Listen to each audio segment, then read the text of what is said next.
A Distinguished Provincial at Paris. By Honore De Balzac. A Distinguished Provincial at Paris.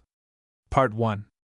Madame de Bargeton and Lucien de Ribember had left Angoulême behind, and were traveling together upon the road to Paris. Not one of the party who made that journey alluded to it afterwards, but it may be believed that an infatuated youth who had looked forward to the delights of an elopement must have found the continual presence of Gentil, the manservant, and Albertine, the maid, not a little irksome on the way. Lucien, traveling post for the first time in his life, was horrified to see pretty nearly the whole sum on which he meant to live in Paris for a 12-month dropped along the road. Like other men who combine great intellectual powers with the charming simplicity of childhood, he openly expressed his surprise at the new and wonderful things which he saw, and thereby made a mistake. A man should study a woman very carefully before he allows her to see his thoughts and emotions as they arise in him. A woman, whose nature is large as her heart is tender, can smile upon childishness, and make allowances, but let her have ever so small a spice of vanity herself, and she cannot forgive childishness, or littleness, or vanity in her lover. Many a woman is so extravagant a worshipper that she must always see the god in her idol, but there are yet others who love a man for his sake and not for their own, and adore his failings with his greater qualities. Lucien had not guessed as yet that Madame de Bargeton's love was grafted on pride. He made another mistake when he failed to discern the meaning of certain smiles which flitted over Louise's lips from time to time, and instead of keeping himself to himself, he indulged in the playfulness of the young rat emerging from his hole for the first time. The travelers were set down before daybreak at the sign of the Galard-Bois in the Rue de l'Echelle, both so tired out with the journey that Louise went straight to bed and slept, first bidding Lucien to engage the room immediately overhead. Lucien slept until 4 o'clock in the afternoon, when he was awakened by Madame de Bargeton's servant, and learning the hour, made a hasty toilet and hurried downstairs. Louise was sitting in the shabby and sitting-room. Hotel accommodation is a blot on the civilization of Paris, for with all its pretensions to elegance, the city as yet does not boast a single and where a well-to-do traveler can find the surroundings to which he is accustomed at home. To Lucien's just awakened, sleep-dimmed eyes, Louise was hardly recognizable in this cheerless, sunless room, with the shabby window curtains, the comfortless polished floor, the hideous furniture bought second-hand, or much the worse for wear. Some people no longer look the same when detached from the background of faces, objects, and surroundings which serve as a setting, without which, indeed, they seem to lose something of their intrinsic worth. Personality demands its appropriate atmosphere to bring out its values, just as the figures in Flemish interiors need the arrangement of light and shade in which they are placed by the painter's genius if they are to live for us. This is especially true of provincials. Madame de Bargeton, moreover, looked more thoughtful and dignified than was necessary now, when no barriers stood between her and happiness. Gentil and Albertine waited upon them, and while they were present Lucien could not complain.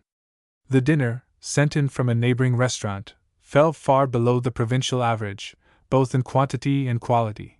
The essential goodness of country fare was wanting, and in point of quantity the portions were cut with so strict an eye to business that they savored of short comments. In such small matters Paris does not show its best side to travelers of moderate fortune. Lucien waited till the meal was over. Some change had come over Louise, he thought, but he could not explain it. And a change had, in fact, taken place. Events had occurred while he slept, for reflection is an event in our inner history, and Madame de Bargeton had been reflecting. About 2 o'clock that afternoon, Six du Châtelet made his appearance in the Rue de l'Echelle and asked for Albertine. The sleeping damsel was roused, and to her he expressed his wish to speak with her mistress. Madame de Bargeton had scarcely time to dress before he came back again. The unaccountable apparition of M. du Châtelet roused the lady's curiosity, for she had kept her journey a profound secret, as she thought. At 3 o'clock the visitor was admitted. "I have risked a reprimand from headquarters to follow you," he said, as he greeted her. "I foresaw coming events. But if I lose my post for it, you, at any rate, shall not be lost." "What do you mean?" exclaimed Madame de Bargeton. I can see plainly that you love Lucien, he continued, with an air of tender resignation. You must love indeed if you can act thus recklessly, and disregard the conventions which you know so well. Dear adored Nais, can you really imagine that Madame d'Espard's salon, or any other salon in Paris, will not be closed to you as soon as it is known that you have fled from Angoulême, as it were, with a young man, especially after the duel between M. de Bargeton and M. de Chaunard? The fact that your husband has gone to the Escarbas looks like a separation. Under such circumstances a gentleman fights first and afterwards leaves his wife at liberty. By all means give M. de Rubempré your love and your countenance. Do just as you please, but you must not live in the same house. If anybody here in Paris knew that you had traveled together, the whole world that you have a mind to see would point the finger at you. And Nais, do not make these sacrifices for a young man whom you have as yet compared with no one else. He, on his side, has been put to no proof. He may forsake you for some Parisienne, better able, as he may fancy, to further his ambitions. I mean no harm to the man you love, but you will permit me to put your own interests before his, and to beg you to study him, to be fully aware of the serious nature of this step that you are taking. And then, if you find all doors closed against you, and that none of the women call upon you, make sure at least that you will feel no regret for all that you have renounced for him. Be very certain first that he for whom you will have given up so much will always be worthy of your sacrifices and appreciate them. Just now, continued Châtelet, Madame d'Espard is the more prudish and particular because she herself is separated from her husband, nobody knows why. The Navarins, the Lenoncourts, the Blamont-Chauvrys, and the rest of the relations have all rallied round her. The most straight-laced women are seen at her house, and receive her with respect, and the Marquis d'Espard has been put in the wrong. The first call that you pay will make it clear to you that I am right. Indeed, knowing Paris as I do, I can tell you beforehand that you will no sooner enter the Marquise's salon than you will be in despair lest she should find out that you are staying at the Gallardbois with an apothecary's son, though he may wish to be called M. de Rubempré. You will have rivals here, women far more astute and shrewd than Amélie. They will not fail to discover who you are, where you come from, and all that you are doing. You have counted upon your incognito, I see, but you are one of those women for whom an incognito is out of the question. You will meet Angoulême at every turn. There are the deputies from the Charente coming up for the opening of the session. There is the commandant in Paris on leave. Why, the first man or woman from Angoulême who happens to see you would cut your career short in a strange fashion. You would simply be Lucien's mistress. If you need me at any time, I am staying with the Receiver General in the Rue du Faubourg Saint-Honoré, 2 steps away from Madame d'Espard's. I am sufficiently acquainted with the Marechal de Carigliano, Madame de Cerisy, and the President of the Council to introduce you to those houses. But you will meet so many people at Madame d'Espard's that you are not likely to require me. So far from wishing to gain admittance to this set or that, every one will be longing to make your acquaintance. Châtelet talked on. Madame de Bargeton made no interruption. She was struck with his perspicacity. The Queen of Angoulême had, in fact, counted upon preserving her incognito. You are right, my dear friend, she said at length. But what am I to do? Allow me to find suitable furnished lodgings for you, suggested Châtelet. That way of living is less expensive than an inn. You will have a home of your own, and if you will take my advice, you will sleep in your new rooms this very night. But how did you know my address? Queried she. Your traveling carriage is easily recognized, and besides, I was following you. At Sèvres, your postilion told mine that he had brought you here. Will you permit me to act as your harbinger? I will write as soon as I have found lodgings. Very well, do so, said she. And in those seemingly insignificant words, all was said. The Baron du Châtelet had spoken the language of worldly wisdom to a woman of the world.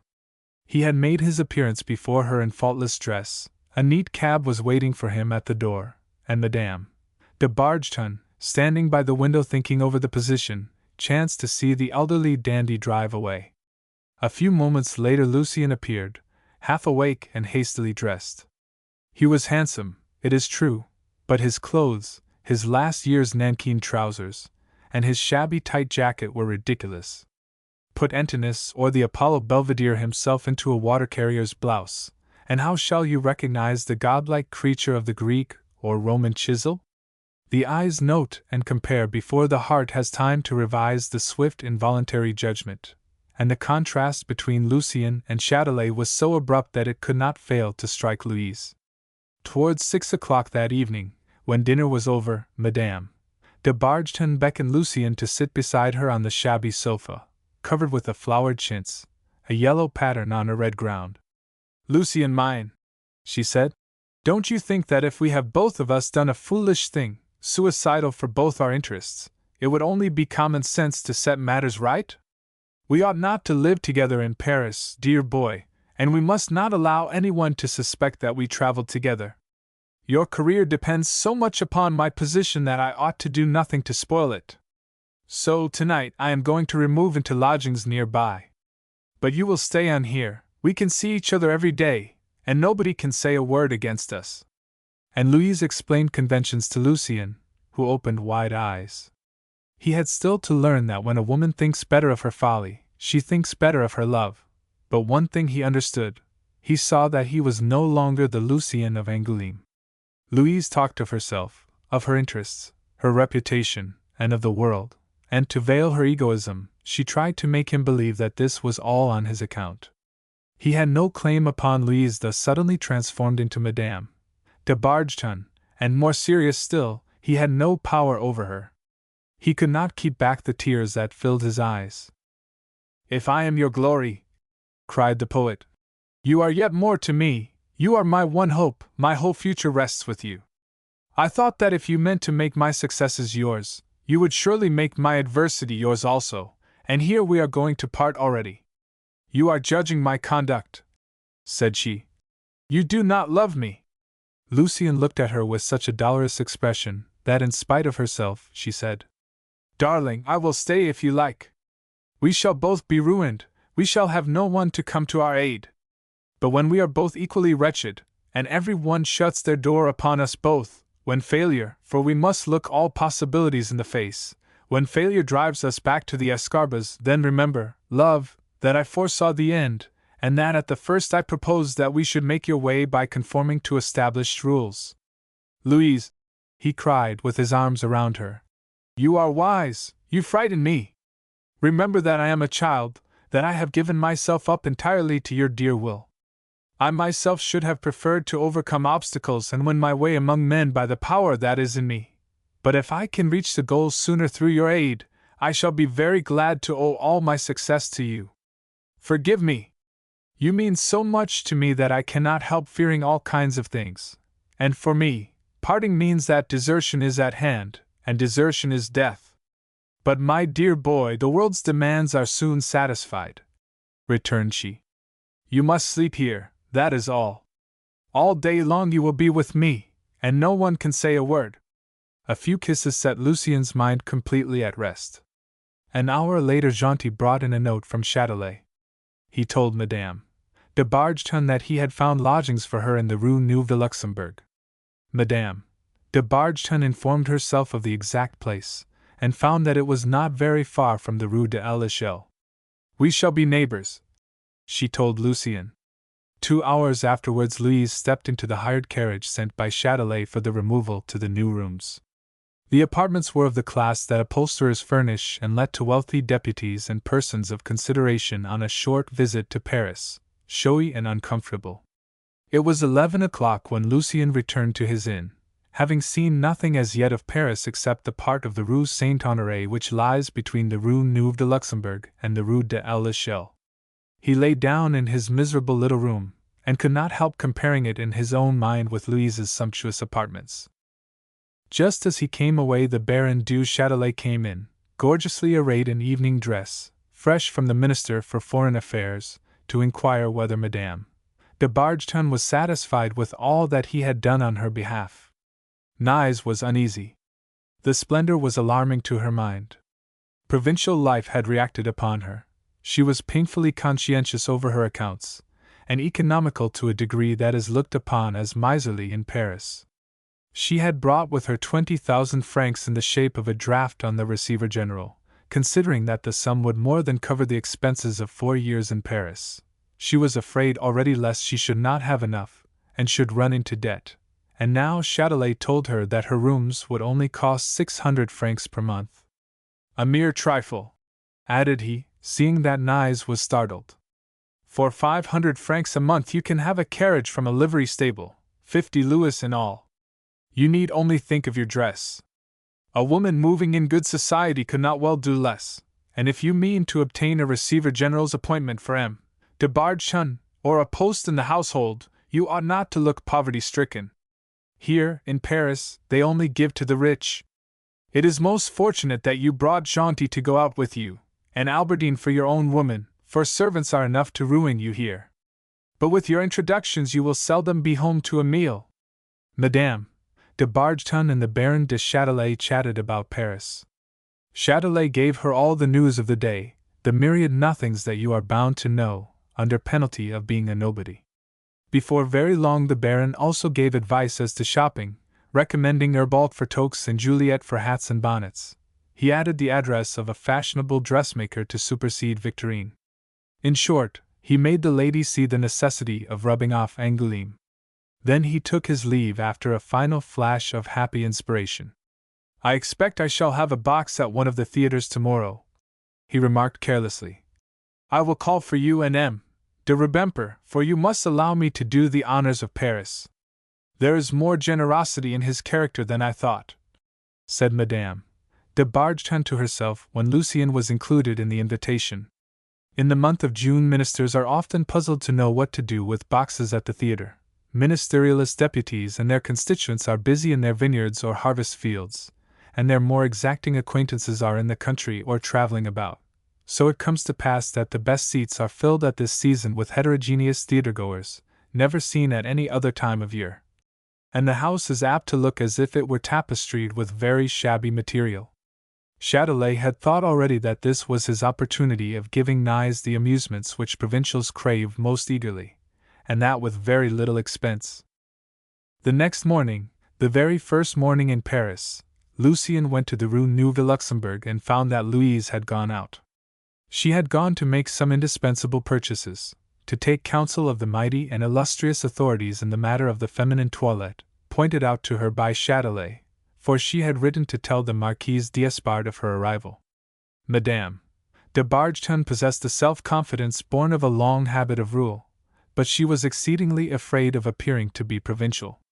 She had tact enough to know how greatly the relations of women among themselves depend upon first impressions, and though she felt that she was equal to taking her place at once in such a distinguished set as Madame de d'Espard's, she felt also that she stood in need of goodwill at her first entrance into society, and was resolved, in the first place, that she would leave nothing undone to secure success. So she felt boundlessly thankful to Châtelet for pointing out these ways of putting herself in harmony with the fashionable world. A singular chance so ordered it that the Marquise was delighted to find an opportunity of being useful to a connection of her husband's family. The Marquis d'Espard had withdrawn himself without apparent reason from society, and ceased to take any active interest in affairs, political or domestic. His wife, thus left mistress of her actions, felt the need of the support of public opinion, and was glad to take the Marquis' place and give her countenance to one of her husband's relations. She meant to be ostentatiously gracious, so as to put her husband more evidently in the wrong, and that very day she wrote Madame de Balzac née Negropolis, a charming billet, one of the prettily worded compositions of which time alone can discover the emptiness. She was delighted that circumstances had brought a relative, of whom she had heard, whose acquaintance she had desired to make, into closer connection with her family. Friendships in Paris were not so solid but that she longed to find one more to love on earth, and if this might not be, there would only be one more illusion to bury with the rest. She put herself entirely at her cousin's disposal. She would have called upon her if indisposition had not kept her to the house, and she felt that she lay already under obligations to the cousin who had thought of her. Lucien, meanwhile, taking his first ramble along the Rue de la Paix and through the boulevards, like all newcomers, was much more interested in the things that he saw than in the people he met. The general effect of Paris is wholly engrossing at first. The wealth in the shop windows, the high houses, the streams of traffic, the contrast everywhere between the last extremes of luxury and want struck him more than anything else. In his astonishment at the crowds of strange faces, the man of imaginative temper felt as if he himself had shrunk, as it were, immensely. A man of any consequence in his native place, where he cannot go out but he meets with some recognition of his importance at every step, does not readily accustom himself to the sudden and total extinction of his consequence. You are somebody in your own country, in Paris you are nobody. The transition between the first state and the last should be made gradually, for the too abrupt fall is something like annihilation. Paris could not fail to be an appalling wilderness for a young poet, who looked for an echo for all his sentiments, a confidant for all his thoughts, a soul to share his least sensations. Lucien had not gone in search of his luggage and his best blue coat, and painfully conscious of the shabbiness, to say no worse, of his clothes, he went to Madame de Balzac, feeling that she must have returned. He found the Baron du Châtelet, who carried them both off to dinner at the Rocher de Cancale.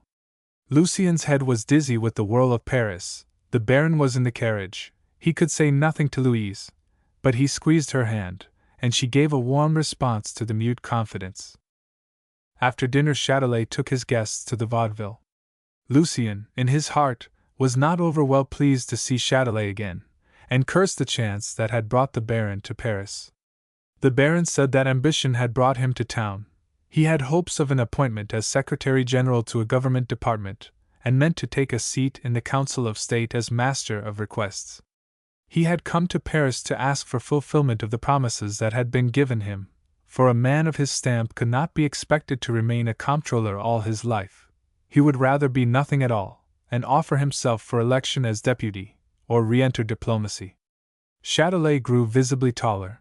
Lucien dimly began to recognize in this elderly beau the superiority of the man of the world who knows Paris, and most of all, he felt ashamed to owe his evening's amusement to his rival. And while the poet looked ill at ease and awkward, Her Royal Highness ex-secretary was quite in his element. He smiled at his rival's hesitations, at his astonishment, at the questions he put, at the little mistakes which the latter ignorantly made, much as an old salt laughs at an apprentice who has not found his sea legs.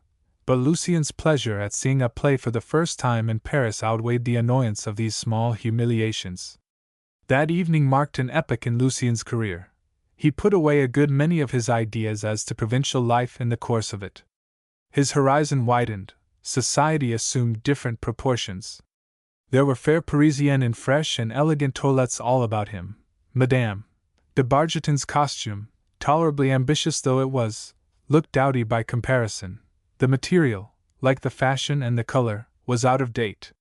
That way of arranging her hair, so bewitching in Angoulême, looked frightfully ugly here among the daintily devised coiffures which he saw in every direction. Will she always look like that? Said he to himself, ignorant that the morning had been spent in preparing a transformation. In the provinces comparison and choice are out of the question. When a face has grown familiar it comes to possess a certain beauty that is taken for granted. But transport the pretty woman of the provinces to Paris, and no one takes the slightest notice of her. Her prettiness is of the comparative degree illustrated by the saying that among the blind the one-eyed are kings. Lucien's eyes were now busy comparing Madame de Balzac with other women, just as she herself had contrasted him with Châtelet on the previous day. And Madame de Balzac, on her part, permitted herself some strange reflections upon her lover. The poet cut a poor figure notwithstanding his singular beauty. The sleeves of his jacket were too short. With his ill-cut country gloves and a waistcoat too scanty for him, he looked prodigiously ridiculous, compared with the young men in the balcony. Positively pitiable, thought Madame de Balzac. Châtelet, interested in her without presumption, taking care of her in a manner that revealed a profound passion. Châtelet, elegant, and as much at home as an actor treading the familiar boards of his theatre, in 2 days had recovered all the ground lost in the past 6 months. Ordinary people will not admit that our sentiments towards each other can totally change in a moment, and yet certain it is that two lovers not seldom fly apart even more quickly than they drew together. In Madame de Bargeton and in Lucien a process of disenchantment was at work. Paris was the cause.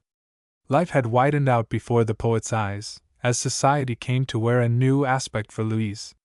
Nothing but an accident now was needed to sever finally the bond that united them, nor was that blow, so terrible for Lucien, very long delayed.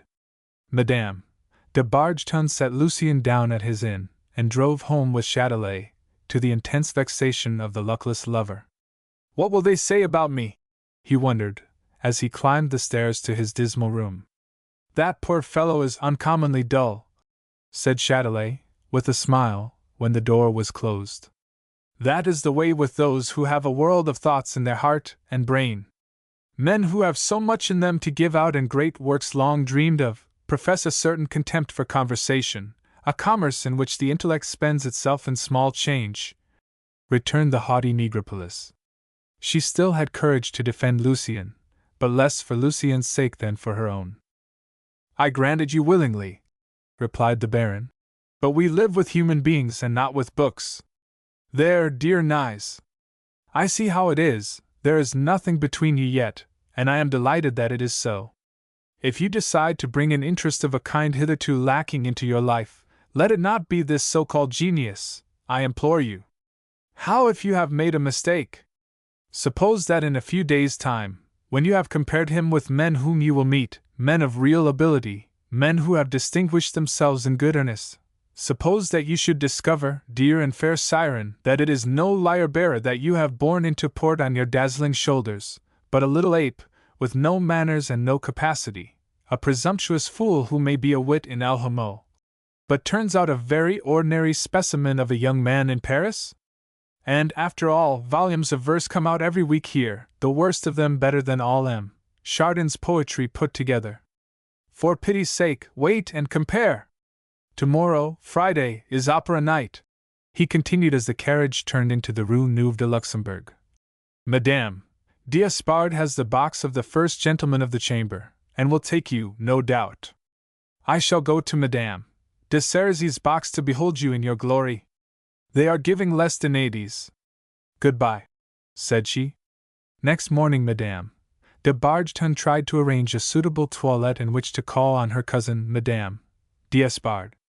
The weather was rather chilly. Looking through the dowdy wardrobe from Angoulême, she found nothing better than a certain green velvet gown, trimmed fantastically enough. Lucien, for his part, felt that he must go at once for his celebrated blue best coat. He felt aghast at the thought of his tight jacket, and determined to be well dressed, lest he should meet the Marquise d'Espard or receive a sudden summons to her house. He must have his luggage at once, so he took a cab, and in 2 hours' time spent 3 or 4 francs, matter for much subsequent reflection on the scale of the cost of living in Paris. Having dressed himself in his best, such as it was, he went to the Rue Neuve de Luxembourg, and on the doorstep encountered Jaunty in company with a gorgeously befeathered chasseur. "I was just going round to you, sir. Madame gave me a line for you," said Jaunty, ignorant of Parisian forms of respect, and accustomed to homely provincial ways. The chasseur took the poet for a servant. Lucien tore open the note, and learned that Madame de Bargeton had gone to spend the day with the Marquise d'Espard.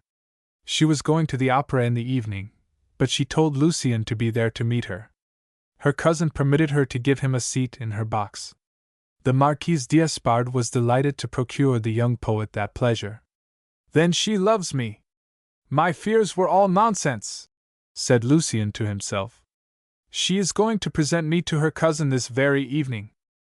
He jumped for joy. He would spend the day that separated him from the happy evening as joyously as might be. He dashed out in the direction of the Tuileries, dreaming of walking there until it was time to dine at Very's. And now, behold Lucien frisking and skipping, light of foot because light of heart, on his way to the Terrasse de Funès to take a look at the people of quality on promenade there. Pretty women walk arm in arm with men of fashion, their adorers, couples greet each other with a glance as they pass. How different it is from the terrace at Beaulieu! How far finer the birds on this perch than the Angoulême species!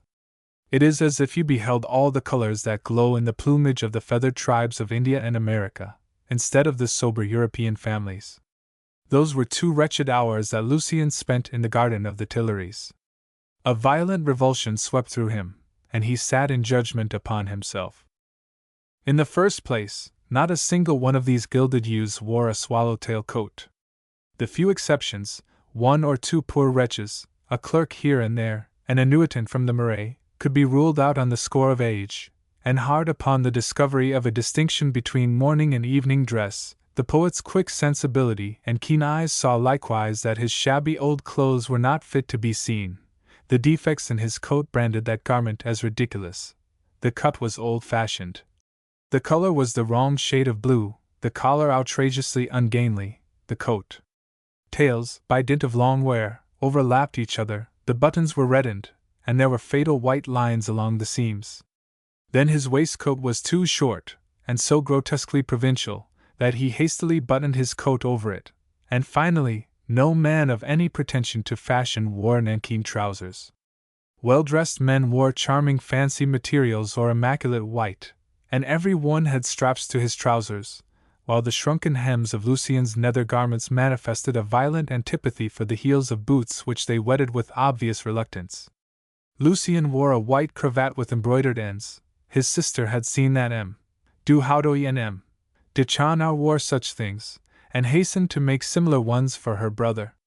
Here, no one appeared to wear white cravats of a morning except a few grave seniors, elderly capitalists, and austere public functionaries, until, in the street on the other side of the railings, Lucien noticed a grocer's boy walking along the Rue de Rivoli with a basket on his head, him the man of Angoulême detected in the act of sporting a cravat, with both ends adorned by the handiwork of some adored shopgirl. The sight was a stab to Lucien's breast, penetrating straight to that organ as yet undefined, the seat of our sensibility, the region whither, since sentiment has had any existence, the sons of men carry their hands in any excess of joy or anguish. Do not accuse this chronicle of puerility. The rich, to be sure, never having experienced sufferings of this kind, may think them incredibly petty and small, but the agonies of less fortunate mortals are as well worth our attention as crises and vicissitudes in the lives of the mighty and privileged ones of earth. Is not the pain equally great for either? Suffering exalts all things. And, after all, suppose that we change the terms and for a suit of clothes, more or less fine, put instead a ribbon, or a star, or a title. Have not brilliant careers been tormented by reason of such apparent trifles as these? Add, moreover, that for those people who must seem to have that which they have not, the question of clothes is of enormous importance, and not unfrequently the appearance of possession is the shortest road to possession at a later day. A cold sweat broke out over Lucien as he bethought himself that tonight he must make his first appearance before the Marquise in this dress, the Marquise d'Espard, relative of a first gentleman of the bedchamber, a woman whose house was frequented by the most illustrious among illustrious men in every field.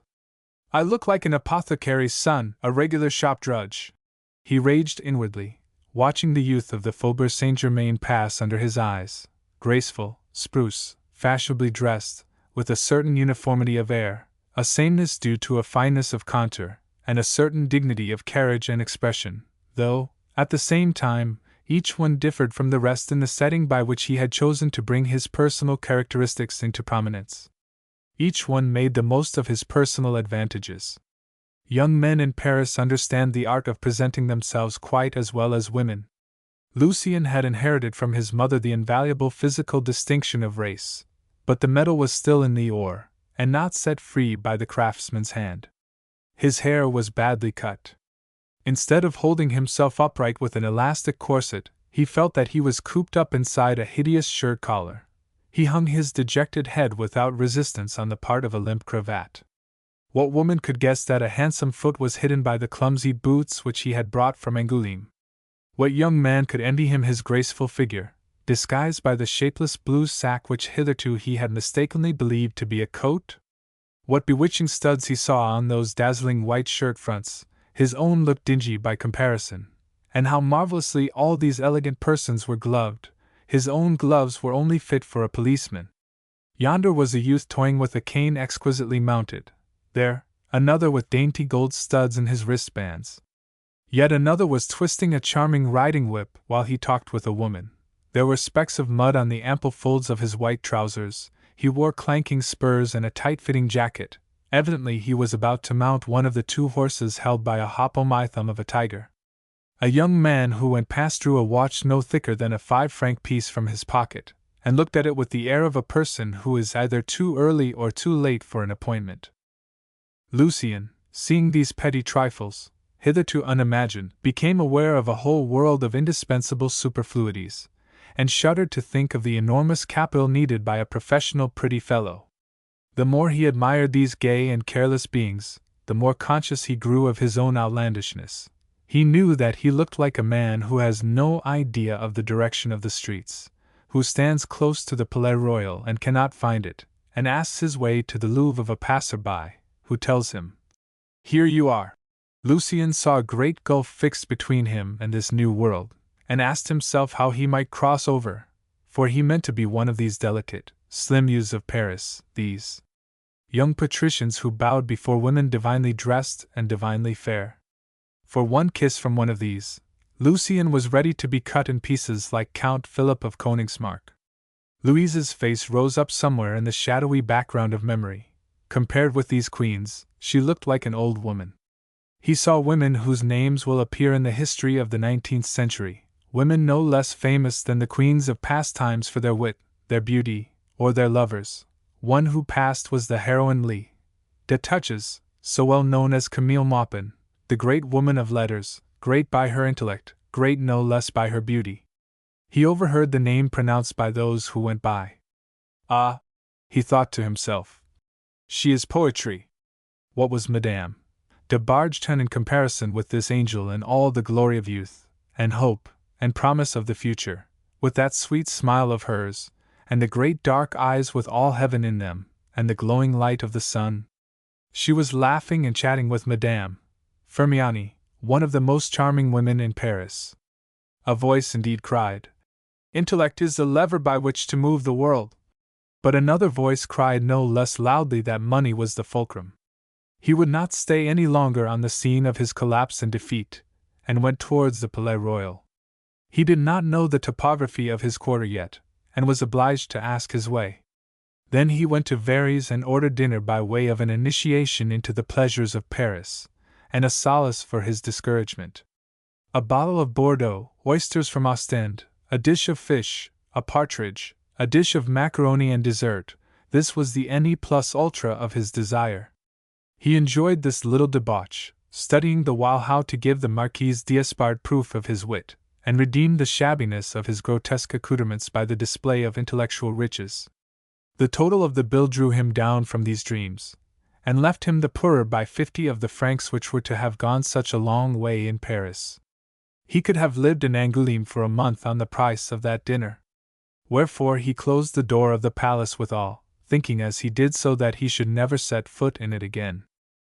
Eve was right, he said to himself, as he went back under the stone arcading for some more money.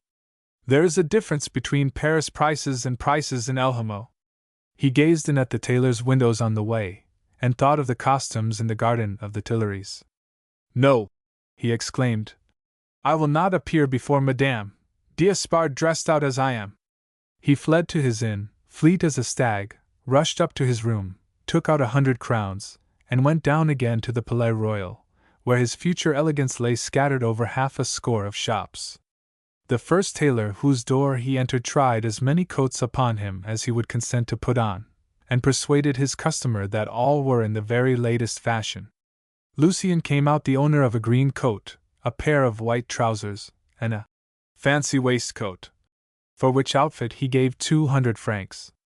Ere long he found a very elegant pair of ready-made shoes that fitted his foot, and finally, when he had made all necessary purchases, he ordered the tradespeople to send them to his address, and inquired for a hairdresser.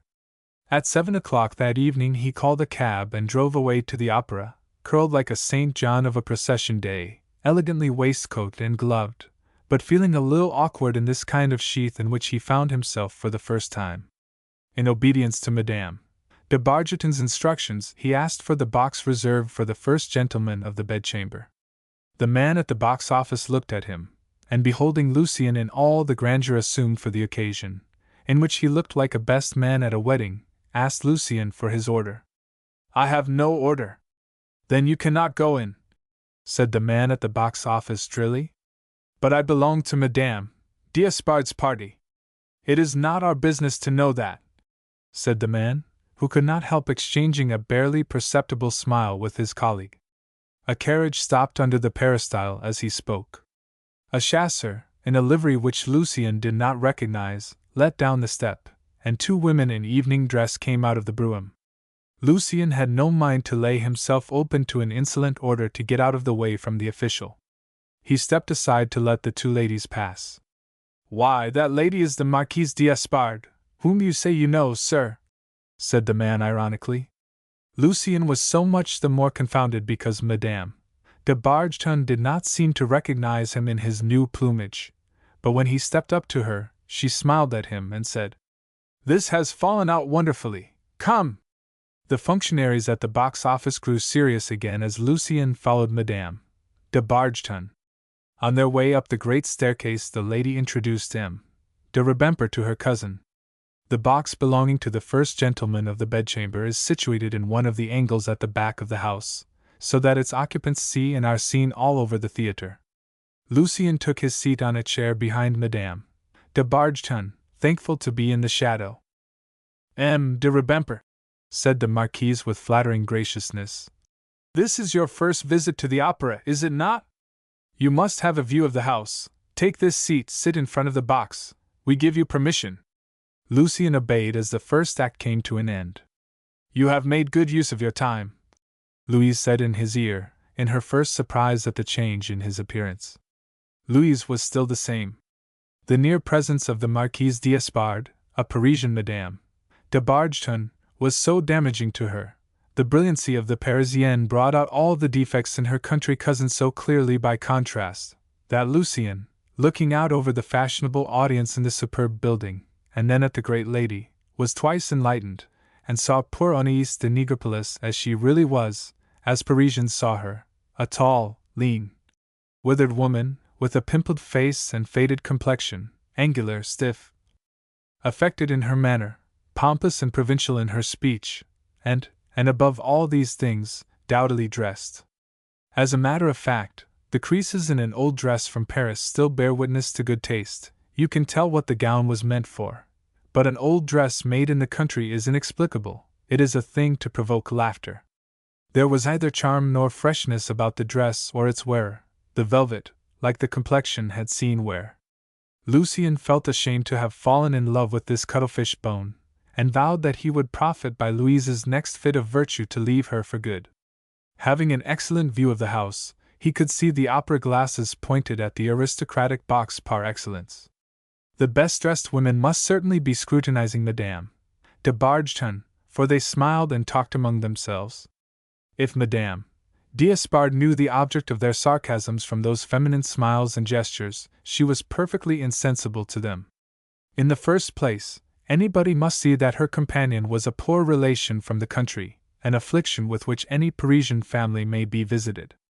And in the second, when her cousin had spoken to her of her dress with manifest misgivings, she had reassured Anaïs, seeing that, when once properly dressed, her relative would very easily acquire the tone of Parisian society.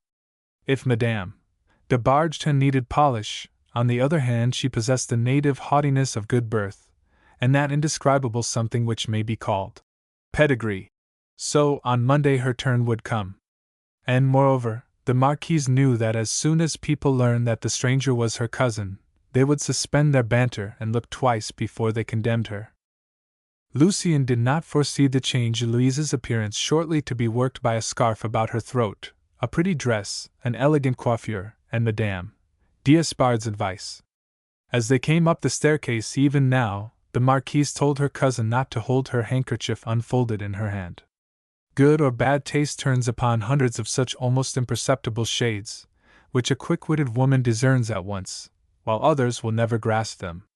Madame de Bargeton, plentifully apt, was more than clever enough to discover her shortcomings. Madame d'Espard, sure that her pupil would do her credit, did not decline to form her. In short, the compact between the two women had been confirmed by self-interest on either side. Madame de Bargeton, enthralled, dazzled, and fascinated by her cousin's manner, wit, and acquaintances, had suddenly declared herself a votary of the idol of the day. She had discerned the signs of the occult power exerted by the ambitious great lady, and told herself that she could gain her end as the satellite of this star, so she had been outspoken in her admiration. The Marquise was not insensible to the artlessly admitted conquest. She took an interest in her cousin, seeing that she was weak and poor. She was, besides, not indisposed to take a pupil with whom to found a school, and asked nothing better than to have a sort of lady-in-waiting in Madame de Bargeton, a dependent who would sing her praises, a treasure even more scarce among Parisian women than a staunch and loyal critic among the literary tribe. The flutter of curiosity in the house was too marked to be ignored, however, and Madame d'Espard politely endeavored to turn her cousin's mind from the truth. "If any one comes to our box," she said, "perhaps we may discover the cause to which we owe the honor of the interest that these ladies are taking. I have a strong suspicion that it is my old velvet gown and Angoumoisin air which Parisian ladies find amusing." Madame de Bargeton answered, laughing. "No, it is not you, it is something that I cannot explain," she added, turning to the poet, and, as she looked at him for the first time, it seemed to strike her that he was singularly dressed. "There is M. du Châtelet!" exclaimed Lucien at that moment, and he pointed a finger towards Madame de Sérissy's box, which the renovated beau had just entered. Madame de Bargeton bit her lips with chagrin as she saw that gesture, and saw besides the Marquise's ill-suppressed smile of contemptuous astonishment. "Where does the young man come from?" her look said, and Louise felt humbled through her love, one of the sharpest of all pangs for a Frenchwoman, a mortification for which she cannot forgive her lover. In these circles where trifles are of such importance, a gesture or a word at the outset is enough to ruin a newcomer. It is the principal merit of fine manners and the highest breeding that they produce the effect of a harmonious whole, in which every element is so blended that nothing is startling or obtrusive. Even those who break the laws of this science, either through ignorance or carried away by some impulse, must comprehend that it is with social intercourse as with music. A single discordant note is a complete negation of the art itself, for the harmony exists only when all its conditions are observed down to the least particular. "Who is that gentleman?" asked Madame d'Espard, looking towards Châtelet. "And have you made Madame de Sérissy's acquaintance already?" "Oh, is that the famous Madame de Sérisy who has had so many adventures and yet goes everywhere? An unheard of thing, my dear, explicable but unexplained. The most formidable men are her friends, and why? Nobody dares to fathom the mystery. Then is this person the Lion of Angoulême? Well, le Baron du Châtelet has been a good deal talked about," answered Madame de Bargeton, moved by vanity to give her adorer the title which she herself had called in question. "He was M. de Montriveau's traveling companion." "Ah," said the Marquise d'Espard, "I never hear that name without thinking of the Duchesse de Langeais, poor thing. She vanished like a falling star. That is M. de Rastignac with Madame de Nucingen," she continued, indicating another box. "She is the wife of a contractor, a banker, a city man, a broker on a large scale. He forced his way into society with his money, and they say that he is not very scrupulous as to his methods of making it. He is at endless pains to establish his credit as a staunch upholder of the Bourbons, and has tried already to gain admittance into my set. When his wife took Madame de Langeais' box, she thought that she could take her charm, her wit, and her success as well. It is the old fable of the jay in the peacock's feathers. How do M. and Madame de Rastignac manage to keep their son in Paris, when, as we know, their income is under 1,000 crowns? Asked Lucien, in his astonishment at Rastignac's elegant and expensive dress. "It is easy to see that you come from Angoulême," said Madame d'Espard ironically enough, as she continued to gaze through her opera glass. Her remark was lost upon Lucien, The all-absorbing spectacle of the boxes prevented him from thinking of anything else. He guessed that he himself was an object of no small curiosity. Louise, on the other hand, was exceedingly mortified by the evident slight esteem in which the Marquise held Lucien's beauty. "He cannot be so handsome as I thought him," she said to herself, and between "not so handsome" and "not so clever as I thought him," there was but one step. The curtain fell. Châtelet was now paying a visit to the Duchesse de Carigliano in an adjoining box. Madame de Bargeton acknowledged his bow by a slight inclination of the head. Nothing escapes a woman of the world. Châtelet's air of distinction was not lost upon Madame d'Espard. Just at that moment 4 personages, 4 Parisian celebrities, came into the box, one after another. The most striking feature of the first comer, M. de Marcy, famous for the passions which he had inspired, was his girlish beauty, but its softness and effeminacy were counteracted by the expression of his eyes, unflinching, steady, untamed, and hard as a tiger's. He was loved and he was feared. Lucien was no less handsome, but Lucien's expression was so gentle, his blue eyes so limpid, that he scarcely seemed to possess the strength and the power which attract women so strongly. Nothing, moreover, so far had brought out the poet's merits, while de Marcy, with his flow of spirits, his confidence in his power to please, and appropriate style of dress, eclipsed every rival by his presence. Judge, therefore, the kind of figure that Lucien, stiff, starched, unbending in clothes as new and unfamiliar as his surroundings, was likely to cut in de Marcy's vicinity. De Marcy, with his wit and charm of manner, was privileged to be insolent. From Madame d'Espard's reception of this personage his importance was at once evident to Madame de Bargeton. The second comer was a Vandenesse, the cause of the scandal in which Lady Dudley was concerned. Felix de Vandenesse, amiable, intellectual, and modest, had none of the characteristics on which de Marcy prided himself, and owed his success to diametrically opposed qualities. He had been warmly recommended to Madame d'Espard by her cousin Madame de Mortsauf. The third was General de Montreville, the author of the Duchesse de Langeais' ruin. The fourth, M.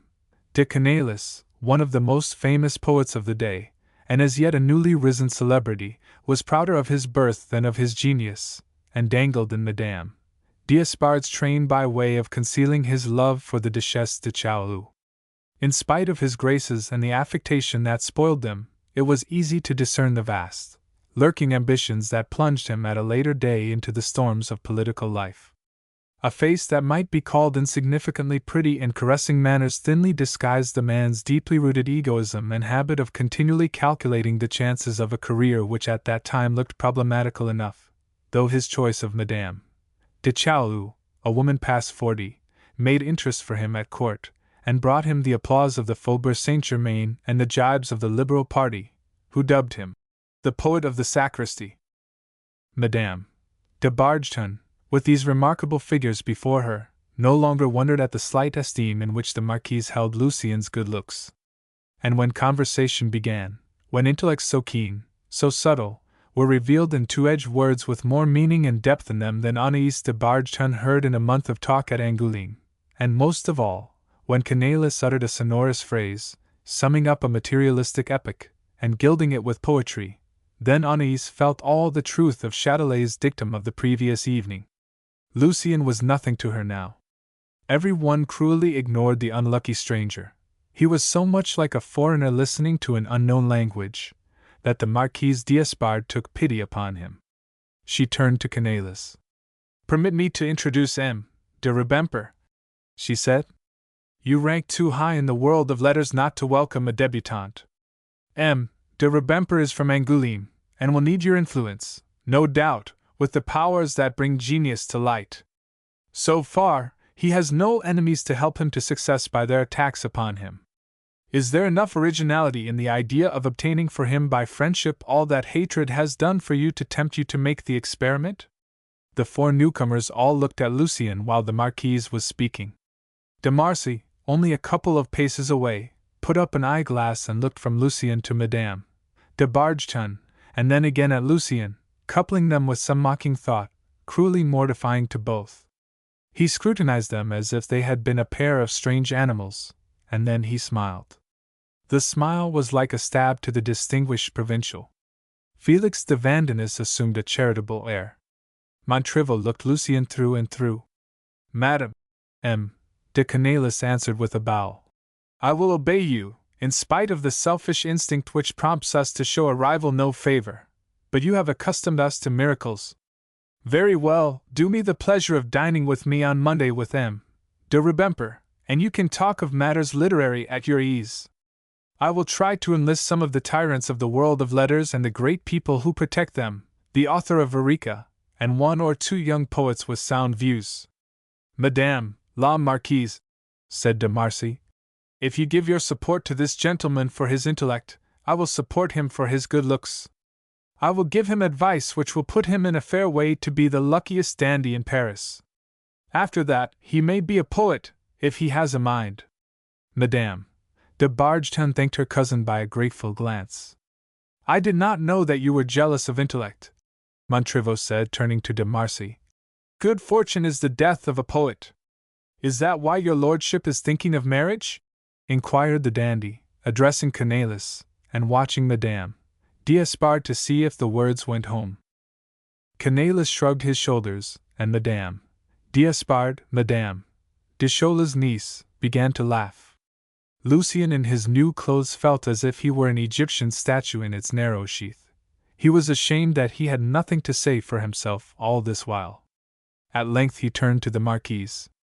After all your kindness, madam, I am pledged to make no failures, he said in those soft tones of his. Châtelet came in as he spoke. He had seen Montriveau, and by hook or crook snatched at the chance of a good introduction to the Marquise d'Espard through one of the kings of Paris. He bowed to Madame de Bargeton, and begged Madame d'Espard to pardon him for the liberty he took in invading her box. He had been separated so long from his traveling companion. Montriveau and Châtelet met for the first time since they parted in the desert. To part in the desert, and meet again in the Opera House, said Lucien. Quite a theatrical meeting, said Canalis. Montriveau introduced the Baron du Châtelet to the Marquise, and the Marquise received Her Royal Highness ex-secretary the more graciously because she had seen that he had been very well received in 3 boxes already. Madame de Serizy knew none but unexceptionable people, and moreover he was Montriveau's traveling companion. So potent was this last credential that Madame de Bargeton saw from the manner of the group that they accepted Châtelet as one of themselves without demur. Châtelet's sultan's airs in Angoulême were suddenly explained. At length the Baron saw Lucien, and favored him with a cool, disparaging little nod, indicative to men of the world of the recipient's inferior station. A sardonic expression accompanied the greeting. How does he come here? He seemed to say. This was not lost on those who saw it, for de Marcy leaned towards Montriveau, and said in tones audible to Châtelet, Do ask him who the queer-looking young fellow is that looks like a dummy at a tailor's shop door. Châtelet spoke a few words in his traveling companion's ear, and while apparently renewing his acquaintance, no doubt cut his rival to pieces. If Lucien was surprised at the apt wit and the subtlety with which these gentlemen formulated their replies, he felt bewildered with epigram and repartee, and most of all, by their offhand way of talking and their ease of manner. The material luxury of Paris had alarmed him that morning. At night he saw the same lavish expenditure of intellect. By what mysterious means, he asked himself, did these people make such piquant reflections on the spur of the moment, those repartees which he could only have made after much pondering? And not only were they at ease in their speech, they were at ease in their dress. Nothing looked new, nothing looked old, nothing about them was conspicuous. Everything attracted the eyes. The fine gentleman of today was the same yesterday, and would be the same tomorrow. Lucien guessed that he himself looked as if he were dressed for the first time in his life. My dear fellow, said de Marcy, addressing Felix de Vandenesse, that young Rastignac is soaring away like a paper kite. Look at him in the Marquise de Listomere's box. He is making progress, he is putting up his eyeglass at us. He knows this gentleman, no doubt, added the dandy, speaking to Lucien, and looking elsewhere. He can scarcely fail to have heard the name of a great man of whom we are proud, said Madame de Bargeton? Quite lately his sister was present when M. de Rubempré read us some very fine poetry. Felix de Vandenesse and de Marcy took leave of the Marquise d'Espard, and went off to Madame de Listomere, Vandenesse's sister. The second act began, and the three were left to themselves again. The curious women learned how Madame de Bargeton came to be there from some of the party, while the others announced the arrival of a poet, and made fun of his costume. Cornelis went back to the Duchesse de Chaulieu, and no more was seen of him. Lucien was glad when the rising of the curtain produced a diversion. All Madame de Bargeton's misgivings with regard to Lucien were increased by the marked attention which the Marquise d'Espard had shown to Châtelet. Her manner towards the Baron was very different from the patronizing affability with which she treated Lucien. Madame de Listomere's box was full during the second act, and to all appearance the talk turned upon Madame de Bargeton and Lucien. Young Rastignac evidently was entertaining the party. He had raised the laughter that needs fresh fuel every day in Paris, the laughter that seizes upon a topic and exhausts it, and leaves it stale and threadbare in a moment. Madame d'Espard grew uneasy. She knew that an ill-natured speech is not long in coming to the ears of those whom it will wound, and waited till the end of the act. After a revulsion of feeling such as had taken place in Madame de Bargeton and Lucien, strange things come to pass in a brief space of time, and any revolution within us is controlled by laws that work with great swiftness. Châtelet's sage and politic words as to Lucien, spoken on the way home from the vaudeville, were fresh in Louise's memory. Every phrase was a prophecy. It seemed as if Lucien had set himself to fulfill the predictions one by one. When Lucien and Madame de Bargeton had parted with their illusions concerning each other, the luckless youth, with a destiny not unlike Rousseau's, went so far in his predecessor's footsteps that he was captivated by the great lady and smitten with Madame d'Espard at first sight. Young men and men who remember their young emotions can see that this was only what might have been looked for. Madame d'Espard, with her dainty ways, her delicate enunciation, and the refined tones of her voice, the fragile woman so envied, of such high place and high degree, appeared before the poet as Madame de Bargeton had appeared to him in Angoulême. His fickle nature prompted him to desire influence in that lofty sphere at once, and the surest way to secure such influence was to possess the woman who exerted it, and then everything would be his. He had succeeded at Angoulême, why should he not succeed in Paris? Involuntarily, and despite the novel counter-fascination of the stage, his eyes turned to the Celimene in her splendor. He glanced furtively at her every moment. The longer he looked, the more he desired to look at her. Madame de Bargeton caught the gleam in Lucien's eyes, and saw that he found the Marquise more interesting than the opera. If Lucien had forsaken her for the 50 daughters of Danaus, she could have borne his desertion with equanimity. But another glance, bolder, more ardent and unmistakable than any before, revealed the state of Lucien's feelings. She grew jealous, but not so much for the future as for the past. He never gave me such a look, she thought. Dear me! Châtelet was right. Then she saw that she had made a mistake, and when a woman once begins to repent of her weaknesses, she sponges out the whole past. Every one of Lucien's glances roused her indignation, but to all outward appearance she was calm. De Marcy came back in the interval, bringing M. de Listomere with him, and that serious person and the young coxcomb soon informed the Marquise that the wedding guest in his holiday suit, whom she had the bad luck to have in her box, had as much right to the appellation of Rubempré as a Jew to a baptismal name. Lucien's father was an apothecary named Chardin. M. de Rastignac, who knew all about Angoulême, had set several boxes laughing already at the mummy whom the Marquise styled her cousin, and at the Marquise's forethought in having an apothecary at hand to sustain an artificial life with drugs. In short, de Marcy brought a selection from the 1001 jokes made by Parisians on the spur of the moment, and no sooner uttered than forgotten. Châtelet was at the back of it all, and the real author of this Punic faith. Madame d'Espard turned to Madame de Bargeton, put up her fan, and said, My dear, tell me if your protégé's name is really M. de Rubempré? He has assumed his mother's name, said Anais, uneasily. But who was his father? His father's name was Chardin. And what was this Chardin? A druggist. My dear friend, I felt quite sure that all Paris could not be laughing at any one whom I took up. I do not care to stay here when wags come in high glee because there is an apothecary's son in my box. If you will follow my advice, we will leave it, and at once. Madame D'Espard's expression was insolent enough. Lucien was at a loss to account for her change of countenance. He thought that his waistcoat was in bad taste, which was true, and that his coat looked like a caricature of the fashion, which was likewise true. He discerned, in bitterness of soul, that he must put himself in the hands of an expert tailor, and vowed that he would go the very next morning to the most celebrated artist in Paris. On Monday he would hold his own with the men in the Marquise's house. Yet, lost in thought though he was, he saw the third act to an end, and, with his eyes fixed on the gorgeous scene upon the stage, dreamed out his dream of Madame D'Espard. He was in despair over her sudden coldness. It gave a strange check to the ardent reasoning through which he advanced upon this new love, undismayed by the immense difficulties in the way, difficulties which he saw and resolved to conquer. He roused himself from these deep musings to look once more at his new idol, turned his head, and saw that he was alone. He had heard a faint rustling sound, the door closed. Madame D'Espard had taken her cousin with her. Lucien was surprised to the last degree by the sudden desertion. He did not think long about it, however, simply because it was inexplicable.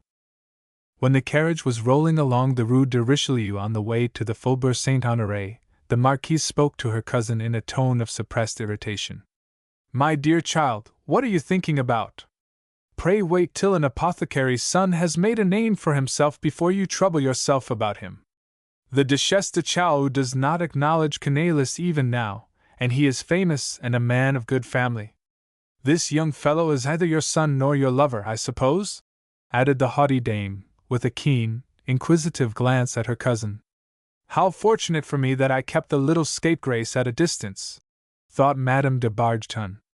"Very well," continued the Marquise, taking the expression in her cousin's eyes for an answer. "Drop him, I beg of you. Taking an illustrious name in that way, why, it is a piece of impudence that will meet with its deserts in society. It is his mother's name, I dare say, but just remember, dear, that the king alone can confer, by a special ordinance, the title of de Rubemper on the son of a daughter of the house.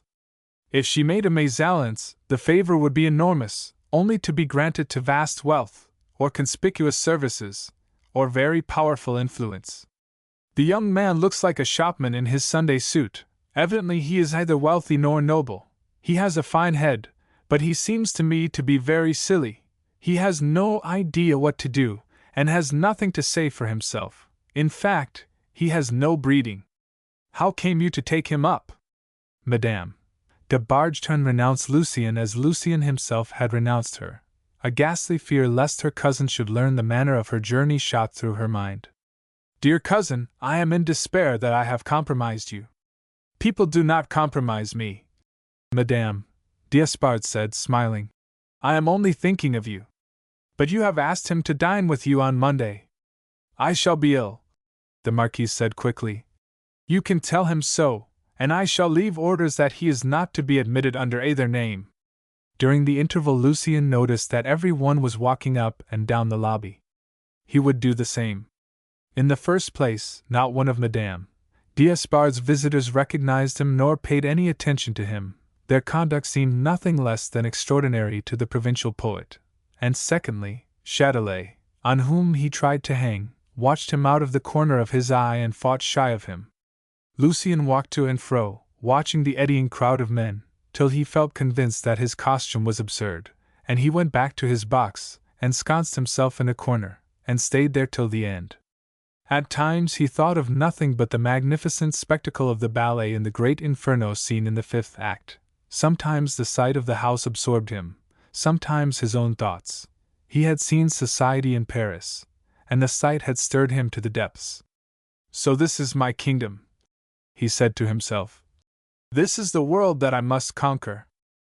As he walked home through the streets he thought over all that had been said by Madame D'Espard's courtiers, memory reproducing with strange faithfulness their demeanor, their gestures, their manner of coming and going. Next day, towards noon, Lucien betook himself to Staub, the great tailor of that day. Partly by dint of entreaties, and partly by virtue of cash, Lucien succeeded in obtaining a promise that his clothes should be ready in time for the great day. Staub went so far as to give his word that a perfectly elegant coat, a waistcoat, and a pair of trousers should be forthcoming.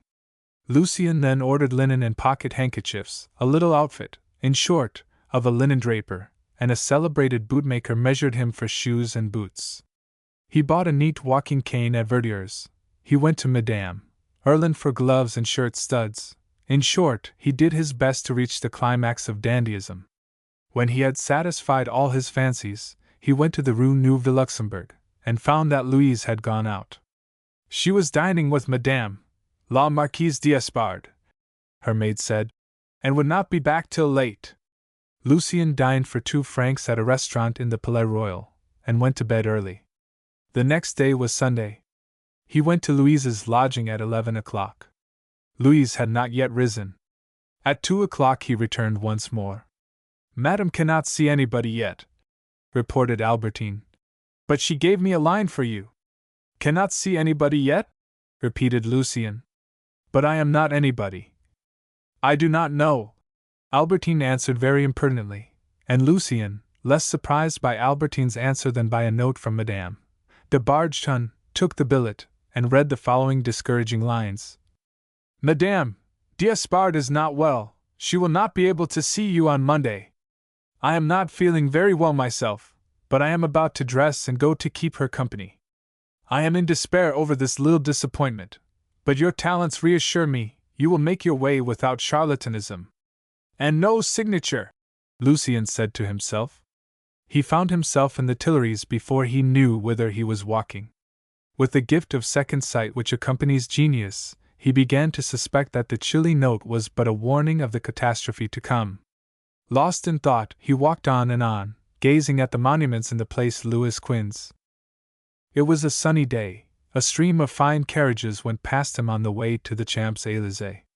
Following the direction of the crowd of strollers, he saw the 3,000 or 4,000 carriages that turn the Champs-Élysées into an improvised Longchamp on Sunday afternoons in summer. The splendid horses, the toilettes, and liveries bewildered him. He went further and further, until he reached the Arc de Triomphe, then unfinished. What were his feelings when, as he returned, he saw Madame de Bargeton and Madame d'Espard coming towards him in a wonderfully appointed calèche, with a chasseur behind it in waving plumes and that gold-embroidered green uniform which he knew only too well. There was a block somewhere in the row, and the carriages waited. Lucien beheld Louise transformed beyond recognition. All the colors of her toilette had been carefully subordinated to her complexion. Her dress was delicious, her hair gracefully and becomingly arranged, her hat, in exquisite taste, was remarkable even beside Madame d'Espard, that leader of fashion. There is something in the art of wearing a hat that escapes definition. Tilted too far to the back of the head, it imparts a bold expression to the face. Bring it too far forward, it gives you a sinister look. Tipped to one side, it has a jaunty air. A well-dressed woman wears her hat exactly as she means to wear it, and exactly at the right angle. Madame de Bargeton had solved this curious problem at sight. A dainty girdle outlined her slender waist. She had adopted her cousin's gestures and tricks of manner, and now, as she sat by Madame d'Espard's side, she played with a tiny scent bottle that dangled by a slender gold chain from one of her fingers, displayed a little well-gloved hand without seeming to do so. She had modeled herself on Madame d'Espard without mimicking her. The Marquise had found a cousin worthy of her, and seemed to be proud of her pupil. The men and women on the footways all gazed at the splendid carriage, with the bearings of the d'Espards and Blamont-Chauvries upon the panels. Lucien was amazed at the number of greetings received by the cousins. He did not know that the All Paris, which consists in some score of salons, was well aware already of the relationship between the ladies. A little group of young men on horseback accompanied the carriage in the Bois. Lucien could recognize de Marcy and Rastignac among them, and could see from their gestures that the pair of coxcombs were complimenting Madame de Bargeton upon her transformation. Madame d'Espard was radiant with health and grace. So her indisposition was simply a pretext for ridding herself of him, for there had been no mention of another day. The wrathful poet went towards the calèche. He walked slowly, waited till he came in full sight of the two ladies, and made them a bow. Madame de Bargeton would not see him, but the Marquise put up her eyeglass, and deliberately cut him.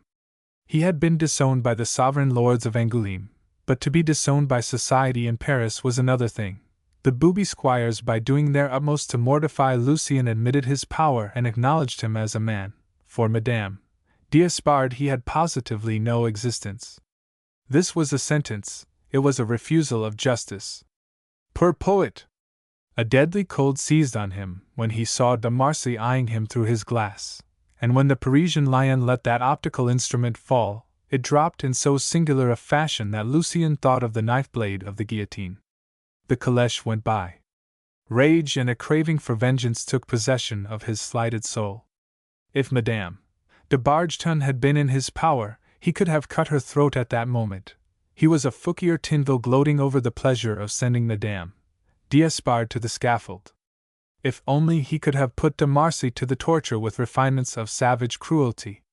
Cornelis went by on horseback, bowing to the prettiest women, his dress elegant, as became the most dainty of poets. "Great heavens!" exclaimed Lucien. "Money, money at all costs! Money is the one power before which the world bends the knee." "No!" cried Conscience. "Not money, but glory, and glory means work. Work! That was what David said. Great heavens! What am I doing here? But I will triumph. I will drive along this avenue in a calèche with a chasseur behind me. I will possess a Marquise d'Espard." And flinging out the wrathful words, he went to Urbain's to dine for 2 francs.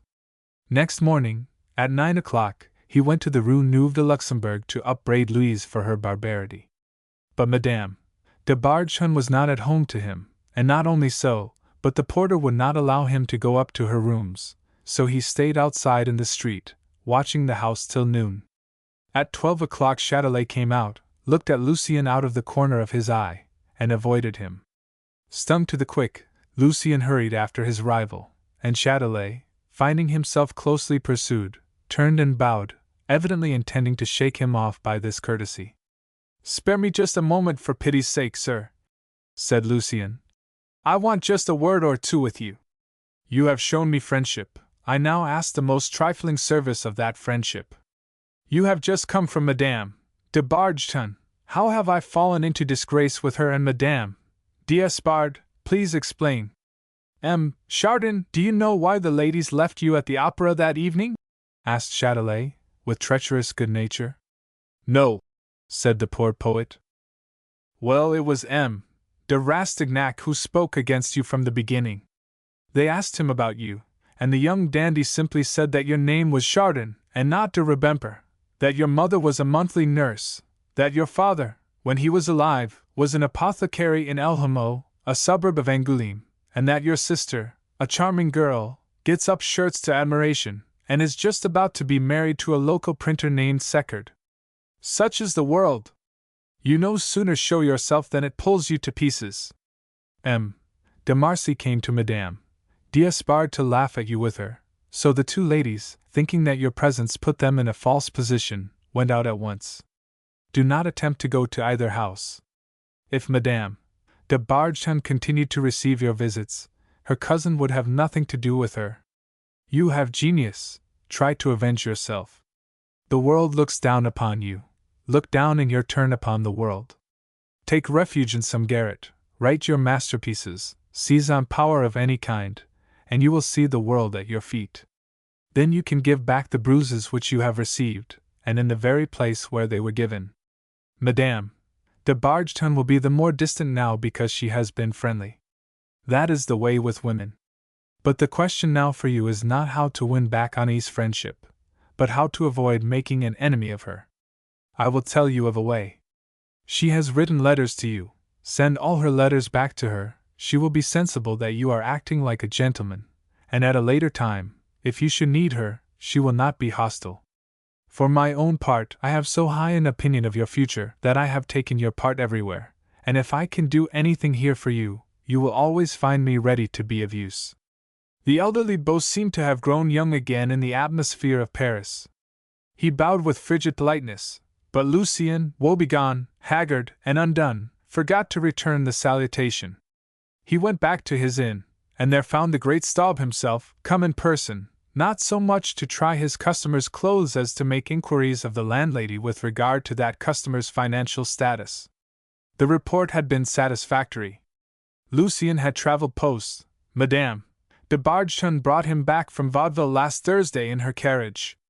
Staub addressed Lucien as Monsieur le Comte, and called his customer's attention to the artistic skill with which he had brought a charming figure into relief. A young man in such a costume has only to walk in the Tuileries, he said, and he will marry an English heiress within a fortnight. Lucien brightened a little under the influences of the German tailor's joke, the perfect fit of his new clothes, the fine cloth, and the sight of a graceful figure which met his eyes in the looking-glass. Vaguely he told himself that Paris was the capital of chance, and for the moment he believed in chance. Had he not a volume of poems and a magnificent romance entitled The Archer of Charles IX in manuscript? He had hope for the future. Staub promised the overcoat and the rest of the clothes the next day. The next day the bootmaker, linendraper, and tailor all returned armed each with his bill, which Lucien, still under the charm of provincial habits, paid forthwith, not knowing how otherwise to rid himself of them. After he had paid, there remained but 360 francs out of the 2,000 which he had brought with him from Angoulême, and he had been but 1 week in Paris. Nevertheless, he dressed and went to take a stroll in the Terrasse des Feuillants. He had his day of triumph. He looked so handsome and so graceful, he was so well dressed, that women looked at him. 2 or 3 were so much struck with his beauty, that they turned their heads to look again. Lucien studied the gait and carriage of the young men on the terrace, and took a lesson in fine manners while he meditated on his 360 francs. That evening, alone in his chamber, an idea occurred to him which threw a light on the problem of his existence at the Gallardbois, where he lived on the plainest fare, thinking to economize in this way. He asked for his account, as if he meant to leave, and discovered that he was indebted to his landlord to the extent of 100 francs. The next morning was spent in running around the Latin Quarter, recommended for its cheapness by David. For a long while he looked about till, finally, in the Rue de Cluny, close to the Sorbonne, he discovered a place where he could have a furnished room for such a price as he could afford to pay. He settled with his hostess of the Gallardbois, and took up his quarters in the Rue de Cluny that same day. His removal only cost him the cab fare. When he had taken possession of his poor room, he made a packet of Madame de Bargeton's letters, laid them on the table, and sat down to write to her. But before he wrote he fell to thinking over that fatal week. He did not tell himself that he had been the first to be faithless, that for a sudden fancy he had been ready to leave his Louise without knowing what would become of her in Paris. He saw none of his own shortcomings, but he saw his present position, and blamed Madame de Bargeton for it. She was to have lighted his way, instead she had ruined him. He grew indignant, he grew proud, he worked himself into a paroxysm of rage, and set himself to compose the following epistle. After penning this rhetorical effusion, full of the sombre dignity which an artist of 1 and 20 is rather apt to overdo, Lucien's thoughts went back to them at home. He saw the pretty rooms which David had furnished for him, at the cost of part of his little store, and a vision rose before him of quiet, simple pleasures in the past. Shadowy figures came about him. He saw his mother and Eve and David, and heard their sobs over his leave-taking, and at that he began to cry himself, for he felt very lonely in Paris, and friendless and forlorn. 2 or 3 days later he wrote to his sister. Lucien. The name of Flicoteaux is engraved on many memories. Few indeed were the students who lived in the Latin Quarter during the last 12 years of the Restoration, and did not frequent that temple sacred to hunger and impecuniosity. There a dinner of 3 courses, with a quarter bottle of wine or a bottle of beer, could be had for 18 sous, or for 22 sous the quarter bottle becomes a bottle. Flicoteaux, that friend of youth, would beyond a doubt have amassed a colossal fortune but for a line on his bill of fare, a line which rival establishments are wont to print in capital letters, thus, bread at discretion, which, being interpreted, should read indiscretion. Flicoteaux's has been nursing father to many an illustrious name. Verily, the heart of more than one great man ought to wax warm with innumerable recollections of inexpressible enjoyment at the sight of the small, square window panes that look upon the Place de la Sorbonne and the Rue Neuve de Richelieu. Flicoteaux's 2 and Flicoteaux's 3 respected the old exterior, maintaining the dingy hue and general air of a respectable, old-established house, showing thereby the depth of their contempt for the charlatanism of the shop front, the kind of advertisement which feasts the eyes at the expense of the stomach, to which your modern restaurant almost always has recourse. Here you beheld no piles of straw-stuffed game never destined to make the acquaintance of the spit, no fantastical fish to justify the mountebank's remark, "I saw a fine carp today, I expect to buy it this day week."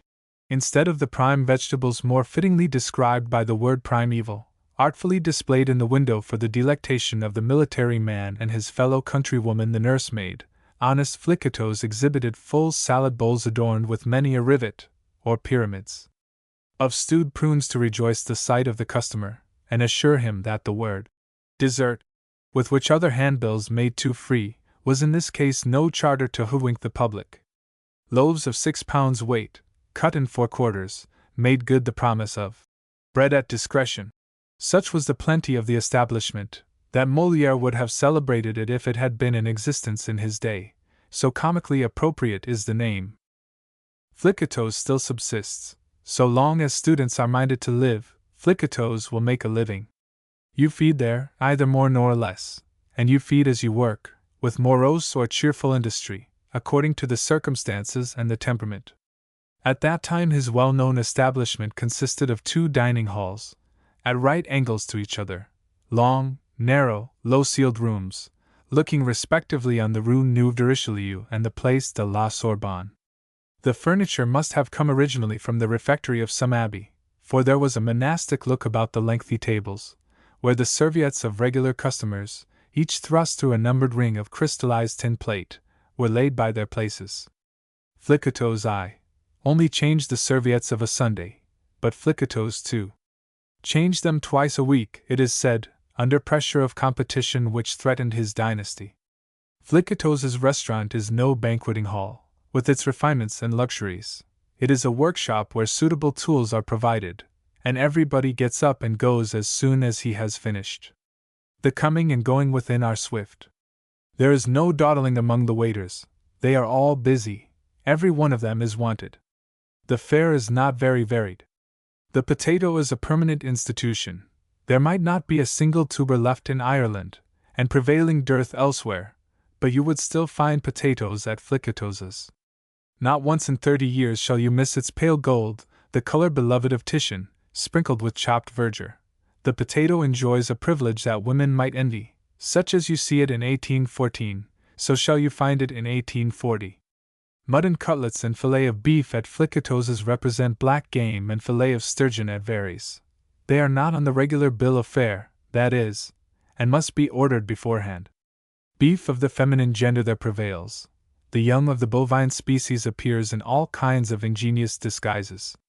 When the whiting and mackerel abound on our shores, they are likewise seen in large numbers at Flicoteaux's.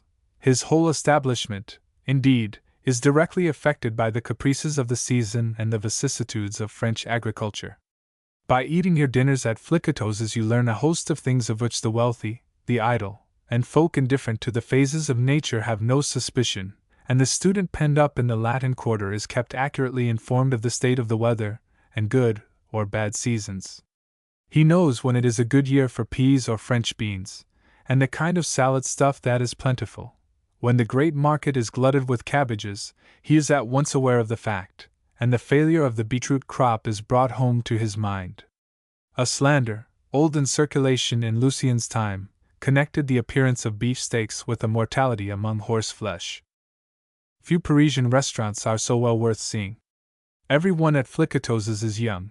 You see nothing but youth, and although earnest faces and grave, gloomy, anxious faces are not lacking, you see hope and confidence and poverty gaily endured. Dress, as a rule, is careless, and regular comers in decent clothes are marked exceptions. Everybody knows at once that something extraordinary is afoot, a mistress to visit, a theater party, or some excursion into higher spheres. Here, it is said, friendships have been made among students who became famous men in after days, as will be seen in the course of this narrative, but with the exception of a few knots of young fellows from the same part of France who make a group about the end of a table, the gravity of the diners is hardly relaxed. Perhaps this gravity is due to the catholicity of the wine, which checks good fellowship of any kind. Flicoteaux's frequenters may recollect certain somber and mysterious figures enveloped in the gloom of the chilliest penury. These beings would dine there daily for a couple of years and then vanish, and the most inquisitive regular comber could throw no light on the disappearance of such goblins of Paris. Friendships struck up over Flicoteaux's dinners were sealed in neighboring cafes in the flames of heady punch, or by the generous warmth of a small cup of black coffee glorified by a dash of something hotter and stronger. Lucien, like all neophytes, was modest and regular in his habits in those early days at the Hotel de Cluny. After the first unlucky venture in fashionable life which absorbed his capital, he threw himself into his work with the first earnest enthusiasm, which is frittered away so soon over the difficulties or in the bypaths of every life in Paris. The most luxurious and the very poorest lives are equally beset with temptations which nothing but the fierce energy of genius or the morose persistence of ambition can overcome. Lucien used to drop in at Flicoteaux's about 4:30, having remarked the advantages of an early arrival. The bill of fare was more varied, and there was still some chance of obtaining the dish of your choice. Like all imaginative persons, he had taken a fancy to a particular seat, and showed discrimination in his selection. On the very first day he had noticed a table near the counter, and from the faces of those who sat about it, and chance snatches of their talk, he recognized brothers of the craft. A sort of instinct, moreover, pointed out the table near the counter as a spot whence he could parley with the owners of the restaurant. In time an acquaintance would grow up, he thought, and then in the day of distress he could no doubt obtain the necessary credit. So he took his place at a small square table close to the desk, intended probably for casual comers, for the 2 clean serviettes were unadorned with rings. Lucien's opposite neighbor was a thin, pallid youth, to all appearance as poor as himself. His handsome face was somewhat worn, already it told of hopes that had vanished, leaving lines upon his forehead and barren furrows in his soul, where seeds had been sown that had come to nothing. Lucien felt drawn to the stranger by these tokens. His sympathies went out to him with irresistible fervor. After a week's exchange of small courtesies and remarks, the poet from Angoulême found the first person with whom he could chat. The stranger's name was Etienne Lousteau. 2 years ago he had left his native place, a town in Berry, just as Lucien had come from Angoulême. His lively gestures, bright eyes, and occasionally curt speech revealed a bitter apprenticeship to literature. Etienne had come from Sancerre with his tragedy in his pocket, drawn to Paris by the same motives that impelled Lucien, hope of fame and power and money. Sometimes Etienne Lousteau came for several days together, but in a little while his visits became few and far between, and he would stay away for 5 or 6 days in succession. Then he would come back, and Lucien would hope to see his poet next day, only to find a stranger in his place. When 2 young men meet daily, their talk harks back to their last conversation, but these continual interruptions obliged Lucien to break the ice afresh each time, and further checked an intimacy which made little progress during the first few weeks. On inquiry of the damsel at the counter, Lucien was told that his future friend was on the staff of a small newspaper, and wrote reviews of books and dramatic criticism of pieces played at the Ambigu Comique, the Gate, and the Panorama Dramatique. The young man became a personage all at once in Lucien's eyes. Now, he thought, he would lead the conversation on rather more personal topics, and make some effort to gain a friend so likely to be useful to a beginner. The journalist stayed away for a fortnight.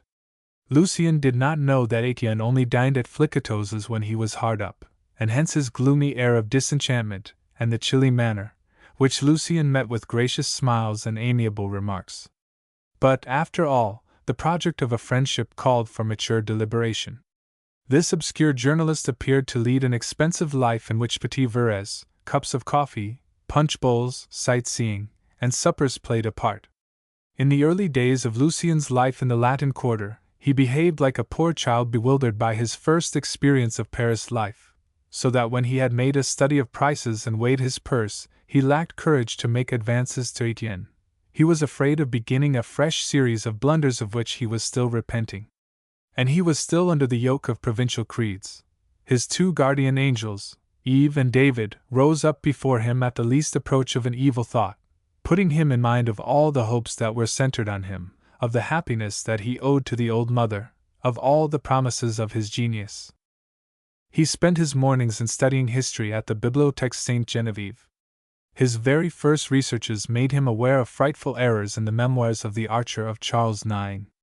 When the library closed, he went back to his damp, chilly room to correct his work, cutting out whole chapters and piecing it together anew. And after dining at Flicatos's, he went down to the Passage du Commerce to see the newspapers at Blois' reading room, as well as new books and magazines and poetry, so as to keep himself informed of the movements of the day. And when, towards midnight, he returned to his wretched lodgings, he had used neither fuel nor candlelight.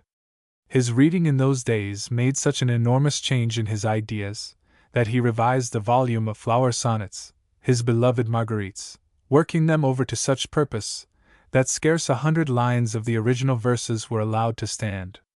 So in the beginning Lucien led the honest, innocent life of the country lad who never leaves the Latin Quarter, devoting himself wholly to his work, with thoughts of the future always before him, who finds Flicatos's ordinary luxurious after the simple home fare, and strolls for recreation along the alleys of the Luxembourg, the blood surging back to his heart as he gives timid side glances to the pretty women. But this could not last. Lucien, with his poetic temperament and boundless longings, could not withstand the temptations held out by the playbills.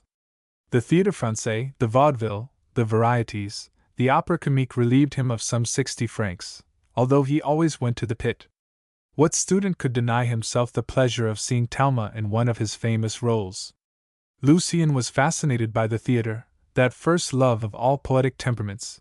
The actors and actresses were awe-inspiring creatures. He did not so much as dream of the possibility of crossing the footlights and meeting them on familiar terms.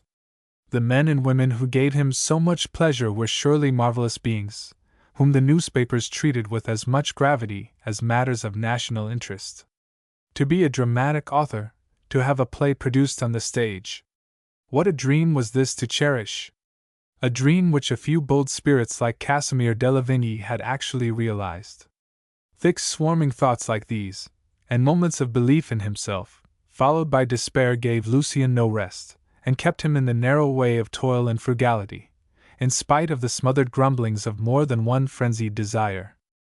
Carrying prudence to an extreme, he made it a rule never to enter the precincts of the Palais Royal, that place of perdition where he had spent 50 francs at Verrey's in a single day, and nearly 500 francs on his clothes.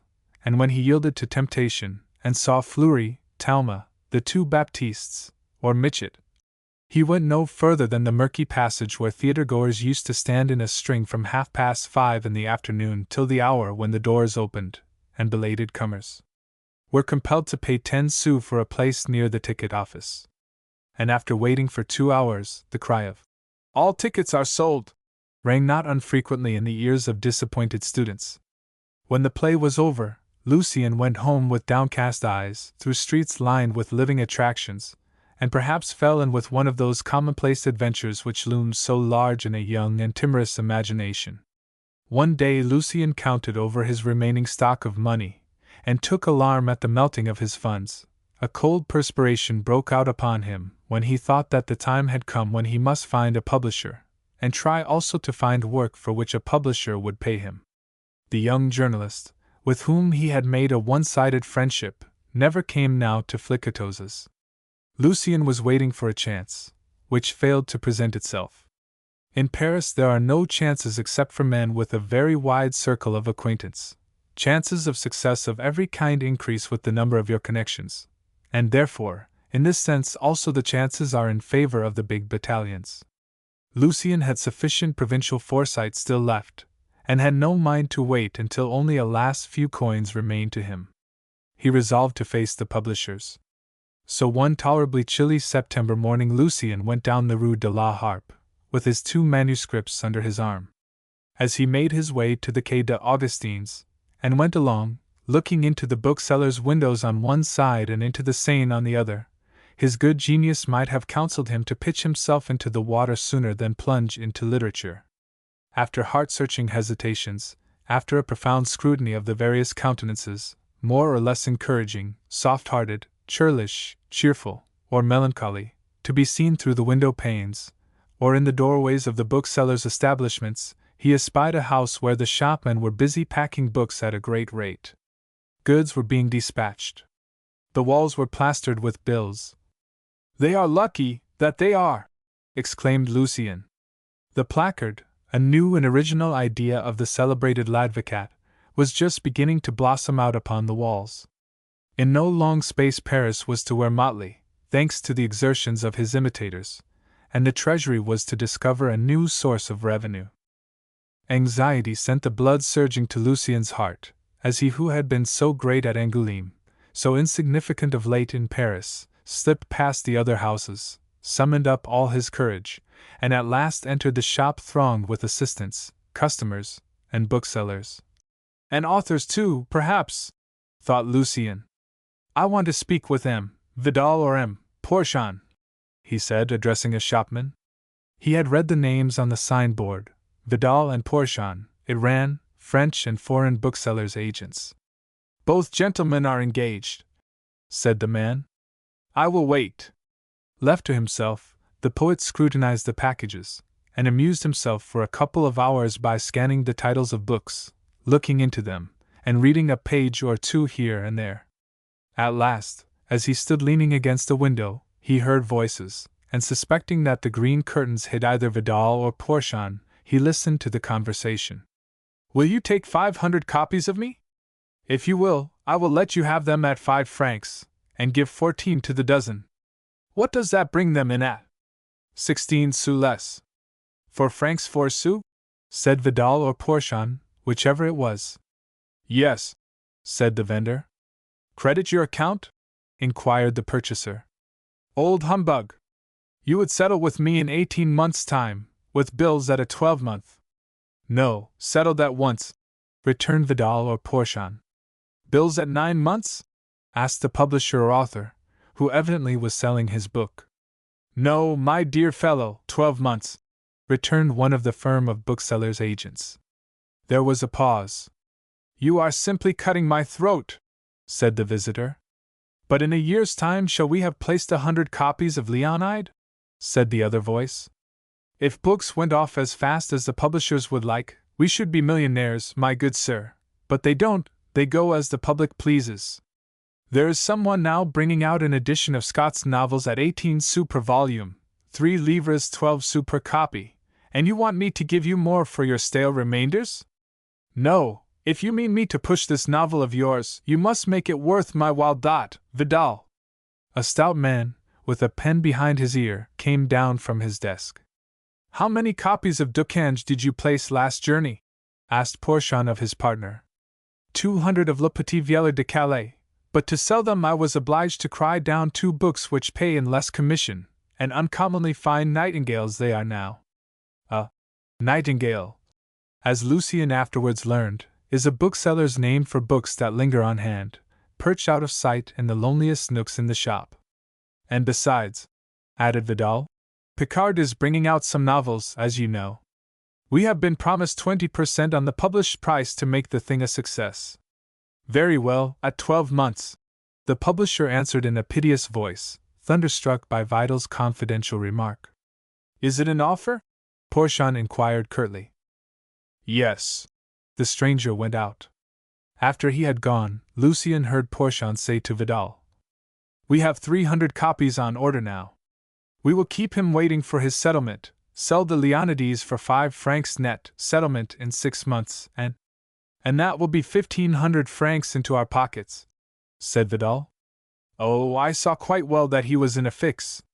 He is giving Ducange 4,000 francs for 2,000 copies." Lucien cut Vidal short by appearing in the entrance of the den. "I have the honor of wishing you a good day, gentlemen," he said, addressing both partners. The booksellers nodded slightly. I have a French historical romance after the style of Scott. It is called The Archer of Charles IX. I propose to offer it to you. Porchon glanced at Lucien with lusterless eyes, and laid his pen down on the desk. Vidal stared rudely at the author. We are not publishing booksellers, sir, we are booksellers' agents, he said. When we bring out a book ourselves, we only deal in well-known names, and we only take serious literature besides history and epitomes. But my book is very serious. It is an attempt to set the struggle between Catholics and Calvinists in its true light. The Catholics were supporters of absolute monarchy, and the Protestants for a republic. Vidal! Shouted an assistant. Vidal fled. I don't say, sir, that your book is not a masterpiece, replied Porchon, with scanty civility. But we only deal in books that are ready printed. Go and see somebody that buys manuscripts. There is old Doguereau in the Rue du Coq, near the Louvre, he is in the romance line. If you had only spoken sooner, you might have seen Pollitt, a competitor of Doguereau and of the publisher in the Wooden Galleries. I have a volume of poetry. Porchon! Somebody shouted. Poetry! Porchon exclaimed angrily. For what do you take me? He added, laughing in Lucien's face. And he dived into the regions of the back shop. Lucien went back across the Pont Neuf absorbed in reflection. From all that he understood of this mercantile dialect, it appeared that books, like cotton nightcaps, were to be regarded as articles of merchandise to be sold dear and bought cheap. I have made a mistake, said Lucien to himself, but all the same, this rough and ready practical aspect of literature made an impression upon him. In the Rue du Coq he stopped in front of a modest-looking shop, which he had passed before. He saw the inscription Doguereau, bookseller, painted above it in yellow letters on a green ground, and remembered that he had seen the name at the foot of the title page of several novels at Bloss' reading room. In he went, not without the inward trepidation which a man of any imagination feels at the prospect of a battle. Inside the shop he discovered an odd-looking old man, one of the queer characters of the trade in the days of the Empire. Doguereau wore a black coat with vast square skirts, when fashion required swallowtail coats. His waistcoat was of some cheap material, a checked pattern of many colors, a steel chain, with a copper key attached to it, hung from his fob and dangled down over a roomy pair of black nether garments. The bookseller's watch must have been the size of an onion. Iron gray ribbed stockings, and shoes with silver buckles completed his costume. The old man's head was bare, and ornamented with a fringe of grizzled locks, quite poetically scanty. Old Doguereau, as Porchon styled him, was dressed half like a professor of belles lettres as to his trousers and shoes, half like a tradesman with respect to the variegated waistcoat, the stockings, and the watch, and the same odd mixture appeared in the man himself. He united the magisterial, dogmatic air, and the hollow countenance of the professor of rhetoric with the sharp eyes, suspicious mouth, and vague uneasiness of the bookseller. Doguereau? Asked Lucien. That is my name, sir. You are very young, remarked the bookseller. My age, sir, has nothing to do with the matter. True. And the old bookseller took up the manuscript. Begad! The Archer of Charles IX, a good title. Let us see now, young man, just tell me your subject in a word or two. It is a historical work, sir, in the style of Scott. The character of the struggle between the Protestants and Catholics is depicted as a struggle between two opposed systems of government, in which the throne is seriously endangered. I have taken the Catholic side. But you have ideas, young man. Very well, I will read your book, I promise you. I would rather have had something more in Mrs.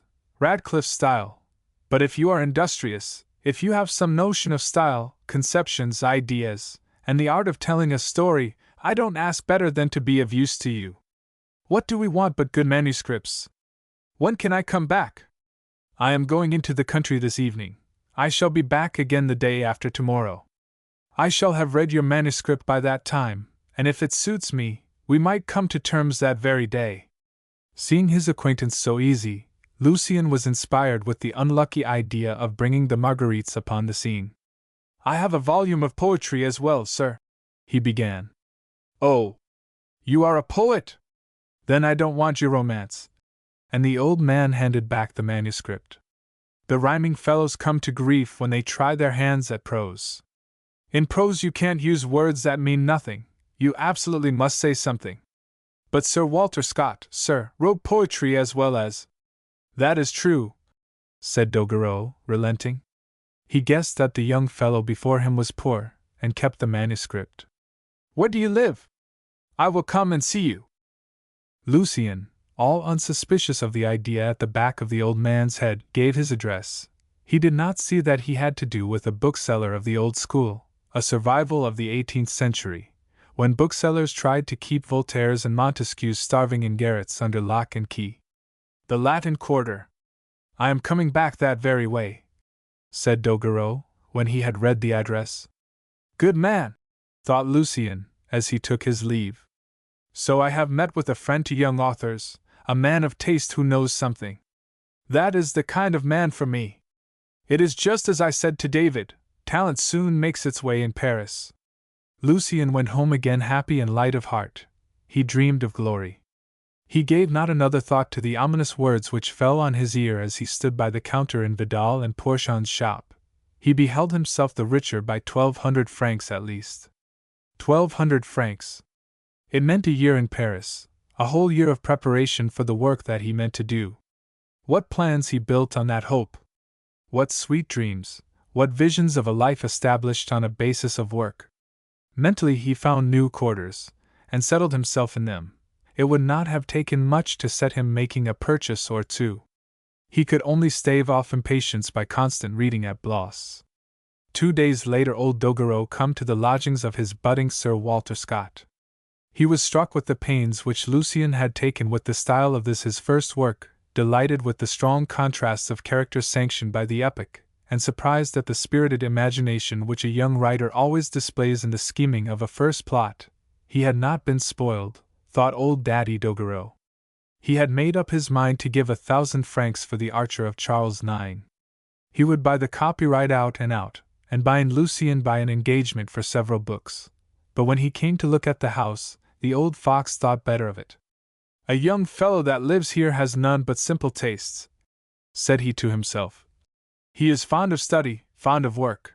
I need not give more than 800 francs. 4th floor, answered the landlady, when he asked for him, Lucien de Rubempré. The old bookseller, peering up, saw nothing but the sky above the 4th floor. This young fellow, thought he, is a good-looking lad.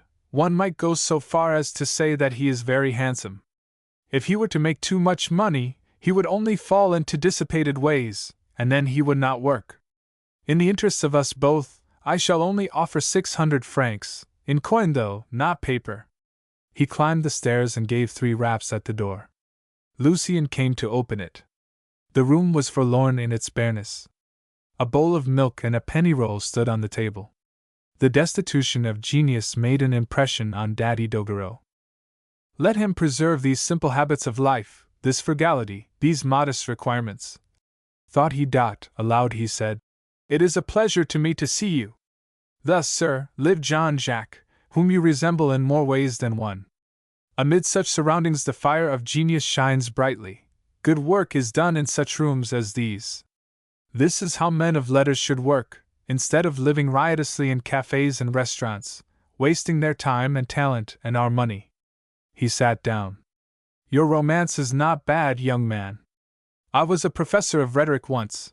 I know French history. There are some capital things in it. You have a future before you, in fact. Oh, sir? No, I tell you so. We may do business together. I will buy your romance. Lucien's heart swelled and throbbed with gladness. He was about to enter the world of literature. He should see himself in print at last. I will give you 400 francs, continued Doguereau in honeyed accents, and he looked at Lucien with an air which seemed to betoken an effort of generosity. The volume? Queried Lucien. For the romance? Said Doguereau, heedless of Lucien's surprise. In ready money, he added. And you shall undertake to write 2 books for me every year for 6 years. If the first book is out of print in 6 months, I will give you 600 francs for the others. So, if you write 2 books each year, you will be making 100 francs a month. You will have a sure income, you will be well off. There are some authors whom I only pay 300 francs for a romance. I give 200 for translations of English books. Such prices would have been exorbitant in the old days. Sir, we cannot possibly come to an understanding. Give me back my manuscript, I beg, said Lucien in a cold chill. Here it is, said the old bookseller. You know nothing of business, sir. Before an author's first book can appear, a publisher is bound to sink 1,600 francs on the paper and the printing of it. It is easier to write a romance than to find all that money. I have 100 romances in manuscript, and I have not 160,000 francs in my cash box, alas! I have not made so much in all these 20 years that I have been a bookseller. So you don't make a fortune by printing romances, you see. Vidal and Porchon only take them of us on conditions that grow harder and harder day by day. You have only your time to lose, while I am obliged to disburse 2,000 francs. If we fail, haven sua fatally belly, I lose 2,000 francs, while, as for you, you simply hurl an ode at the thick-headed public. When you have thought over this that I have the honor of telling you, you will come back to me. You will come back to me, he asserted authoritatively, by way of reply to a scornful gesture made involuntarily by Lucien. So far from finding a publisher obliging enough to risk 2,000 francs for an unknown writer, you will not find a publisher's clerk that will trouble himself to look through your screed. Now that I have read it, I can point out a good many slips in grammar. You have put observer for fair observer and malbrer K. Malbrer is a preposition, and requires an object. Lucien appeared to be humiliated. When I see you again, you will have lost 100 francs, he added. I shall only give 100 crowns. With that he rose and took his leave. On the threshold he said, If you had not something in you, and a future before you, if I did not take an interest in studious youth, I should not have made you such a handsome offer. 100 francs per month! Think of it! After all, a romance in a drawer is not eating its head off like a horse in a stable, nor will it find you in victuals either, and that's a fact. Lucien snatched up his manuscript and dashed it on the floor. I would rather burn it, sir, he exclaimed. You have a poet's head, returned his senior. Lucien devoured his bread and supped his bowl of milk, then he went downstairs. His room was not large enough for him. He was turning round and round in it like a lion in a cage at the Jardin des Plantes. At the Bibliothèque Sainte-Geneviève, whither Lucien was going, he had come to know a stranger by sight, a young man of 25 or thereabouts, working with the sustained industry which nothing can disturb nor distract, the sign by which your genuine literary worker is known. Evidently the young man had been reading there for some time, for the librarian and attendants all knew him and paid him special attention. The librarian would even allow him to take away books, with which Lucien saw him return in the morning. In the stranger student he recognized a brother in penury and hope. Pale-faced and slight and thin, with a fine forehead hidden by masses of black, tolerably unkempt hair, there was something about him that attracted indifferent eyes. It was a vague resemblance which he bore to portraits of the young Bonaparte, engraved from Robert Lefebvre's picture. That engraving is a poem of melancholy intensity, of suppressed ambition, of power working below the surface. Study the face carefully, and you will discover genius in it and discretion, and all the subtlety and greatness of the man. The portrait has speaking eyes like a woman's. They look out, greedy of space, craving difficulties to vanquish. Even if the name of Bonaparte were not written beneath it, you would gaze long at that face. Lucien's young student, the incarnation of this picture, usually wore footed trousers, shoes with thick soles to them, an overcoat of coarse cloth, a black cravat, a waistcoat of some gray and white material buttoned to the chin, and a cheap hat.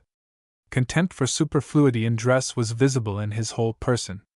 Lucien also discovered that the mysterious stranger with that unmistakable stamp which genius sets upon the forehead of its slaves was one of Flicatos's most regular customers. He ate to live, careless of the fare which appeared to be familiar to him, and drank water. Wherever Lucien saw him, at the library or at Flicatos's, There was a dignity in his manner, springing doubtless from the consciousness of a purpose that filled his life, a dignity which made him unapproachable. He had the expression of a thinker. Meditation dwelt on the fine, nobly carved brow.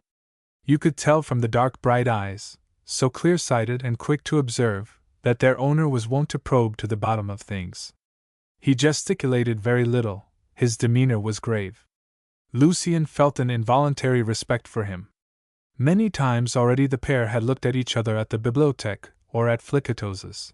Many times they had been on the point of speaking, but neither of them had ventured so far as yet. The silent young man went off to the further end of the library, on the side at right angles to the Place de la Sorbonne, and Lucien had no opportunity of making his acquaintance, although he felt drawn to a worker whom he knew by indescribable tokens for a character of no common order. Both, as they came to know afterwards, were unsophisticated and shy, given to fears which cause a pleasurable emotion to solitary creatures. Perhaps they never would have been brought into communication if they had not come across each other that day of Lucien's disaster, for as Lucien turned into the Rue de Grèce, he saw the student coming away from the Bibliothèque Sainte-Geneviève. "The library is closed. I don't know why, monsieur," said he. Tears were standing in Lucien's eyes. He expressed his thanks by one of those gestures that speak more eloquently than words, and unlock hearts at once when two men meet in youth. They went together along the Rue de Grèce towards the Rue de la Harpe. "As that is so, I shall go to the Luxembourg for a walk," said Lucien. "When you have come out, it is not easy to settle down to work again." "No, one's ideas will not flow in the proper current," remarked the stranger. "Something seems to have annoyed you, monsieur?" "I have just had a queer adventure," said Lucien, and he told the history of his visit to the quay, and gave an account of his subsequent dealings with the old bookseller. He gave his name and said a word or two of his position. In 1 month or thereabouts he had spent 60 francs on his board, 30 for lodging, 20 more francs in going to the theatre, and 10 at Bloss' reading room, 120 francs in all, and now he had just 120 francs in hand. "Your story is mine, monsieur, and the story of 10 or 1200 young fellows besides who come from the country to Paris every year. There are others even worse off than we are. Do you see that theatre?" he continued, indicating the turrets of the Odeon. "There came one day to lodge in one of the houses in the square a man of talent who had fallen into the lowest depths of poverty. He was married, in addition to the misfortunes which we share with him, to a wife whom he loved, and the poorer or the richer, as you will, by 2 children. He was burdened with debt, but he put his faith in his pen. He took a comedy in 5 acts to the Odeon. The comedy was accepted, the management arranged to bring it out, the actors learned their parts, the stage manager urged on the rehearsals. 5 several bits of luck, 5 dramas to be performed in real life, and far harder tasks than the writing of a 5-act play. The poor author lodged in a garret, you can see the place from here. He drained his last resources to live until the first representation. His wife pawned her clothes, they all lived on dry bread. On the day of the final rehearsal, the household owed 50 francs in the quarter to the baker, the milkwoman, and the porter. The author had only the strictly necessary clothes, a coat, a shirt, trousers, a waistcoat, and a pair of boots. He felt sure of his success. He kissed his wife. The end of their troubles was at hand. "At last! There is nothing against us now," cried he. "Yes, there is fire," said his wife. "Look, the Odeon is on fire." "The Odeon was on fire, monsieur. So do not you complain. You have clothes, you have neither wife nor child, you have 120 francs for emergencies in your pocket, and you owe no one a penny. Well, the piece went through 150 representations at the Theatre Louvois. The king allowed the author a pension. Genius is patience, as Buffon said. And patience, after all, is a man's nearest approach to nature's processes of creation. What is art, monsieur, but nature concentrated? By this time the young men were striding along the walks of the Luxembourg, and in no long time Lucien learned the name of the stranger who was doing his best to administer comfort. That name has since grown famous. Daniel d'Arthez is one of the most illustrious of living men of letters, one of the rare few who show us an example of a noble gift with a noble nature combined. to quote a poet's fine thought. There is no cheap route to greatness, Daniel went on in his kind voice. The works of genius are watered with tears. The gift that is in you, like an existence in the physical world, passes through childhood and its maladies. Nature sweeps away sickly or deformed creatures, and society rejects an imperfectly developed talent. Any man who means to rise above the rest must make ready for a struggle and be undaunted by difficulties. A great writer is a martyr who does not die, that is all. There's the stamp of genius on your forehead, D'Arthez continued, enveloping Lucien by a glance. But unless you have within you the will of genius, unless you are gifted with angelic patience, unless, no matter how far the freaks of fate have set you from your destined goal, you can find the way to your infinite as the turtles in the Indies find their way to the ocean, you had better give up at once. Then do you yourself expect these ordeals? Asked Lucien. Trials of every kind, slander and treachery, and effrontery and cunning, the rivals who act unfairly, and the keen competition of the literary market. His companion said resignedly. What is a first loss, if only your work was good? Will you look at mine and give me your opinion? Asked Lucien. So be it, said D'Arthez. I am living in the Rue de Catervents. Desplain, one of the most illustrious men of genius in our time, the greatest surgeon that the world has known, once endured the martyrdom of early struggles with the first difficulties of a glorious career in the same house. I think of that every night, and the thought gives me the stock of courage that I need every morning. I am living in the very room where, like Rousseau, he had no Teresa. Come in an hour's time. I shall be in. The poets grasped each other's hands with a rush of melancholy and tender feeling inexpressible in words, and went their separate ways, Lucien to fetch his manuscript, Daniel D'Arthez to pawn his watch and buy a couple of faggots. The weather was cold, and his new-found friend should find a fire in his room. Lucien was punctual. He noticed at once that the house was of an even poorer class than the Hôtel de Cluny. A staircase gradually became visible at the further end of a dark passage. He mounted to the 5th floor, and found D'Arthez's room. A bookcase of dark-stained wood, with rows of labeled cardboard cases on the shelves, stood between the two crazy windows.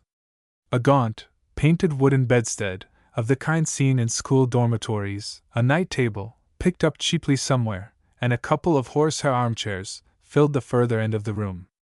The wallpaper, a Highland plaid pattern, was glazed over with the grime of years. Between the window and the grate stood a long table littered with papers, and opposite the fireplace there was a cheap mahogany chest of drawers. A second-hand carpet covered the floor, a necessary luxury, for it saved firing. A common office armchair, cushioned with leather crimson once, but now hoary with wear, was drawn up to the table. Add half a dozen rickety chairs, and you have a complete list of the furniture. Lucien noticed an old-fashioned candle-sconce for a card table, with an adjustable screen attached, and wondered to see 4 wax candles in the sockets. D'Arthez explained that he could not endure the smell of tallow, a little trait denoting great delicacy of sense-perception, and the exquisite sensibility which accompanies it. The reading lasted for 7 hours. Daniel listened conscientiously, forbearing to interrupt by word or comment, one of the rarest proofs of good taste in a listener. Well? Queried Lucien, laying the manuscript on the chimney-piece. You have made a good start on the right way, D'Arthez answered judicially. But you must go over your work again. You must strike out a different style for yourself if you do not mean to ape Sir Walter Scott, for you have taken him for your model. You begin, for instance, as he begins, with long conversations to introduce your characters, and only when they have said their say does description and action follow. This opposition, necessary in all work of a dramatic kind, comes last. Just put the terms of the problem the other way round. Give descriptions, to which our language lends itself so admirably, instead of diffuse dialogue, magnificent in Scott's work, but colorless in your own. Lead naturally up to your dialogue. Plunge straight into the action. Treat your subject from different points of view, sometimes in a side light, sometimes retrospectively. Vary your methods, in fact, to diversify your work. You may be original while adapting the Scots novelist's form of dramatic dialogue to French history. There is no passion in Scott's novels, he ignores passion, or perhaps it was interdicted by the hypocritical manners of his country. Woman for him is duty incarnate. His heroines, with possibly one or two exceptions, are all alike. He has drawn them all from the same model, as painters say. They are, every one of them, descended from Clarissa Harlowe. And returning continually, as he did, to the same idea of woman, how could he do otherwise than produce a single type, varied only by degrees of vividness in the coloring? Woman brings confusion into society through passion. Passion gives infinite possibilities. Therefore depict passion. You have one great resource open to you, foregone by the great genius for the sake of providing family reading for prudish England. In France you have the charming sinner, the brightly colored life of Catholicism, contrasted with somber Calvinistic figures on a background of the times when passions ran higher than at any other period of our history. Every epoch which has left authentic records since the time of Charles the Great calls for at least one romance. Some require 4 or 5, the periods of Louis XIV, of Henry IV, of Francis I, for instance. You would give us in this way a picturesque history of France, with the costumes and furniture, the houses and their interiors, and domestic life, giving us the spirit of the time instead of a laborious narration of ascertained facts. Then there is further scope for originality. You can remove some of the popular delusions which disfigure the memories of most of our kings. Be bold enough in this first work of yours to rehabilitate the great magnificent figure of Catherine, whom you have sacrificed to the prejudices which still cloud her name. And finally, paint Charles IX. For us as he really was, and not as Protestant writers have made him. 10 years of persistent work, and fame and fortune will be yours. By this time it was 9 o'clock. Lucien followed the example set in secret by his future friend by asking him to dine at Eldon's, and spent 12 francs at that restaurant. During the dinner Daniel admitted Lucien into the secret of his hopes and studies. Daniel d'Arthez would not allow that any writer could attain to a preeminent rank without a profound knowledge of metaphysics.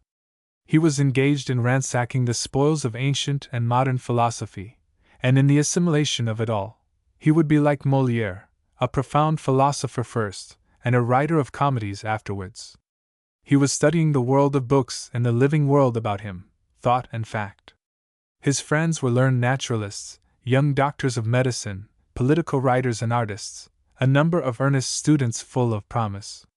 D'Arthez earned a living by conscientious and ill-paid work. He wrote articles for encyclopedias, dictionaries of biography and natural science, doing just enough to enable him to live while he followed his own bent, and neither more nor less. He had a piece of imaginative work on hand, undertaken solely for the sake of studying the resources of language, an important psychological study in the form of a novel, unfinished as yet, for D'Arthez took it up or laid it down as the humor took him, and kept it for days of great distress. D'Arthez's revelations of himself were made very simply, but to Lucien he seemed like an intellectual giant, and by 11 o'clock, when they left the restaurant, he began to feel a sudden, warm friendship for this nature, unconscious of its loftiness, this unostentatious worth. Lucien took D'Arthez's advice unquestioningly, and followed it out to the letter. The most magnificent palaces of fancy had been suddenly flung open to him by a nobly gifted mind, matured already by thought and critical examinations undertaken for their own sake, not for publication, but for the solitary thinker's own satisfaction.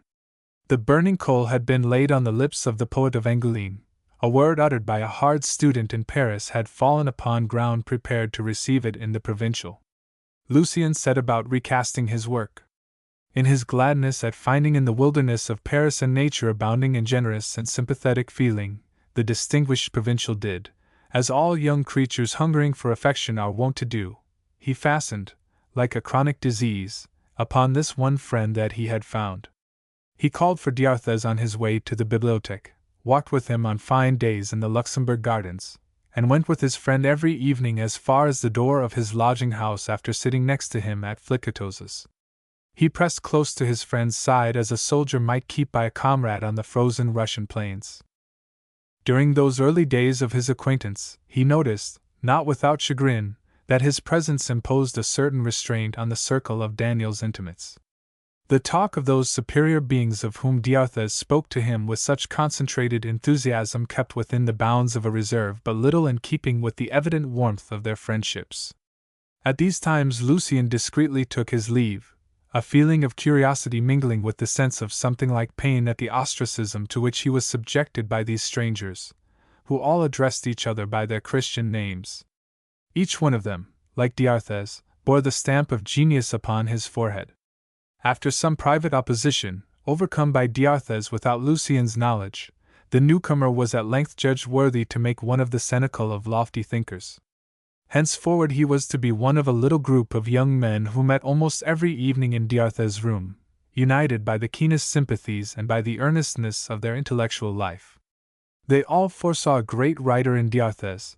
They looked upon him as their chief since the loss of one of their number, a mystical genius, one of the most extraordinary intellects of the age. This former leader had gone back to his province for reasons on which it serves no purpose to enter, but Lucien often heard them speak of this absent friend as Louis. Several of the group were destined to fall by the way, but others, like D'Arthez, have since won all the fame that was their due. A few details as to the circle will readily explain Lucien's strong feeling of interest and curiosity. One among those who still survive was Horace Bianchon, then a house student at the Hôtel Dieu, later, a shining light at the École de Paris, and now so well known that it is needless to give any description of his appearance, genius, or character. Next came Léon Giroux, that profound philosopher and bold theorist, turning all systems inside out, criticizing, expressing, and formulating, dragging them all to the feet of his idol, humanity, great even in his errors, for his honesty ennobled his mistakes. An intrepid toiler, a conscientious scholar, he became the acknowledged head of a school of moralists and politicians. Time alone can pronounce upon the merits of his theories, but if his convictions have drawn him into paths in which none of his old comrades tread, none the less he is still their faithful friend. Art was represented by Joseph Bridal, one of the best painters among the younger men. But for a too impressionable nature, which made havoc of Joseph's heart, he might have continued the traditions of the great Italian masters, though, for that matter, the last word has not yet been said concerning him. He combines Roman outline with Venetian color, but love is fatal to his work. Love not merely transfixes his heart, but sends his arrow through the brain, deranges the course of his life, and sets the victim describing the strangest zigzags. If the mistress of the moment is too kind or too cruel, Joseph will send into the exhibition sketches where the drawing is clogged with color, or pictures finished under the stress of some imaginary woe, in which he gave his whole attention to the drawing, and left the color to take care of itself. He is a constant disappointment to his friends and the public, yet Hoffmann would have worshipped him for his daring experiments in the realms of art. When Bridal is wholly himself he is admirable, and as praise is sweet to him, his disgust is great when one praises the failures in which he alone discovers all that is lacking in the eyes of the public. He is whimsical to the last degree. His friends have seen him destroy a finished picture because, in his eyes, it looked too smooth. "It is overdone," he would say. "It is niggling work." With his eccentric, yet lofty nature, with a nervous organization and all that it entails of torment and delight, the craving for perfection becomes morbid. Intellectually he is akin to Sterne, though he is not a literary worker.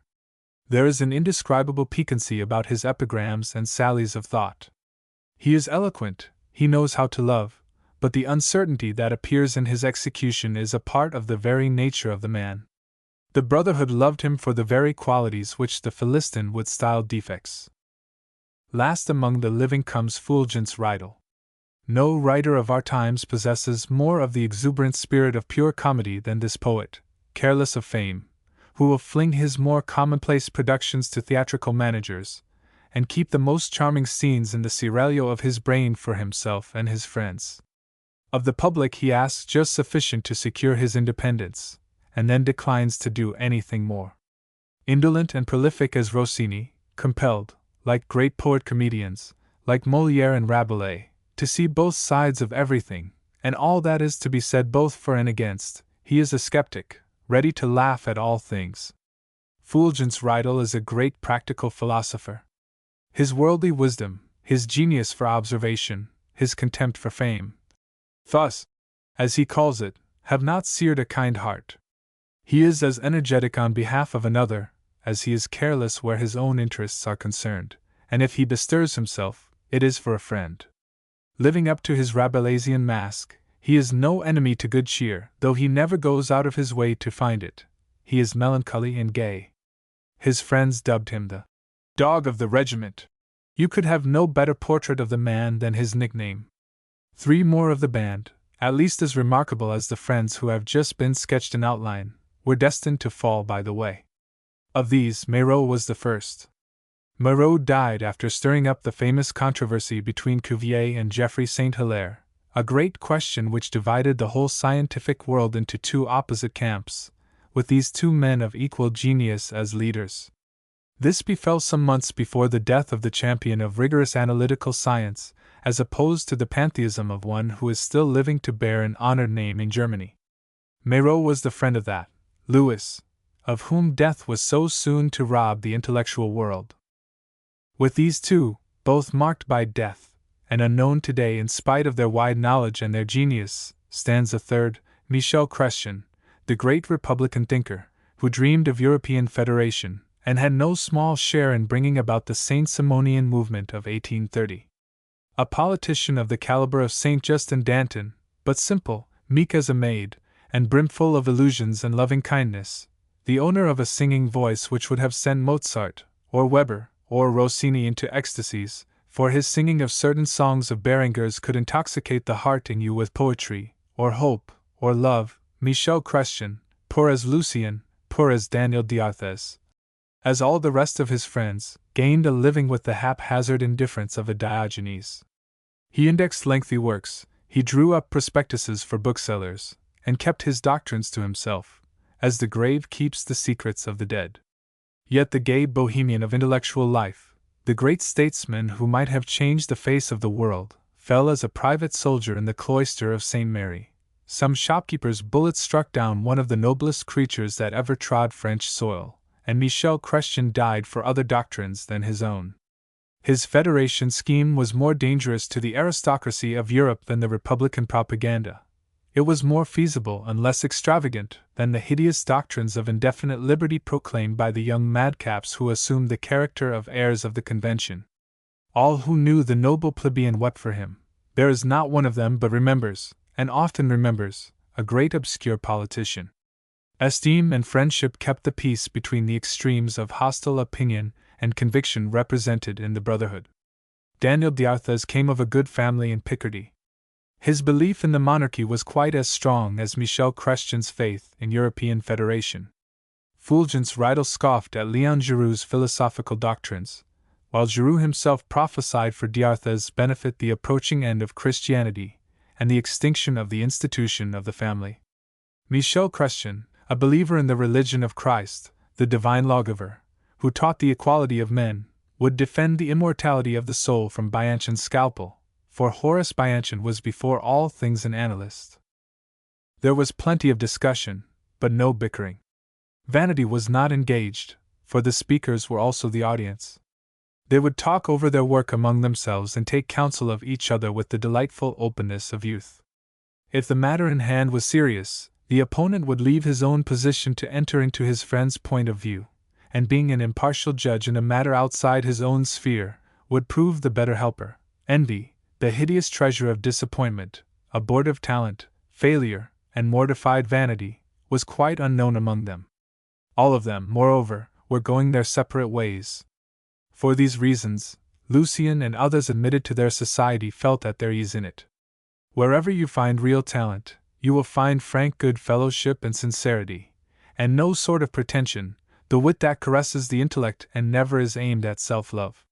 When the first nervousness, caused by respect, wore off, it was unspeakably pleasant to make one of this select company of youth.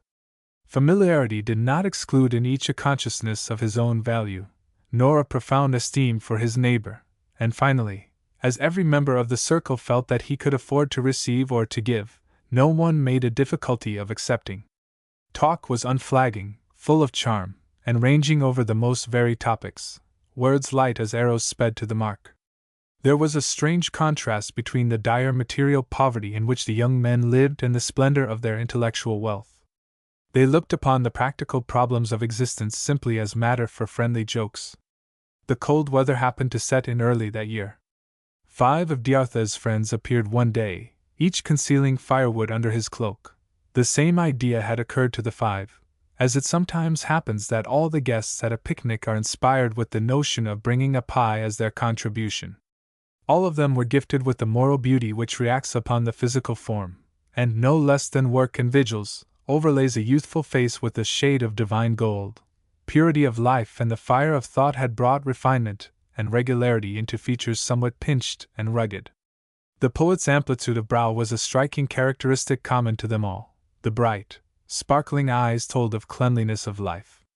The hardships of penury, when they were felt at all, were borne so gaily and embraced with such enthusiasm, that they had left no trace to mar the serenity peculiar to the faces of the young who have no grave errors laid to their charge as yet, who have not stooped to any of the base compromises wrung from impatience of poverty by the strong desire to succeed. The temptation to use any means to this end is the greater since that men of letters are lenient with bad faith and extend an easy indulgence to treachery. There is an element in friendship which doubles its charm and renders it indissoluble, a sense of certainty which is lacking in love. These young men were sure of themselves and of each other. The enemy of one was the enemy of all. The most urgent personal considerations would have been shattered if they had clashed with the sacred solidarity of their fellowship. All alike incapable of disloyalty, they could oppose a formidable no to any accusation brought against the absent, and defend them with perfect confidence. With a like nobility of nature and strength of feeling, it was possible to think and speak freely on all matters of intellectual or scientific interest. Hence the honesty of their friendships, the gaiety of their talk, and with this intellectual freedom of the community there was no fear of being misunderstood. They stood upon no ceremony with each other. They shared their troubles and joys, and gave thought and sympathy from full hearts. The charming delicacy of feeling which makes the tale of Du Amos a treasury for great souls, was the rule of their daily life. It may be imagined, therefore, that their standard of requirements was not an easy one. They were too conscious of their worth, too well aware of their happiness, to care to trouble their life with the admixture of a new and unknown element. This federation of interests and affection lasted for 20 years without a collision or disappointment. Death alone could thin the numbers of the noble Pleiades, taking first Louis Lambert, later Miraut and Michel Chrestien. When Michel Chrestien fell in 1832, his friends went, in spite of the perils of the steppe, to find his body at St. Mary, and Horace Bianchon, Daniel D'Arthez, Leon Giroux, Joseph Bridau, and Fulgence Rideau performed the last duties to the dead, between 2 political fires. By night they buried their beloved in the cemetery of Père Lachaise. Horace Bianchon, undaunted by the difficulties, cleared them away one after another. It was he indeed who besought the authorities for permission to bury the fallen insurgent, and confessed to his old friendship with the dead Federalist.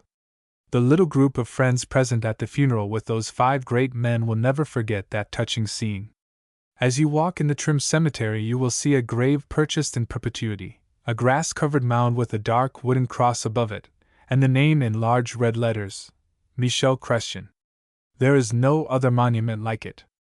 The friends thought to pay a tribute to the sternly simple nature of the man by the simplicity of the record of his death.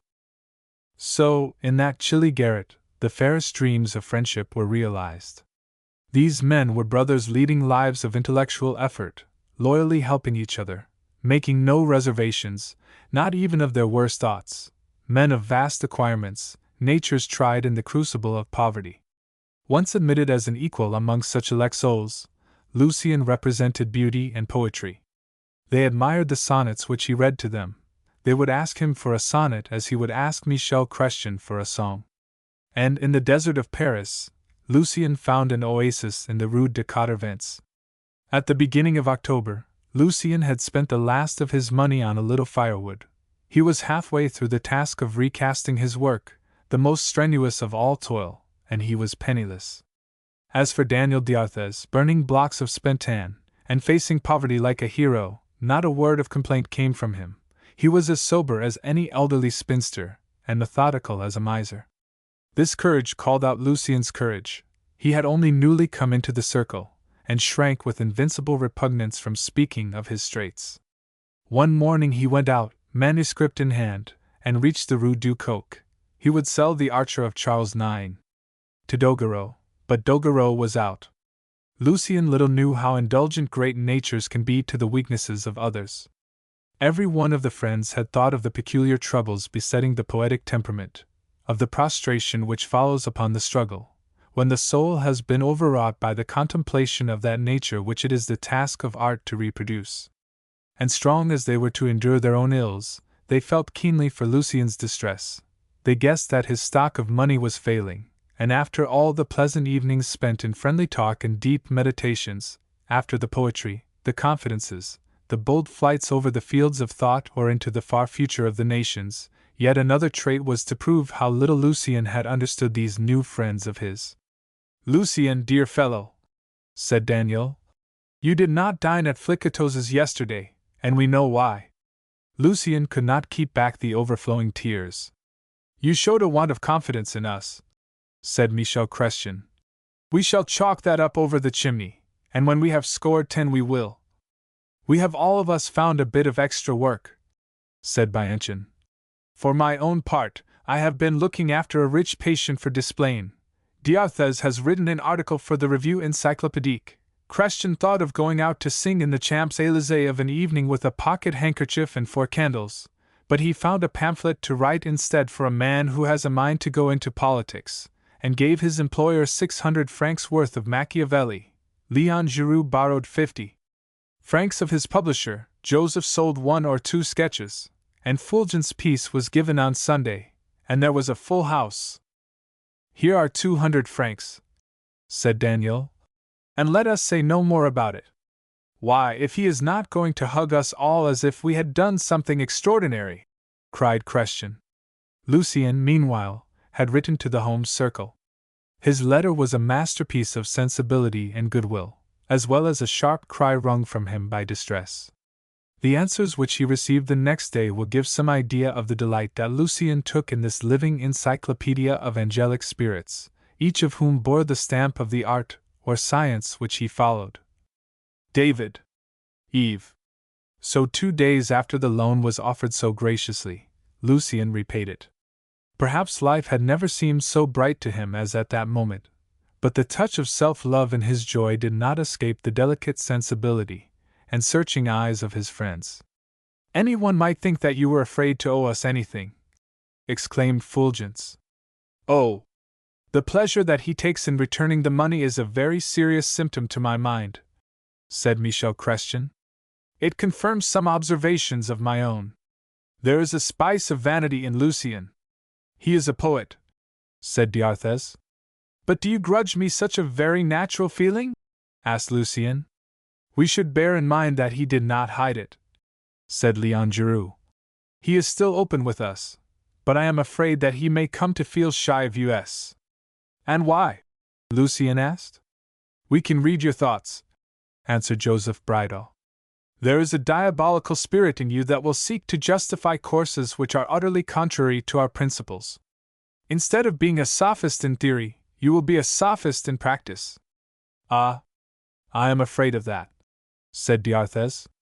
"You will carry on admirable debates in your own mind, Lucien, and take up a lofty position in theory, and end by blameworthy actions.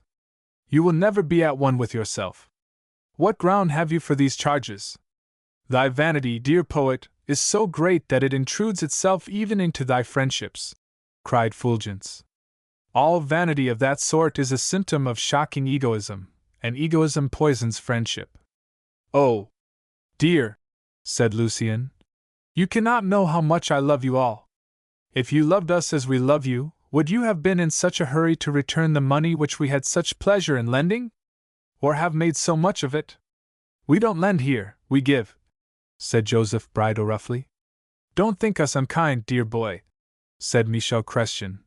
"We are looking forward. We are afraid lest some day you may prefer a petty revenge to the joys of pure friendship.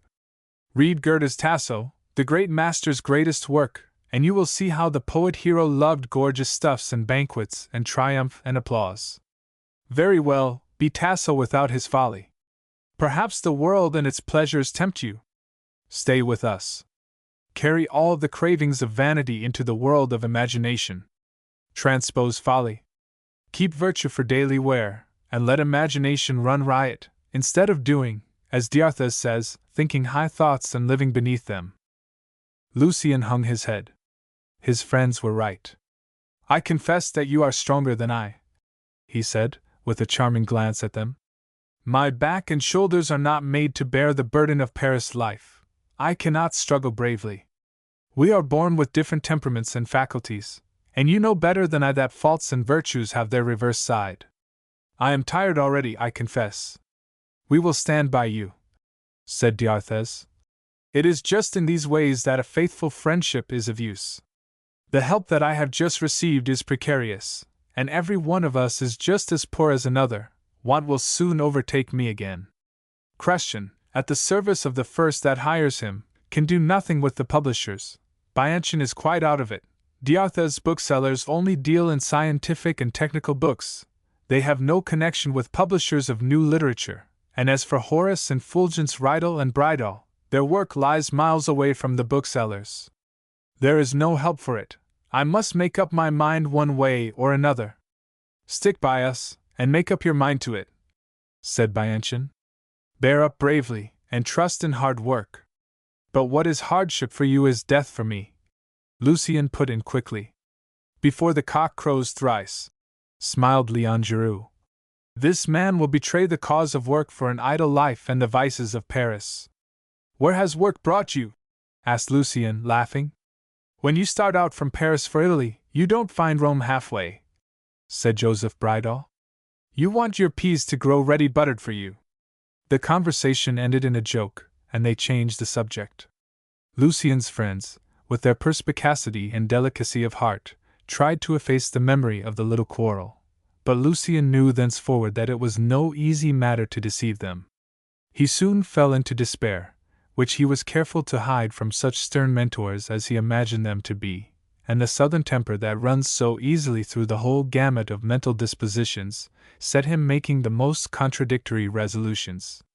Again and again he talked of making the plunge into journalism, and time after time did his friends reply with a "Mind you do nothing of the sort.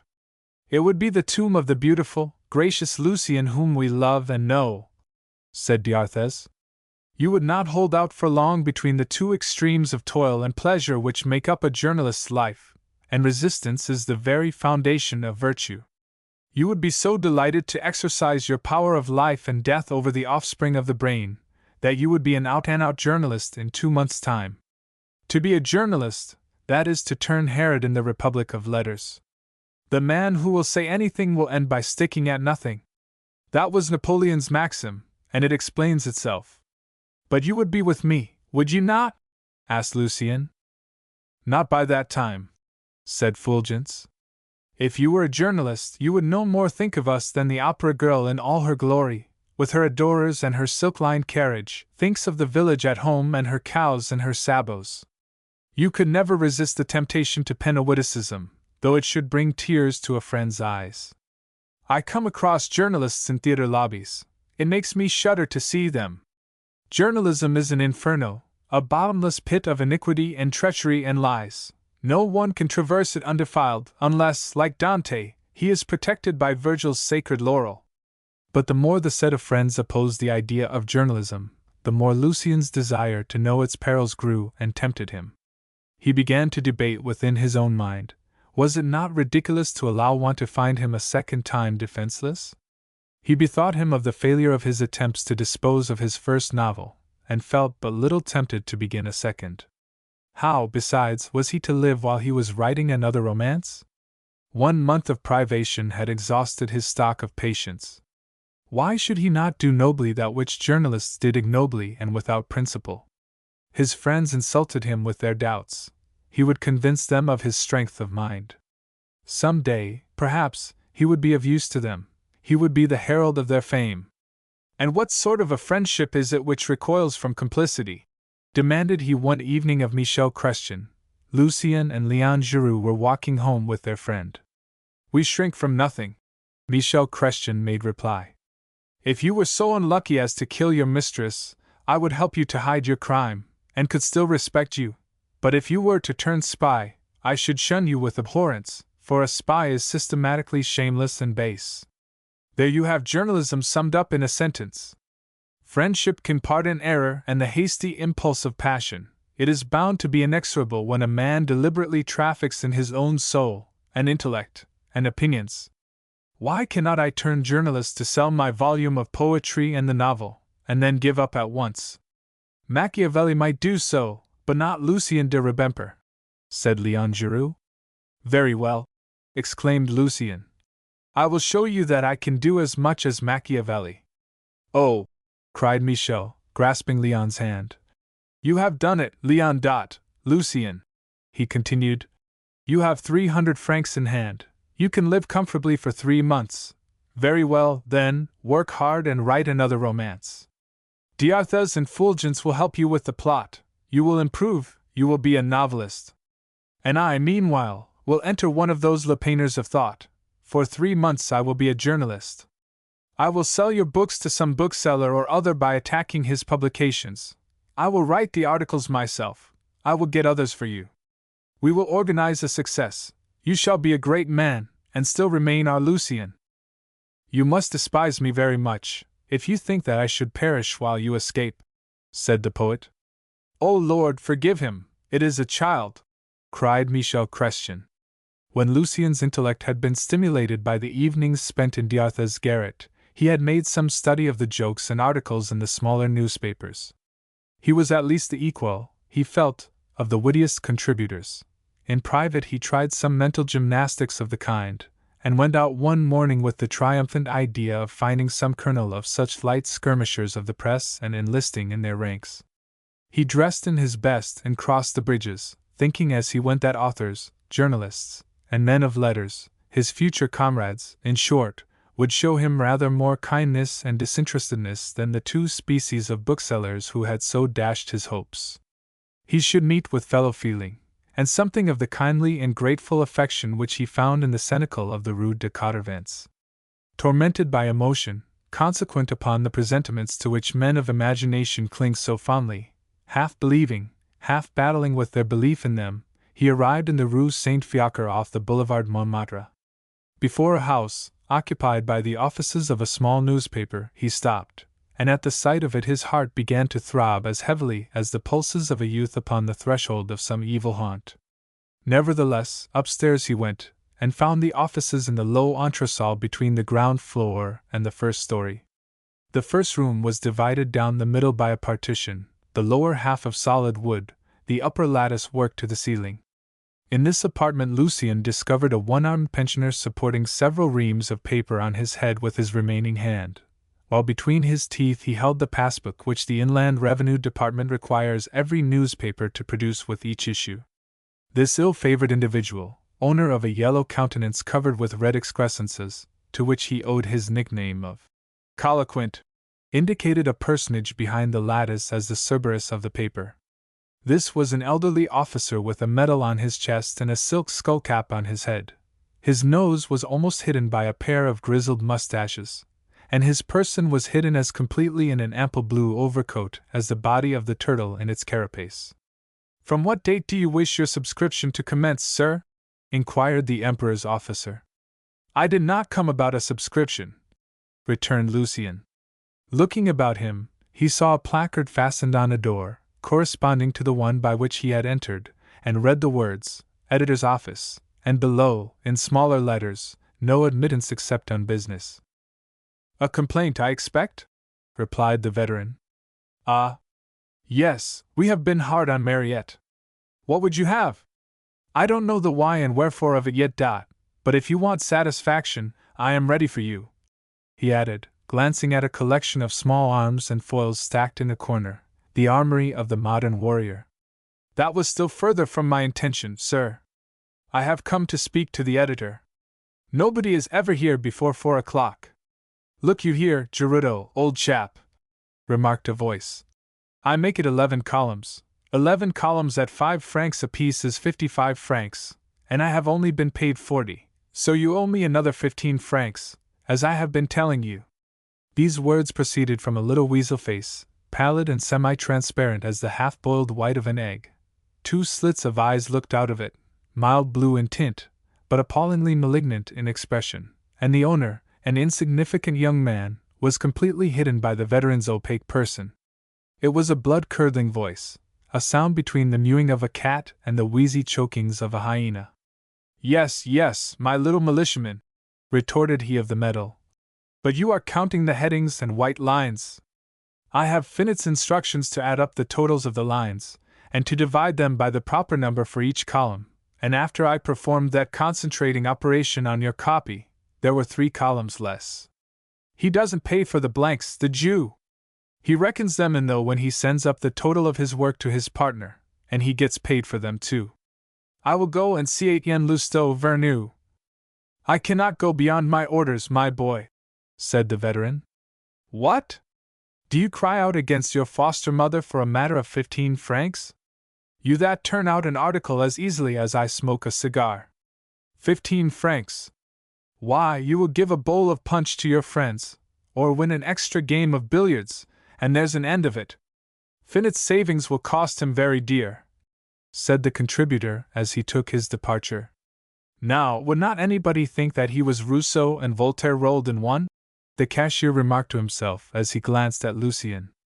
"I will come in again at 4, sir," said Lucien.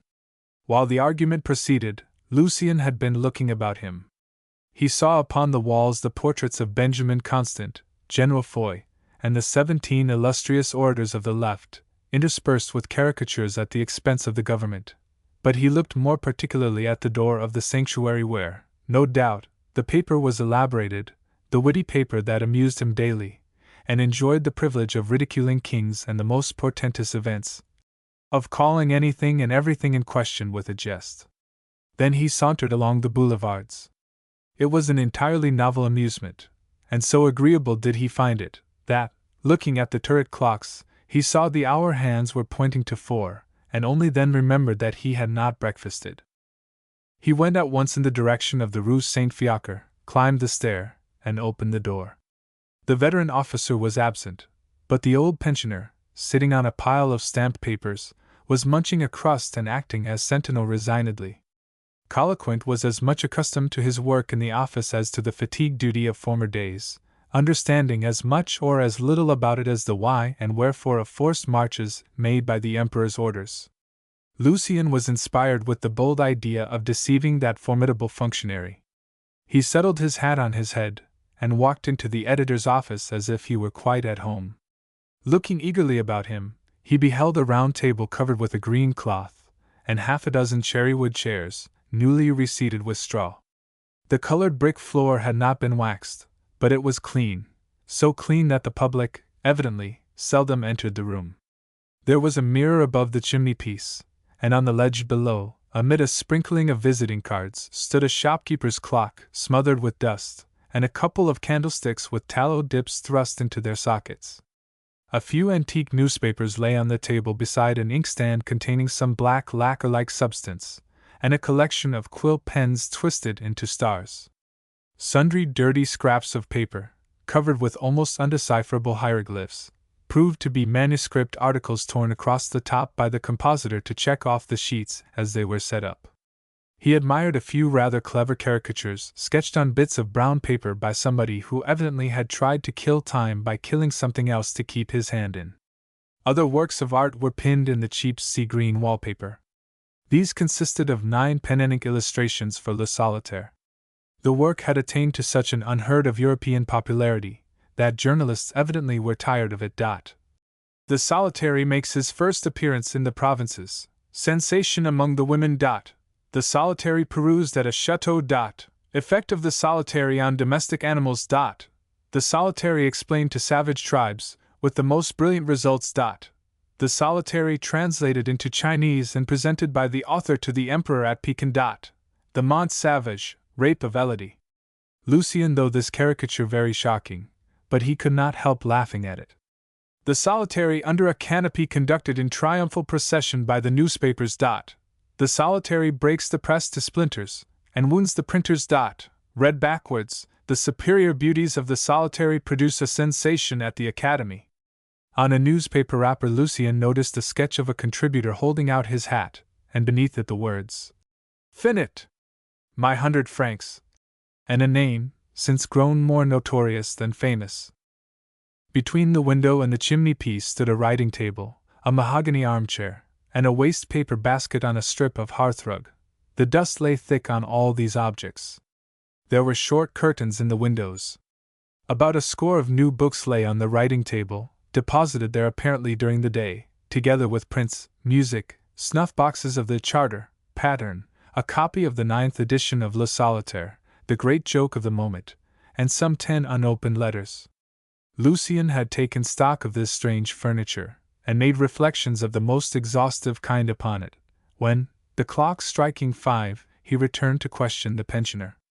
Colquhoun had finished his crust, and was waiting with the patience of a commissionaire, for the man of metals, who perhaps was taking an airing on the boulevard. At this conjuncture the rustle of a dress sounded on the stair, and the light unmistakable footstep of a woman on the threshold. The newcomer was passably pretty.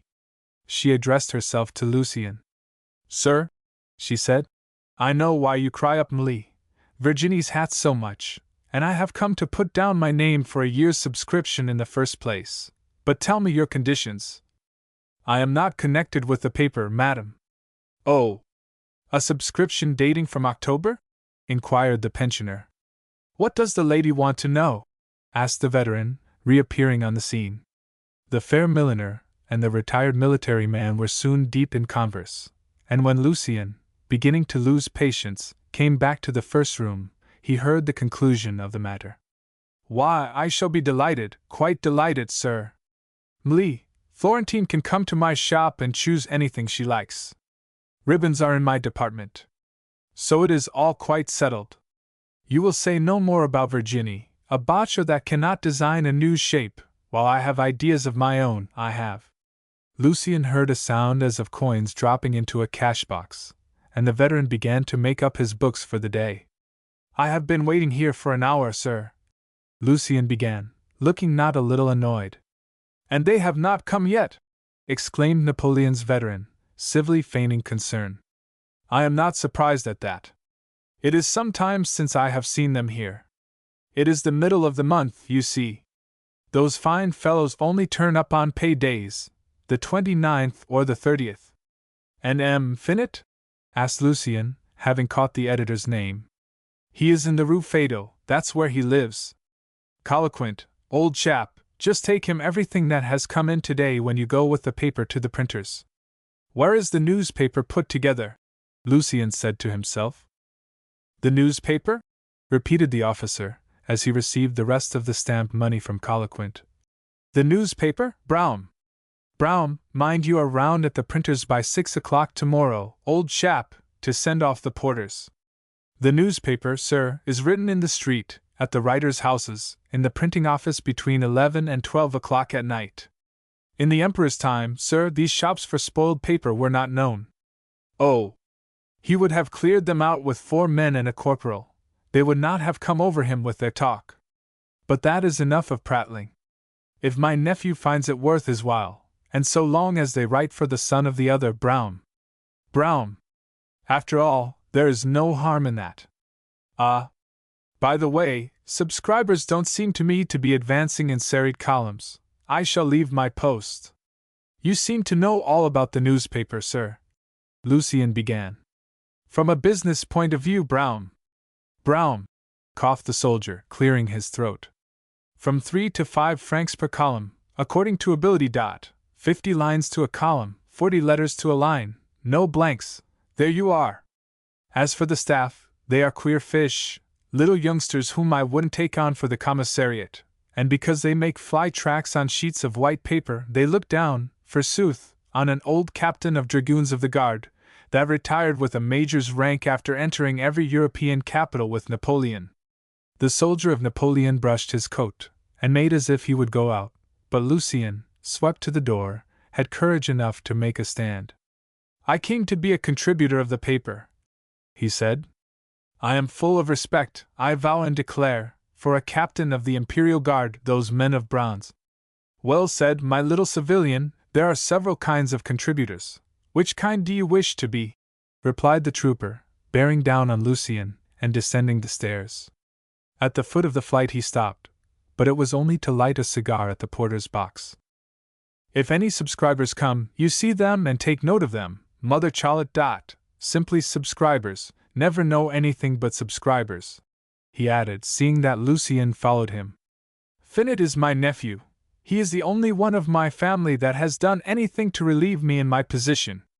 So when anybody comes to pick a quarrel with Finot, he finds old Gerudo, captain of the dragoons of the guard, that set out as a private in a cavalry regiment in the army of the Sambre-et-Meuse, and was fencing master for 5 years to the 1st Hussars, Army of Italy. 1, 2, and the man that had any complaints to make would be turned off into the dark, he added, making a lunge. Now writers, my boy, are in different corps. There's the writer who writes and draws his pay, there's the writer who writes and gets nothing, a volunteer we call him, and lastly, there's the writer who writes nothing, and he is by no means the stupidest, for he makes no mistakes, he gives himself out for a literary man, he is on the paper, he treats us to dinners, he loafs about the theaters, he keeps an actress. He is very well off. What do you mean to be? The man that does good work and gets good pay. You are like the recruits. They all want to be marshals of France. Take old Gerudo's word for it, and turn right about, in double quick time, and go and pick up nails in the gutter like that good fellow yonder. You can tell by the look of him that he has been in the army. Isn't it a shame that an old soldier who has walked into the jaws of death hundreds of times should be picking up old iron in the streets of Paris? Ah! God amighty! 'Twas a shabby trick to desert the Emperor. Well, my boy, the individual you saw this morning has made his 40 francs a month. Are you going to do better? And according to Finot, he is the cleverest man on the staff. When you enlisted in the Sambre-et-Meuse, did they talk about danger? Rather. Very well? Very well. Go and see my nephew Finot, a good fellow, as good a fellow as you will find, if you can find him, that is, for he is like a fish, always on the move. In his way of business, there is no writing, you see, it is setting others to write. That sort like gallivanting about with actresses better than scribbling on sheets of paper, it seems. Oh! They are queer customers, they are. Hope I may have the honor of seeing you again. With that the cashier raised his formidable loaded cane, one of the defenders of Germanicus, and walked off, leaving Lucien in the street, as much bewildered by this picture of the newspaper world as he had formerly been by the practical aspects of literature at Messrs. Vidal and Porchon's establishment. Several times did Lucien repair to the Rue Feydeau in search of Andochi Finot, and 10 times he failed to find that gentleman. He went first thing in the morning. Finot had not come in. At noon, Finot had gone out. He was breakfasting at such and such a café. At the café, in answer to inquiries of the waitress, made after surmounting unspeakable repugnance, Lucien heard that Finot had just left the place. Lucien, at length tired out, began to regard Finot as a mythical and fabulous character. It appeared simpler to waylay Etienne Lousteau at Flicatos's. That youthful journalist would, doubtless, explain the mysteries that enveloped the paper for which he wrote. Since the day, 100 times blessed, when Lucien made the acquaintance of Daniel d'Arthez, he had taken another seat at Flicatos's. The two friends dined side by side, talking in lowered voices of the higher literature, of suggested subjects, and ways of presenting, opening up, and developing them. At the present time Daniel d'Arthez was correcting the manuscript of The Archer of Charles IX. He reconstructed whole chapters, and wrote the fine passages found therein, as well as the magnificent preface, which is, perhaps, the best thing in the book, and throws so much light on the work of the young school of literature. One day it so happened that Daniel had been waiting for Lucien, who now sat with his friend's hand in his own, when he saw Etienne Lousteau turn the door handle. Lucien instantly dropped Daniel's hand, and told the waiter that he would dine at his old place by the counter. D'Arthez gave Lucien a glance of divine kindness, in which reproach was wrapped in forgiveness. The glance cut the poet to the quick. He took Daniel's hand and grasped it anew. "It is an important question of business for me. I will tell you about it afterwards," said he. Lucien was in his old place by the time that Lousteau reached the table. As the first comer, he greeted his acquaintance. They soon struck up a conversation, which grew so lively that Lucien went off in search of the manuscript of the Marguerites, while Lousteau finished his dinner. He had obtained leave to lay his sonnets before the journalist, and mistook the civility of the latter for willingness to find him a publisher, or a place on the paper. When Lucien came hurrying back again, he saw d'Arthez resting an elbow on the table in a corner of the restaurant, and knew that his friend was watching him with melancholy eyes, but he would not see d'Arthez just then. He felt the sharp pangs of poverty, the goadings of ambition, and followed Lousteau. In the late afternoon the journalist and the neophyte went to the Luxembourg, and sat down under the trees in that part of the gardens which lies between the broad Avenue de l'Observateur and the Rue de l'Ouest. The Rue de l'Ouest at that time was a long morass, bounded by planks and market gardens. The houses were all at the end nearest the Rue de Vaugirard, and the walk through the gardens was so little frequented that at the hour when Paris dines, two lovers might fall out and exchange the earnest of reconciliation without fear of intruders. The only possible sport was the pensioner on duty at the little iron gate on the Rue de l'Ouest, if that grey-headed veteran should take it into his head to lengthen his monotonous beat. There, on a bench beneath the lime trees, Etienne Lousteau sat and listened to sample sonnets from the Marguerites. Etienne Lousteau, after a 2 years' apprenticeship, was on the staff of a newspaper. He had his foot in the stirrup. He reckoned some of the celebrities of the day among his friends. Altogether, he was an imposing personage in Lucien's eyes. Wherefore, while Lucien untied the string about the Marguerites, he judged it necessary to make some sort of preface. "The sonnet, monsieur," said he, "is one of the most difficult forms of poetry. It has fallen almost entirely into disuse. No Frenchman can hope to rival Petrarch, for the language in which the Italian wrote, being so infinitely more pliant than French, lends itself to play of thought which our positivism, pardon the use of the expression, rejects. So it seemed to me that a volume of sonnets would be something quite new.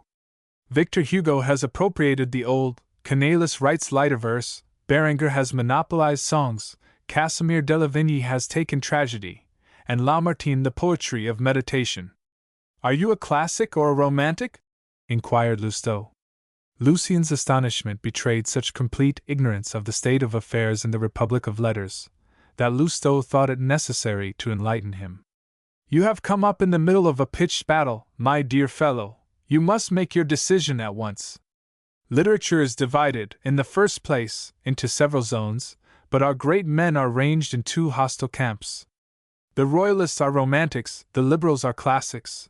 The divergence of taste in matters literary and divergence of political opinion coincide, and the result is a war with weapons of every sort, double-edged witticisms, subtle calumnies and nicknames à outrance, between the rising and the waning glory, and ink is shed in torrents.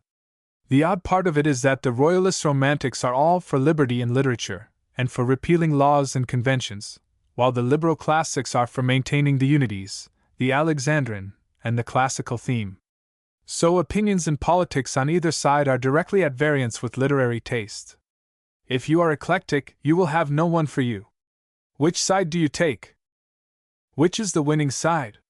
The liberal newspapers have far more subscribers than the Royalist and ministerial journals. Still, though Canales is for church and king, and patronized by the court and the clergy, he reaches other readers.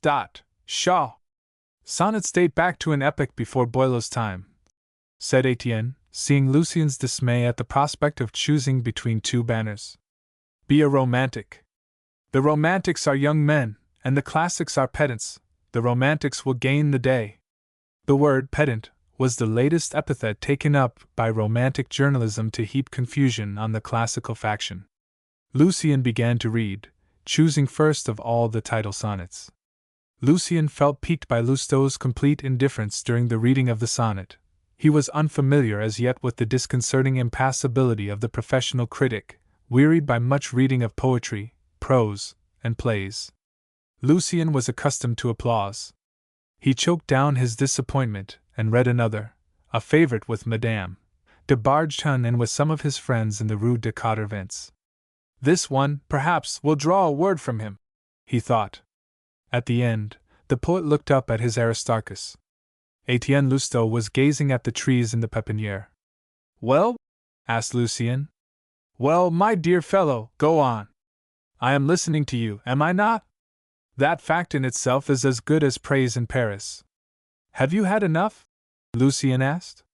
Go on, the other answered abruptly enough. Lucien proceeded to read the following sonnet, but his heart was dead within him. Lousteau's inscrutable composure froze his utterance. If he had come a little further upon the road, he would have known that between writer and writer silence or abrupt speech, under such circumstances, is a betrayal of jealousy, and outspoken admiration means a sense of relief over the discovery that the work is not above the average after all. What do you think of my poor sonnets? Lucien asked, coming straight to the point. Do you want the truth? I am young enough to like the truth, and so anxious to succeed that I can hear it without taking offense, but not without despair, replied Lucien. Well, my dear fellow, the first sonnet, from its involved style, was evidently written at Angoulême. It gave you so much trouble, no doubt, that you cannot give it up. The second and third smack of Paris already, but read us one more sonnet, he added, with a gesture that seemed charming to the provincial. Encouraged by the request, Lucien read with more confidence, choosing a sonnet which d'Arthez and Bridal liked best, perhaps on account of its color. Well? Asked Lucien after a pause, immeasurably long, as it seemed to him. My dear fellow, Etienne said, gravely surveying the tips of Lucien's boots. He had brought the pair from Angoulême, and was wearing them out. My dear fellow, I strongly recommend you to put your ink on your boots to save blacking, and to take your pens for toothpicks, so that when you come away from Flicatos's you can swagger along this picturesque alley looking as if you had dined. Get a situation of any sort or description. Run errands for a bailiff if you have the heart, be a shopman if your back is strong enough, enlist if you happen to have a taste for military music. You have the stuff of 3 poets in you, but before you can reach your public, you will have time to die of starvation 6 times over, if you intend to live on the proceeds of your poetry, that is. And from your too unsophisticated discourse, it would seem to be your intention to coin money out of your inkstand. I say nothing as to your verses. They are a good deal better than all the poetical wares that are cumbering the ground in booksellers' back shops just now. Elegant nightingales of that sort cost a little more than the others, because they are printed on handmade paper, but they nearly all of them come down at last to the banks of the Seine. You may study their range of notes there any day if you care to make an instructive pilgrimage along the quays from old Jerome's stall by the Pont Notre Dame to the Pont Royal. You will find them all there, all the essays in verse, the inspirations, the lofty flights, the hymns, and songs, and ballads, and odes, all the nestfuls hatched during the last 7 years, in fact. There lie their muses, thick with dust, bespattered by every passing cab, at the mercy of every profane hand that turns them over to look at the vignette on the title page. You know nobody, you have access to no newspaper, so your marguerites will remain demurely folded as you hold them now. They will never open out to the sun of publicity in fair fields with broad margins enameled with the florets, which Doriot the illustrious, the king of the wooden galleries, scatters with a lavish hand for poets known to fame. I came to Paris as you came, poor boy, with a plentiful stock of illusions, impelled by irrepressible longings for glory, and I found the realities of the craft, the practical difficulties of the trade, the hard facts of poverty.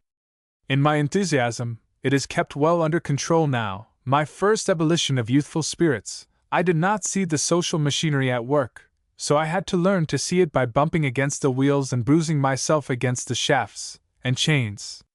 Now you are about to learn, as I learned, that between you and all these fair dreamed of things lies the strife of men, and passions, and necessities. Willy-nilly, you must take part in a terrible battle, book against book, man against man, party against party, make war you must, and that systematically, or you will be abandoned by your own party. And they are mean contests, struggles which leave you disenchanted, and wearied, and depraved, and all in pure waste. For it often happens that you put forth all your strength to win laurels for a man whom you despise, and maintain, in spite of yourself, that some second-rate writer is a genius. There is a world behind the scenes in the theater of literature. The public confronts his unexpected or well-deserved success and applauds. The public does not see the preparations, ugly as they always are, the painted supers, the claqueurs hired to applaud, the stage carpenters, and all that lies behind the scenes. You are still among the audience. Abdicate, there is still time, before you set your foot on the lowest step of the throne for which so many ambitious spirits are contending, and do not sell your honor, as I do, for a livelihood. Etienne's eyes filled with tears as he spoke. Do you know how I make a living? He continued passionately. The little stock of money they gave me at home was soon eaten up. A piece of mine was accepted at the Théâtre Français just as I came to an end of it. At the Théâtre Français, the influence of a first gentleman of the bedchamber, or of a prince of the blood, would not be enough to secure a turn of favor. The actors only make concessions to those who threaten their self-love. If it is in your power to spread a report that the jeune premier has the asthma, the leading lady a fistula where you please, and the soubrette has foul breath, then your piece would be played tomorrow. I do not know whether in 2 years' time, I who speak to you now, shall be in a position to exercise such power. You need so many to back you. And where and how am I to gain my bread meanwhile? I tried lots of things. I wrote a novel, anonymously. Old Doguereau gave me 200 francs for it, and he did not make very much out of it himself. Then it grew plain to me that journalism alone could give me a living. The next thing was to find my way into those shops. I will not tell you all the advances I made, nor how often I begged in vain. I will say nothing of the 6 months I spent as extra hand on a paper, and was told that I scared subscribers away, when as a fact I attracted them. Pass over the insults I put up with. At this moment I am doing the plays at the boulevard theaters, almost gratis, for a paper belonging to Finot, that stout young fellow who breakfasts 2 or 3 times a month, even now, at the Café Voltaire, but you don't go there. I live by selling tickets that managers give me to bribe a good word in the paper, and reviewers copies of books. In short, Finot once satisfied, I am allowed to write for and against various commercial articles, and I traffic in tribute paid in kind by various tradesmen. A facetious notice of a carminative toilet lotion, pâté de sultanas, cephalic oil, or Brazilian mixture brings me in 20 or 30 francs. I am obliged to dun the publishers when they don't send in a sufficient number of reviewers' copies. Finot, as editor, appropriates 2 and sells them, and I must have 2 to sell. If a book of capital importance comes out, and the publisher is stingy with copies, his life is made a burden to him. The craft is vile, but I live by it, and so do scores of others. Do not imagine that things are any better in public life. There is corruption everywhere in both regions. Every man is corrupt or corrupts others. If there is any publishing enterprise somewhat larger than usual afoot, the trade will pay me something to buy neutrality. The amount of my income varies, therefore, directly with the prospectuses.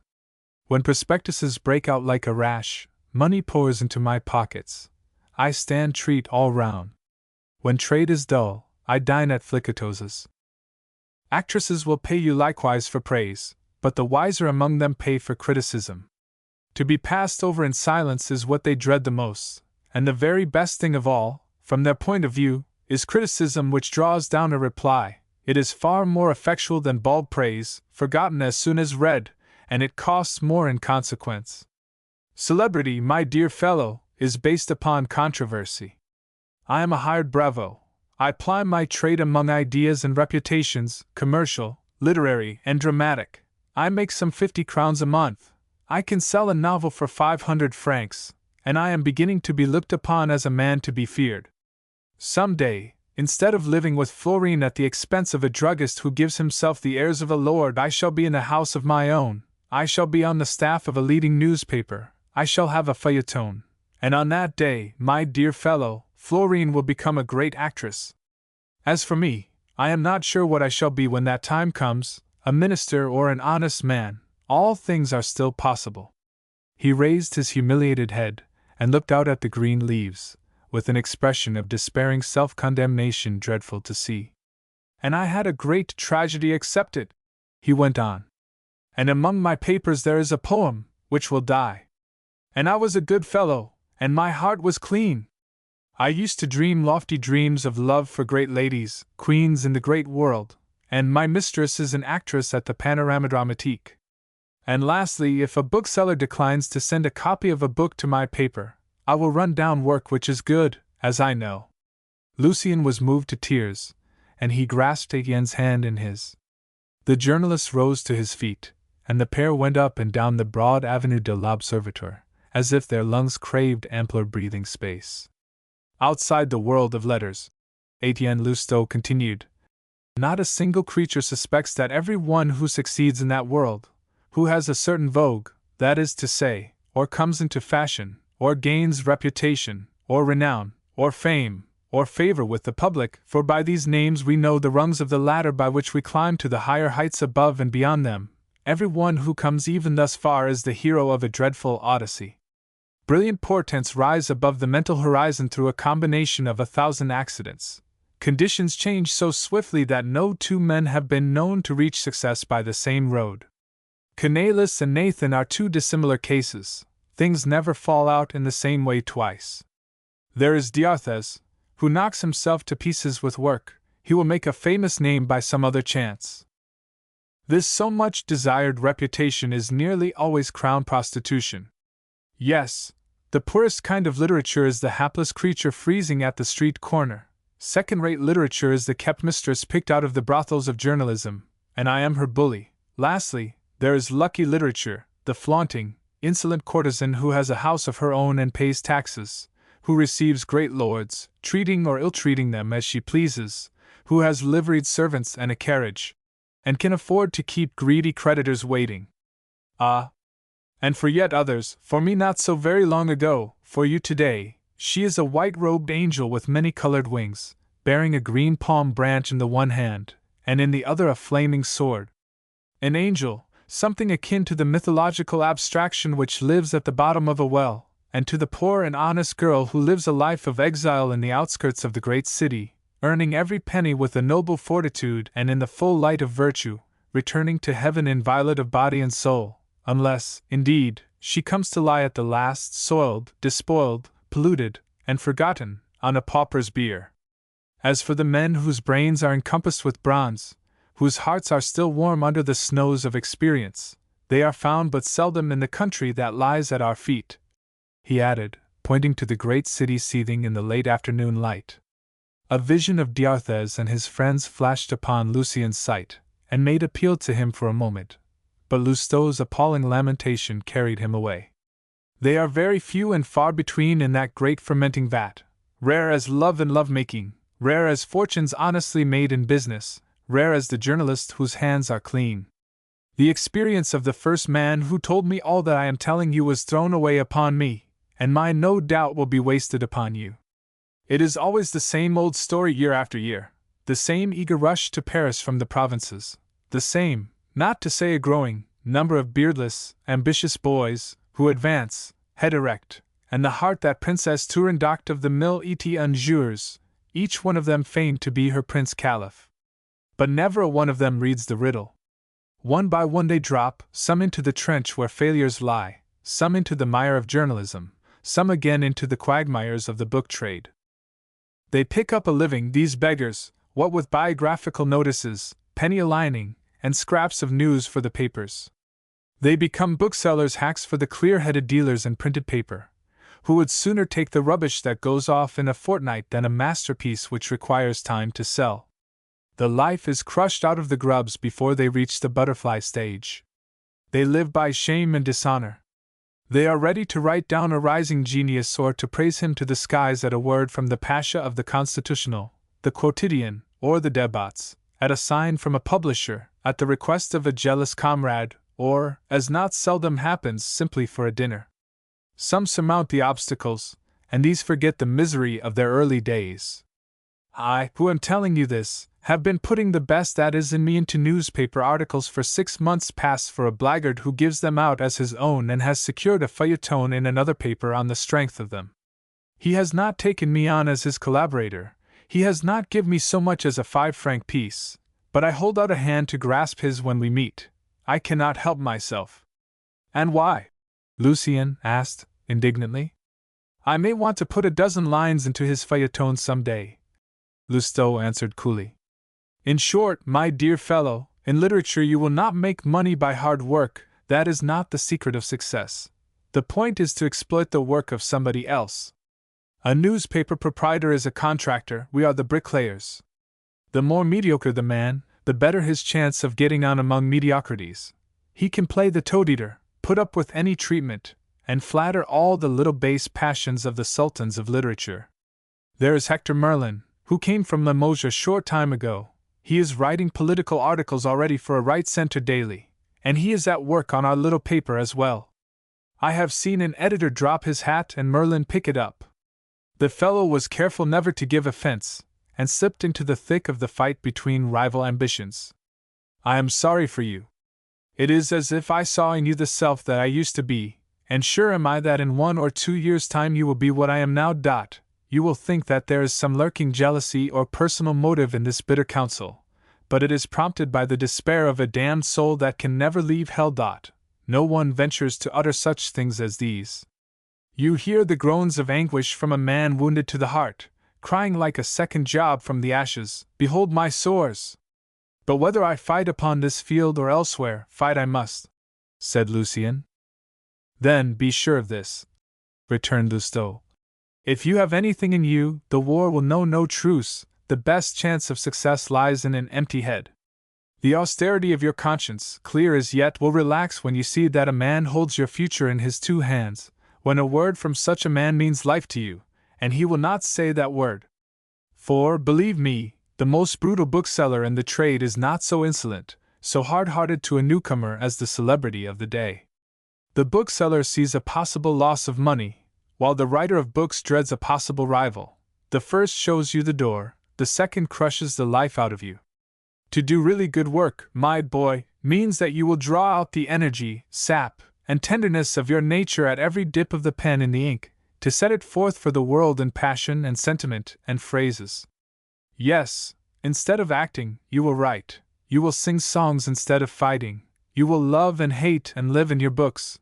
And then, after all, when you shall have reserved your riches for your style, your gold and purple for your characters, and you yourself are walking the streets of Paris in rags, rejoicing in that, rivaling the state register, you have authorized the existence of beings styled Adolphe, Corinne or Clarissa, Renee or Manon, when you shall have spoiled your life and your digestion to give life to that creation, then you shall see it slandered, betrayed, sold, swept away into the back waters of oblivion by journalists, and buried out of sight by your best friends. How can you afford to wait until the day when your creation shall rise again, raised from the dead? How? When? And by whom? Take a magnificent book, The Pianto of Unbelief. Obermann is a solitary wanderer in the desert places of booksellers' warehouses. He has been a nightingale, ironically so called, from the very beginning. When will his Easter come? Who knows? Try, to begin with, to find somebody bold enough to print the Marguerites, not to pay for them, but simply to print them, and you will see some queer things. The fierce tirade, delivered in every tone of the passionate feeling which it expressed, fell upon Lucien's spirit like an avalanche, and left a sense of glacial cold. For one moment he stood silent, then, as he felt the terrible stimulating charm of difficulty beginning to work upon him, his courage blazed up. He grasped Lousteau's hand. "I will triumph!" he cried aloud. "Good!" said the other. "One more Christian given over to the wild beasts in the arena. There is a first-night performance at the Panorama Dramatique, my dear fellow. It doesn't begin till 8, so you can change your coat, come properly dressed in fact, and call for me. I am living on the 4th floor above the Café Cervelle, Rue de la Harpe. We will go to Doriot's first of all. You still mean to go on, do you not? Very well, I will introduce you to one of the kings of the trade tonight, and to 1 or 2 journalists. We will sup with my mistress and several friends after the play, for you cannot count that dinner as a meal. Finot will be there, editor and proprietor of my paper. As Minette says in the vaudeville, do you remember? Time is a great lean creature. Well, for the like of us, chance is a great lean creature, and must be tempted. I shall remember this day as long as I live," said Lucien.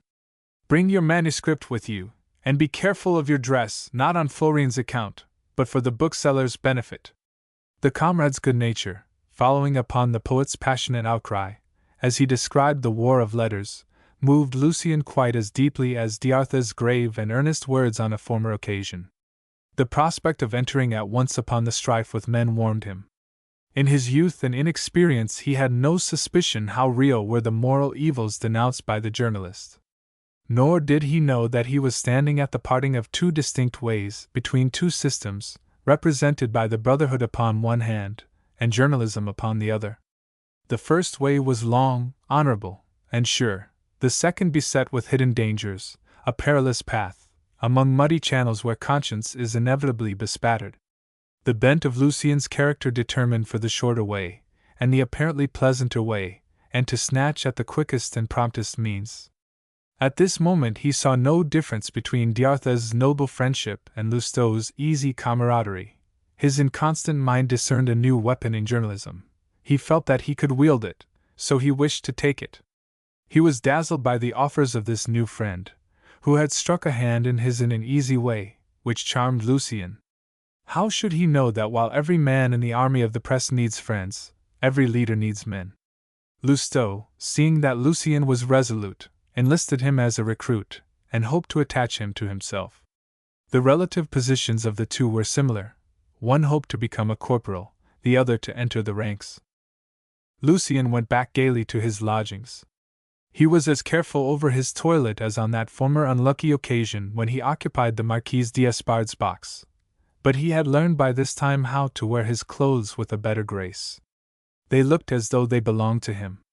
He wore his best tightly fitting, light-colored trousers and a dress coat. His boots, a very elegant pair adorned with tassels, had cost him 40 francs.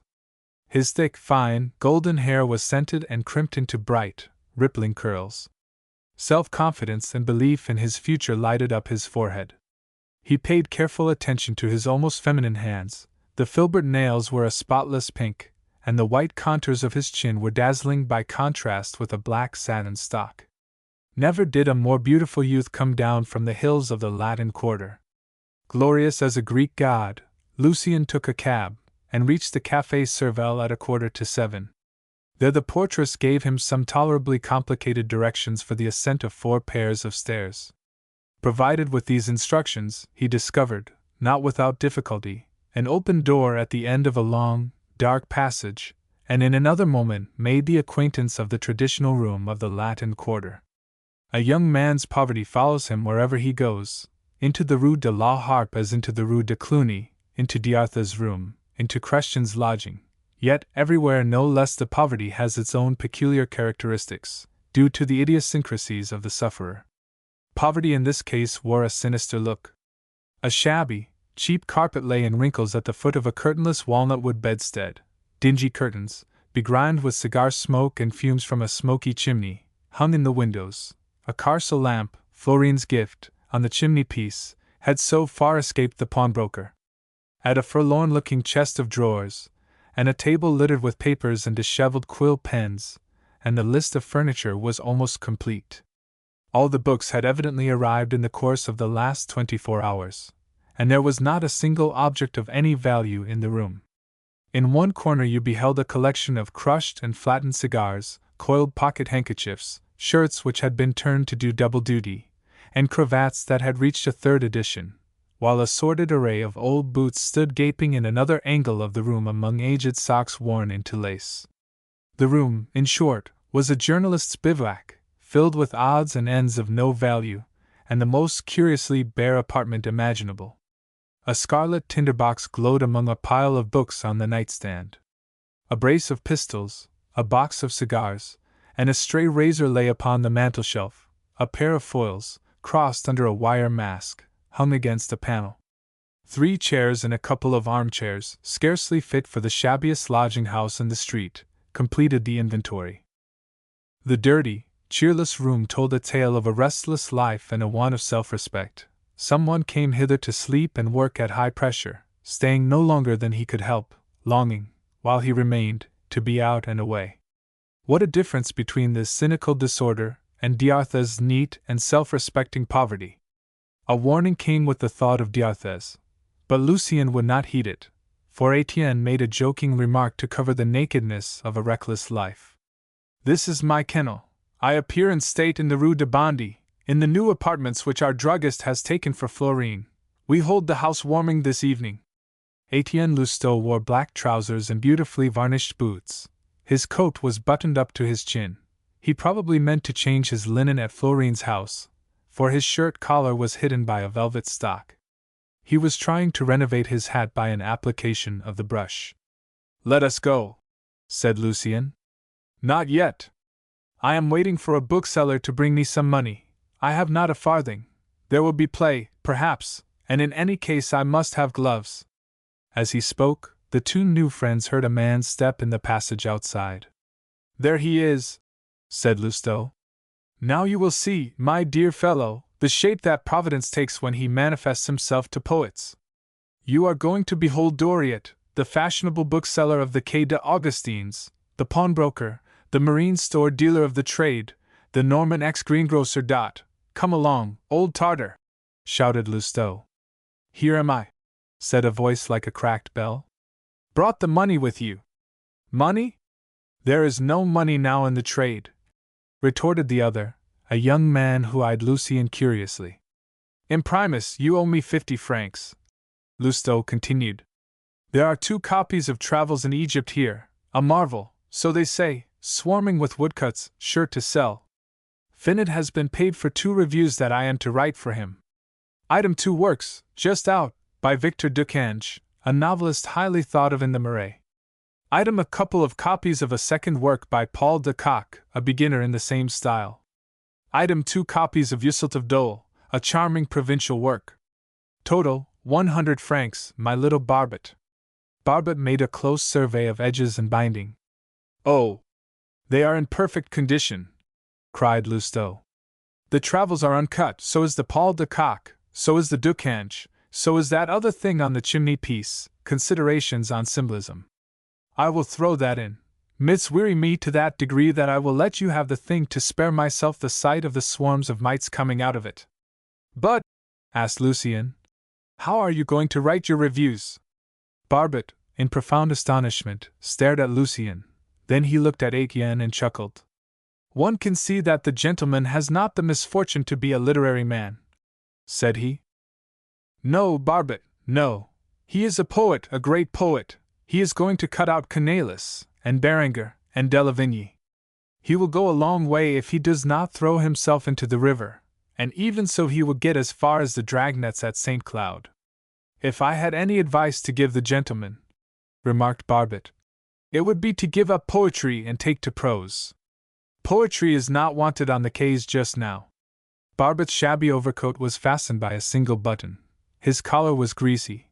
He kept his hat on his head as he spoke. He wore low shoes. An open waistcoat gave glimpses of a homely shirt of coarse linen.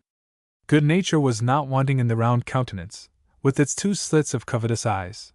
But there was likewise the vague uneasiness habitual to those who have money to spend and hear constant applications for it. Yet, to all appearance, he was plain-dealing and easy-natured.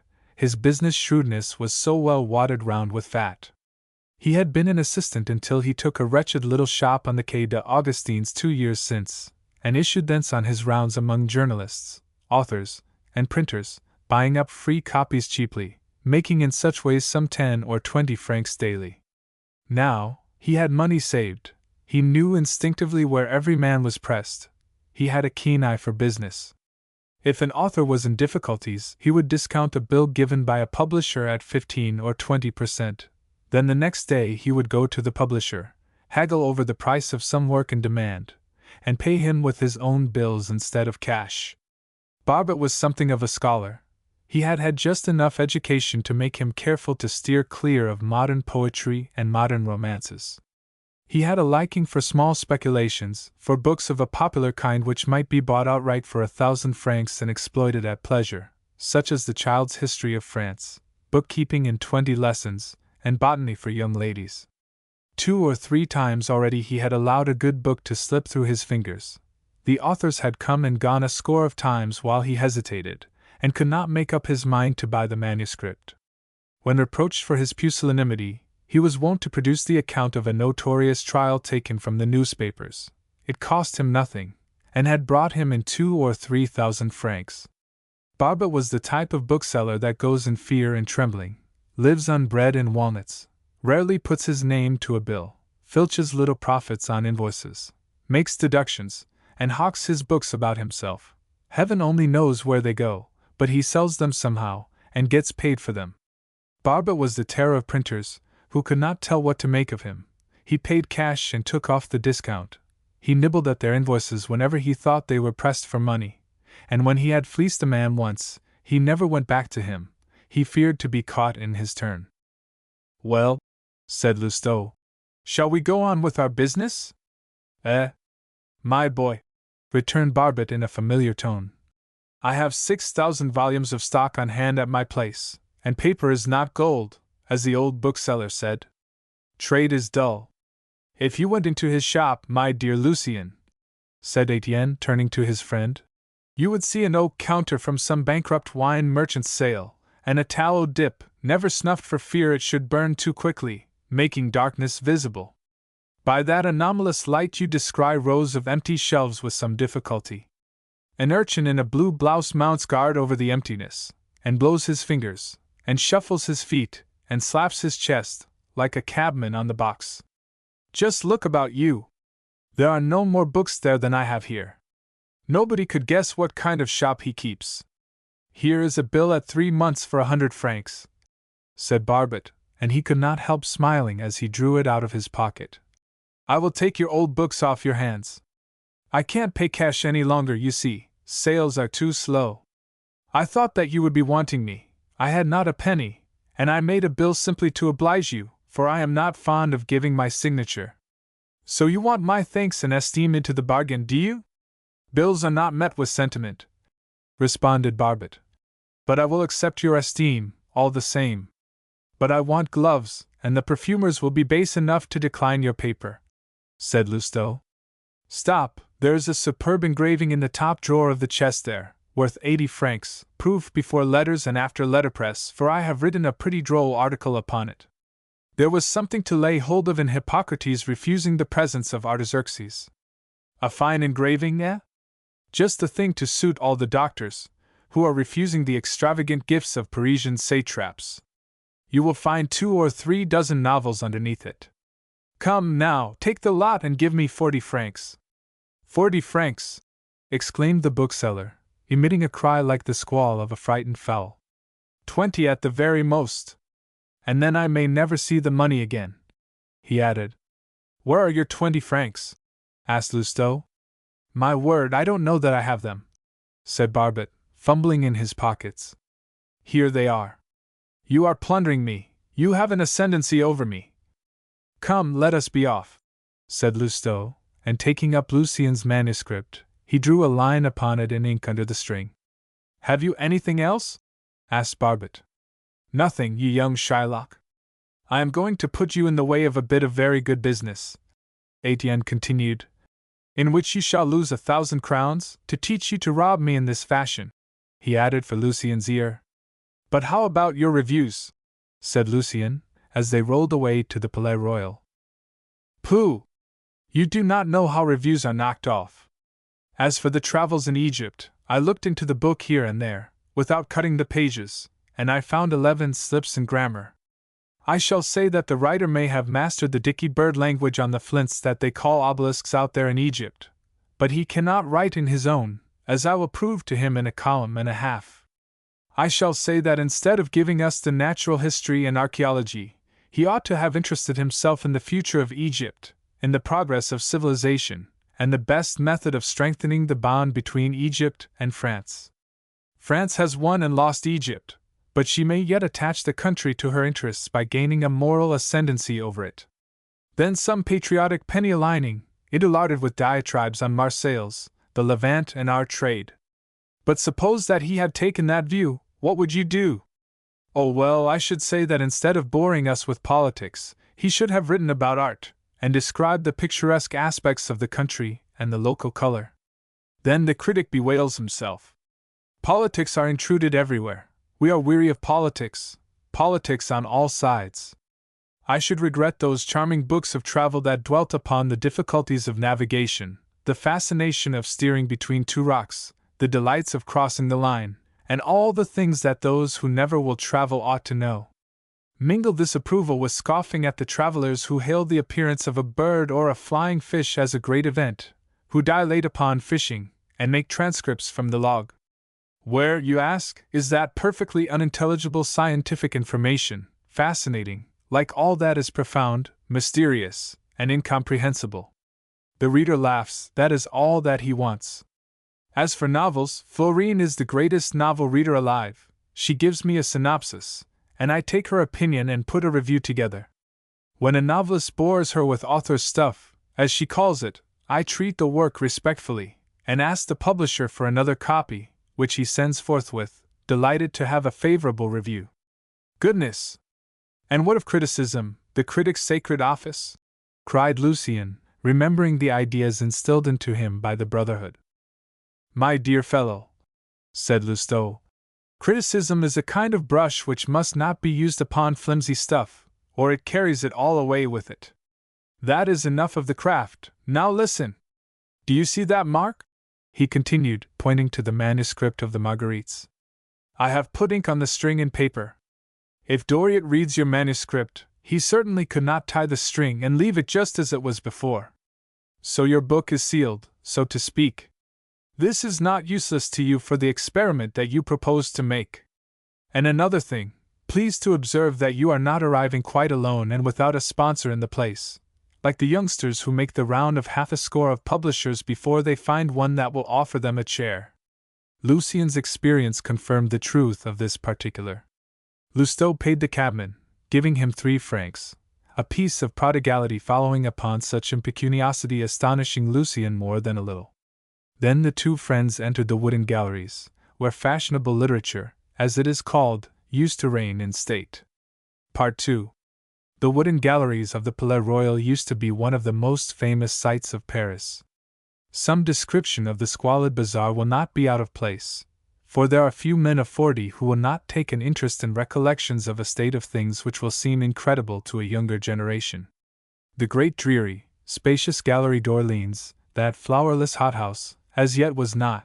The space upon which it now stands was covered with booths, or, to be more precise, with small, wooden dens, pervious to the weather, and dimly illuminated on the side of the court and the garden by borrowed lights styled windows by courtesy, but more like the filthiest arrangements for obscuring daylight to be found in little wine shops in the suburbs.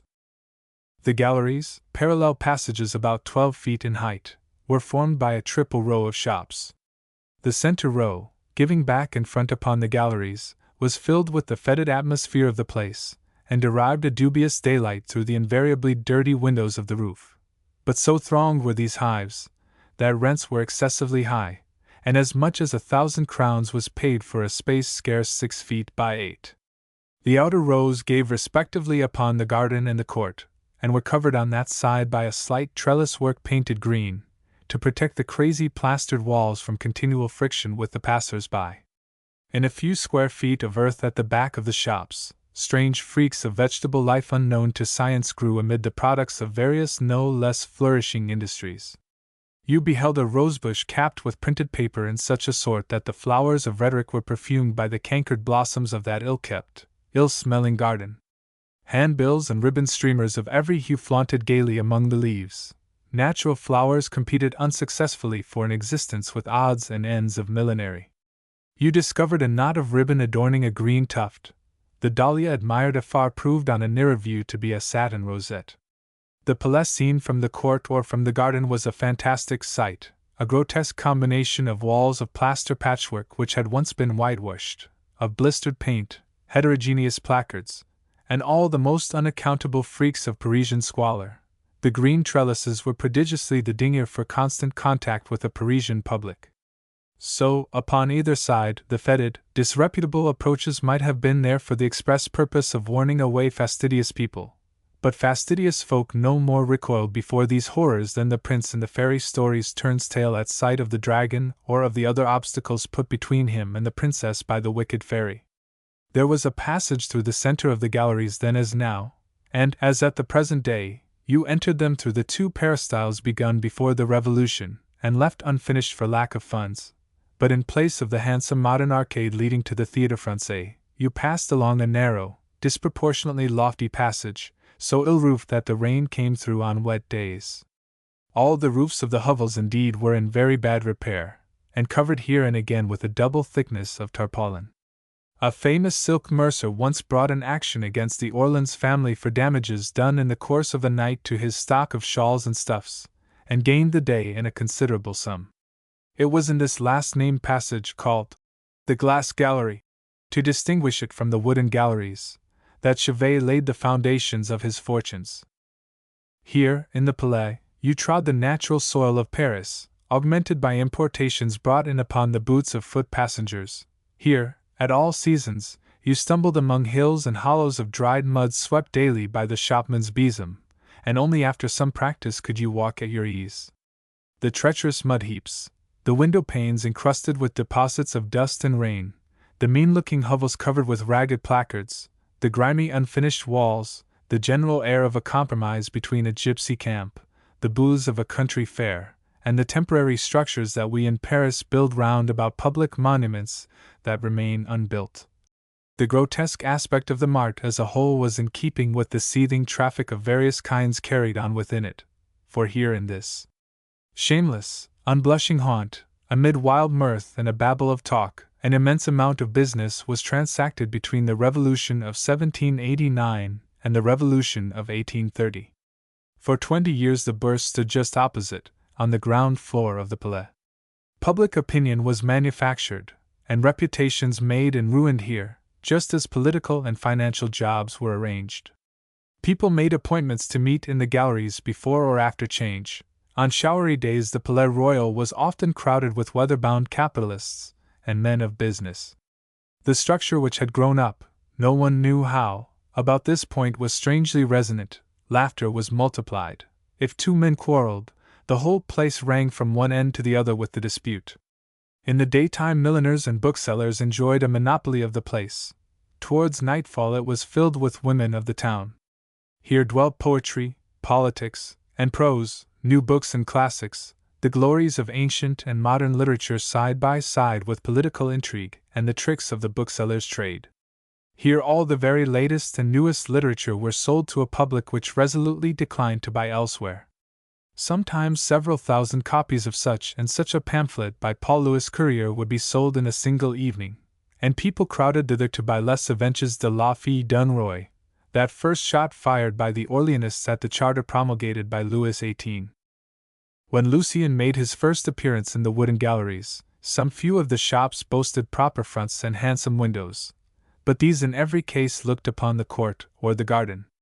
As for the centre row, until the day when the whole strange colony perished under the hammer of Fontaine the architect, every shop was open back and front like a booth in a country fair, so that from within you could look out upon either side through gaps among the goods displayed or through the glass doors. As it was obviously impossible to kindle a fire, the tradesmen were fain to use charcoal chafing dishes, and formed a sort of brigade for the prevention of fires among themselves. And indeed, a little carelessness might have set the whole quarter blazing in 15 minutes, for the plank-built republic, dried by the heat of the sun, and haunted by too inflammable human material, was bedizened with muslin and paper and gauze, and ventilated at times by a thorough draught. The milliners' windows were full of impossible hats and bonnets, displayed apparently for advertisement rather than for sale, each on a separate iron spit with a knob at the top. The galleries were decked out in all the colors of the rainbow. On what heads would those dusty bonnets end their careers? For a score of years the problem had puzzled frequenters of the Palais. Saleswomen, usually plain-featured, but vivacious, waylaid the feminine foot passenger with cunning importunities, after the fashion of market women, and using much the same language. A shopgirl, who made free use of her eyes and tongue, sat outside on a stool and harangued the public with, "Buy a pretty bonnet, madam? Do let me sell you something," varying a rich and picturesque vocabulary with inflections of the voice, with glances, and remarks upon the passers-by. Booksellers and milliners lived on terms of mutual understanding. But it was in the passage known by the pompous title of the Glass Gallery that the oddest trades were carried on. Here were ventriloquists and charlatans of every sort, and sights of every description, from the kind where there is nothing to see to panoramas of the globe. One man who has since made 700,000 or 800,000 francs by traveling from fair to fair began here by hanging out a signboard, a revolving sun in a blackboard, and the inscription in red letters: "Here man may see what God can never see. Admittance 2 sous." The showman at the door never admitted one person alone, nor more than 2 at a time. Once inside, you confronted a great looking-glass, and a voice, which might have terrified Hoffmann of Berlin, suddenly spoke as if some spring had been touched. "You see here, gentlemen, something that God can never see through all eternity, that is to say, your like. God has not his like." And out you went, too shamefaced to confess to your stupidity. Voices issued from every narrow doorway, crying up the merits of cosmoramas, views of Constantinople, marionettes, automatic chess players, and performing dogs who would pick you out the prettiest woman in the company. The ventriloquist Fitzjames flourished here in the Café Borel before he went to fight and fall at Montmartre with the young lads from the École Polytechnique. Here, too, there were fruit and flower shops, and a famous tailor whose gold-laced uniforms shone like the sun when the shops were lighted at night. Of a morning the galleries were empty, dark, and deserted. The shopkeepers chatted among themselves. Towards 2 o'clock in the afternoon the Palais began to fill. At 3, men came in from the Bourse, and Paris, generally speaking, crowded the place. Impecunious youth, hungering after literature, took the opportunity of turning over the pages of the books exposed for sale on the stalls outside the booksellers' shops. The men in charge charitably allowed a poor student to pursue his course of free studies, and in this way a duodecimo volume of some 200 pages, such as Smara or Pierre Schlemmel, or Jean Spogar or Jocko, might be devoured in a couple of afternoons. There was something very French in this alms given to the young, hungry, starved intellect. Circulating libraries were not as yet. If you wished to read a book, you were obliged to buy it, for which reason novels of the early part of the century were sold in numbers which now seem well-nigh fabulous to us. But the poetry of this terrible mart appeared in all its splendor at the close of the day. Women of the town, flocking in and out from the neighboring streets, were allowed to make a promenade of the wooden galleries. Thither came prostitutes from every quarter of Paris to do the Palais. The stone galleries belonged to privileged houses, which paid for the right of exposing women dressed like princesses under such and such an arch, or in the corresponding space of garden, but the wooden galleries were the common ground of women of the streets. This was the Palais, a word which used to signify the temple of prostitution. A woman might come and go, taking away her prey whithersoever seemed good to her. So great was the crowd attracted thither at night by the women, that it was impossible to move except at a slow pace, as in a procession or at a masked ball. Nobody objected to the slowness. It facilitated examination. The women dressed in a way that is never seen nowadays. The bodices cut extremely low both back and front, the fantastical headdresses, designed to attract notice, here a cap from the Pays de Cox, and there a Spanish mantilla, the hair crimped and curled like a poodle's, or smoothed down in bandeaus over the forehead, the close-fitting white stockings and limbs, revealed it would not be easy to say how, but always at the right moment. All this poetry of vice has fled. The license of question and reply, the public cynicism in keeping with the haunt, is now unknown even at masquerades or the famous public balls. It was an appalling, gay scene. The dazzling white flesh of the women's necks and shoulders stood out in magnificent contrast against the men's almost invariably somber costumes. The murmur of voices, the hum of the crowd, could be heard even in the middle of the garden as a sort of droning bass, interspersed with fioriture of shrill laughter or clamor of some rare dispute. You saw gentlemen and celebrities cheek by jowl with gallows birds. There was something indescribably piquant about the anomalous assemblage. The most insensible of men felt its charm, so much so, that, until the very last moment, Paris came hither to walk up and down on the wooden planks laid over the cellars where men were at work on the new buildings, and when the squalid wooden erections were finally taken down, great and unanimous regret was felt. L'Advocat the bookseller had opened a shop but a few days since in the angle formed by the central passage which crossed the galleries, and immediately opposite another bookseller, now forgotten, Doriot, a bold and youthful pioneer, who opened up the paths in which his rival was to shine. Doriot's shop stood in the row which gave upon the garden. L'Advocat's, on the opposite side, looked out upon the court. Doriot's establishment was divided into two parts. His shop was simply a great trade warehouse, and the second room was his private office. Lucien, on this first visit to the Wooden Galleries, was bewildered by a sight which no novice can resist. He soon lost the guide who befriended him. "If you were as good-looking as yonder young fellow, I would give you your money's worth," a woman said, pointing out Lucien to an old man. Lucien slunk through the crowd like a blind man's dog, following the stream in a state of stupefaction and excitement difficult to describe. Importuned by glances and white-rounded contours, dazzled by the audacious display of bared throat and bosom, he gripped his roll of manuscript tightly lest somebody should steal it, innocent that he was. "Well, what is it, sir?" he exclaimed, thinking, when someone caught him by the arm, that his poetry had proved too great a temptation to some author's honesty, and turning, he recognized Lousteau. "I felt sure that you would find your way here at last," said his friend. The poet was standing in the doorway of a shop crowded with persons waiting for an audience with the Sultan of the publishing trade. Printers, paper dealers, and designers were catechizing Doriot's assistants as to present or future business. Lousteau drew Lucien into the shop. "There! That is Finot who edits my paper," he said. "He is talking with Félicien Vernou, who has abilities, but the little wretch is as dangerous as a hidden disease." "Well, old boy, there is a first night for you," said Finot, coming up with Vernou. "I have disposed of the box." "Sold it to Braulard?"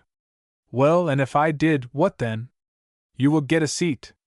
"What do you want with Doriot?" "Oh, it is agreed that we are to push Paul de Kock. Doriot has taken 200 copies, and Victor Ducange is refusing to give him his next. Doriot wants to set up another man in the same line, he says. You must rate Paul de Kock above Ducange." "But I have a piece on with Ducange at the gate," said Lousteau. "Very well, tell him that I wrote the article. It can be supposed that I wrote a slashing review, and you toned it down, and he will owe you thanks." "Couldn't you get Doriot's cashier to discount this bit of a bill for 100 francs? asked Etienne Lousteau. "We are celebrating Florine's housewarming with a supper tonight, you know." "Ah.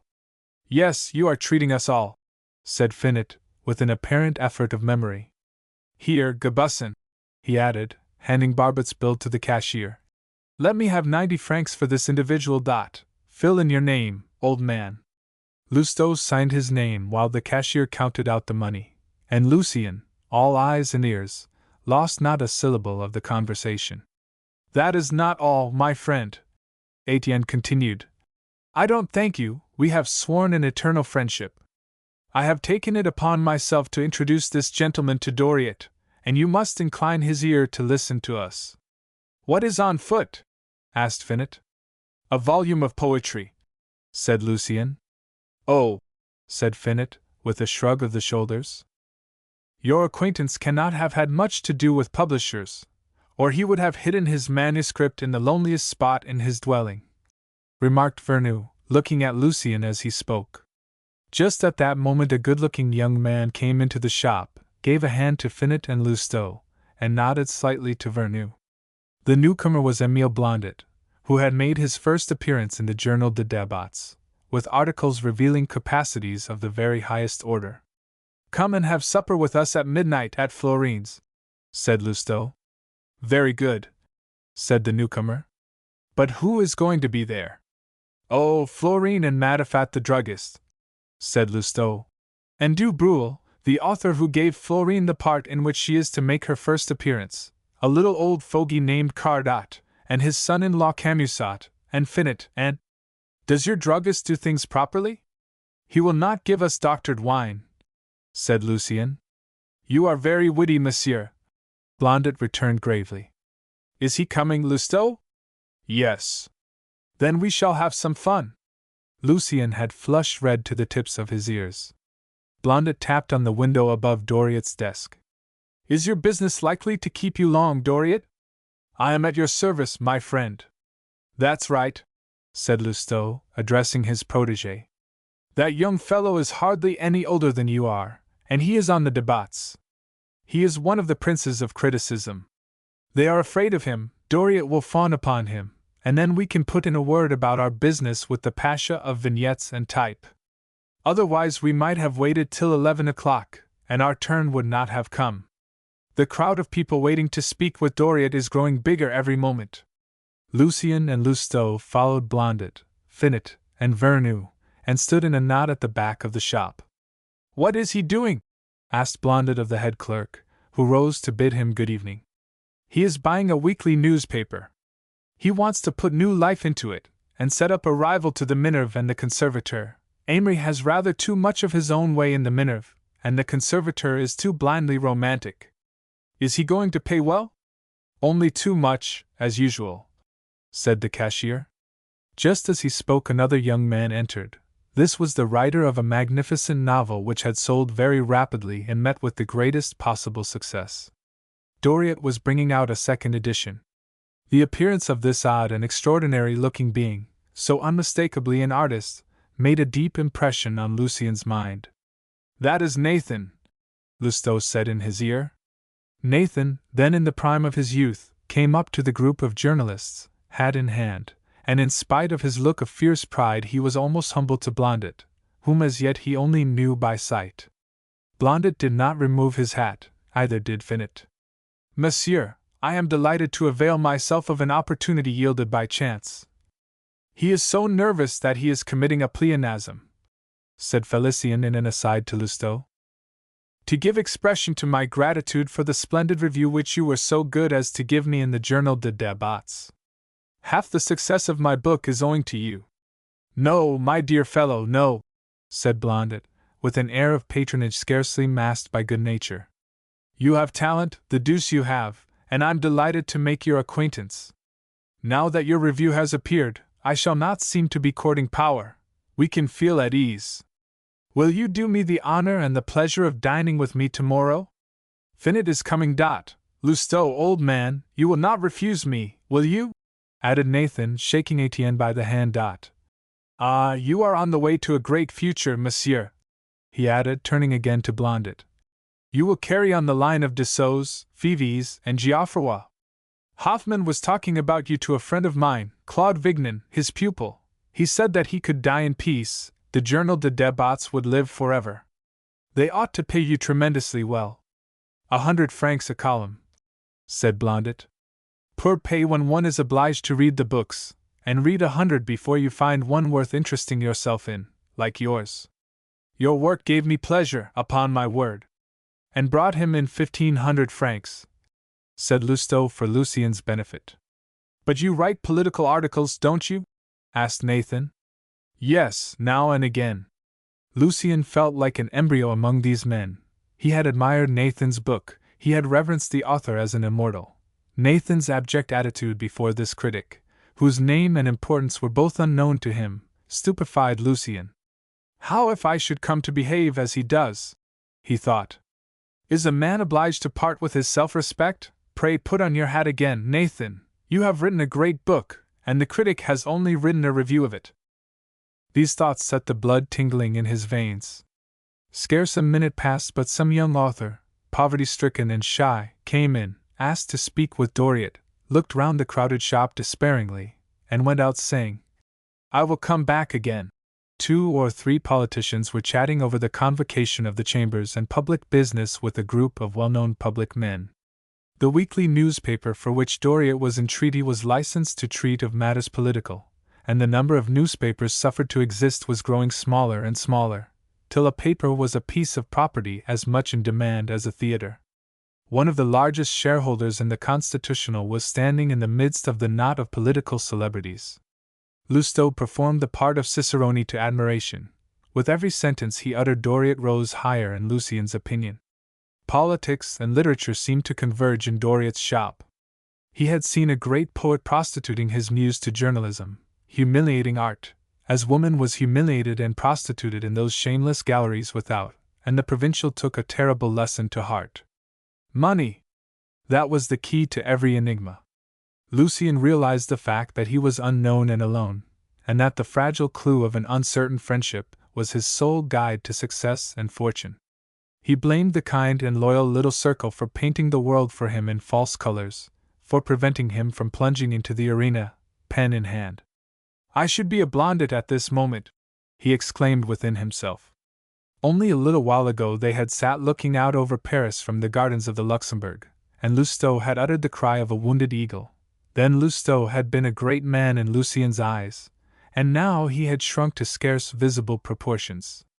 The really important man for him at this moment was the fashionable bookseller, by whom all these men lived, and the poet, manuscript in hand, felt a nervous tremor that was almost like fear. He noticed a group of busts mounted on wooden pedestals, painted to resemble marble. Byron stood there, and Goethe and M. de Canalis. Doriot was hoping to publish a volume by the last-named poet, who might see, on his entrance into the shop, the estimation in which he was held by the trade.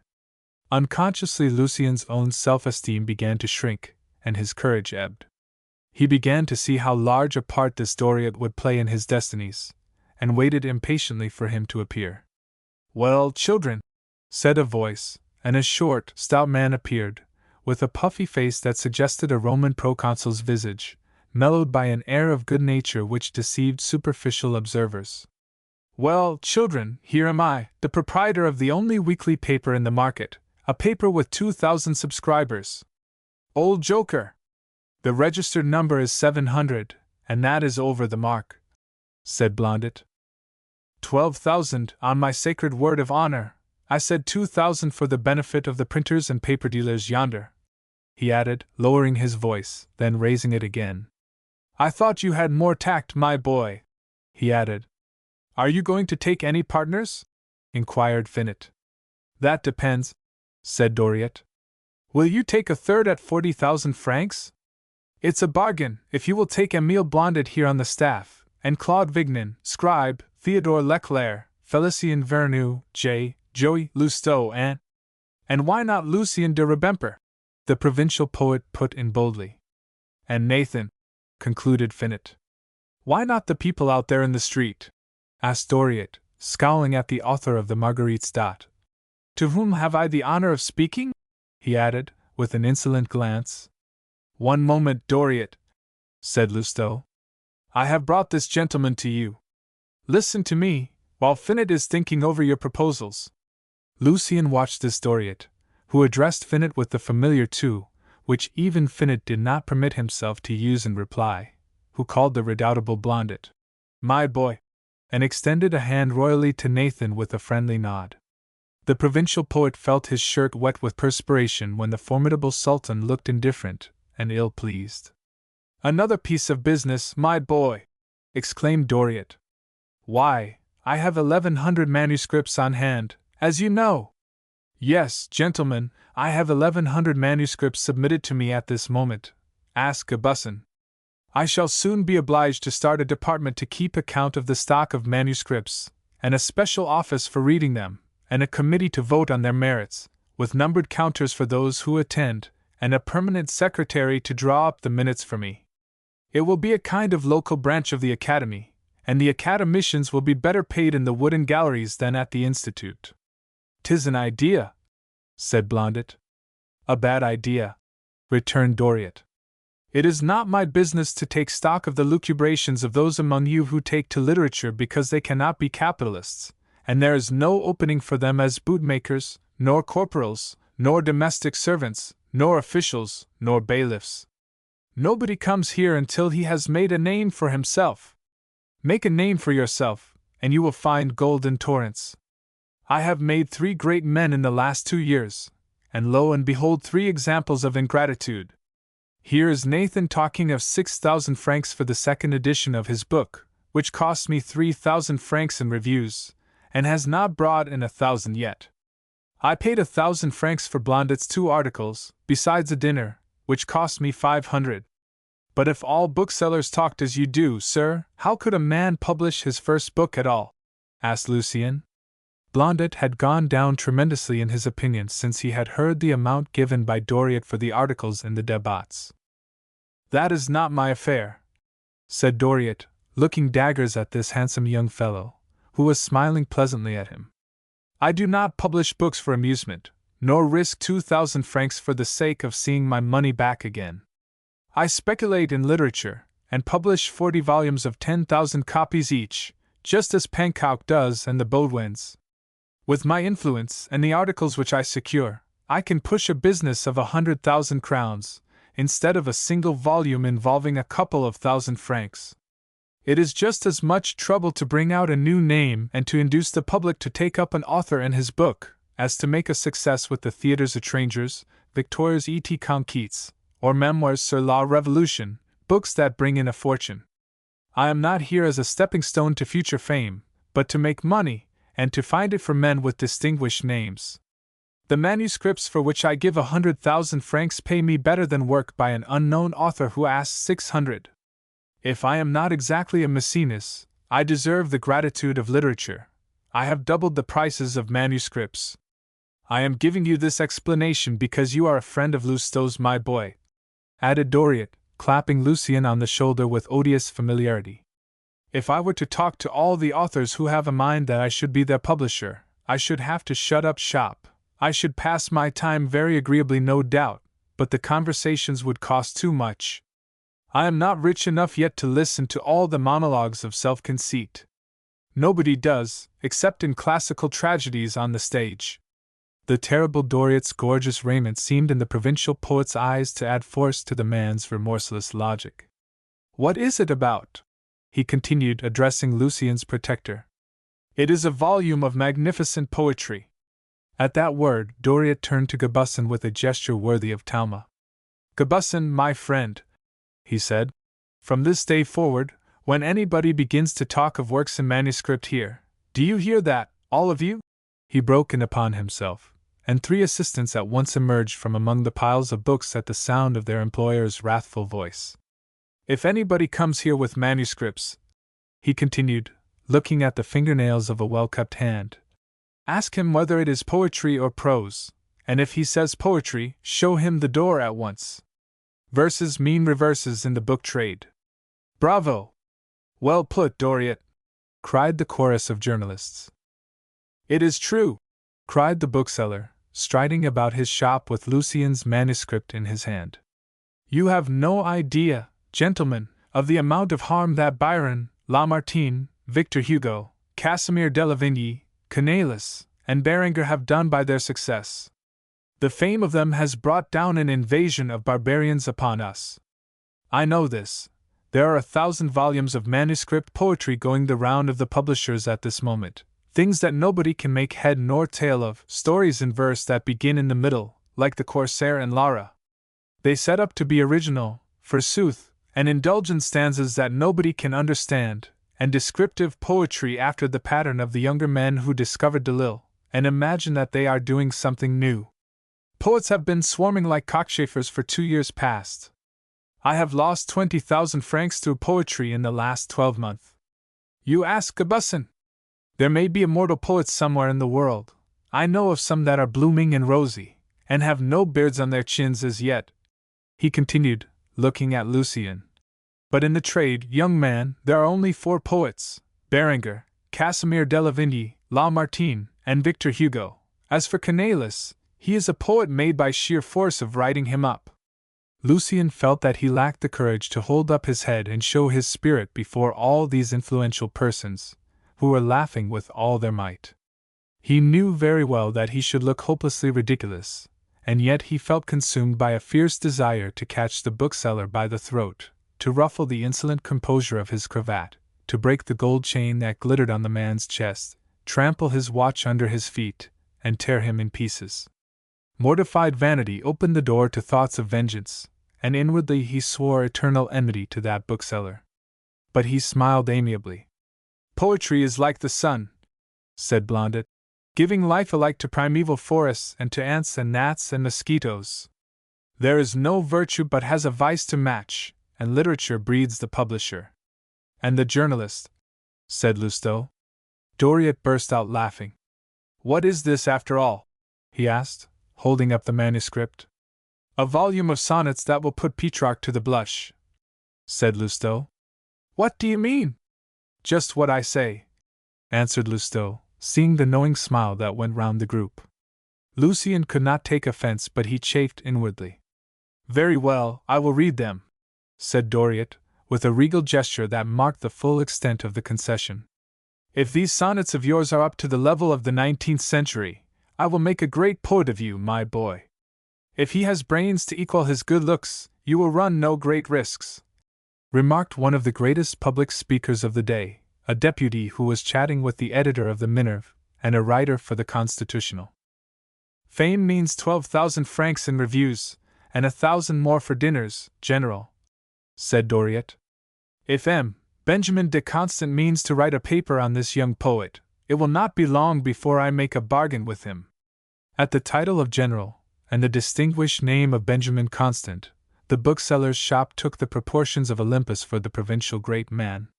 "Lousteau, I want a word with you," said Finot. "But I shall see you again later, at the theatre.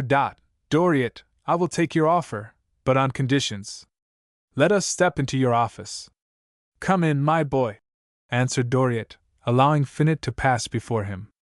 Then, intimating to some 10 persons still waiting for him that he was engaged, he likewise was about to disappear when Lucien impatiently stopped him. "You are keeping my manuscript. When shall I have an answer?" "Oh, come back in 3 or 4 days, my little poet, and we will see." Lousteau hurried Lucien away. He had not time to take leave of Vernou and Blondet and Raoul Nathan, nor to salute General Foy nor Benjamin Constant, whose book on the 100 Days was just about to appear. Lucien scarcely caught a glimpse of fair hair, a refined oval-shaped face, keen eyes, and the pleasant-looking mouth belonging to the man who had played the part of a Potemkin to Madame de Staël for 20 years, and now was at war with the Bourbons, as he had been at war with Napoleon. He was destined to win his cause and to die stricken to earth by his victory. "What a shop!" exclaimed Lucien, as he took his place in the cab beside Lousteau. "To the Panorama Dramatique. Look sharp, and you shall have 30 sous." Etienne Lousteau called to the cabman. "Doriot is a rascal who sells books to the amount of 15 or 1,600,000 francs every year. He is a kind of minister of literature," Lousteau continued. His self-conceit had been pleasantly tickled, and he was showing off before Lucien. "Doriot is just as grasping as Barbet, but it is on a wholesale scale. Doriot can be civil, and he is generous, but he has a great opinion of himself. As for his wit, it consists in a faculty for picking up all that he hears, and his shop is a capital place to frequent. You meet all the best men at Doriot's. A young fellow learns more there in an hour than by poring over books for half a score of years. People talk about articles and concoct subjects. You make the acquaintance of great or influential people who may be useful to you. You must know people if you mean to get on nowadays. It is all luck, you see. And as for sitting by yourself in a corner alone with your intellect, it is the most dangerous thing of all." "But what insolence!" said Lucien. "Pshaw! We all of us laugh at Doriot," said Etienne. "If you are in need of him, he tramples upon you. If he has need of the Journal de Débats, Émile Blondet sets him spinning like a top. Oh, if you take to literature, you will see a good many queer things. Well, what was I telling you, eh?" "Yes, you were right," said Lucien. "My experience in that shop was even more painful than I expected, after your program. Why do you choose to suffer? You find your subject, you wear out your wits over it with toiling at night, you throw your very life into it, and after all your journeyings in the fields of thought, the monument reared with your lifeblood is simply a good or a bad speculation for a publisher. Your work will sell or it will not sell, and therein, for them, lies the whole question. A book means so much capital to risk, and the better the book, the less likely it is to sell. A man of talent rises above the level of ordinary heads. His success varies in direct ratio with the time required for his work to be appreciated. And no publisher wants to wait. Today's book must be sold by tomorrow.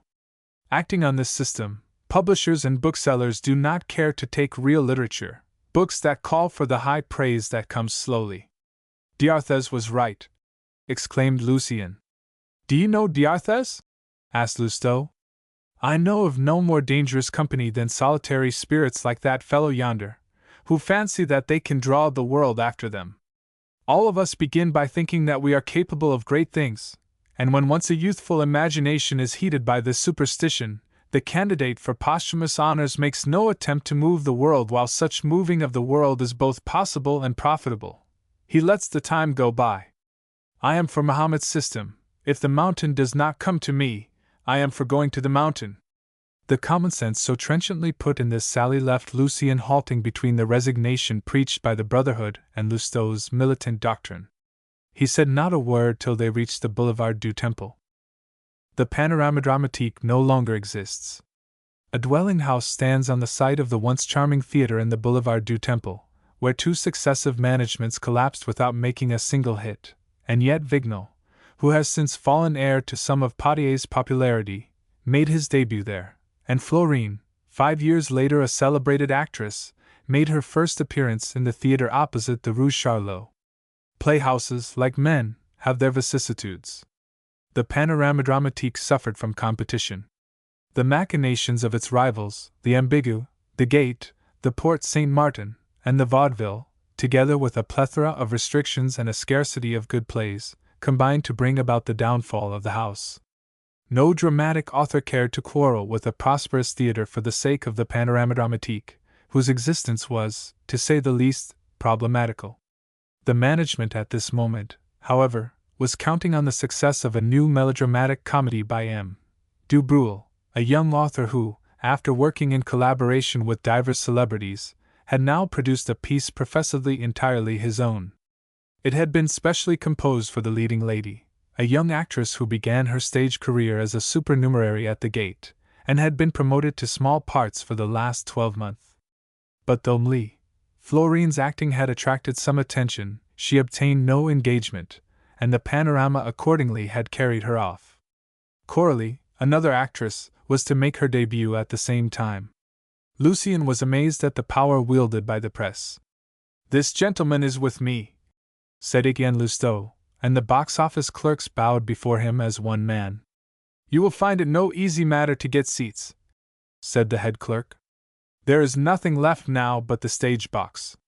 A certain amount of time was wasted in controversies with the box-keepers in the lobbies, when Etienne said, "Let us go behind the scenes.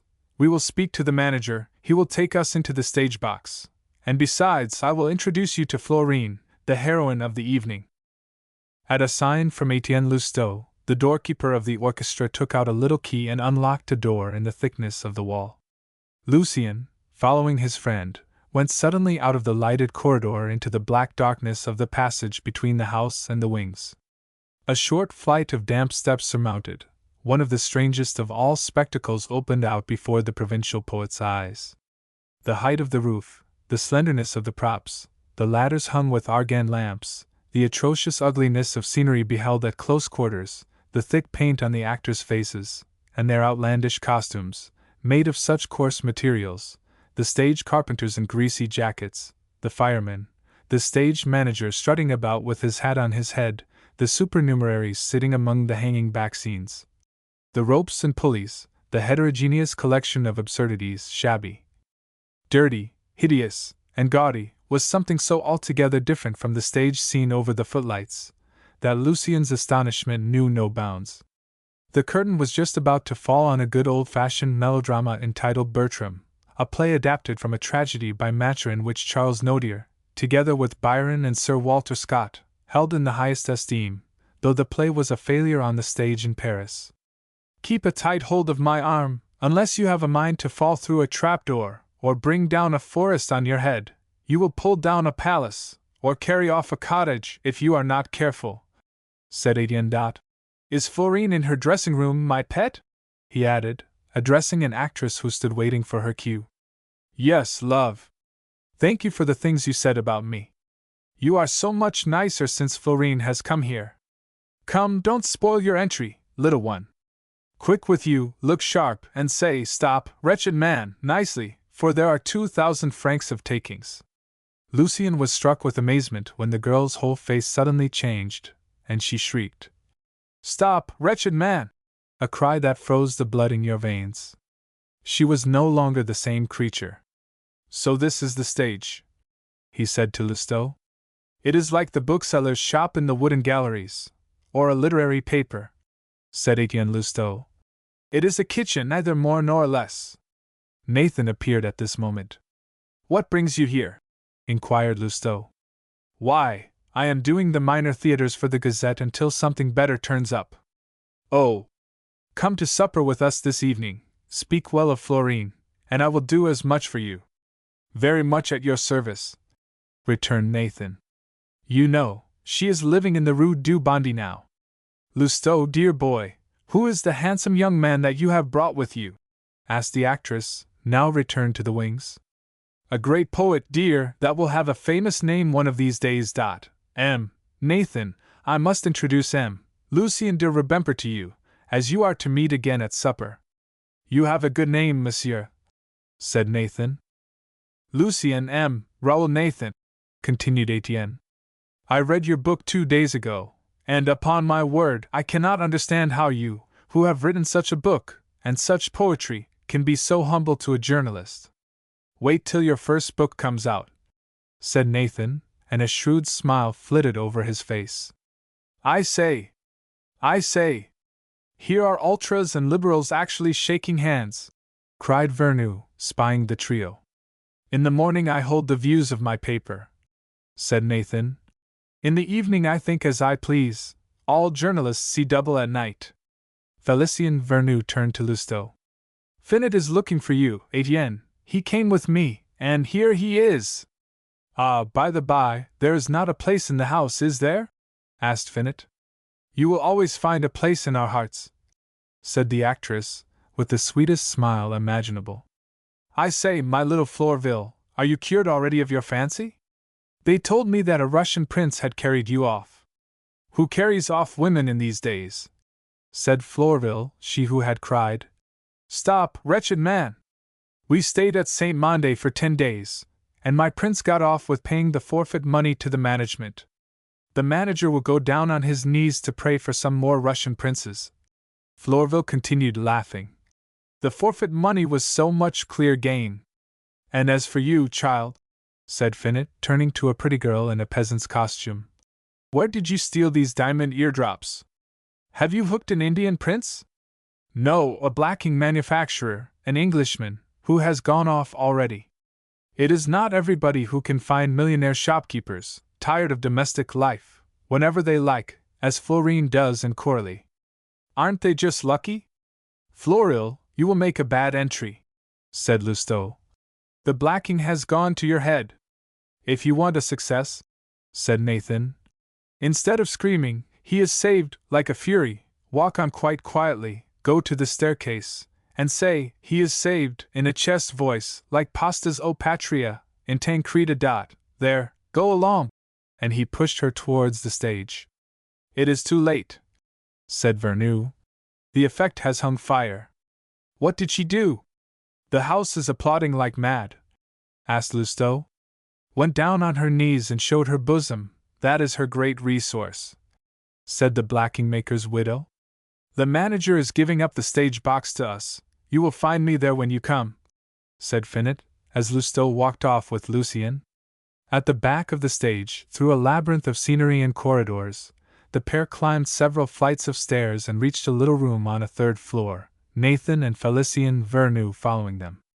Good day or good night, gentlemen, said Florine. Then, turning to a short, stout man standing in a corner. These gentlemen are the rulers of my destiny, she said. My future is in their hands, but they will be under our table tomorrow morning, I hope, if M. Lousteau has forgotten nothing. Forgotten! You are going to have Blondet of the Debats, said Etienne. The genuine Blondet, the very Blondet, Blondet himself, in short. Oh!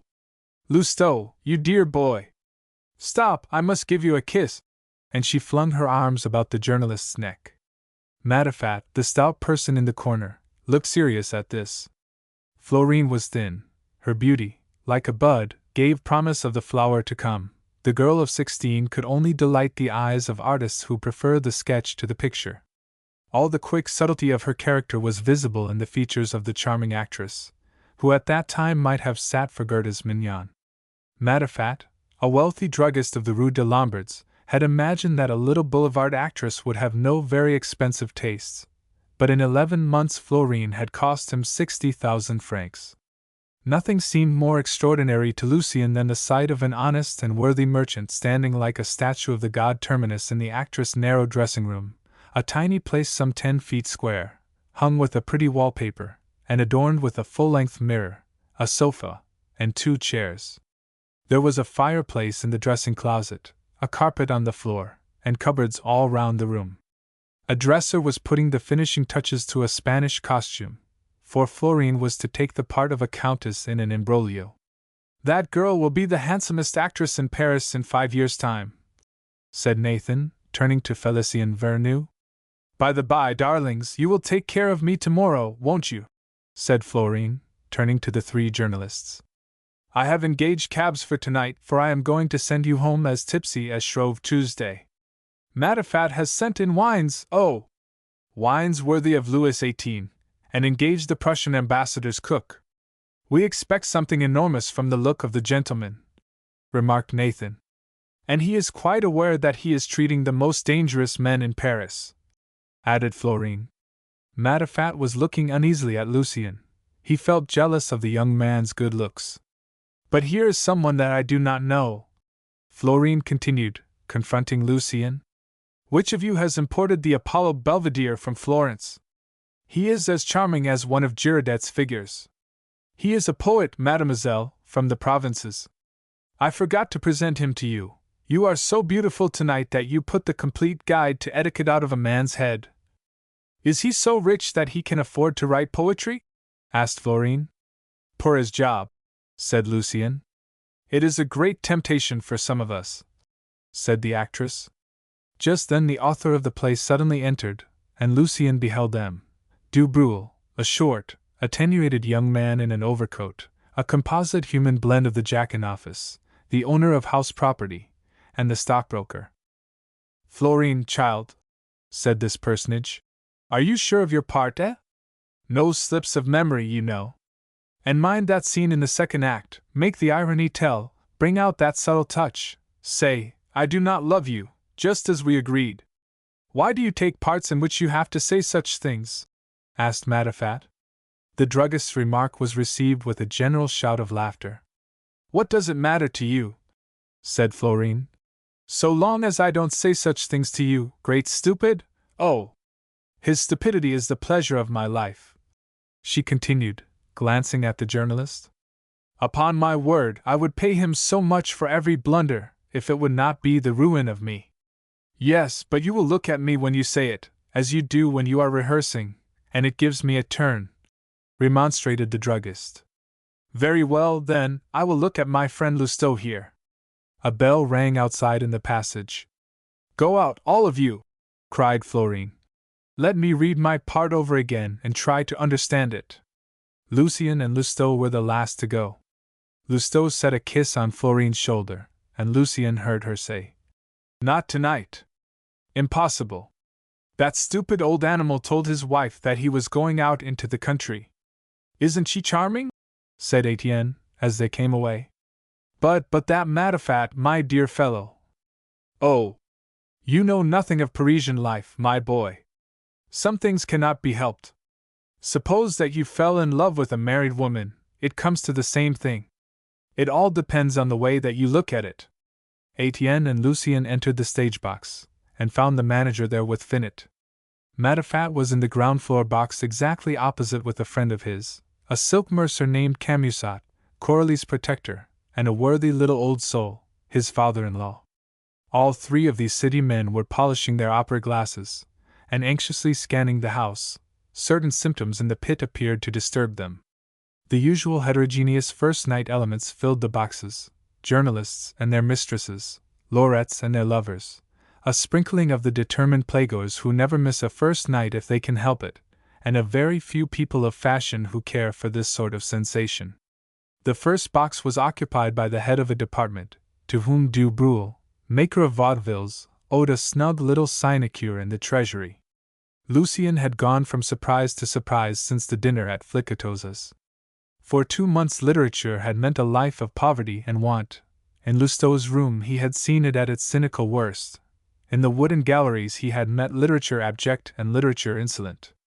The sharp contrasts of heights and depths, of compromise with conscience, of supreme power and want of principle, of treachery and pleasure, of mental elevation and bondage, all this made his head swim. He seemed to be watching some strange unheard of drama. Finot was talking with the manager. "Do you think Du Bruel's piece will pay?" he asked. "Du Bruel has tried to do something in Beaumarchais style. Boulevard audiences don't care for that kind of thing. They like harrowing sensations. Wit is not much appreciated here. Everything depends on Florine and Coralie tonight. They are bewitchingly pretty and graceful, wear very short skirts, and dance a Spanish dance, and possibly they may carry off the piece with the public. The whole affair is a gambling speculation. A few clever notices in the papers, and I may make 100,000 crowns if the play takes." "Oh! Come, it will only be a moderate success, I can see," said Finot.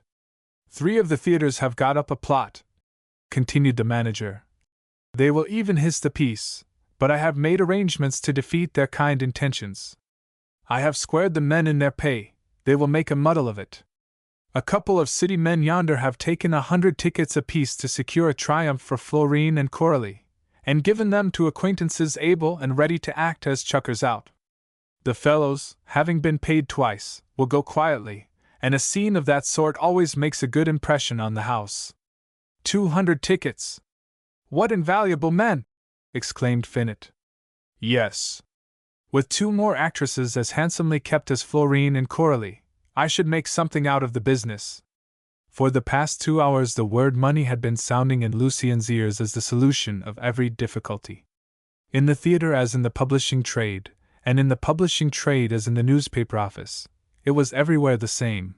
There was not a word of art or of glory. The steady beat of the great pendulum, money, seemed to fall like hammer strokes on his heart and brain.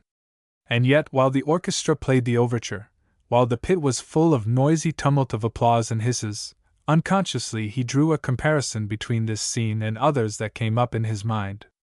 Visions arose before him of David and the printing office, of the poetry that he came to know in that atmosphere of pure peace, when together they beheld the wonders of art, the high successes of genius, and visions of glory borne on stainless wings. He thought of the evenings spent with d'Arthez and his friends, and tears glittered in his eyes. "What is the matter with you?" asked Etienne Lousteau. "I see poetry fallen into the mire." "Ah! You have still some illusions left, my dear fellow.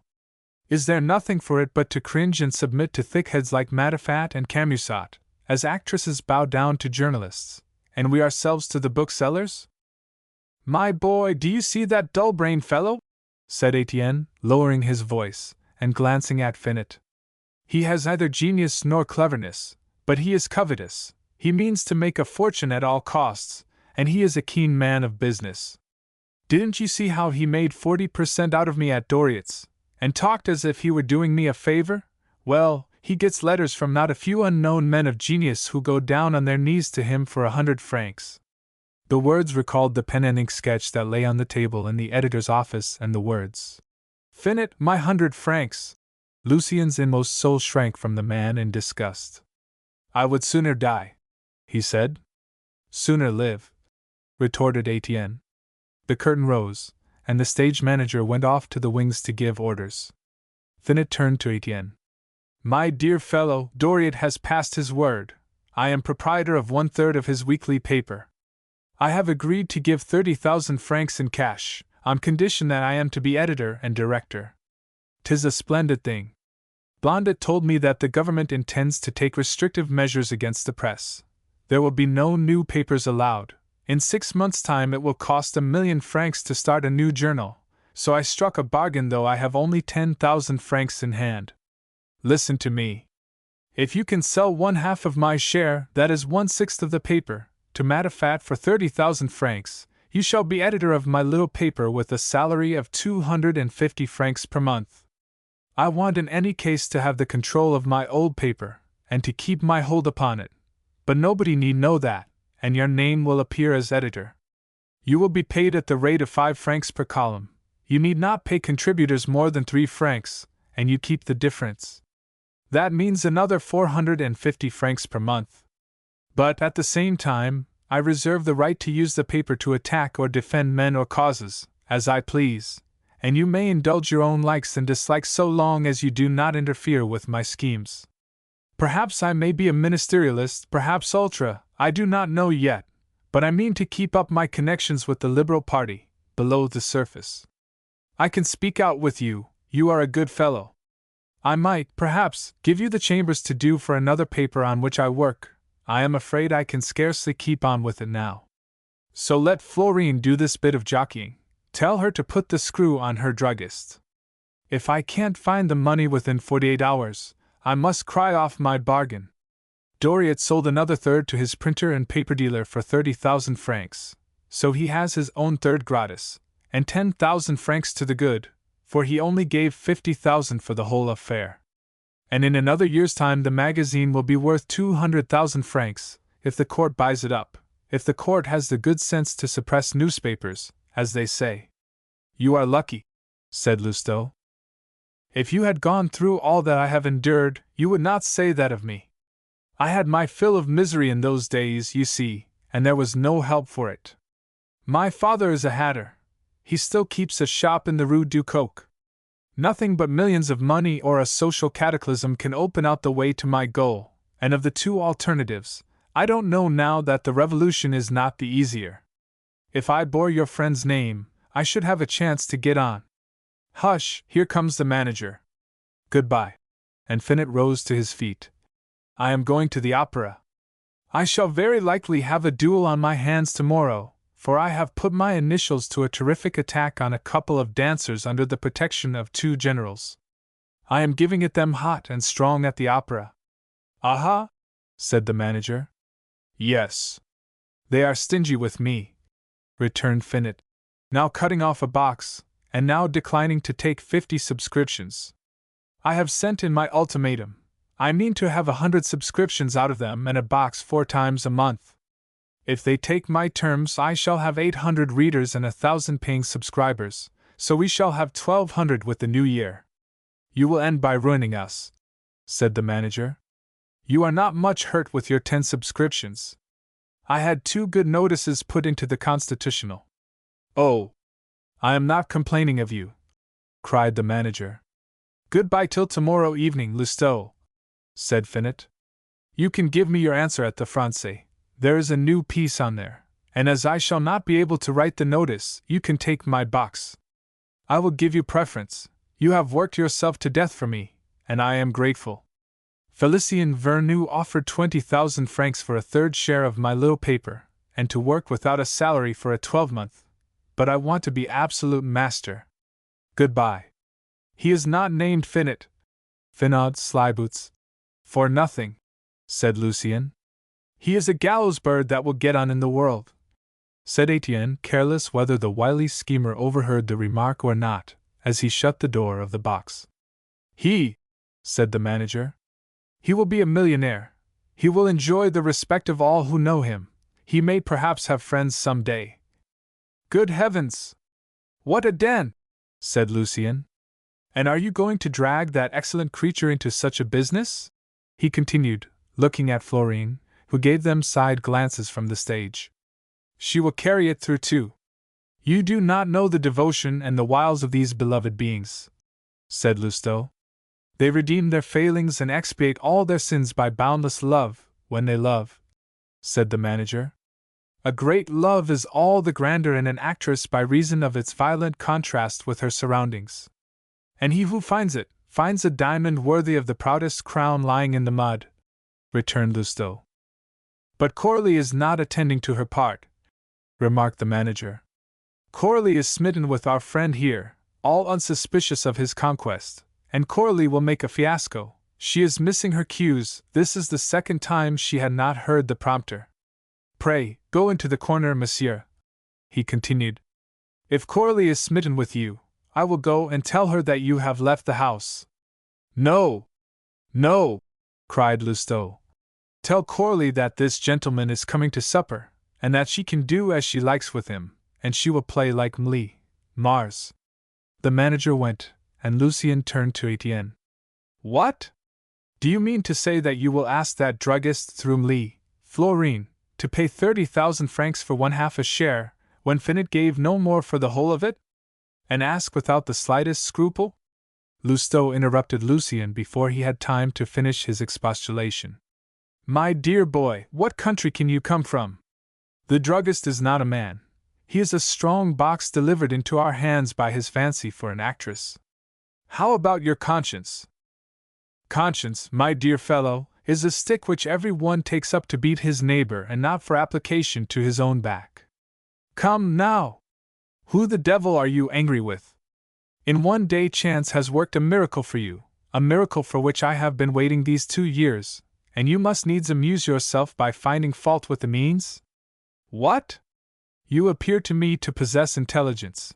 You seem to be in a fair way to reach that freedom from prejudice which is a first necessity to intellectual adventurers in the world we live in, and are you wallowing in scruples worthy of a nun who accuses herself of eating an egg with concupiscence?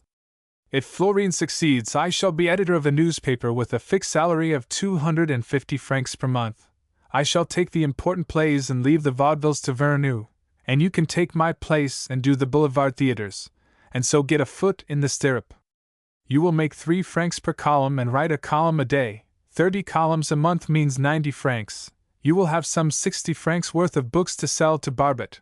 And lastly, you can demand 10 tickets a month of each of your theaters. That is, 40 tickets in all, and sell them for 40 francs to a Barbet who deals in them. I will introduce you to the man, so you will have 200 francs coming in every month.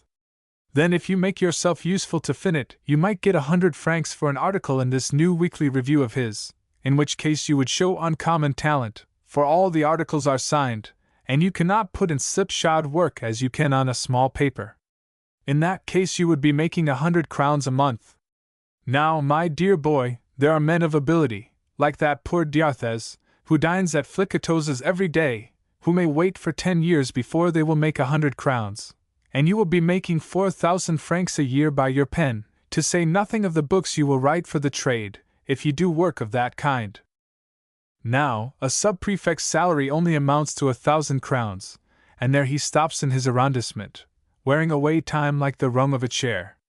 I say nothing of the pleasure of going to the theatre without paying for your seat, for that is a delight which quickly palls, but you can go behind the scenes in 4 theatres.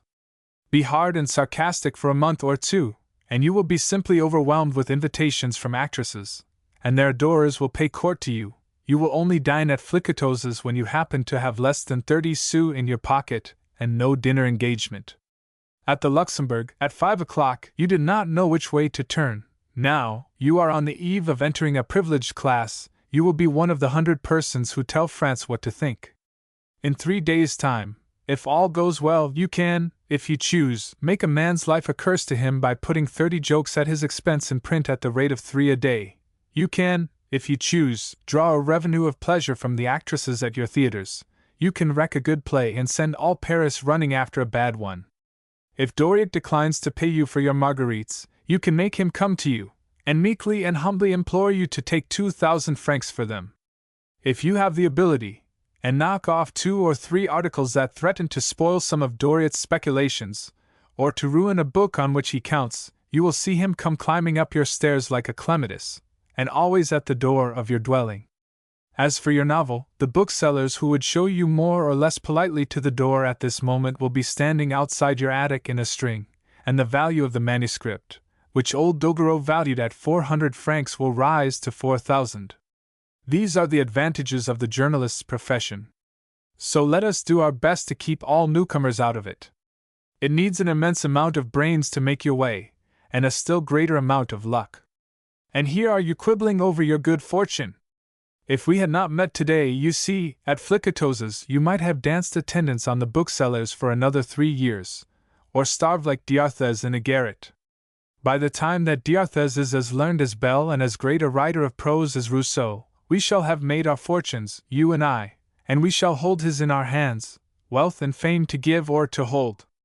Finot will be a deputy and proprietor of a great newspaper, and we shall be whatever we meant to be, peers of France, or prisoner for debt in Saint-Pélagie. So Finot will sell his paper to the highest bidder among the ministers, just as he sells favorable notices to Madame Bastien and runs down Virginie saying that Madame Bastien's bonnets are superior to the millinery which they praised at first, said Lucien, recollecting that scene in the office. My dear fellow, you are a simpleton, Lousteau remarked drily. 3 years ago Finot was walking on the uppers of his boots, dining for 18 sous at Tabar's, and knocking off a tradesman's prospectus, when he could get it, for 10 francs. His clothes hung together by some miracle as mysterious as the Immaculate Conception. Now Finot has a paper of his own, worth about 100,000 francs.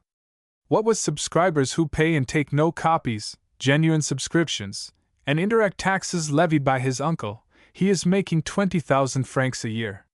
He dines most sumptuously every day. He has set up a cabriolet within the last month, and now, at last, behold him the editor of a weekly review with a 6th share, for which he will not pay a penny, a salary of 500 francs per month, and another 1,000 francs for supplying matter which costs him nothing, and for which the firm pays.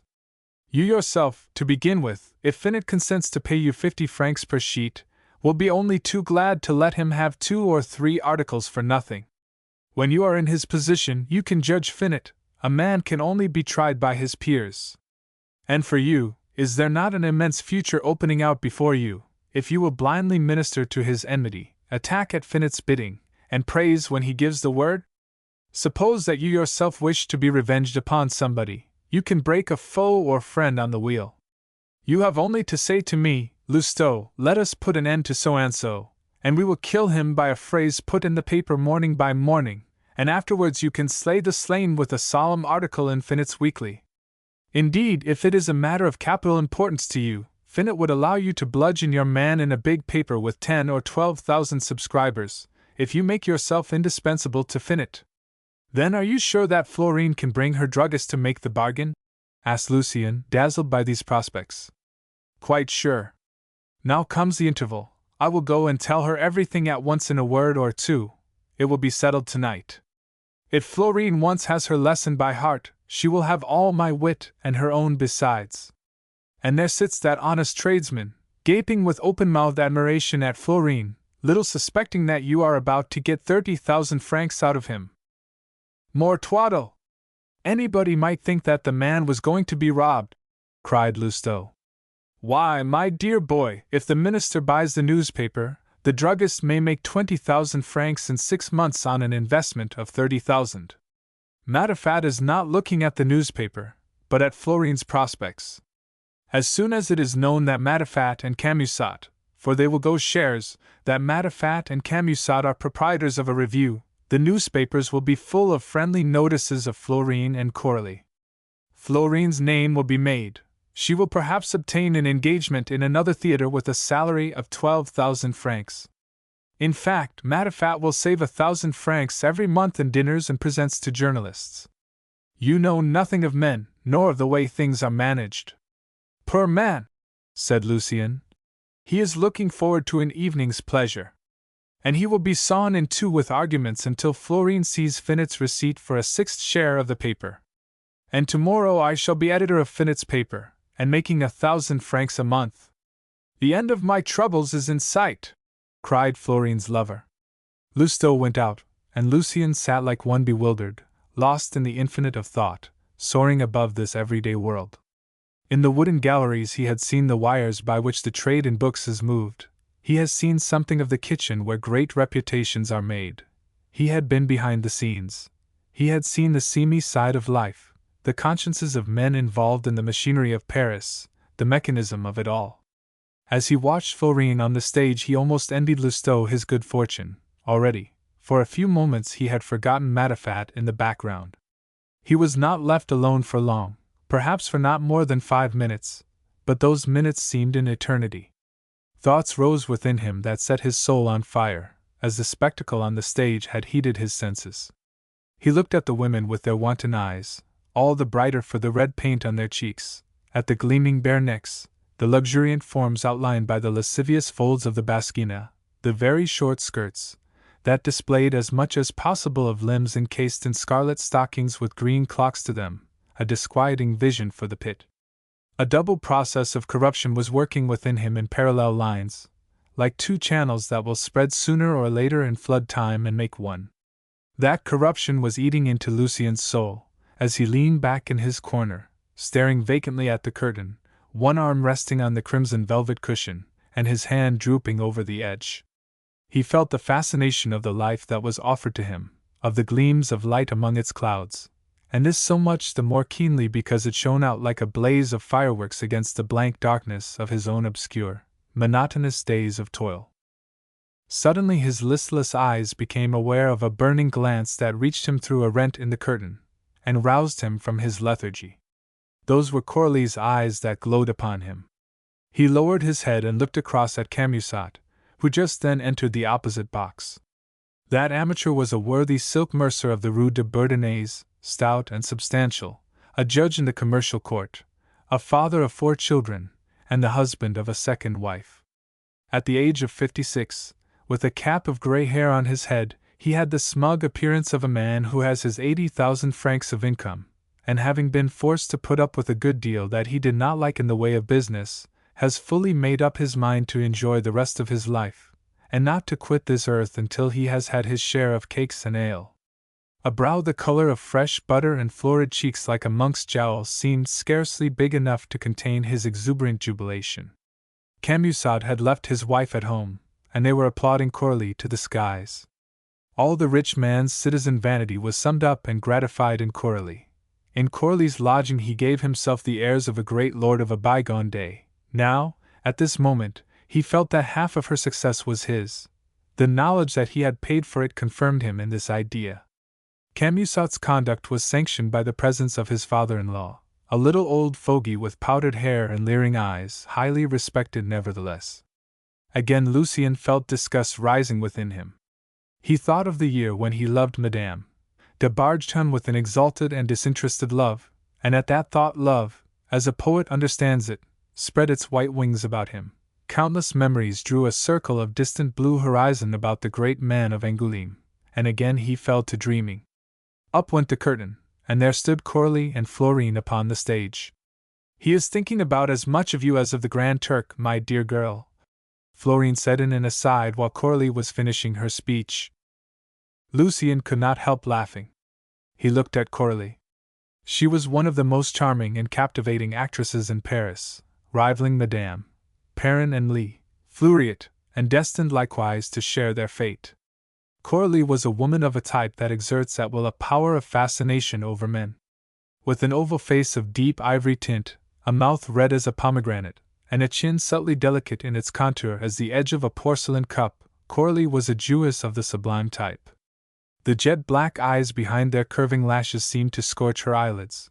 You could guess how soft they might grow, or how sparks of the heat of the desert might flash from them in response to a summons from within. The circles of olive shadow about them were bounded by thick arching lines of eyebrow. Magnificent mental power, well nigh amounting to genius, seemed to dwell in the swarthy forehead beneath the double curve of ebony hair that lay upon it like a crown, and gleamed in the light like a varnished surface.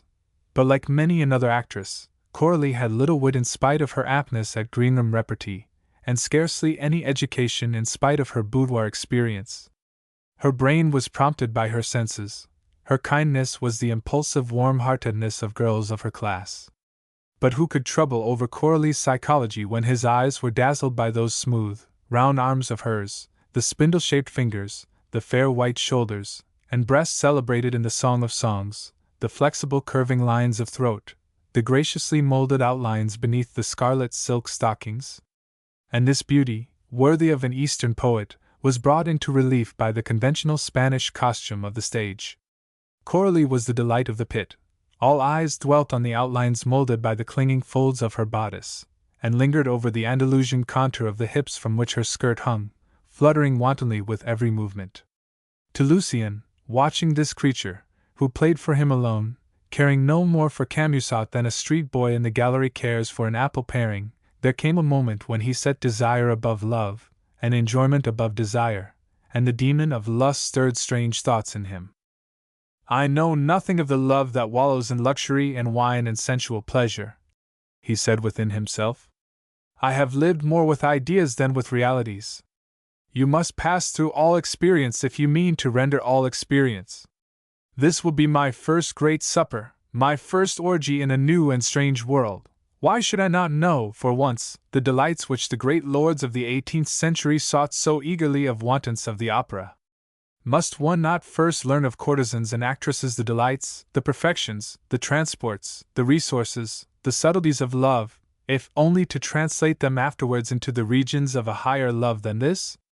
And what is all this, after all, but the poetry of the senses?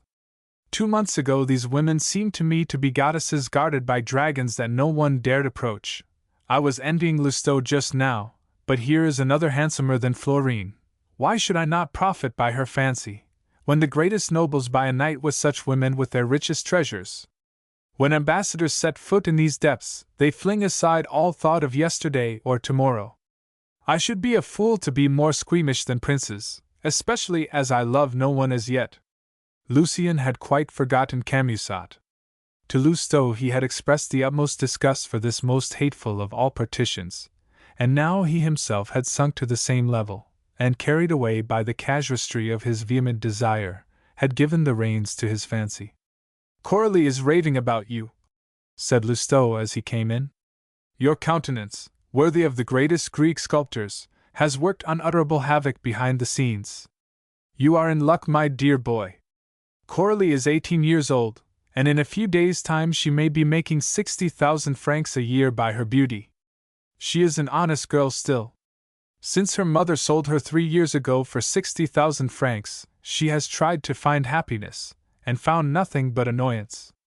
She took to the stage in a desperate mood. She has a horror of her first purchaser, De Marcy, and when she came out of the galleys, for the king of dandies soon dropped her, she picked up old Camusat.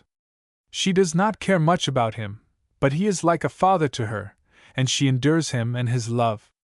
Several times already she has refused the handsomest proposals. She is faithful to Camusat, who lets her live in peace.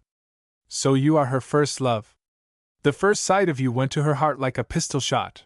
Florine has gone to her dressing room to bring the girl to reason. She is crying over your cruelty. She has forgotten her part. The play will go to pieces.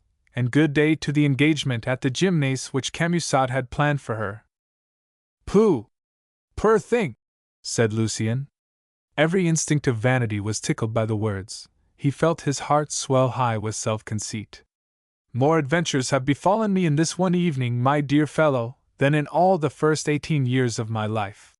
And Lucien related the history of his love affairs with Madame de Bargeton, and of the cordial hatred he bore the Baron du Châtelet. "Stay, though! The newspaper wants a bête noire. We will take him up. The Baron is a buck of the Empire and a ministerialist. He is the man for us. I have seen him many a time at the opera. I can see your great lady as I sit here. She is often in the Marquise d'Espard's box. The Baron is paying court to your lady love, a cuttlefish bone that she is. Wait. Finot has just sent a special messenger round to say that they are short of copy at the office. Young Hector Merlin has left them in the lurch because they did not pay for white lines. Finot, in despair, is knocking off an article against the opera. Well now, my dear fellow, you can do this play. Listen to it and think it over, and I will go to the manager's office and think out 3 columns about your man and your disdainful fair one. They will be in no pleasant predicament tomorrow." "So this is how a newspaper is written?" said Lucien. "It is always like this," answered Lousteau. "These 10 months that I have been a journalist, they have always run short of copy at 8 o'clock in the evening. Manuscript sent to the printer is spoken of as copy, doubtless because the writers are supposed to send in a fair copy of their work, or possibly the word is ironically derived from the Latin word copia, for copy is invariably scarce. We always mean to have a few numbers ready in advance, a grand idea that will never be realized," continued Lousteau. "It is 10 o'clock, you see, and not a line has been written. I shall ask Vernou and Nathan for a score of epigrams on deputies, or on Chancellor Crusoe, or on the ministry, or on friends of ours if it needs must be. A man in this pass would slaughter his parent, just as a privateer will load his guns with silver pieces taken out of the booty sooner than perish. Write a brilliant article, and you will make brilliant progress in Finet's estimation, for Finet has a lively sense of benefits to come, and that sort of gratitude is better than any kind of pledge, pawn tickets always accepted, for they invariably represent something solid. What kind of men can journalists be? Are you to sit down at a table and be witty to order? Just exactly as a lamp begins to burn when you apply a match, so long as there is any oil in it. Lousteau's hand was on the lock when Dubreuil came in with the manager. Permit me, monsieur, to take a message to Coralie. Allow me to tell her that you will go home with her after supper, or my play will be ruined. The wretched girl does not know what she is doing or saying. She will cry when she ought to laugh and laugh when she ought to cry. She has been hissed once already. You can still save the piece, and, after all, pleasure is not a misfortune. I am not accustomed to rivals, sir, Lucien answered. Pray don't tell her that, cried the manager. Coralie is just the girl to fling Camusot overboard and ruin herself in good earnest. The proprietor of the Golden Cocoon, worthy man, allows her 2,000 francs a month, and pays for all her dresses and claqueurs. As your promise pledges me to nothing save your play, said Lucien, with the Sultan's airs. But don't look as if you meant to snub that charming creature, pleaded Dubreuil. Dear me! Am I to write the notice of your play and smile on your heroine as well? Exclaimed the poet. The author vanished with a signal to Coralie, who began to act forthwith in a marvelous way. Vignot, who played the part of the Alcalde, and revealed for the first time his genius as an actor of old men, came forward amid a storm of applause to make an announcement to the house. The piece which we have the honor of playing for you this evening, gentlemen, is the work of M. Raoul and de Courcy. Why, Nathan is partly responsible, said Lousteau. I don't wonder that he looked in. Coralie! Coralie! Shouted the enraptured house. Florine, too! Roared a voice of thunder from the opposite box, and other voices took up the cry. Florine and Coralie! The curtain rose, Vignot reappeared between the two actresses. Matifat and Camusot flung wreaths on the stage, and Coralie stooped for her flowers and held them out to Lucien. For him those 2 hours spent in the theater seemed to be a dream. The spell that held him had begun to work when he went behind the scenes, and in spite of its horrors, the atmosphere of the place, its sensuality and dissolute morals had affected the poet's still untainted nature. A sort of malaria that infects the soul seems to lurk among those dark, filthy passages filled with machinery, and lit with smoky, greasy lamps. The solemnity and reality of life disappear, the most sacred things are matter for a jest, the most impossible things seem to be true. Lucien felt as if he had taken some narcotic, and Coralie had completed the work. He plunged into this joyous intoxication. The lights in the great chandelier were extinguished. There was no one left in the house except the box-keepers, busy taking away footstools and shutting doors, the noises echoing strangely through the empty theater. The footlights, blown out as one candle, sent up a fetid reek of smoke. The curtain rose again, a lantern was lowered from the ceiling, and firemen and stage carpenters departed on their rounds. The fairy scenes of the stage, the rows of fair faces in the boxes, the dazzling lights, the magical illusion of new scenery and costume had all disappeared, and dismal darkness, emptiness, and cold reigned in their stead. It was hideous. Lucien sat on in bewilderment. Well, are you coming, my boy? Lousteau's voice called from the stage. Jump down.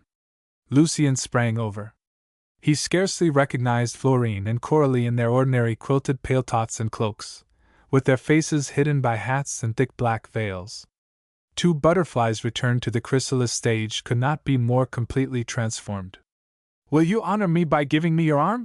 Coralie asked tremulously. With pleasure, said Lucien. He could feel the beating of her heart throbbing against his like some snared bird as she nestled closely to his side, with something of the delight of a cat that rubs herself against her master with eager silken caresses. So we are supping together, she said. The party of 4 found 2 cabs waiting for them at the door in the Rue des Fosses du Temple. Coralie drew Lucien to one of the 2, in which Camusot and his father-in-law old Cardat were seated already. She offered Dubreuil a 5th place, and the manager drove off with Florine, Matifat, and Lousteau. These hackney cabs are abominable things, said Coralie. Why don't you have a carriage? Returned Du Brule. Why? She asked pettishly.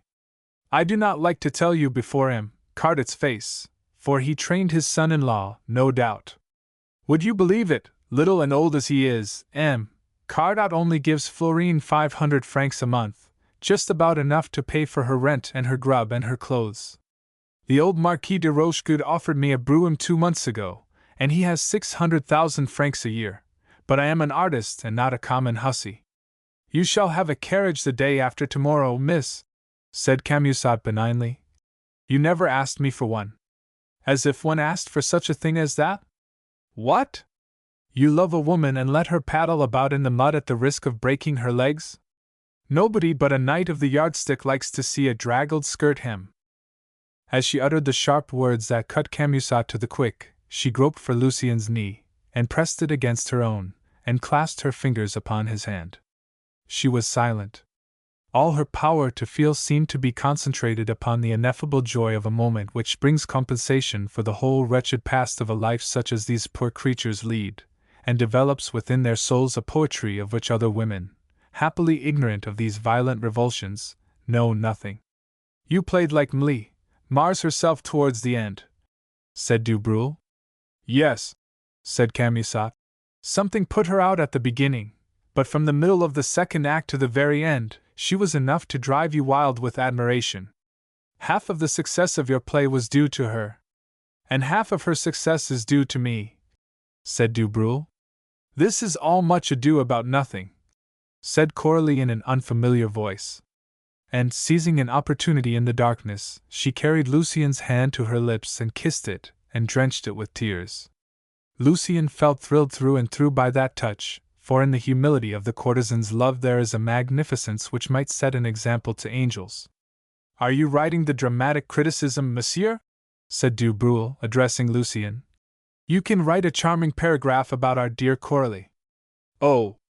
Do us that little service! Pleaded Camusot, down on his knees, metaphorically speaking, before the critic. You will always find me ready to do you a good turn at any time. Do leave him his independence, Coralie exclaimed angrily. He will write what he pleases. Papa Camusot, buy carriages for me instead of praises. You shall have them on very easy terms, Lucien answered politely. I have never written for newspapers before, so I am not accustomed to their ways. My maiden pen is at your disposal. That is funny, said Du Brule. Here we are in the Rue de Bondy, said Cardot. Coralie's sally had quite crushed the little old man.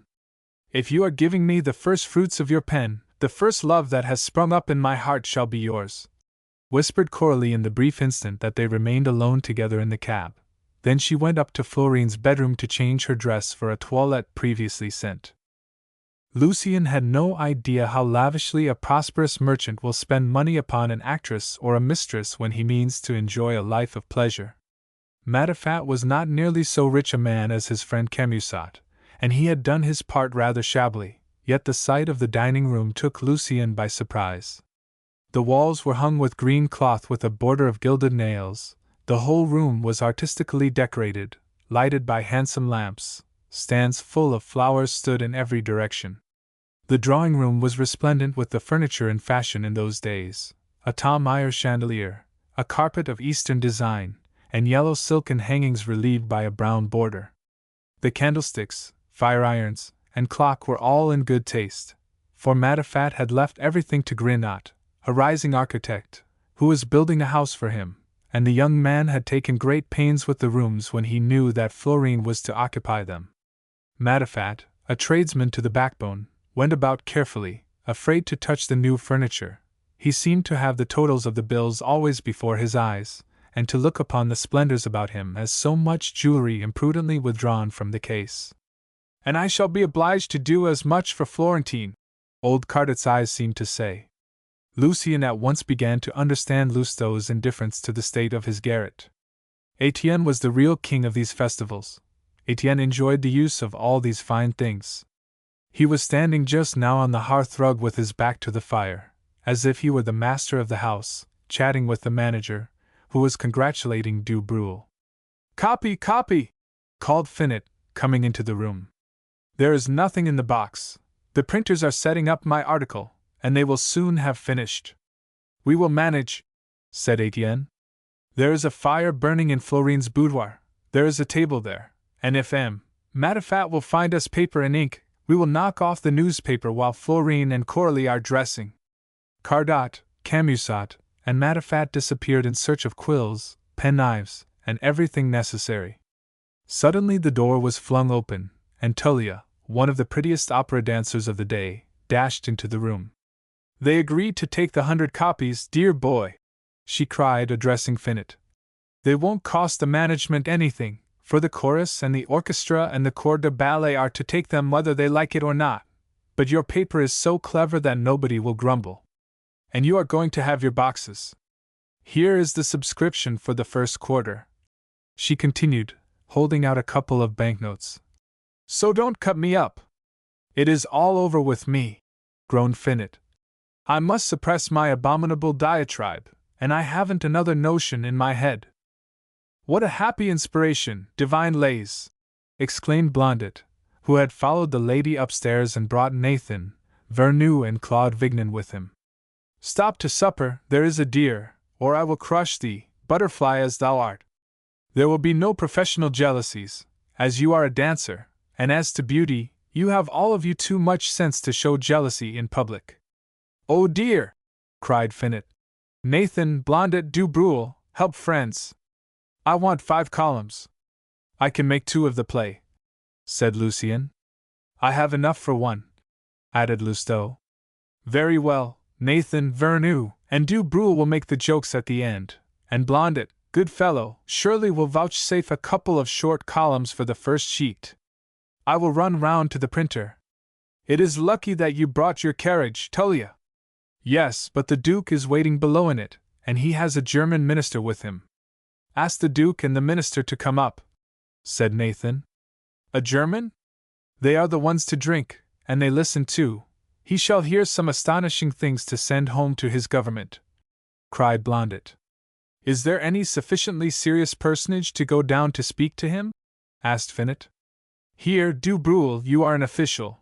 Bring up the Duc de Rhetore and the minister, and give your arm to Tullia. Dear me! Tullia, how handsome you are tonight! We shall be 13 at table, exclaimed Matifat, paling visibly. No, 14, said a voice in the doorway, and Florentine appeared. I have come to look after Milord Cardot, she added, speaking with a burlesque English accent. And besides, said Lousteau, Claude Vignon came with Blondet. I brought him here to drink, returned Blondet, taking up an inkstand. Look here, all of you, you must use all your wit before those 56 bottles of wine drive it out. And of all things stir up du Bruel. He is a vaudevillist, he is capable of making bad jokes if you get him to concert pitch. And Lucien wrote his first newspaper article at the round table in Florine's boudoir, by the light of the pink candles lighted by Matifat. Before such a remarkable audience he was eager to show what he could do. While Lucien was writing a column which was to set a new fashion in journalism and reveal a fresh and original gift, Lousteau indited an article of the kind described as Moors, a sketch of contemporary manners, entitled The Elderly Beau. The buck of the Empire, he wrote, is invariably long, slender, and well preserved. He wears a corset and the cross of the Legion of Honor. His name was originally Potelet, or something very like it, but to stand well with the court, he conferred a due upon himself, and du Potelet he is until another revolution. A baron of the empire, a man of 2 ends, as his name, Potelet, a post, implies, he is paying his court to the Faubourg Saint-Germain, after a youth gloriously and usefully spent as the agreeable train-bearer of a sister of the man whom decency forbids me to mention by name. Du Potelet has forgotten that he was once in waiting upon her Imperial Highness, but he still sings the songs composed for the benefactress who took such a tender interest in his career. And so forth, and so forth. It was a tissue of personalities, silly enough for the most part, such as they used to write in those days. Other papers, and notably the Figaro, have brought the art to a curious perfection since. Lousteau compared the Baron to a heron, and introduced Madame de Bargeton to whom he was paying his court, as a cuttlefish bone, a burlesque absurdity which amused readers who knew neither of the personages. A tale of the loves of the heron, who tried in vain to swallow the cuttlefish bone, which broke into 3 pieces when he dropped it, was irresistibly ludicrous. Everybody remembers the sensation which the pleasantry made in the Faubourg Saint-Germain. It was the first of a series of similar articles, and was one of the 1,001 causes which provoked the rigorous press legislation of Charles X. An hour later, Blondet, Lousteau, and Lucien came back to the drawing-room, where the other guests were chatting. The Duke was there, and the minister, the 4 women, the 3 merchants, the manager, and Finot. A printer's devil, with a paper cap on his head, was waiting even then for copy. "The men are just going off, if I have nothing to take them," he said. "Stay a bit, here are 10 francs, and tell them to wait," said Finot. "If I give them the money, sir, they would take to typolography, and good night to the newspaper." "That boy's common sense is appalling to me," remarked Finot, and the minister was in the middle of a prediction of a brilliant future for the urchin, when the 3 came in. Blondet read aloud an extremely clever article against the Romantics.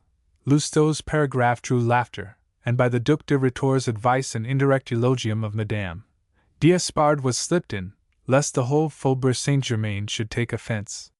"What have you written?" asked Finot, turning to Lucien. And Lucien read, quaking for fear, but the room rang with applause when he finished. The actresses embraced the neophyte, and the 2 merchants, following suit, half choked the breath out of him.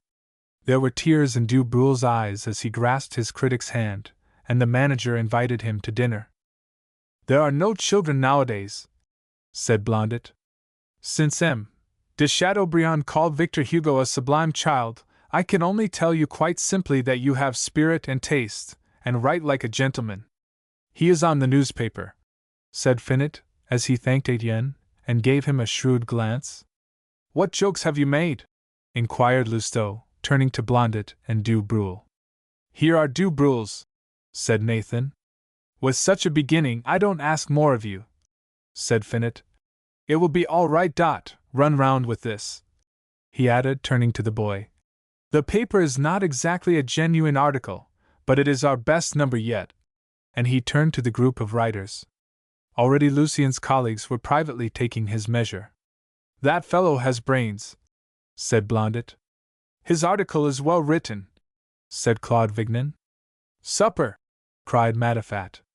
The Duke gave his arm to Florine, Coralie went across to Lucien, and Tullia went in to supper between Émile Blondet and the German minister. "I cannot understand why you are making an onslaught on Madame de Bargeton and the Baron du Châtelet. They say that he is prefect designate of the Charente, and will be master of requests some day."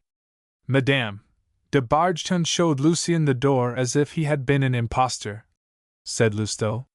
"Such a fine young fellow!" exclaimed the minister. Supper, served with new plate, Sèvres porcelain, and white damask, was redolent of opulence. The dishes were from Chevet, the wines from a celebrated merchant on the Quai Saint Bernard, a personal friend of Matifat's. For the first time Lucien beheld the luxury of Paris displayed. He went from surprise to surprise, but he kept his astonishment to himself, like a man who had spirit and taste and wrote like a gentleman, as Blondet had said. As they crossed the drawing-room, Coralie bent to Florine. "Make Camusot so drunk that he will be compelled to stop here all night," she whispered. "So you have hooked your journalist, have you?" returned Florine, using the idiom of women of her class. "No, dear, I love him," said Coralie, with an adorable little shrug of the shoulders. Those words rang in Lucien's ears, borne to them by the 5th deadly sin. Coralie was perfectly dressed.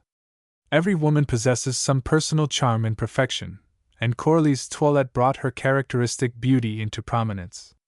Her dress, moreover, like Florine's, was of some exquisite stuff, unknown as yet to the public, a mousseline de soie, with which Camusot had been supplied a few days before the rest of the world, for, as owner of the Golden Cocoon, he was a kind of providence in Paris to the Lyons silk weavers. Love and toilette are like color and perfume for a woman, and Coralie in her happiness looked lovelier than ever. A look for delight which cannot elude the grasp possesses an immense charm for youth. Perhaps in their eyes the secret of the attraction of a house of pleasure lies in the certainty of gratification. Perhaps many a long fidelity is attributable to the same cause. Love for love's sake, first love indeed, had blent with one of the strange violent fancies which sometimes possess these poor creatures, and love and admiration of Lucien's great beauty taught Coralie to express the thoughts in her heart. "I should love you if you were ill and ugly," she whispered as they sat down. What a saying for a poet! Camusat utterly vanished. Lucien had forgotten his existence. He saw Coralie, and had eyes for nothing else. How should he draw back, this creature, all sensation, all enjoyment of life, tired of the monotony of existence in a country town, weary of poverty, harassed by enforced continence, impatient of the claustral life of the Rue de Cluny, of toiling without reward? The fascination of the underworld of Paris was upon him. How should he rise and leave this brilliant gathering? Lucien stood with one foot in Coralie's chamber, and the other in the quicksands of journalism.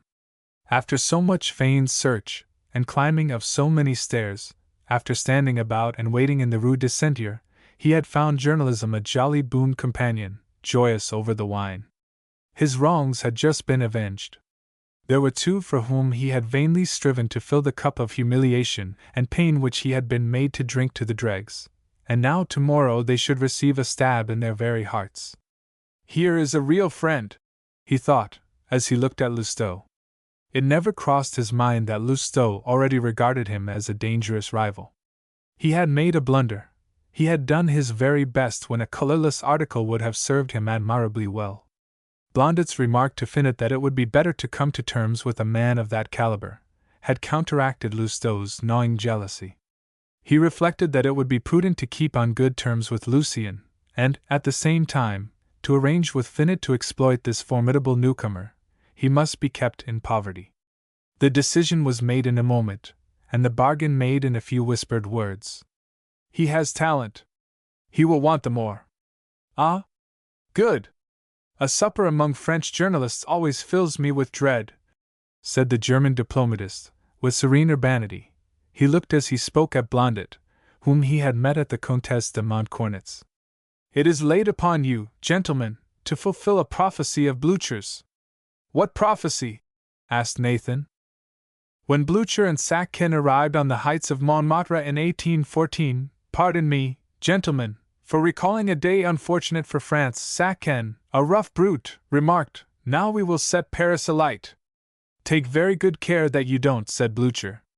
'France will die of that, nothing else can kill her,' and he waved his hand over the glowing, seething city, that lay like a huge canker in the valley of the Seine. There are no journalists in our country, thank heaven!" continued the minister after a pause.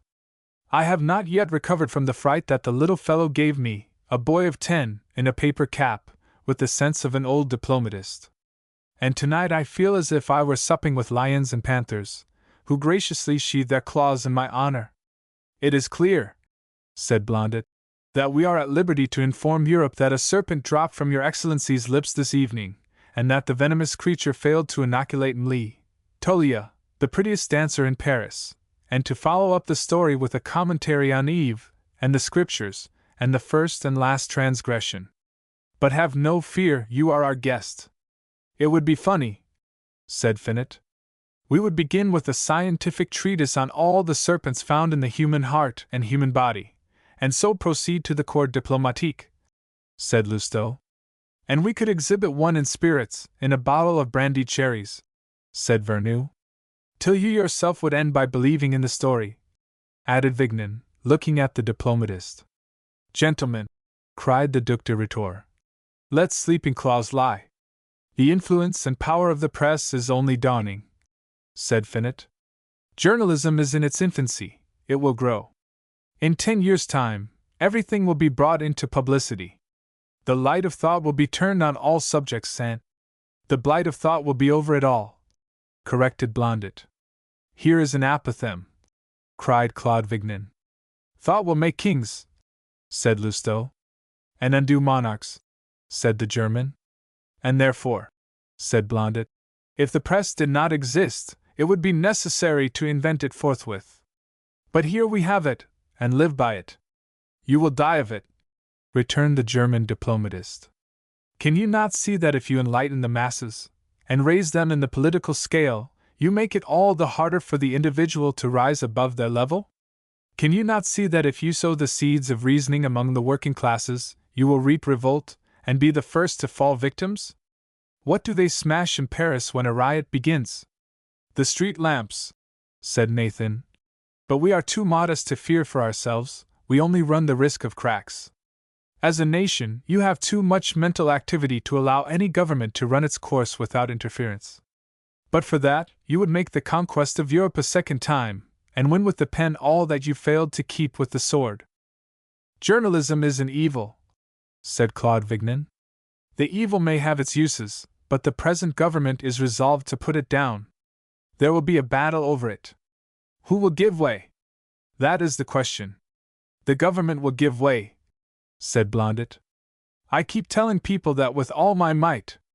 Intellectual power is the great power in France, and the press has more wit than all men of intellect put together, and the hypocrisy of Tartuffe besides.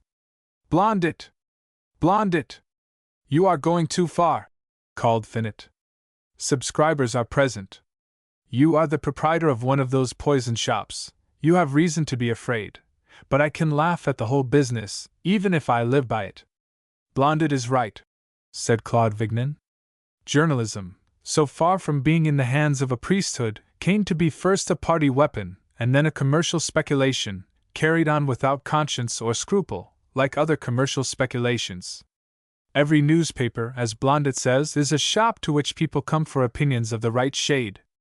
If there were a paper for hunchbacks, it would set forth plainly, morning and evening, in its columns, the beauty, the utility, and necessity of deformity. A newspaper is not supposed to enlighten its readers, but to supply them with congenial opinions. Give any newspaper time enough, and it will be base, hypocritical, shameless, and treacherous. The periodical press will be the death of ideas, systems, and individuals. Nay, it will flourish upon their decay. It will take the credit of all creations of the brain. The harm that it does is done anonymously. We, for instance, I, Claude Vignon, you, Blondet, you, Lousteau, and you, Finot, we are all Plato's, Aristides, and Cato's, Plutarch's men. In short, we are all immaculate. We may wash our hands of all iniquity. Napoleon's sublime aphorism, suggested by his study of the Convention, no one individual is responsible for a crime committed collectively, sums up the whole significance of a phenomenon, moral or immoral, whichever you please. However shamefully a newspaper may behave, the disgrace attaches to no one person. The authorities will resort to repressive legislation, interposed Du Breul. A law is going to be passed, in fact. Pooh! Retorted Nathan. What is the law in France against the spirit in which it is received, the most subtle of all solvents? Ideas and opinions can only be counteracted by opinions and ideas, Vignon continued. By sheer terror and despotism, and by no other means, can you extinguish the genius of the French nation, for the language lends itself admirably to illusion and ambiguity. Epigram breaks out the more for repressive legislation. It is like steam in an engine without a safety valve. The king, for example, does right. If a newspaper is against him, the minister gets all the credit of the measure, and vice versa. A newspaper invents a scandalous libel, it has been misinformed. If the victim complains, the paper gets off with an apology for taking so great a freedom. If the case is taken into court, the editor complains that nobody asked him to rectify the mistake, but ask for redress, and he will laugh in your face and treat his offense as a mere trifle. The paper scoffs if the victim gains the day, and if heavy damages are awarded, the plaintiff is held up as an unpatriotic obscurantist and a menace to the liberties of the country. In the course of an article purporting to explain that Monsieur So-and-so is as honest a man as you will find in the kingdom, you are informed that he is not better than a common thief. The sins of the press? Pooh! Mere trifles. The curtailers of its liberties are monsters, and give him time enough, the constant reader is persuaded to believe anything you please. Everything which does not suit the newspaper will be unpatriotic, and the press will be infallible. One religion will be played off against another, and the charter against the king. The press will hold up the magistracy to scorn for meting out rigorous justice to the press, and applaud its action when it serves the cause of party hatred. The most sensational fictions will be invented to increase the circulation. Journalism will descend to mountebank's tricks worthy of Bobèche. Journalism would serve up its father with the Attic salt of its own wit sooner than fail to interest or amuse the public. Journalism will outdo the actor who put his son's ashes into the urn to draw real tears from his eyes, or the mistress who sacrifices everything to her lover. Journalism is, in fact, the people in folio form, interrupted Blondet. The people with hypocrisy added and generosity lacking, said Vignan. All real ability will be driven out from the ranks of journalism, as Aristides was driven into exile by the Athenians. We shall see newspapers started in the first instance by men of honor, falling sooner or later into the hands of men of abilities even lower than the average, but endowed with the resistance of flexibility of india-rubber, qualities denied to noble genius. Nay, perhaps the future newspaper proprietor will be the tradesman with capital sufficient to buy vino pens. We see such things already indeed, but in 10 years' time every little youngster that has left school will take himself for a great man, slash his predecessors from the lofty height of a newspaper column, drag them down by the feet, and take their place. Napoleon did wisely when he muzzled the press. I would wager that the opposition papers would batter down a government of their own setting up, just as they are battering the present government, if any demand was refused. The more they have, the more they will want in the way of concessions. The parvenu journalist will be succeeded by the starveling hack. There is no salve for this sore. It is a kind of corruption which grows more and more obtrusive and malignant.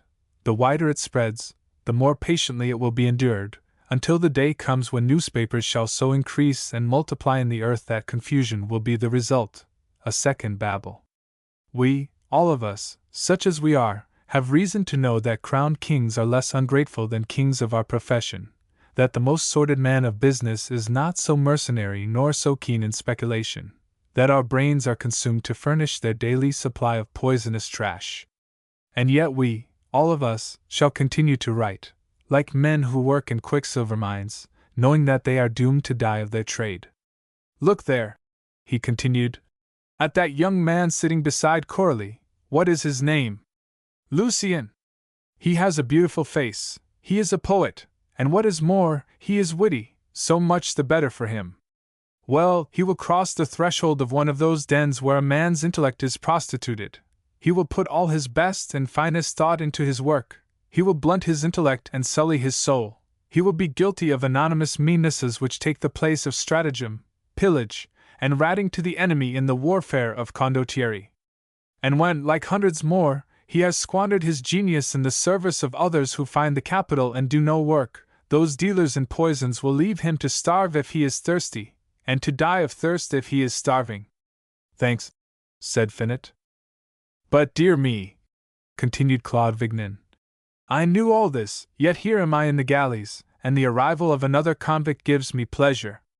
We are cleverer, Blondet and I, than Messrs. This and that, who speculate in our abilities, yet nevertheless we are always exploited by them. We have a heart somewhere beneath the intellect. We have not the grim qualities of the man who makes others work for him.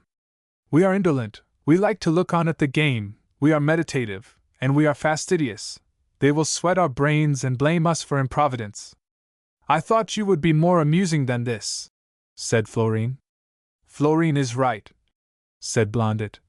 Let us leave the cure of public evils to those quacks the statesmen. As Charlotte says, quarrel with my own bread and butter? Never! Do you know what Vignan puts me in mind of? Said Lousteau. Of one of those fat women in the Rue du Pelican telling a schoolboy, my boy, you are too young to come here. A burst of laughter followed the sally, but it pleased Coralie. The merchants meanwhile ate and drank and listened. What a nation this is!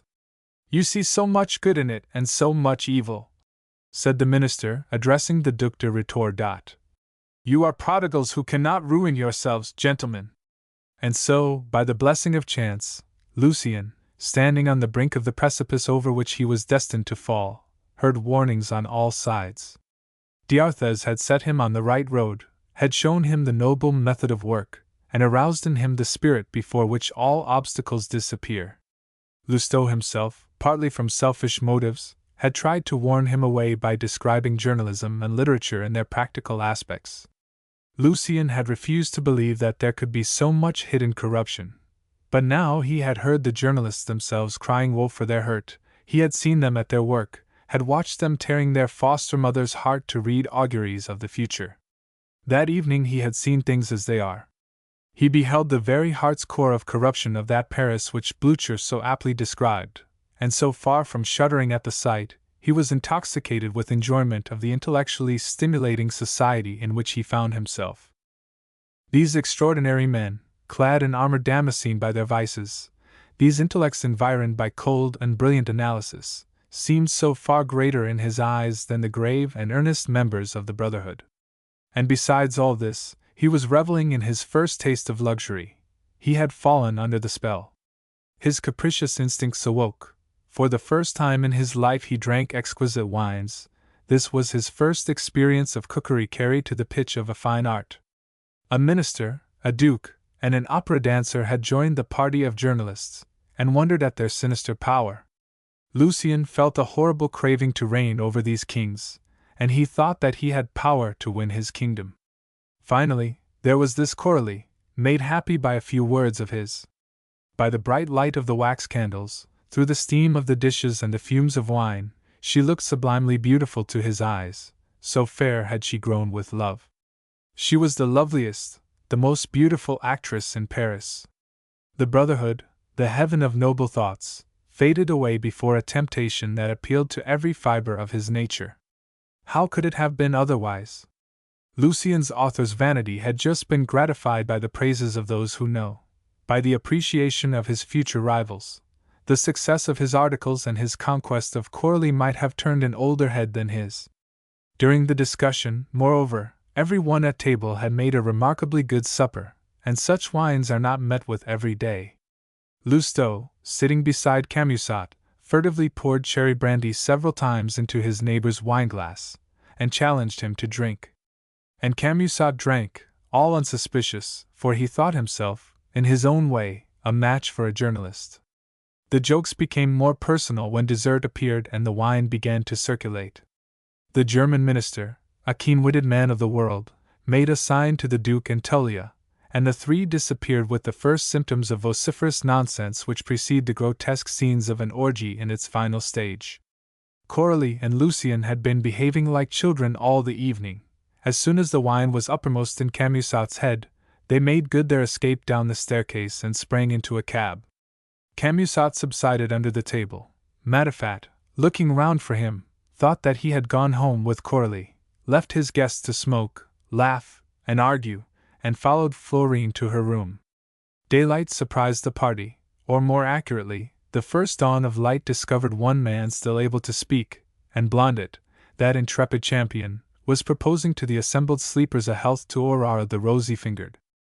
Lucien was unaccustomed to orgies of this kind. His head was very tolerably clear as he came down the staircase, but the fresh air was too much for him. He was horribly drunk. When they reached the handsome house in the Rue de Vendôme, where the actress lived, Coralie and her waiting woman were obliged to assist the poet to climb to the first floor. Lucien was ignominiously sick, and very nearly fainted on the staircase. "Quick, Berenice, some tea! Make some tea!" cried Coralie. "It is nothing, it is the air." Lucien got out. "And I have never taken so much before in my life." "Poor boy! He is as innocent as a lamb," said Berenice, a stalwart Norman peasant woman as ugly as Coralie was pretty. Lucien, half unconscious, was laid at last in bed. Coralie, with Berenice's assistance, undressed the poet with all a mother's tender care. "It is nothing," he murmured again and again. "It is the air." "Thank you, Mamma." "How charmingly he says Mamma!" cried Coralie, putting a kiss on his hair. "What happiness to love such an angel, mademoiselle! Where did you pick him up?" "I did not think a man could be as beautiful as you are," said Berenice, when Lucien lay in bed. He was very drowsy. He knew nothing and saw nothing. Coralie made him swallow several cups of tea, and left him to sleep. "Did the porter see us? Was there anyone else about?" she asked. No, I was sitting up for you. Does Victoire know anything? Rather not, returned Berenice. 10 hours later, Lucien awoke to meet Coralie's eyes. She had watched by him as he slept. He knew it, poet that he was. It was almost noon, but she still wore the delicate dress, abominably stained, which she meant to lay up as a relic. Lucien understood all the self-sacrifice and delicacy of love, fain of its reward. He looked into Coralie's eyes. In a moment she had flung off her clothing and slipped like a serpent to Lucien's side. At 5 o'clock in the afternoon Lucien was still sleeping, cradled in this voluptuous paradise. He had caught glimpses of Coralie's chamber, an exquisite creation of luxury, a world of rose-color and white. He had admired Florine's apartments, but this surpassed them in its dainty refinement. Coralie had already risen, for if she was to play her part as the Andalusian, she must be at the theatre by 7 o'clock. Yet she had returned to gaze at the unconscious poet, lulled to sleep in bliss. She could not drink too deeply of this love that rose to rapture, drawing close the bond between the heart and the senses, to steep both in ecstasy. For in that apotheosis of human passion, which of those that were twain on earth that they might know bliss to the full creates one soul to rise to love in heaven, lay Coralie's justification.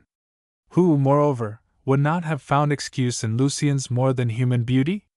To the actress kneeling by the bedside, happy in love within her, it seemed that she had received love's consecration. Berenice broke in upon Coralie's rapture. "Here comes Camusat!" cried the maid. "And he knows that you are here." Lucien sprang up at once. Innate generosity suggested that he was doing Coralie an injury. Berenice drew aside a curtain, and he fled into a dainty dressing-room, whither Coralie and the maid brought his clothes with magical speed. Camusat appeared, and only then did Coralie's eyes alight on Lucien's boots, warming in the fender. Berenice had privately varnished them, and put them before the fire to dry, and both mistress and maid alike forgot that telltale witness. Berenice left the room with a scared glance at Coralie. Coralie flung herself into the depths of a settee, and bade Camusat seat himself in the gondole, a round-backed chair that stood opposite. But Coralie's adorer, honest soul, dared not look his mistress in the face. He could not take his eyes off the pair of boots. "Ought I to make a scene and leave Coralie?" he pondered. "Is it worth while to make a fuss about a trifle? There is a pair of boots wherever you go. These would be more in place in a shop window or taking a walk on the boulevard on somebody's feet.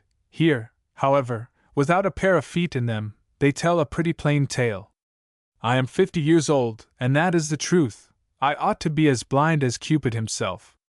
There was no excuse for this mean-spirited monologue. The boots were not the high-lows at present in vogue, which an unobservant man may be allowed to disregard up to a certain point. They were the unmistakable, uncompromising Hessians then prescribed by fashion, a pair of extremely elegant betasseled boots, which shone in glistening contrast against tight-fitting trousers invariably of some light color, and reflected their surroundings like a mirror. The boots stared the honest silk mercer out of countenance, and it must be added, they pained his heart. "What is it?" asked Coralie. "Nothing." "Ring the bell," said Coralie, smiling to herself at Camusat's want of spirit. "Berenice," she said, when the Norman handmaid appeared, "just bring me a button-hook, for I must put on these confounded boots again. Don't forget to bring them to my dressing-room tonight." "What? Your boots?" faltered out Camusat, breathing more freely. "And whose should they be?" she demanded haughtily. "Were you beginning to believe, great stupid? Oh! And he would believe it too," she went on, addressing Berenice. "I have a man's part in what's-his-name's piece, and I have never worn a man's clothes in my life before. The bootmaker for the theatre brought me these things to try if I could walk in them, until a pair can be made to measure. He put them on, but they hurt me so much that I have taken them off, and after all I must wear them." "Don't put them on again if they are uncomfortable," said Camusat.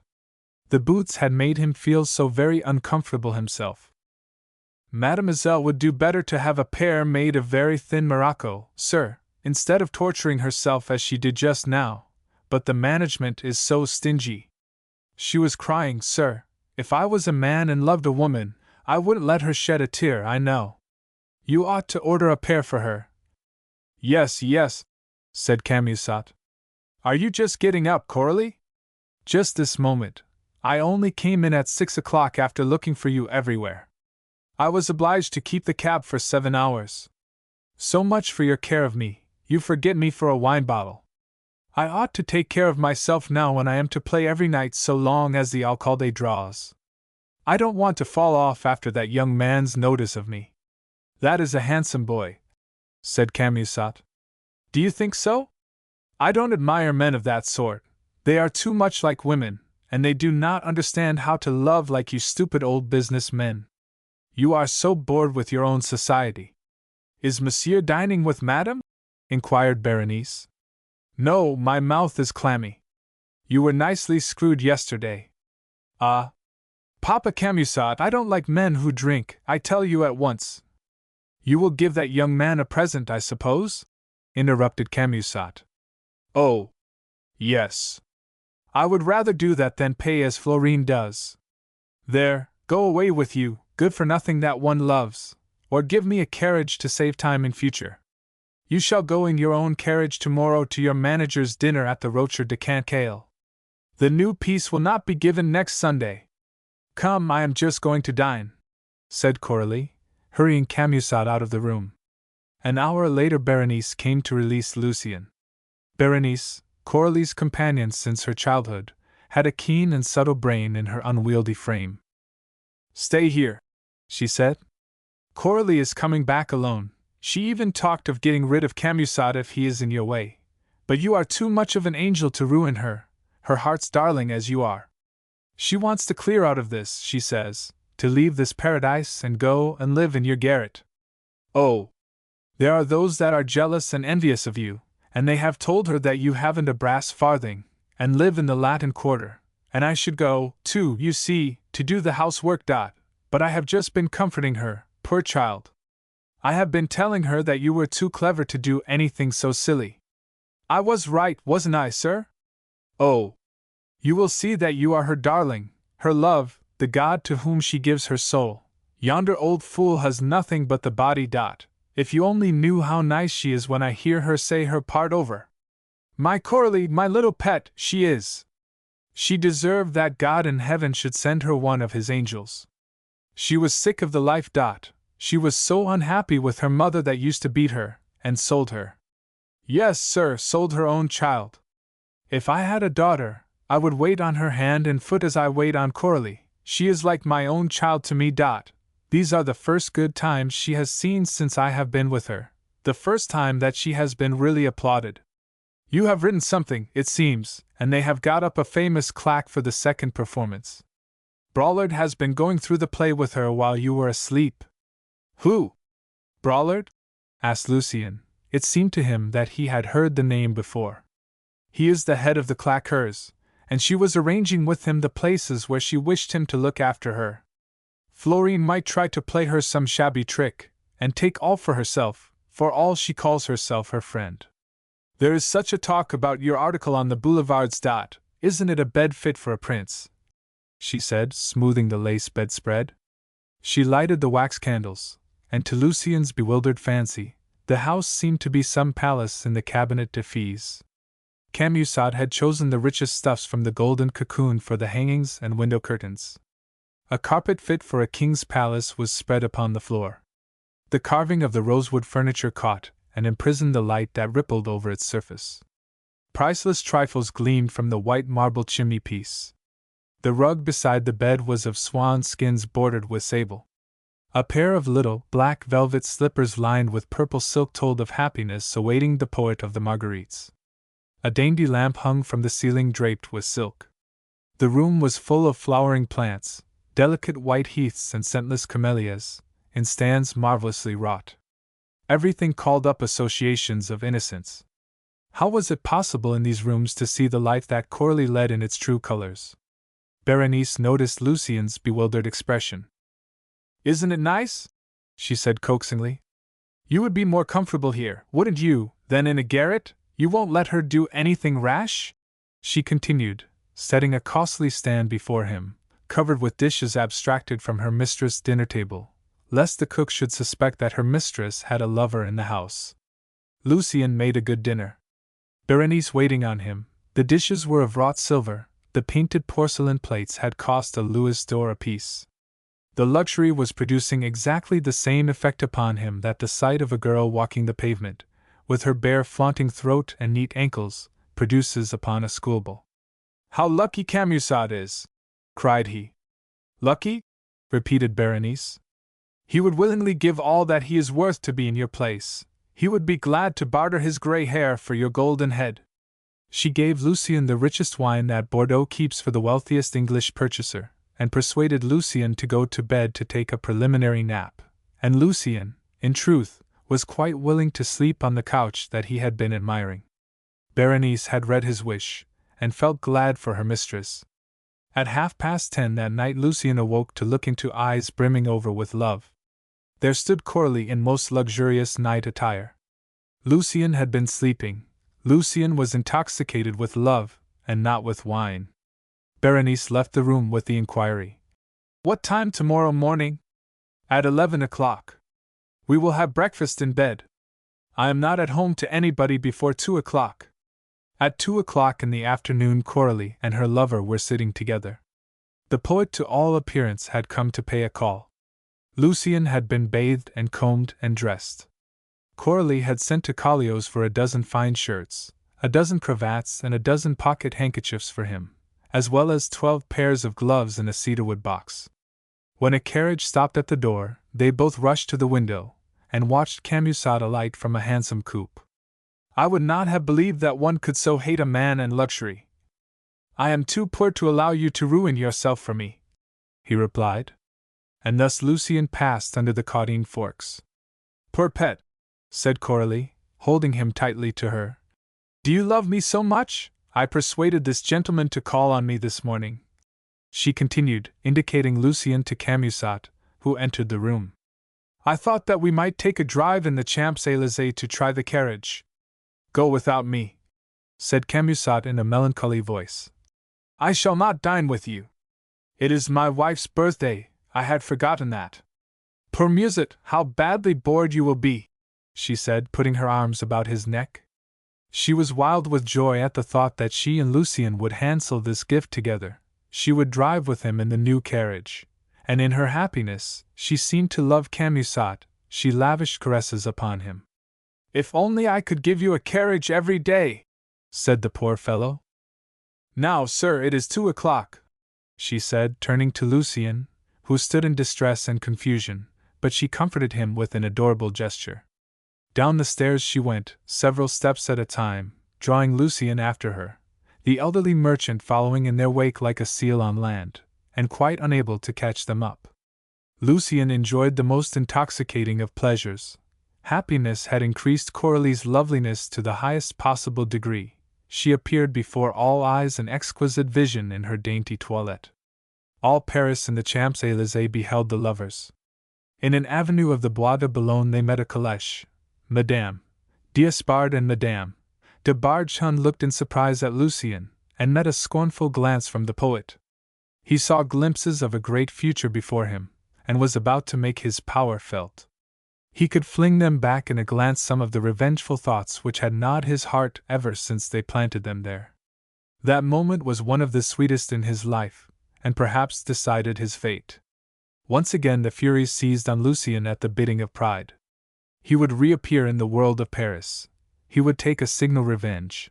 All the social pettiness hitherto trodden under foot by the worker, the member of the Brotherhood, sprang up again afresh in his soul. Now he understood all that Lousteau's attack had meant. Lousteau had served his passions, while the Brotherhood, that collective mentor, had seemed to mortify them in the interests of tiresome virtues and work which began to look useless and hopeless in Lucien's eyes. Work! What is it but death to an eager pleasure-loving nature? And how easy it is for the man of letters to slide into a far niente existence of self-indulgence, into the luxurious ways of actresses and women of easy virtues. Lucien felt an overmastering desire to continue the reckless life of the last 2 days. The dinner at the Rocher de Cancale was exquisite. All Florine's supper guests were there except the minister, the duke, and the dancer. Camusat, too, was absent, but these gaps were filled by two famous actors and Hector Merlin and his mistress. This charming woman, who chose to be known as Madame du Val-Noble, was the handsomest and most fashionable of the class of women now euphemistically styled lorettes. Lucien had spent the 48 hours since the success of his article in Paradise. He was feted and envied. He gained self-possession. His talk sparkled. He was the brilliant Lucien de Rubempré who shone for a few months in the world of letters and art. Finot, with his infallible instinct for discovering ability, scenting it afar as an ogre might scent human flesh, cajoled Lucien, and did his best to secure a recruit for the squadron under his command. And Coralie watched the maneuvers of this purveyor of brains, saw that Lucien was nibbling at the bait, and tried to put him on his guard. "Don't make any engagement, dear boy, wait. They want to exploit you. We will talk of it tonight." "Pshaw!" said Lucien.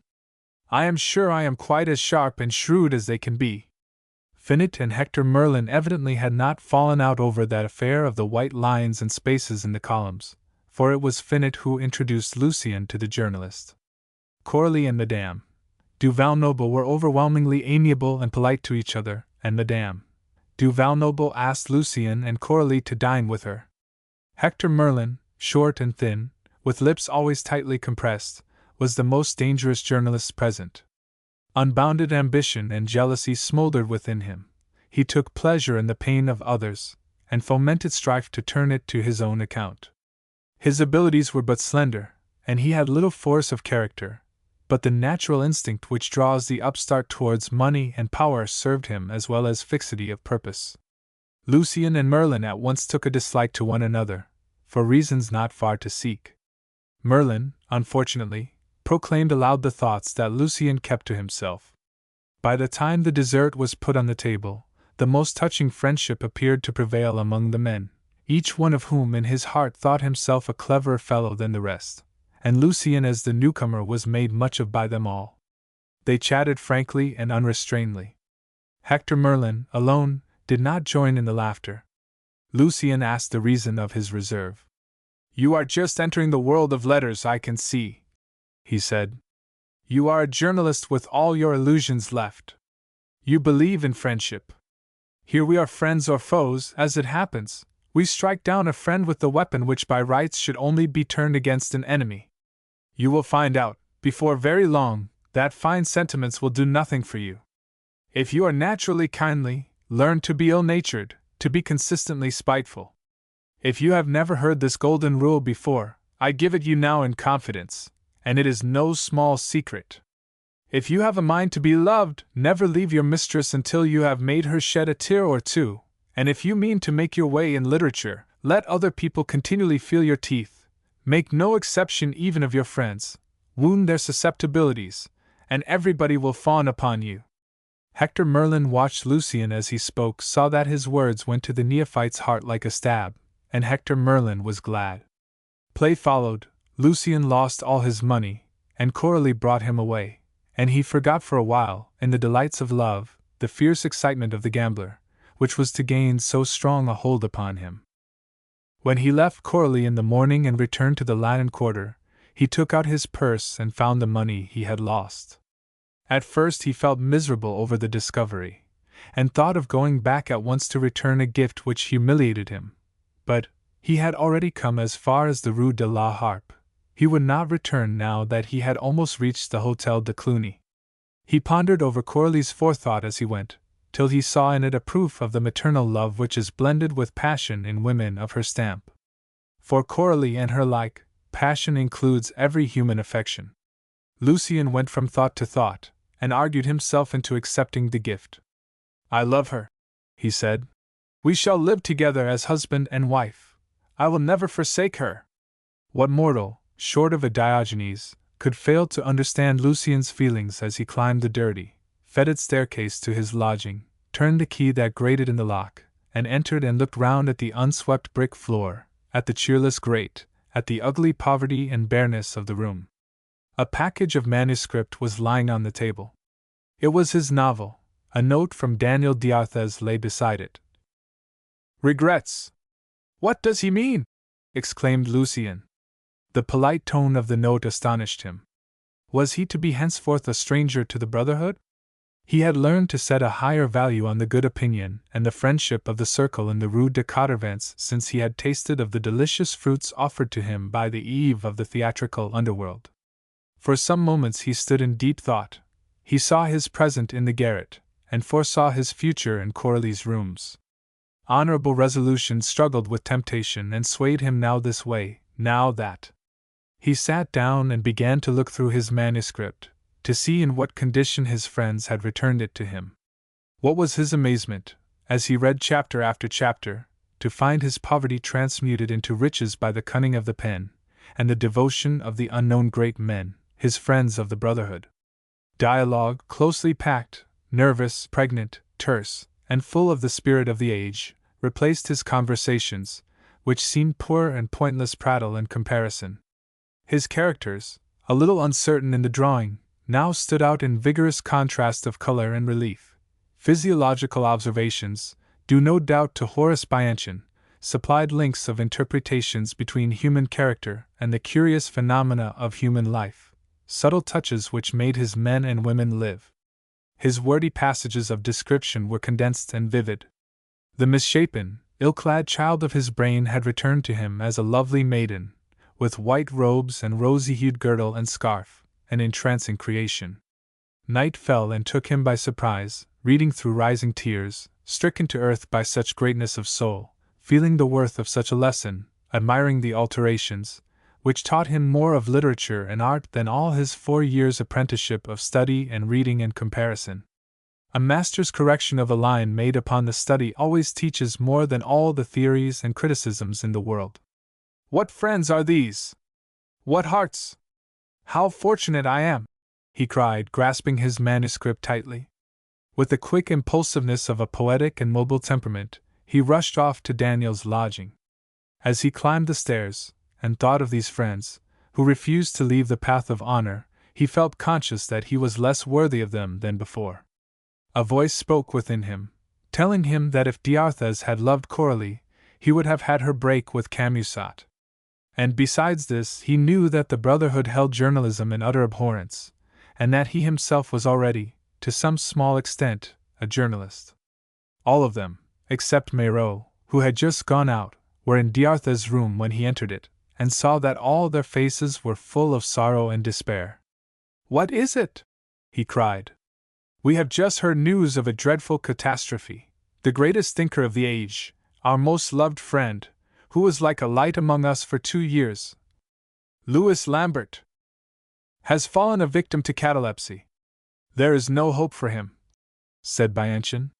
"He will die, his soul wandering in the skies, his body unconscious on earth," said Michel Chrestien solemnly.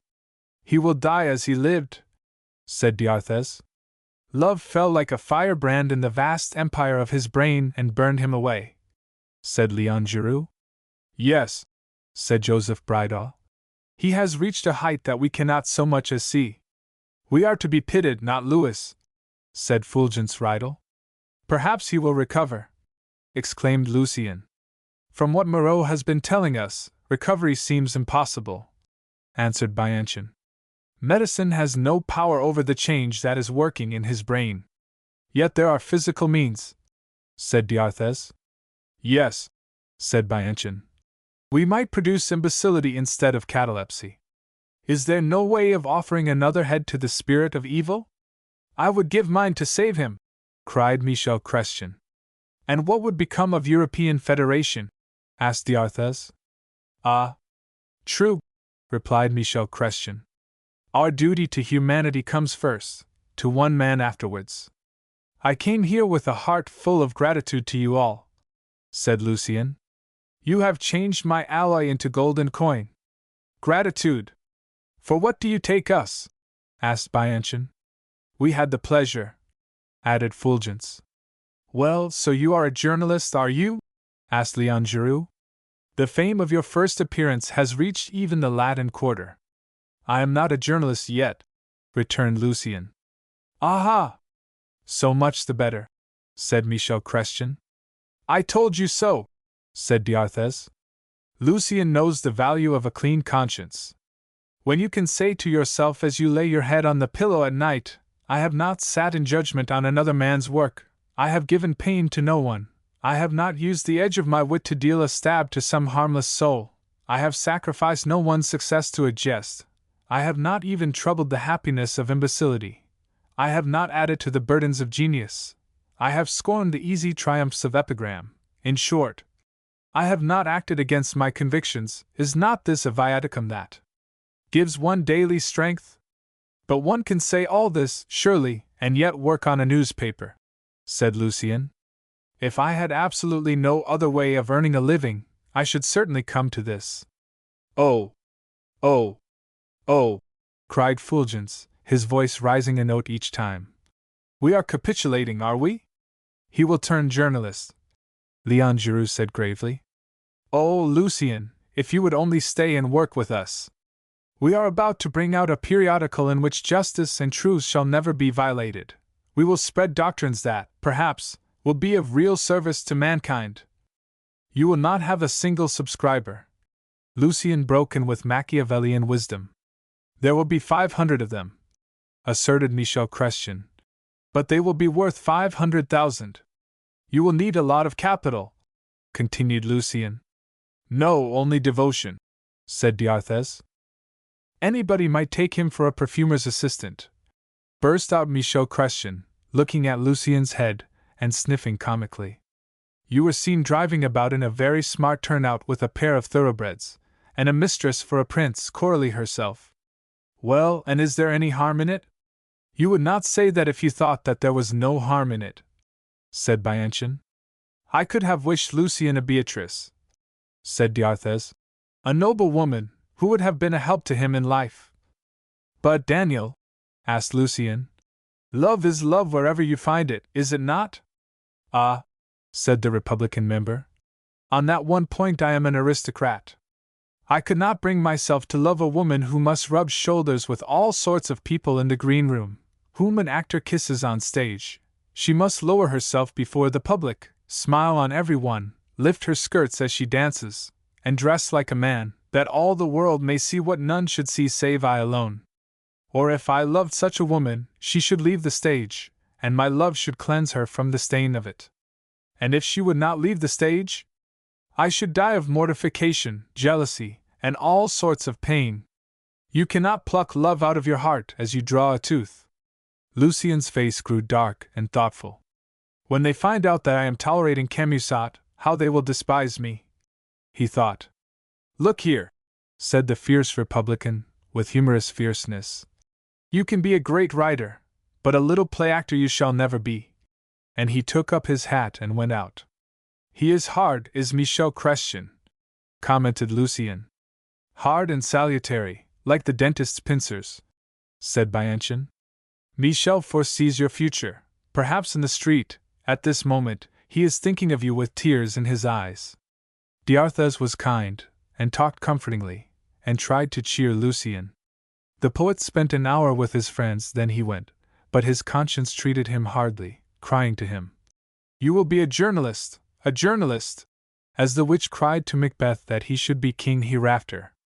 Out in the street, he looked up at D'Arthez's windows, and saw a faint light shining in them, and his heart sank. A dim foreboding told him that he had bidden his friends good-bye for the last time. As he turned out of the Place de la Sorbonne into the Rue de Cluny, he saw a carriage at the door of his lodging. Coralie had driven all the way from the Boulevard du Temple for the sake of a moment with her lover and a good night. Lucien found her sobbing in his garret. She would be as wretchedly poor as her poet, she wept, as she arranged his shirts and gloves and handkerchiefs in the crazy chest of drawers. Her distress was so real and so great, that Lucien, but even now chinned for his connection with an actress, saw Coralie as a saint ready to assume the hairshirt of poverty. The adorable girl's excuse for her visit was an announcement that the firm of Camusat, Coralie, and Lucien meant to invite Matifat, Florine, and Lousteau, the second trio, to supper. Had Lucien any invitations to issue to people who might be useful to him? Lucien said that he would take counsel of Lousteau. A few moments were spent together, and Coralie hurried away. She spared Lucien the knowledge that Camusot was waiting for her below. Next morning, at 8 o'clock, Lucien went to Etienne Lousteau's room, found it empty, and hurried away to Florine. Lousteau and Florine, settled into possession of their new quarters like a married couple, received their friend in the pretty bedroom, and all three breakfasted sumptuously together. "Why, I should advise you, my boy, to come with me to see Félicien Vernou," said Lousteau, when they sat at table, and Lucien had mentioned Coralie's projected supper. "Ask him to be of the party, and keep well with him, if you can keep well with such a rascal. Félicien Vernou does a feuilleton for a political paper. He might perhaps introduce you, and you could blossom out into leaders in it at your ease. It is a liberal paper, like ours. You will be a liberal, that is the popular party, and besides, if you mean to go over to the ministerialists, you would do better for yourself if they had reason to be afraid of you. Then there is Hector Merlin and his Madame du Valnoble. You meet great people at their house, dukes and dandies and millionaires. Didn't they ask you and Coralie to dine with them?" "Yes," replied Lucien. "You are going too, and so is Florine." Lucien and Etienne were now on familiar terms after Friday's debauch and the dinner at the Rocher de Cancale. "Very well, Merlin is on the paper. We shall come across him pretty often. He is the chap to follow close on Finet's heels. You would do well to pay him attention. Ask him and Madame du Valnoble to supper. He may be useful to you before long, for rancorous people are always in need of others, and he may do you a good turn if he can reckon on your pen. Your beginning has made enough sensation to smooth your way," said Florine. "Take advantage of it at once, or you will soon be forgotten." "The bargain, the great business, is concluded," Lousteau continued. "That Finet, without a spark of talent in him, is to be editor of Doriot's weekly paper, with a salary of 600 francs per month, and owner of a sixth share, for which he has not paid 1 penny. And I, my dear fellow, am now editor of our little paper. Everything went off as I expected. Florine managed superbly, she could give points to Talleyrand himself. We have a hold on men through their pleasures," said Florine, "while a diplomatist only works on their self-love. A diplomatist sees a man made up for the occasion. We know him in his moments of folly, so our power is greater. And when the thing was settled, Matifat made the first and last joke of his whole druggist's career," put in Lousteau. "He said, 'This affair is quite in my line. I am supplying drugs to the public.' I suspect that Florine put him up to it," cried Lucien. "And by these means, my little dear, your foot is in the stirrup," continued Lousteau. "You were born with a silver spoon in your mouth," remarked Florine. "What lots of young fellows wait for years, wait till they are sick of waiting, for a chance to get an article into a paper. You will do like Émile Blondet. In 6 months' time you will be giving yourself high and mighty airs," she added, with a mocking smile, in the language of her class. "Haven't I been in Paris for 3 years?" said Lousteau. "And only yesterday Finet began to pay me a fixed monthly salary of 300 francs, and 100 francs per sheet for his paper." "Well, you are saying nothing!" exclaimed Florine, with her eyes turned on Lucien. "We shall see," said Lucien. "My dear boy, if you had been my brother, I could not have done more for you," retorted Lousteau, somewhat nettled. "But I won't answer for Finet. Scores of sharp fellows will besiege Finet for the next 2 days with offers to work for low pay. I have promised for you, but you can draw back if you like.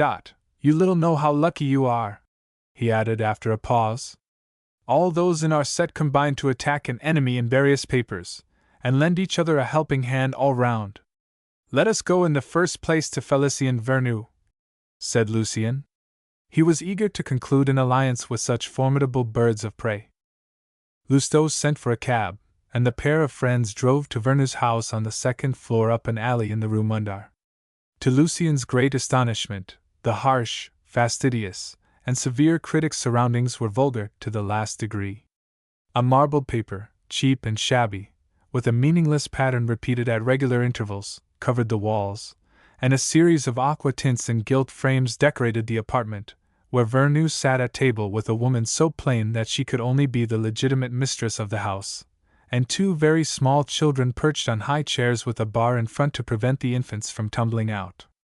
Félicien Vernou, in a cotton dressing gown contrived out of the remains of one of his wife's dresses, was not over well pleased by this invasion. "Have you breakfasted, Lousteau?" he asked, placing a chair for Lucien. "We have just left Florine. We have been breakfasting with her." Lucien could not take his eyes off Madame Vernou. She looked like a stout, homely cook, with a tolerably fair complexion, but commonplace to the last degree. The lady wore a bandana tied over her nightcap, the strings of the latter article of dress being tied so tightly under the chin that her puffy cheeks stood out on either side.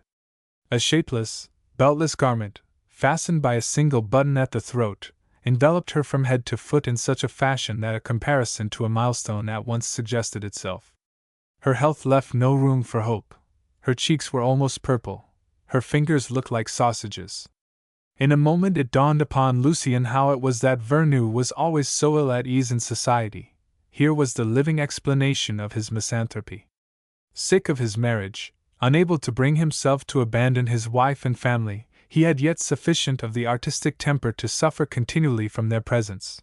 Vernou was an actor by nature bound never to pardon the success of another, condemned to chronic discontent because he was never content with himself. Lucien began to understand the sour look which seemed to add to the bleak expression of envy on Vernou's face. The acerbity of the epigrams with which his conversation was sown, the journalist's pungent phrases, keen and elaborately wrought as a stiletto, were at once explained.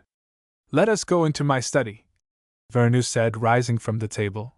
"You have come on business, no doubt." "Yes and no," replied Etienne Lousteau. "It is a supper, old chap." "I have brought a message from Coralie," said Lucien. Madame Vernou looked up at once at the name. "To ask you to supper tonight at her house to meet the same company as before at Florine's, and a few more besides, Hector Merlin and Madame Duval Noble and some others. There will be play afterwards. But we are engaged to Madame Mahado this evening, dear," put in the wife. "What does that matter?" returned Vernou. "She will take offense if we don't go, and you are very glad of her when you have a bill to discount.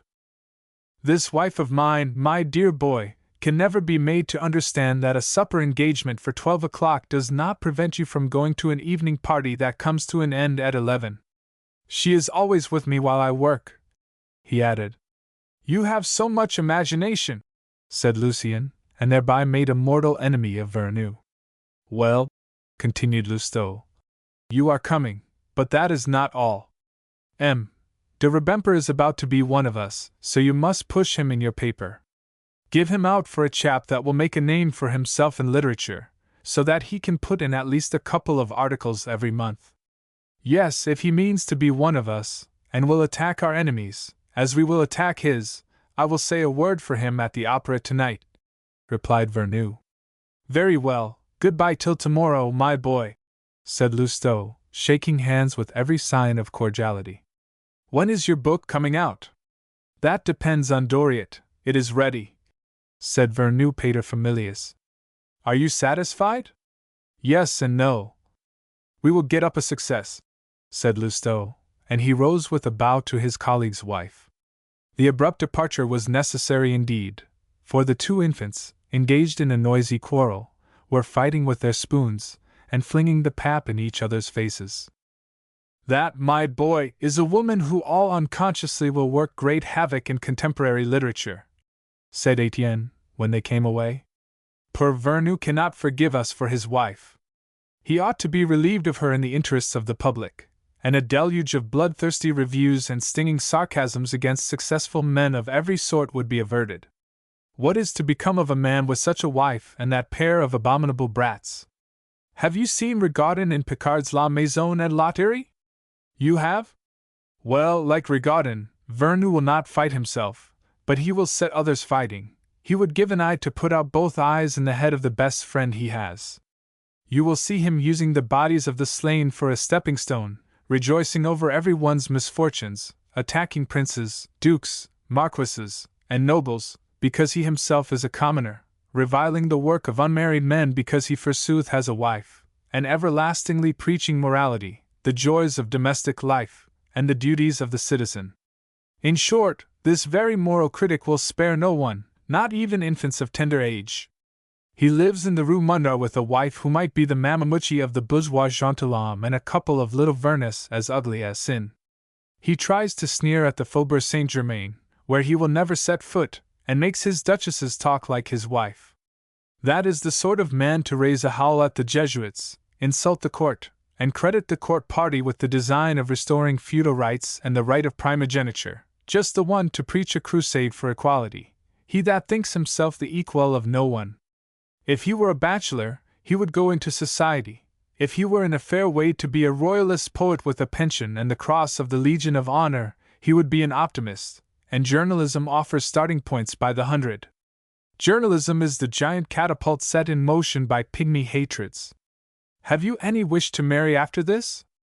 Vernu has none of the milk of human kindness in him, it is all turned to gall, and he is emphatically the journalist, a tiger with two hands that tears everything to pieces, as if his pen had the hydrophobia. It is a case of gynophobia, said Lucien. Has he ability? He is witty, he is a writer of articles. He incubates articles. He does that all his life and nothing else. The most dogged industry would fail to graft a book on his prose. Felicien is incapable of conceiving a work on a large scale, of broad effects, of fitting characters harmoniously in a plot which develops till it reaches a climax. He has ideas, but he has no knowledge of facts. His heroes are utopian creatures, philosophical or liberal notions masquerading. He is at pains to write an original style, but his inflated periods would collapse at a pinprick from a critic, and therefore he goes in terror of reviews, like every one else who can only keep his head above water with the bladders of newspaper puffs. What an article you are making out of him! That particular kind, my boy, must be spoken, and never written. You are turning editor, said Lucien. Where shall I put you down? At Coralie's. Ah, we are infatuated, said Lousteau. What a mistake! Do as I do with Florine, let Coralie be your housekeeper, and take your fling. You would send a saint to perdition, laughed Lucien. Well, there is no damning a devil, retorted Lousteau. The flippant tone, the brilliant talk of this new friend, his views of life, his paradoxes, the axioms of Parisian Machiavellism, all these things impressed Lucien unawares. Theoretically, the poet knew that such thoughts were perilous, but he believed them practically useful. Arrived in the Boulevard du Temple, the friends agreed to meet at the office between 4 and 5 o'clock. Hector Merlin would doubtless be there. Lousteau was right. The infatuation of desire was upon Lucien, for the courtesan who loves knows how to grapple her lover to her by every weakness in his nature, fashioning herself with incredible flexibility to his every wish, encouraging the soft, effeminate habits which strengthen her hold. Lucien was thirsting already for enjoyment. He was in love with the easy, luxurious, and expensive life which the actress led. He found Coralie and Camusot intoxicated with joy.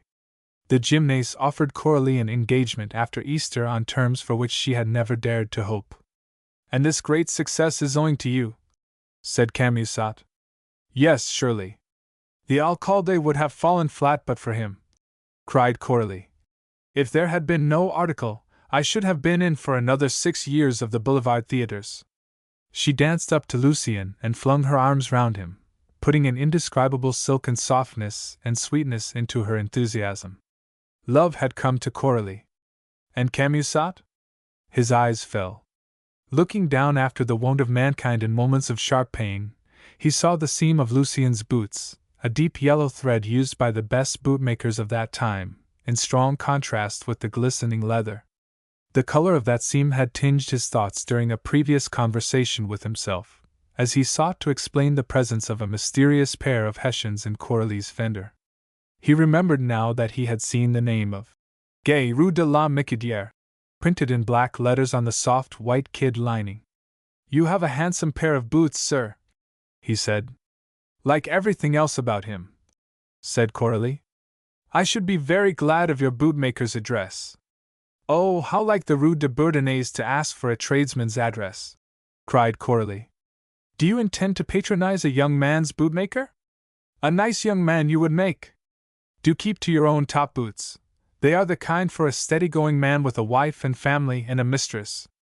Indeed, if you would take off one of your boots, sir, I should be very much obliged, persisted Camusot.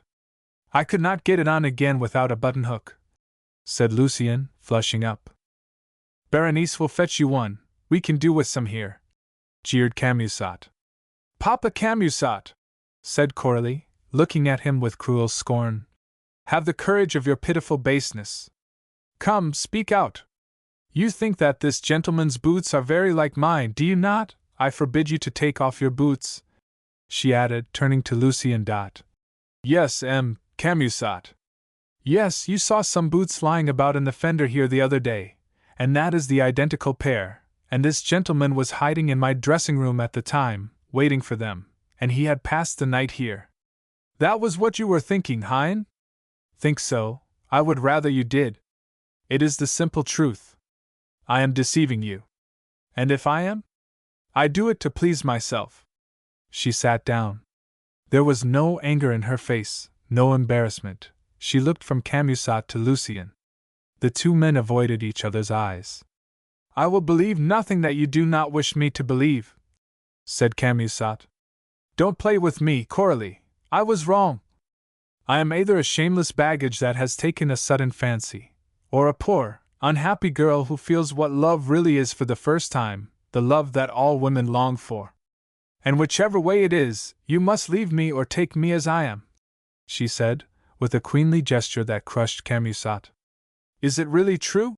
He asked, seeing from their faces that this was no jest, yet begging to be deceived. I love Mademoiselle, Lucien faltered out. At that word, Coralie sprang to her poet and held him tightly to her. Then, with her arms still about him, she turned to the silk mercer, as if to bid him see the beautiful picture made by two young lovers. Poor Musette, take all that you gave to me back again. I do not want to keep anything of yours, for I love this boy here madly, not for his intellect, but for his beauty. I would rather starve with him than have millions with you. Camusot sank into a low chair, hid his face in his hands, and said not a word. Would you like us to go away? She asked. There was a note of ferocity in her voice which no words can describe. Cold chills ran down Lucien's spine. He beheld himself burdened with a woman, an actress, and a household. Stay here, Coralie, keep it all, the old tradesman said at last, in a faint, unsteady voice that came from his heart. I don't want anything back. There is the worth of 60,000 francs here in the furniture, but I could not bear to think of my Coralie in want. And yet, it will not be long before you come to want. However great this gentleman's talent may be, he can't afford to keep you. We old fellows must expect this sort of thing. Coralie, let me come and see you sometimes. I may be of use to you. And I confess it, I cannot live without you. The poor man's gentleness, stripped as he was of his happiness just as happiness had reached its height, touched Lucien deeply. Coralie was quite unsoftened by it. Come as often as you wish, poor Musette, she said. I shall like you all the better when I don't pretend to love you. Camusot seemed to be resigned to his fate so long as he was not driven out of the earthly paradise, in which his life could not have been all joy. He trusted to the chances of life in Paris and to the temptations that would beset Lucien's path. He would wait a while, and all that had been his should be his again. Sooner or later, thought the wily tradesman, this handsome young fellow would be unfaithful. He would keep a watch on him, and the better to do this and use his opportunity with Coralie, he would be their friend.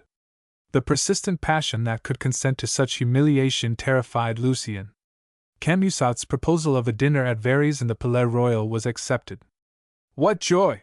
Cried Coralie, as soon as Camusot had departed. You will not go back now to your garret in the Latin Quarter. You will live here. We shall always be together. You can take a room in the Rue Charlot for the sake of appearances, and vogue le galère. She began to dance her Spanish dance, with an excited eagerness that revealed the strength of the passion in her heart. If I work hard I may make 500 francs a month, Lucien said. And I shall make as much again at the theatre, without counting extras. Camusot will pay for my dresses as before. He is fond of me. We can live like Croesus on 1,500 francs a month. And the horses? And the coachman? And the footman?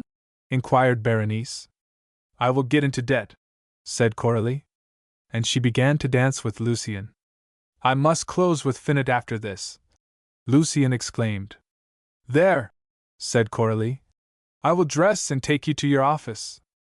I will wait outside in the boulevard for you with the carriage. Lucien sat down on the sofa and made some very sober reflections as he watched Coralie at her toilet. It would have been wiser to leave Coralie free than to start all at once with such an establishment. But Coralie was there before his eyes, and Coralie was so lovely, so graceful, so bewitching, that the more picturesque aspects of Bohemia were in evidence, and he flung down the gauntlet to fortune. Berenice was ordered to superintend Lucien's removal and installation, and Coralie, triumphant, radiant, and happy, carried off her love, her poet, and must needs go all over Paris on the way to the Rue Saint-Fiacre. Lucien sprang lightly up the staircase, and entered the office with an air of being quite at home. Colquhoun was there with the stamped paper still on his head, and old Gerudo told him again, hypocritically enough, that no one had yet come in. But the editor and contributors must meet somewhere or other to arrange about the journal, said Lucien. Very likely, but I have nothing to do with the writing of the paper, said the Emperor's captain, resuming his occupation of checking off wrappers with his eternal Brown. Brown. Was it lucky or unlucky? Finot chanced to come in at that very moment to announce his sham abdication and to bid Gerudo watch over his interests. No shilly-shilly with this gentleman, he is on the staff, Finot added for his uncle's benefit, as he grasped Lucien by the hand. Oh! Is he on the paper? Exclaimed Gerudo, much surprised at this friendliness. Well, sir, you came on without much difficulty. I want to make things snug for you here, lest Etienne should bamboozle you, continued Finot, looking knowingly at Lucien. This gentleman will be paid 3 francs per column all round, including theatres. You have never taken any one on such terms before, said Gerudo, opening his eyes. And he will take the 4 boulevard theatres. See that nobody sneaks his boxes, and that he gets his share of tickets. I should advise you, nevertheless, to have them sent to your address, he added, turning to Lucien. And he agrees to write besides 10 miscellaneous articles of 2 columns each, for 50 francs per month, for 1 year. Does that suit you? Yes, said Lucien. Circumstances had forced his hand. Draw up the agreement, uncle, and we will sign it when we come downstairs. Who is the gentleman? Inquired Gerudo, rising and taking off his black silk skullcap. Lucien de Rubemper, who wrote the article on the Alcalde. Young man, you have a gold mine there, said the old soldier, tapping Lucien on the forehead. I am not literary myself, but I read that article of yours, and I liked it. That is the kind of thing. There's gaiety for you. That will bring us new subscribers, says I to myself. And so it did. We sold 50 more numbers. Is my agreement with Lousteau made out in duplicate and ready to sign? Asked Finot, speaking aside. Yes. Then antedate this gentleman's agreement by 1 day, so that Lousteau will be bound by the previous contract. Finot took his new contributor's arm with a friendliness that charmed Lucien, and drew him out on the landing to say, Your position is made for you. I will introduce you to my staff myself, and tonight Lousteau will go round with you to the theatres. You can make 150 francs per month on this little paper of ours with Lousteau as its editor, so try to keep well with him. The rogue bears a grudge against me as it is, for tying his hands so far as you are concerned, but you have ability, and I don't choose that you shall be subjected to the whims of the editor. You might let me have a couple of sheets every month for my review, and I will pay you 200 francs. This is between ourselves, don't mention it to anybody else.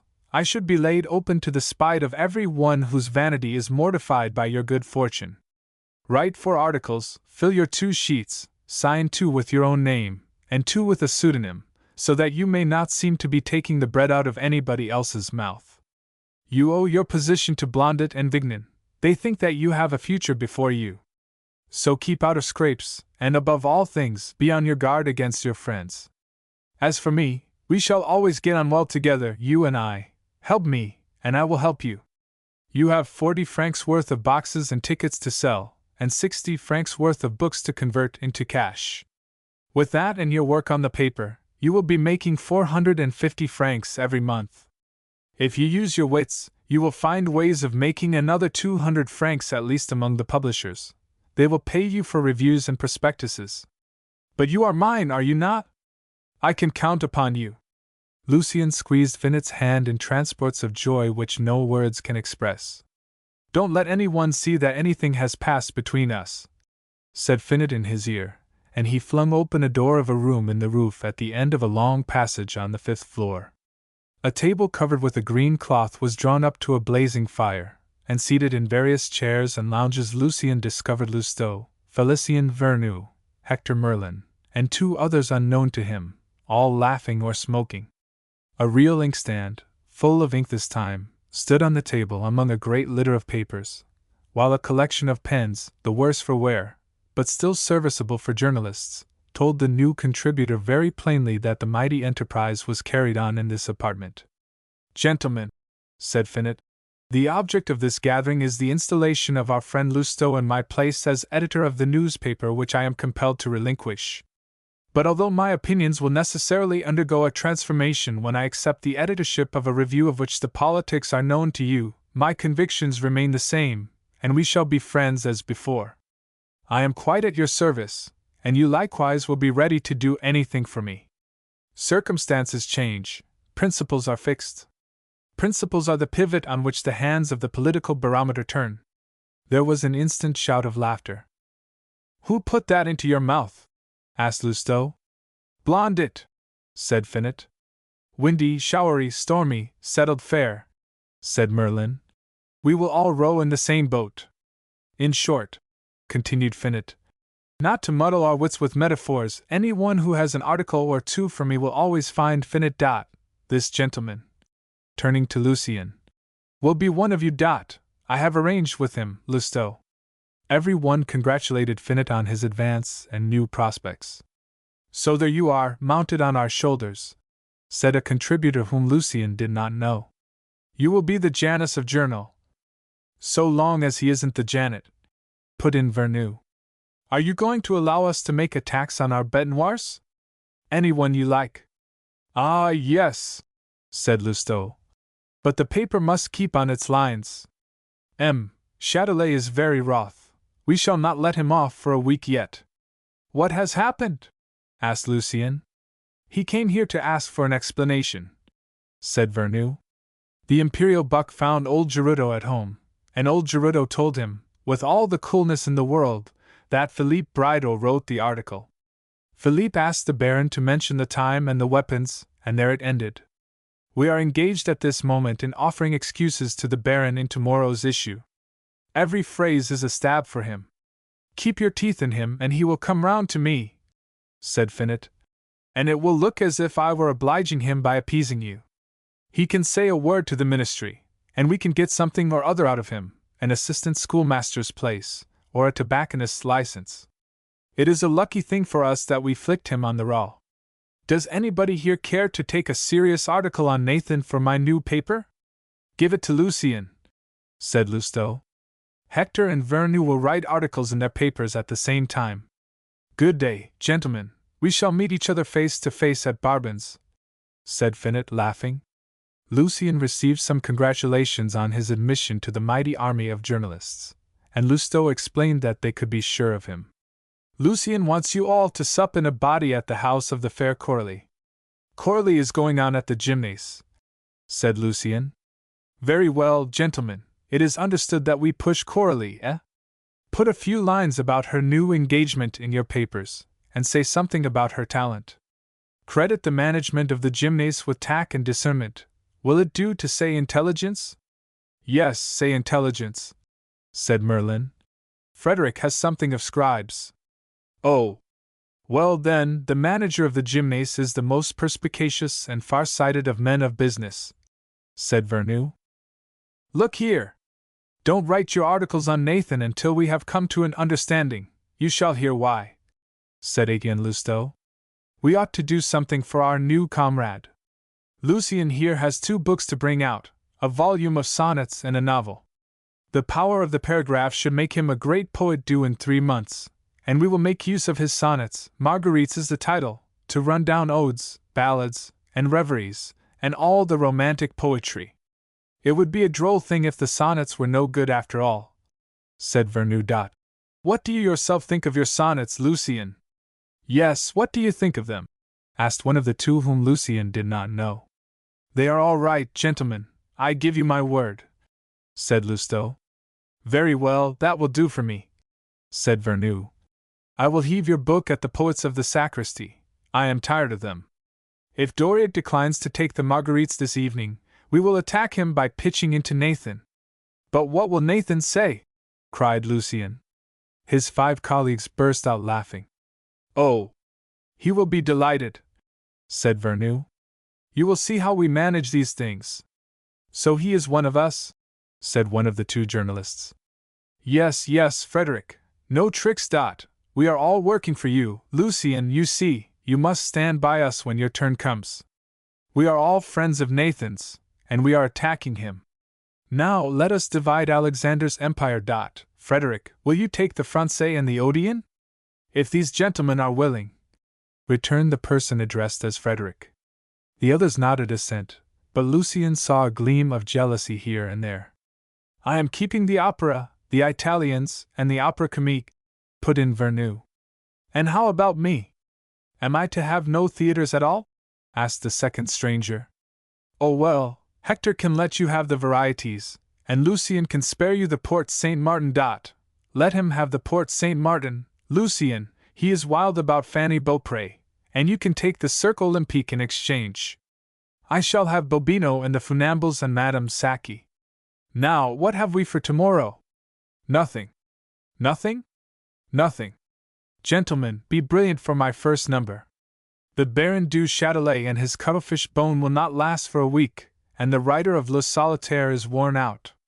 And Sosthenes Demosthenes is stale too, said Vernu. Everybody has taken it up. The fact is, we want a new set of ninepins, said Frederick. Suppose that we take the virtuous representatives of the right? Suggested Lousteau. We might say that M. de Bonald has sweaty feet. Let us begin a series of sketches of ministerialist orators, suggested Hector Merlin. You do that, youngster, you know them, they are your own party, said Lousteau. You could indulge any little private grudges of your own. Pitch into Bunat and Ceres de Marenhac and the rest.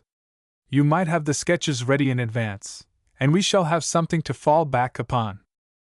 How if we invented 1 or 2 cases of refusal of burial with aggravating circumstances? Asked Hector. Do not follow in the tracks of the big constitutional papers. They have pigeonholes full of ecclesiastical canards, retorted Vernu. Canards? Repeated Lucien. That is our word for a scrap of fiction told for true, put in to enliven the column of morning news when it is flat. We owe the discovery to Benjamin Franklin, the inventor of the lightning conductor and the Republic. That journalist completely deceived the encyclopedists by his transatlantic canards. Reynaud gives 2 of them for facts in his Histoire philosophique de Ince. I did not know that, said Vernu. What were the stories? One was a tale about an Englishman and a negress who helped him to escape. He sold the woman for a slave after getting her with child himself to enhance her value. The other was the eloquent defense of a young woman brought before the authorities for bearing a child out of wedlock. Franklin owned to the fraud in Necker's house when he came to Paris, much to the confusion of French philosophism. Behold how the New World twice set a bad example to the Old. In journalism, said Lousteau, everything that is probable is true. That is an axiom. Criminal procedure is based on the same rule, said Vernu. Very well, we meet here at 9 o'clock. And with that they rose, and the sitting broke up with the most affecting demonstrations of intimacy and goodwill. What have you done to Finot, Lucien, that he should make a special arrangement with you? You are the only one that he has bound to himself, said again Lousteau, as they came downstairs. I? Nothing. It was his own proposal, said Lucien. As a matter of fact, if you should make your own terms with him, I should be delighted. We should, both of us, be the better for it. On the ground floor they found Finot. He stepped across to Lousteau and asked him into the so-called private office. Gerudo immediately put a couple of stamped agreements before Lucien. "Sign your agreement," he said, "and the new editor will think the whole thing was arranged yesterday." Lucien, reading the document, overheard fragments of a tolerably warm dispute within as to the line of conduct and profits of the paper. Etienne Lousteau wanted his share of the blackmail levied by Gerudo, and in all probability, the matter was compromised, for the pair came out perfectly good friends. "We will meet at Doriot's, Lucien, in the wooden galleries at 8 o'clock, said Etienne Lousteau. A young man appeared, meanwhile, in search of employment, wearing the same nervous shy look with which Lucien himself had come to the office so short a while ago, and in his secret soul Lucien felt amused as he watched Gerudo playing off the same tactics with which the old campaigner had previously foiled him. Self-interest opened his eyes to the necessity of the maneuvers which raised well-nigh insurmountable barriers between beginners and the upper room where the elect were gathered together. "Contributors don't get very much as it is," he said, addressing Gerudo. "If there were more of you, there would be so much less," retorted the captain. "So there!" The old campaigner swung his loaded cane, and went down coughing as usual. Out in the street he was amazed to see a handsome carriage waiting on the boulevard for Lucien. "You are the army nowadays," he said, "and we are the civilians." "Upon my word," said Lucien, as he drove away with Coralie, "these young writers seem to me to be the best fellows alive. Here am I, a journalist, sure of making 600 francs a month if I work like a horse. But I shall find a publisher for my 2 books, and I will write others, for my friends will ensure success. And so, Coralie, vogue le galère, as you say. You will make your way, dear boy, but you must not be as good-natured as you are good-looking. It would be the ruin of you. Be ill-natured, that is the proper thing." Coralie and Lucien drove in the Bois de Boulogne, and again they met the Marquise d'Espard, Madame de Bargeton and the Baron du Châtelet. Madame de Bargeton gave Lucien a languishing glance which might be taken as a greeting. Camusot had ordered the best possible dinner, and Coralie, feeling that she was rid of her adorer, was more charming to the poor silk mercer than she had ever been in the 14 months during which their connection lasted. He had never seen her so kindly, so enchantingly lovely. "Come," he thought, "let us keep near her anyhow." In consequence, Camusot made secret overtures. He promised Coralie an income of 6,000 livres. He would transfer the stock and the funds into her name. His wife knew nothing about the investment, if only she would consent to be his mistress still. He would shut his eyes to her lover. And betray such an angel? Why, just look at him, you old fossil, and look at yourself. And her eyes turned to her poet. Camusot had pressed Lucien to drink till the poet's head was rather cloudy. There was no help for it. Camusot made up his mind to wait till sheer want should give him this woman a second time. "Then I can only be your friend," he said, as he kissed her on the forehead. Lucien went from Coralie and Camusot to the wooden galleries. What a change had been wrought in his mind by his initiation into journalism! He mixed fearlessly now with the crowd which surged to and fro in the buildings. He even swaggered a little because he had a mistress, and he walked into Doriot's shop in an off-hand manner because he was a journalist. He found himself among distinguished men, gave a hand to Blondet and Nathan and Finette, and to all the coterie with whom he had been fraternizing for a week. He was a personage, he thought, and he flattered himself that he surpassed his comrades. That little flick of the wine did him admirable service. He was witty, he showed that he could howl with the wolves. And yet the tacit approval, the praises spoken and unspoken on which he had counted, were not forthcoming. He noticed the first stirrings of jealousy among a group, less curious, perhaps, than anxious to know the place which this newcomer might take, and the exact portion of the sum total of profits which he would probably secure and swallow. Lucien only saw smiles on 2 faces, Finette, who regarded him as a mind to be exploited, and Lousteau, who considered that he had proprietary rights in the poet, looked glad to see him. Lousteau had begun already to assume the airs of an editor. He tapped sharply on the window panes of Doriot's private office. "One moment, my friend," cried a voice within as the publisher's face appeared above the green curtains. The moment lasted an hour, and finally Lucien and Etienne were admitted into the sanctum. "Well, have you thought over our friend's proposal?" asked Etienne Lousteau, now an editor. "To be sure," said Doriot, lolling like a sultan in his chair. "I have read the volume. And I submitted it to a man of taste, a good judge, for I don't pretend to understand these things myself. I myself, my friend, by reputation's ready-made, as the Englishman bought his love affairs. You are as great as a poet as you are handsome as a man, my boy," pronounced Doriot. "Upon my word and honor, I don't tell you that as a publisher. Mind, your sonnets are magnificent, no sign of effort about them, as is natural when a man writes with inspiration and verve. You know your craft, in fact, one of the good points of the new school. Your volume of Marguerites is a fine book, but there is no business in it, and it is not worth my while to meddle with anything but a very big affair. In conscience, I won't take your sonnets. It would be impossible to push them. There is not enough in the thing to pay the expenses of a big success. You will not keep to poetry besides. This book of yours will be your first and last attempt of the kind. You are young. You bring me the everlasting volume of early verse which every man of letters writes when he leaves school. He thinks a lot of it at the time, and laughs at it later on. Lousteau, your friend, has a poem put away somewhere among his old socks, I'll warrant. Haven't you a poem that you thought a good deal of once, Lousteau?" inquired Doriot, with a knowing glance at the other. "How should I be writing prose otherwise, asked Lousteau. "There, you see! He has never said a word to me about it, for our friend understands business and the trade," continued Doriot. "For me the question is not whether you are a great poet, I know that," he added, stroking down Lucien's pride. "You have a great deal, a very great deal of merit. If I were only just starting in business, I should make the mistake of publishing your book. But in the first place, my sleeping partners and those at the back of me are cutting off my supplies. I dropped 20,000 francs over poetry last year, and that is enough for them. They will not hear of any more just now, and they are my masters. Nevertheless, that is not the question. I admit that you may be a great poet, but will you be a prolific writer? Will you hatch sonnets regularly? Will you run into 10 volumes? Is there business in it? Of course not. You will be a delightful prose writer. You have too much sense to spoil your style with tagging rhymes together.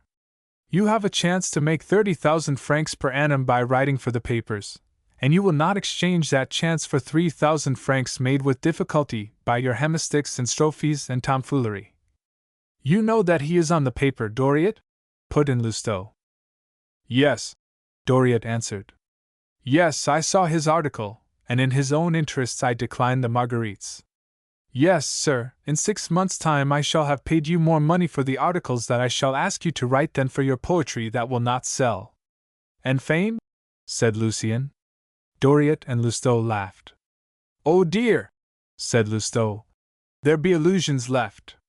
Fame means 10 years of sticking to work, and 100,000 francs lost or made in the publishing trade.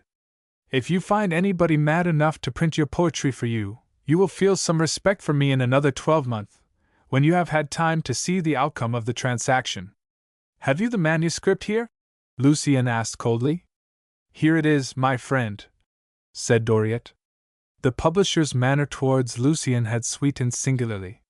Lucien took up the roll without looking at the string, so sure he felt that Doriot had read his Marguerites. He went out with Lousteau, seemingly neither disconcerted nor dissatisfied. Doriot went with them into the shop, talking of his newspaper and Lousteau's daily, while Lucien played with the manuscript of the Marguerites. Do you suppose that Doriot has read your sonnets or sent them to anyone else? Etienne Lousteau snatched an opportunity to whisper. Yes, said Lucien. Look at the string. Lucien looked down at the blot of ink, and saw that the mark on the string still coincided. He turned white with rage. Which of the sonnets was it that you particularly liked? He asked, turning to the publisher. They are all of them remarkable, my friend, but the sonnet on the Marguerite is delightful, the closing thought is fine, and exquisitely expressed. I felt sure from that sonnet that your prose work would command a success, and I spoke to Finot about you at once. Write articles for us, and we will pay you well for them. Fame is a very fine thing, you see, but don't forget the practical and solid, and take every chance that turns up. When you have made money, you can write poetry." The poet dashed out of the shop to avoid an explosion. He was furious. Lousteau followed. "Well, my boy, pray keep cool. Take men as they are, for means to an end. Do you wish for revenge?" "At any price," muttered the poet. "Here is a copy of Nathan's book. Doriot has just given it to me. The second edition is coming out tomorrow. Read the book again, and knock off an article demolishing it. Felicien Vernou cannot endure Nathan, for he thinks that Nathan's success will injure his own forthcoming book. It is a craze with these little minds to fancy that there is not room for two successes under the sun, so he will see that your article finds a place in the big paper for which he writes. But what is there to be said against the book? It is good work," cried Lucien. "Oh, I say! You must learn your trade," said Lousteau, laughing. "Given that the book was a masterpiece, under the stroke of your pen it must turn to dull trash, dangerous and unwholesome stuff." "But how?" "You turn all the good points into bad ones. I am incapable of such a juggler's feat. My dear boy, a journalist is a juggler. A man must make up his mind to the drawbacks of the calling. Look here! I am not a bad fellow. This is the way I should set to work myself. Attention! You might begin by praising the book, and amuse yourself a while by saying what you really think. Good, says the reader, this critic is not jealous. He will be impartial, no doubt, and from that point your public will think that your criticism is a piece of conscientious work. Then, when you have won your reader's confidence, you will regret that you must blame the tendency and influence of such work upon French literature. Does not France, you will say, sway the whole intellectual world? French writers have kept Europe in the path of analysis and philosophical criticism from age to age by their powerful style and the original turn given by them to ideas. Here, for the benefit of the Philistin, insert a panegyric on Voltaire, Rousseau, Diderot, Montesquieu, and Buffon. Hold forth upon the inexorable French language, show how it spreads a varnish, as it were, over thought. Let fall a few aphorisms, such as, "A great writer in France is invariably a great man. He writes in a language which compels him to think. It is otherwise in other countries," and so on, and so on. Then, to prove your case, draw a comparison between Rabener, the German satirical moralist, and La Bruyere. Nothing gives a critic such an air as an apparent familiarity with foreign literature. Kant is Cousin's pedestal. Once on that ground you bring out a word which sums up the French men of genius of the 18th century for the benefit of simpletons. You call that literature the literature of ideas. Armed with this expression, you fling all the mighty dead at the heads of the illustrious living. You explain that in the present day a new form of literature has sprung up, that dialogue, the easiest form of writing, is overdone, and description dispenses with any need for thinking on the part of the author or reader. You bring up the fiction of Voltaire, Diderot, Sterne, and Le Sage, so trenchant, so compact of the stuff of life, and turn from them to the modern novel, composed of scenery and word pictures and metaphor and the dramatic situations, of which Scott is full. Invention may be displayed in such work, but there is no room for anything else. The romance after the manner of Scott is a mere passing fashion in literature, you will say, and fulminate against the fatal way in which ideas are diluted and beaten thin. Cry out against a style within the reach of any intellect, for any one can commence author at small expense in a way of literature, which you can nickname the literature of imagery. Then you fall upon Nathan with your argument, and establish it beyond cavil that he is a mere imitator with an appearance of genius. The concise grand style of the 18th century is lacking. You show that the author substitutes events for sentiments. Action and stir is not life. He gives you pictures, but no ideas. Come out with such phrases, and people will take them up. In spite of the merits of the work, it seems to you to be a dangerous, nay, a fatal precedent. It throws open the gates of the temple of fame to the crowd, and in the distance you descry a legion of petty authors hastening to imitate this novel and easy style of writing. Here you launch out into resounding lamentations over the decadence and decline of taste, and slip in eulogies of Messrs. Etienne Jouy, Tizot, Gosse, Duval, J. Benjamin Constant, Agnan, Bauer-Lormian, Villemain, and the whole liberal Bonapartist chorus who patronize Verner's paper. Next you draw a picture of that glorious phalanx of writers repelling the invasion of the Romantics. These are the upholders of ideas and style as against metaphor and balderdash, the modern representatives of the school of Voltaire as opposed to the English and German schools, even as the 17 heroic deputies of the left fought the battle for the nation against the ultras of the right. And then, under cover of names respected by the immense majority of Frenchmen, who will always be against the government, you can crush Nathan, for although his work is far above the average, it confirms the bourgeois taste for literature without ideas. And after that, you understand, it is no longer a question of Nathan and his book, but of France and the glory of France. It is the duty of all honest and courageous pens to make strenuous opposition to these foreign importations. And with that you flatter your readers. Shrewd French motherwit is not easily caught napping. If publishers, by ways which you do not choose to specify, have stolen a success, the reading public very soon judges for itself, and corrects the mistakes made by some 500 fools, who always rush to the fore. Say that the publisher who sold a first edition of the book is audacious indeed to issue a second, and express regret that so clever a man does not know the taste of the country better.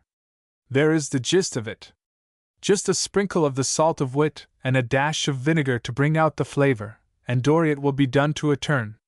But mind that you end with seeming to pity Nathan for a mistake, and speak of him as of a man from whom contemporary literature may look for great things if he renounces these ways. Lucien was amazed at this talk from Lousteau. As the journalist spoke, the scales fell from his eyes. He beheld new truths of which he had never before caught so much as a glimpse. "But all this that you are saying is quite true and just," said he. "If it were not, how could you make it tell against Nathan's book?" asked Lousteau. "That is the first manner of demolishing a book, my boy. It is the pickaxe style of criticism. But there are plenty of other ways. Your education will complete itself in time. When you are absolutely obliged to speak of a man whom you do not like, for proprietors and editors are sometimes under compulsion, you bring out a neutral special article. You put the title of the book at the head of it, and begin with general remarks, on the Greeks and the Romans if you like, and wind up with, and this brings us to Mr. So-and-so's book, which will form the subject of a second article. The second article never appears, and in this way you snuff out the book between two promises. But in this case you are writing down, not Nathan, but Doriot. He needs the pickaxe style. If the book is really good, the pickaxe does no harm, but it goes to the core of it if it is bad. In the first case, no one but the publisher is any the worse. In the second, you do the public a service. Both methods, moreover, are equally serviceable in political criticism. Etienne Lousteau's cruel lesson opened up possibilities for Lucien's imagination. He understood this craft to admiration. "Let us go to the office," said Lousteau. "We shall find our friends there, and we will agree among ourselves to charge at Nathan. They will laugh, you will see." Arrived in the Rue Saint-Fiacre, they went up to the room in the roof where the paper was made up, and Lucien was surprised and gratified no less to see the alacrity with which his comrades proceeded to demolish Nathan's book. Hector Merlin took up a piece of paper and wrote a few lines for his own newspaper. At the head of the fascicle, in the morning's paper, Lousteau inserted the following note. Lousteau's words had been like a torch for burning. Lucien's hot desire to be revenged on Doriot took the place of conscience and inspiration. For 3 days he never left Coralie's room. He sat at work by the fire, waited upon by Berenice, petted, in moments of weariness, by the silent and attentive Coralie, till, at the end of that time, he had made a fair copy of about 3 columns of criticism, and an astonishingly good piece of work. It was 9 o'clock in the evening when he ran round to the office, found his associates, and read over his work to an attentive audience. Félicien said not a syllable. He took up the manuscript, and made off with it pell-mell down the staircase. "What has come to him?" cried Lucien. "He has taken your article straight to the printer," said Hector Merlin. "'Tis a masterpiece, not a line to add, nor a word to take out." "There was no need to do more than show you the way," said Lousteau. I should like to see Nathan's face when he reads this tomorrow, said another contributor, beaming with gentle satisfaction. It is as well to have you for a friend, remarked Hector Merlin. Then it will do? Lucien asked quickly. Blondet and Vignan will feel bad, said Lousteau. Here is a short article which I have knocked together for you, began Lucien. If it takes, I could write you a series. Read it over, said Lousteau, and Lucien read the first of the delightful short papers which made the fortune of the little newspaper, a series of sketches of Paris life, a portrait, a type, an ordinary event, or some of the oddities of the great city. This specimen, The Man in the Street, was written in a way that was fresh and original. The thoughts were struck out by the shock of the words. The sounding ring of the adverbs and adjectives caught the reader's ear. The paper was as different from the serious and profound article on Nathan as the Lettres persanes from the Esprit de Lois. You are a born journalist, said Lousteau. It shall go in tomorrow. Do as much of this sort of thing as you like. Ah, by the by, said Merlin, Doriot is furious about those 2 bombshells hurled into his magazine. I have just come from him. He was hurling imprecations, and in such a rage with Finot, who told him that he had sold his paper to you. As for me, I took him aside and just said a word in his ear. The Marguerites will cost you dear, I told him. A man of talent comes to you, you turn the cold shoulder on him, and send him into the arms of the newspapers. Doriot will be dumbfounded by the article on Nathan, said Lousteau. Do you see now what journalism is, Lucien? Your revenge is beginning to tell. The Baron Châtelet came here this morning for your address. There was a cutting article upon him in this morning's issue. He is a weakling, that buck of the Empire, and he has lost his head. Have you seen the paper? It is a funny article. Look, Funeral of the Heron, and the Cuttlefish Bone's Lament. Madame, de Bargeton is called the Cuttlefish Bone now, and no mistake, and Châtelet is known everywhere as Baron Heron. Lucien took up the paper, and could not help laughing at Verneu's extremely clever skit. They will capitulate soon, said Hector Merlin.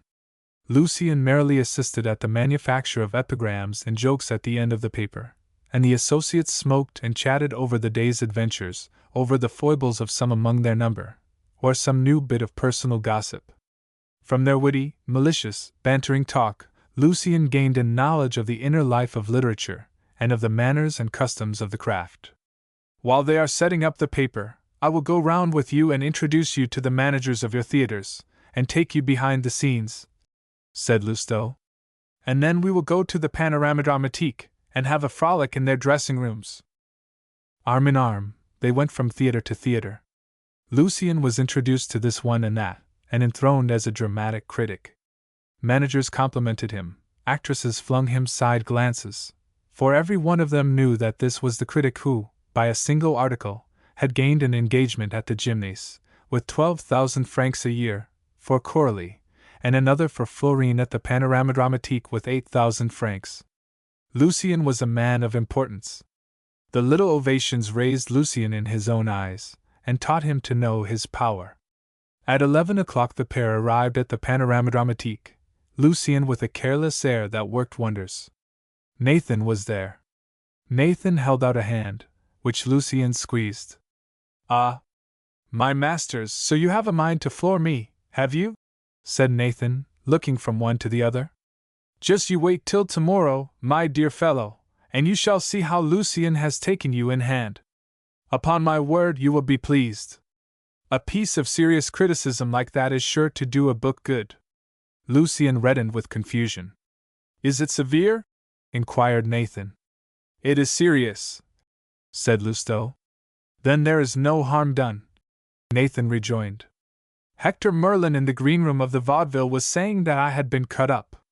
Let him talk and wait, cried Lucien, and took refuge in Coralie's dressing room. Coralie, in her alluring costume, had just come off the stage. Next morning, as Lucien and Coralie sat at breakfast, a carriage drove along the Rue de Vendôme. The street was quiet enough, so that they could hear the light sound made by an elegant cabriolet, and there was that in the pace of the horse, and the manner of pulling up at the door, which tells unmistakably of a thoroughbred. Lucien went to the window, and there, in fact, beheld a splendid English horse, and no less a person than Doriot flinging the reins to his man as he stepped down. "'Tis the publisher, Coralie," said Lucien. "Let him wait, Berenice," Coralie said at once. Lucien smiled at her presence of mind, and kissed her with a great rush of tenderness. This mere girl had made his interests hers in a wonderful way. She was quick-witted where he was concerned.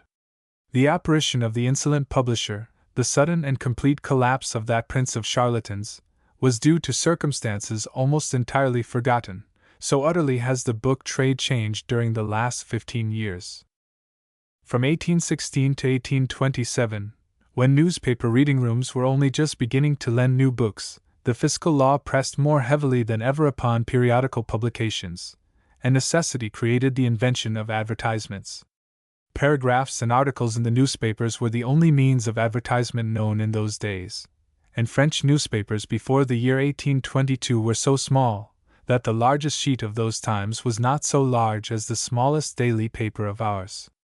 Doriot and L'Advocat, the first publishers to make a stand against the tyranny of journalists, were also the first to use the placards which caught the attention of Paris by strange type, striking colors, vignettes, and, at a later time, by lithograph illustrations, till a placard became a fairy tale for the eyes, and not unfrequently a snare for the purse of the amateur.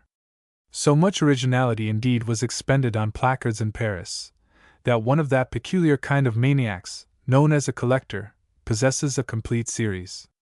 At first the placard was confined to the shop windows and stalls upon the boulevards in Paris. Afterwards it spread all over France, till it was supplanted to some extent by a return to advertisements in the newspapers. But the placard, nevertheless, which continues to strike the eye, after the advertisement and the book which is advertised are both forgotten, will always be among us. It took a new lease of life when walls were plastered with posters.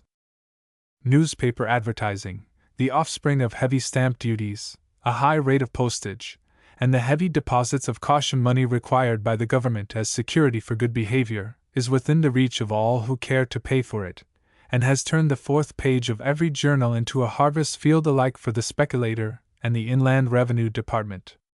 The press restrictions were invented in the time of M. de Villèle, who had a chance, if he had but known it, of destroying the power of journalism by allowing newspapers to multiply till no one took any notice of them. But he missed his opportunity, and a sort of privilege was created, as it were, by the almost insuperable difficulties put in the way of starting a new venture. So, in 1821, the periodical press might be said to have power of life and death over the creations of the brain and the publishing trade.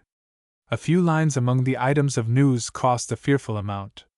Intrigues were multiplied in newspaper offices, and of a night when the columns were divided up, and this or that article was put in or left out to suit the space, the printing room became a sort of battlefield, so much so that the largest publishing firms had writers in their pay to insert short articles in which many ideas are put in little space.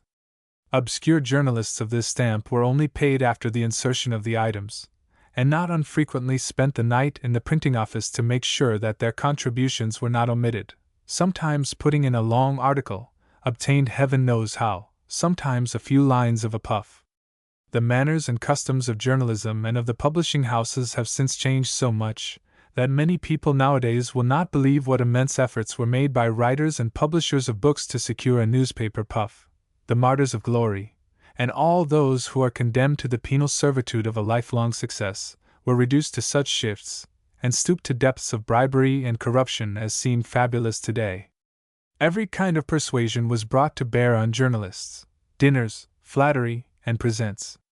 The following story will throw more light on the close connection between the critic and the publisher than any quantity of flat assertions. There was once upon a time an editor of an important paper, a clever writer with a prospect of becoming a statesman. He was young in those days, and fond of pleasure, and he became the favorite of a well-known publishing house. One Sunday the wealthy head of the firm was entertaining several of the foremost journalists of the time in the country, and the mistress of the house, then a young and pretty woman, went to walk in her park with the illustrious visitor. The head clerk of the firm, a cool, steady, methodical German with nothing but business in his head, was discussing a project with one of the journalists, and as they chatted they walked on into the woods beyond the park. In among the thickets the German thought he caught a glimpse of his hostess, put up his eyeglass, made a sign to his young companion to be silent, and turned back, stepping softly. "What did you see?" asked the journalist. "Nothing particular," said the clerk. "Our affair of the long article is settled. Tomorrow we shall have at least 3 columns in the débats. Another anecdote will show the influence of a single article. A book of M. de Chateaubriand's on the last of the Stuarts was for some time a nightingale on the booksellers' shelves. A single article in the Journal de Débats sold the work in a week. In those days, when there were no lending libraries, a publisher would sell an edition of 10,000 copies of a book by a Liberal if it was well reviewed by the opposition papers. But then the Belgian pirated editions were not as yet. The preparatory attacks made by Lucien's friends, followed up by his article on Nathan, proved efficacious. They stopped the sale of his book. Nathan escaped with the mortification. He had been paid. He had nothing to lose. But Doriot was like to lose 30,000 francs. The trade in new books may, in fact, be summed up much on this wise. A ream of blank paper costs 15 francs. A ream of printed paper is worth anything between 100 sous and 100 crowns, according to its success. A favorable or unfavorable review at a critical time often decides the question, and Doriot, having 500 reams of printed paper on hand, hurried to make terms with Lucien. The Sultan was now the slave. After waiting for some time, fidgeting and making as much noise as he could while parleying with Berenice, he at last obtained speech of Lucien, and arrogant publisher though he was, he came in with the radiant air of a courtier in the royal presence, mingled, however, with a certain self-sufficiency and easy good humor. "Don't disturb yourselves, my little dears! How nice they look, just like a pair of turtle doves! Who would think now, mademoiselle, that he, with that girl's face of his, could be a tiger with claws of steel, ready to tear a reputation to rags, just as he tears your wrappers, I'll be bound, when you are not quick enough to unfasten them." And he laughed before he had finished his jest. "My dear boy," he began, sitting down beside Lucien. "Mademoiselle, I am Doriot," he said, interrupting himself. He judged it expedient to fire his name at her like a pistol shot, for he considered that Coralie was less cordial than she should have been. "Have you breakfasted, monsieur? Will you keep us company?" asked Coralie. "Why, yes, it is easier to talk at table," said Doriot. "Besides, by accepting your invitation I shall have a right to expect you to dine with my friend Lucien here, for we must be close friends now, hand and glove. Berenice, bring oysters, lemons, fresh butter, and champagne," said Coralie. "You are too clever not to know what has brought me here," said Doriot, fixing his eyes on Lucien. "You have come to buy my sonnets." "Precisely. First of all, let us lay down our arms on both sides." As he spoke he took out a neat pocket-book, drew from it 3 bills for 1,000 francs each, and laid them before Lucien with a suppliant air. "Is monsieur content?" asked he. "Yes," said the poet. A sense of beatitude, for which no words exist, flooded his soul at the sight of that unhoped wealth. He controlled himself, but he longed to sing aloud, to jump for joy. He was ready to believe in Aladdin's lamp and in enchantment. He believed in his own genius, in short. "Then the Marguerites are mine," continued Doriot. "But you will undertake not to attack my publications, won't you? The Marguerites are yours, but I cannot pledge my pen, it is at the service of my friends, as theirs are mine. But you are one of my authors now. All my authors are my friends. So you won't spoil my business without warning me beforehand, so that I am prepared, will you? I agree to that. To your fame!" And Doriot raised his glass. "I see that you have read the Marguerites," said Lucien. Doriot was not disconcerted. "My boy, a publisher cannot pay a greater compliment than by buying your Marguerites unread. In 6 months' time you will be a great poet. You will be written up, people are afraid of you. I shall have no difficulty in selling your book. I am the same man of business that I was 4 days ago. It is not I who have changed, it is you. Last week your sonnets were so many cabbage leaves for me, today your position has ranked them beside Delavigne." "Ah well," said Lucien, If you have not read my sonnets, you have read my article. With the Sultan's pleasure of possessing a fair mistress, and the certainty of success, he had grown satirical and adorably impertinent of late. Yes, my friend, do you think I should have come here in such a hurry but for that? That terrible article of yours is very well written, worse luck. Oh! You have a very great gift, my boy. Take my advice and make the most of your vogue, he added, with good humor, which masked the extreme insolence of the speech. But have you yourself a copy of the paper? Have you seen your article in print? Not yet, said Lucien, though this is the first long piece of prose which I have published. But Hector will have sent a copy to my address in the Rue Charlot. Here, read! Cried Doriot, copying Talma's gesture in Manlius. Lucien took the paper, but Coralie snatched it from him. The first fruits of your pen belong to me, as you well know. She laughed. Doriot was unwontedly courtier-like and complimentary. He was afraid of Lucien, and therefore he asked him to a great dinner which he was giving to a party of journalists towards the end of the week, and Coralie was included in the invitation. He took the marguerites away with him when he went, asking his poet to look in when he pleased in the wooden galleries, and the agreement should be ready for his signature.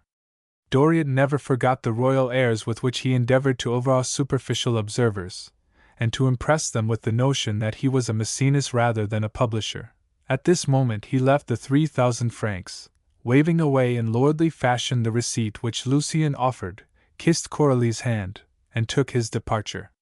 Well, dear love, would you have seen many of these bits of paper if you had stopped in your hole in the Rue de Cluny, prowling about among the musty old books in the Bibliothèque de Sainte-Geneviève? Asked Coralie, for she knew the whole story of Lucien's life by this time. Those little friends of yours in the Rue de Caudervents are great ninnies, it seems to me. His brothers of the Cenacle. And Lucien could hear the verdict and laugh. He had seen himself in print. He had just experienced the ineffable joy of the author, that first pleasurable thrill of gratified vanity which comes but once.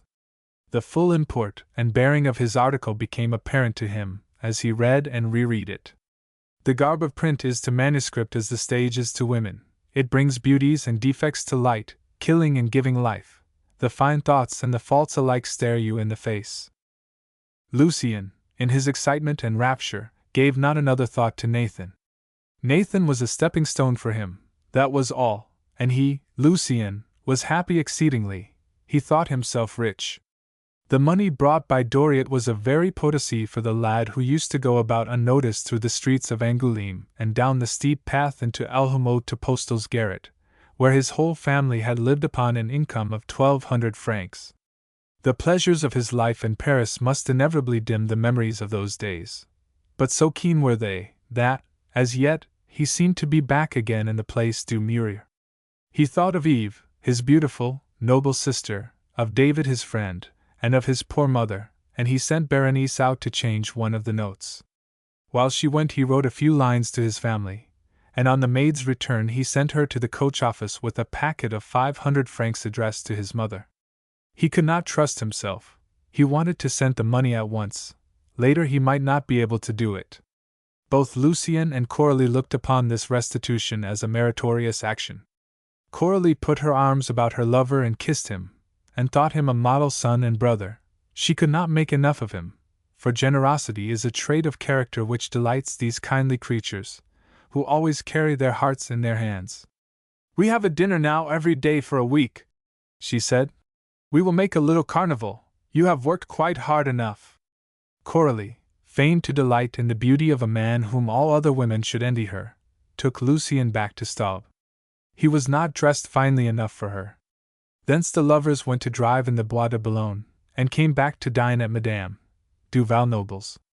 Rastignac, Bixiou, de la Polx, Finot, Blondet, Vignan, the Baron de Nucingen, Butenord, Philippe Bridau, Conti, the great musician, all the artists and speculators, all the men who seek for violent sensations as a relief from immense labors, gave Lucien a welcome among them.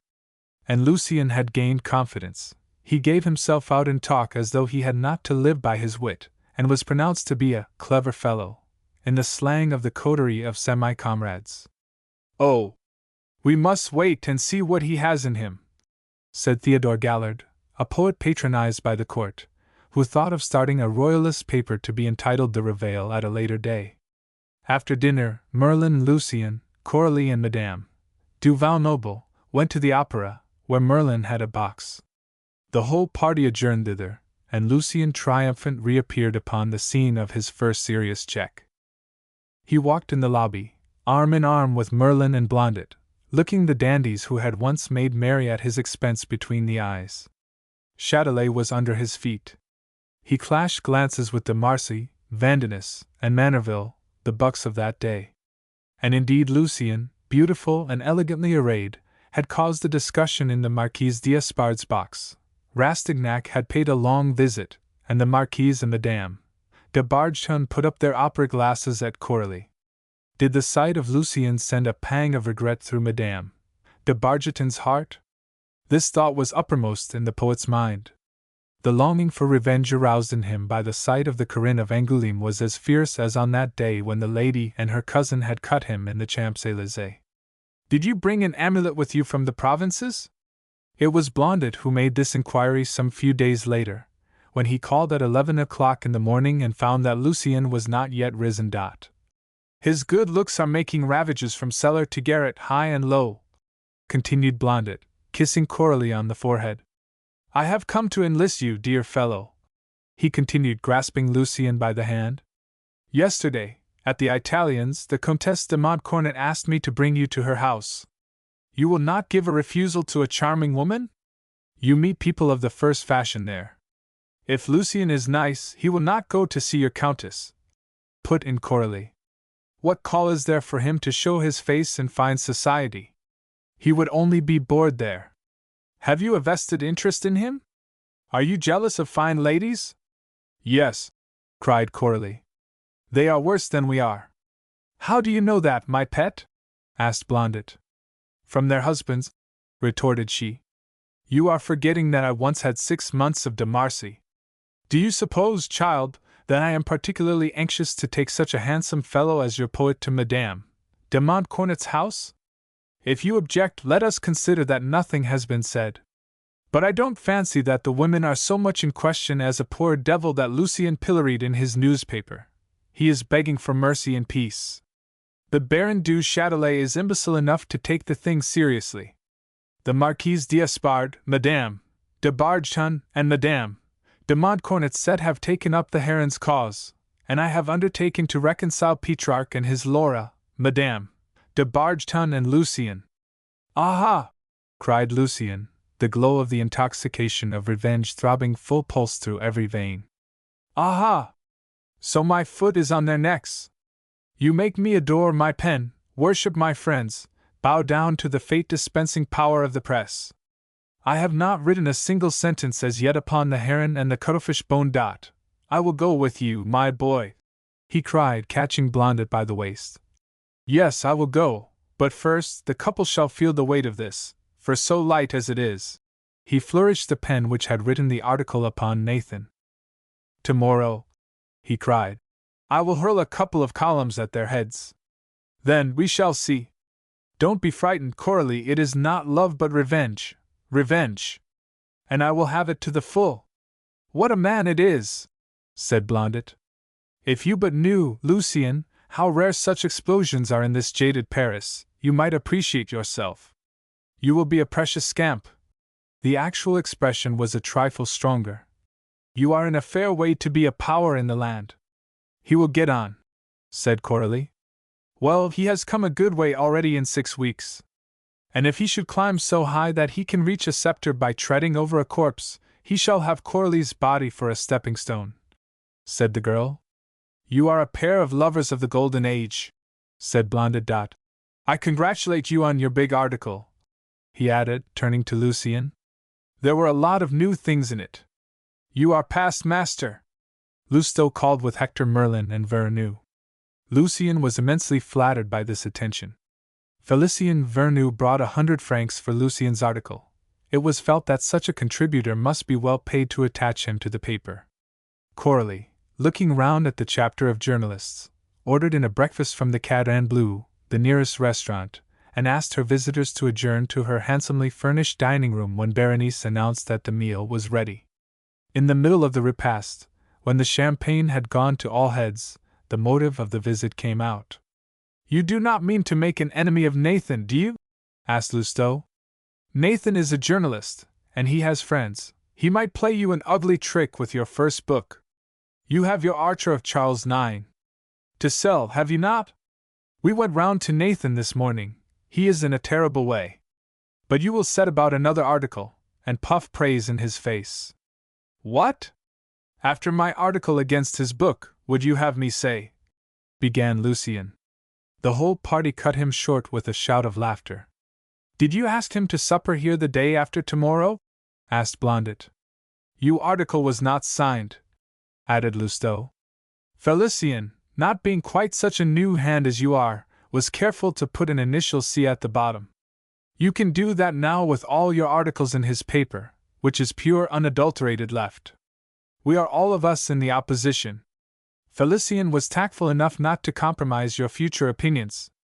Hector's shop is right center. You might sign your work on it with an L. If you cut a man up, you do it anonymously. If you praise him, it is just as well to put your name to your article." "It is not the signatures that trouble me," returned Lucien. "But I cannot see anything to be said in favor of the book." "Then did you really think as you wrote?" asked Hector. "Yes." "Oh, I thought you were cleverer than that, youngster," said Blondet. "No, upon my word, as I looked at that forehead of yours, I credited you with the omnipotence of the great mind, the power of seeing both sides of everything. In literature, my boy, every idea is reversible, and no man can take upon himself to decide which is the right or wrong side. Everything is bilateral in the domain of thought. Ideas are binary. Janus is a fable signifying criticism and the symbol of genius. The Almighty alone is triform. What raises Molière and Corneille above the rest of us but the faculty of saying one thing with an Alceste or an octave, and another with a Felinti or a Cinna? Rousseau wrote a letter against dueling in the Nouvelle Heloise, and another in favor of it. Which of the two represented his own opinion? Will you venture to take it upon yourself to decide? Which of us could give judgment for Clarissa or Lovelace, Hector or Achilles? Who was Homer's hero? What did Richardson himself think? It is the function of criticism to look at a man's work in all its aspects. We draw up our case, in short. Do you really stick to your written opinions? Asked Vernou, with a satirical expression. Why, we are retailers of phrases. That is how we make a livelihood. When you try to do a good piece of work, to write a book, in short, you can put your thoughts, yourself into it, and cling to it, and fight for it. But as for newspaper articles, read today and forgotten tomorrow, they are worth nothing in my eyes but the money that is paid for them. If you attach any importance to such drivel, you might as well make the sign of the cross and invoke heaven when you sit down to write a tradesman's circular. Every one apparently was astonished at Lucien's scruples. The last rags of the boyish conscience were torn away, and he was invested with the toga virilis of journalism. Do you know what Nathan said by way of comforting himself after your criticism? Asked Lousteau. How should I know? Nathan exclaimed, paragraphs pass away, but a great work lives. He will be here to supper in 2 days, and he will be sure to fall flat at your feet, and kiss your claws, and swear that you are a great man. That would be a funny thing, was Lucien's comment. Funny, repeated Blondet. He can't help himself. I am quite willing, my friends, said Lucien, on whom the wine had begun to take effect. But what am I to say? Oh well, refute yourself in 3 good columns in Merlin's paper. We have been enjoying the sight of Nathan's wrath. We have just been telling him that he owes us no little gratitude for getting up a hot controversy that will sell his 2nd edition in a week. In his eyes at this present moment you are a spy, a scoundrel, a caitiff wretch. The day after tomorrow you will be a genius, an uncommonly clever fellow, one of Plutarch's men. Nathan will hug you and call you his best friend. Doriot has been to see you. You have your 3,000 francs. You have worked the trick. Now you want Nathan's respect and esteem. Nobody ought to be let in except the publisher.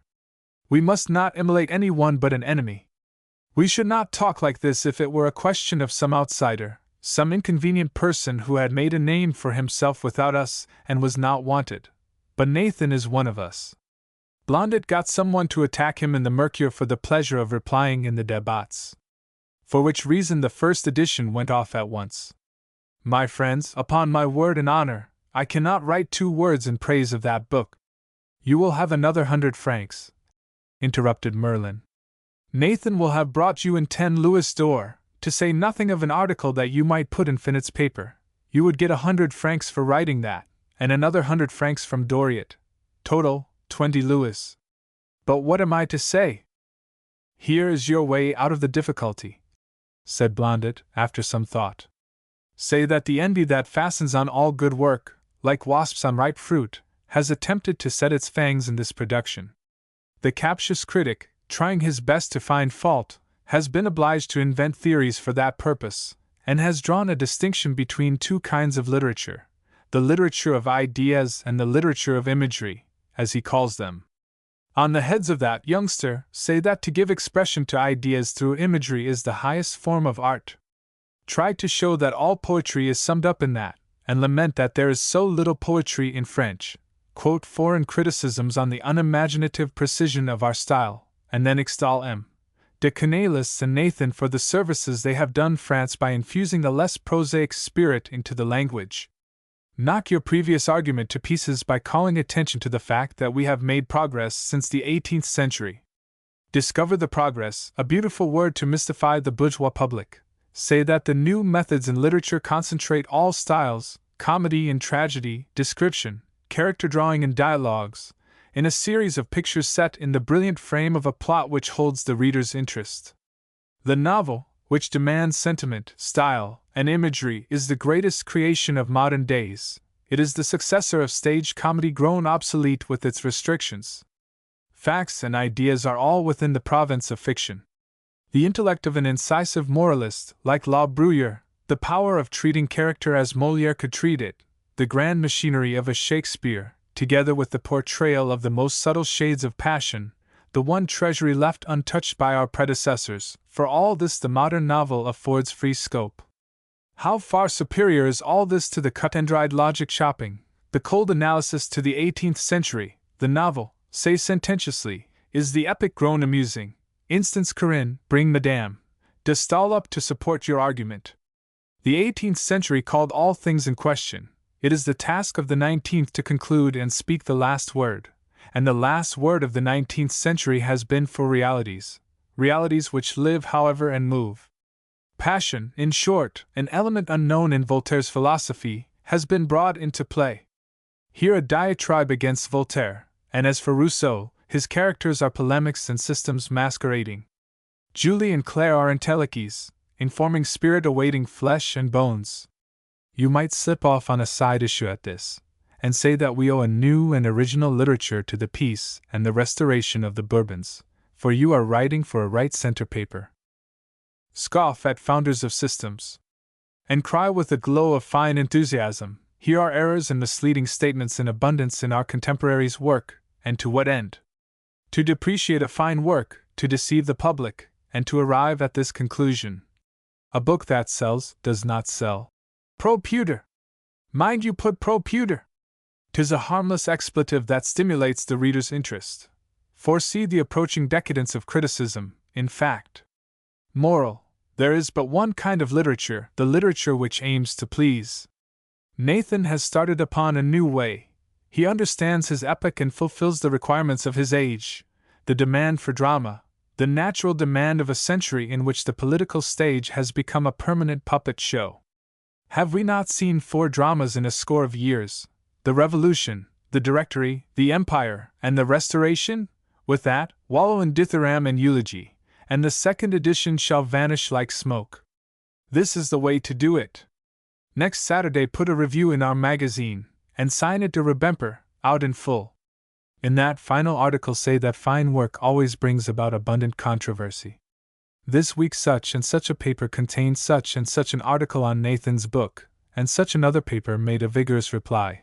Then you criticize the critics C and L, pay me a passing compliment on the first article in the débats, and end by averring that Nathan's work is the great book of the epoch, which is all as if you said nothing at all.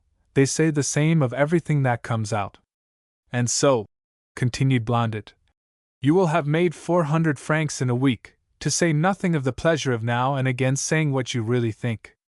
A discerning public will maintain that either C or L or Rebemper is in the right of it, or mayhap all the three.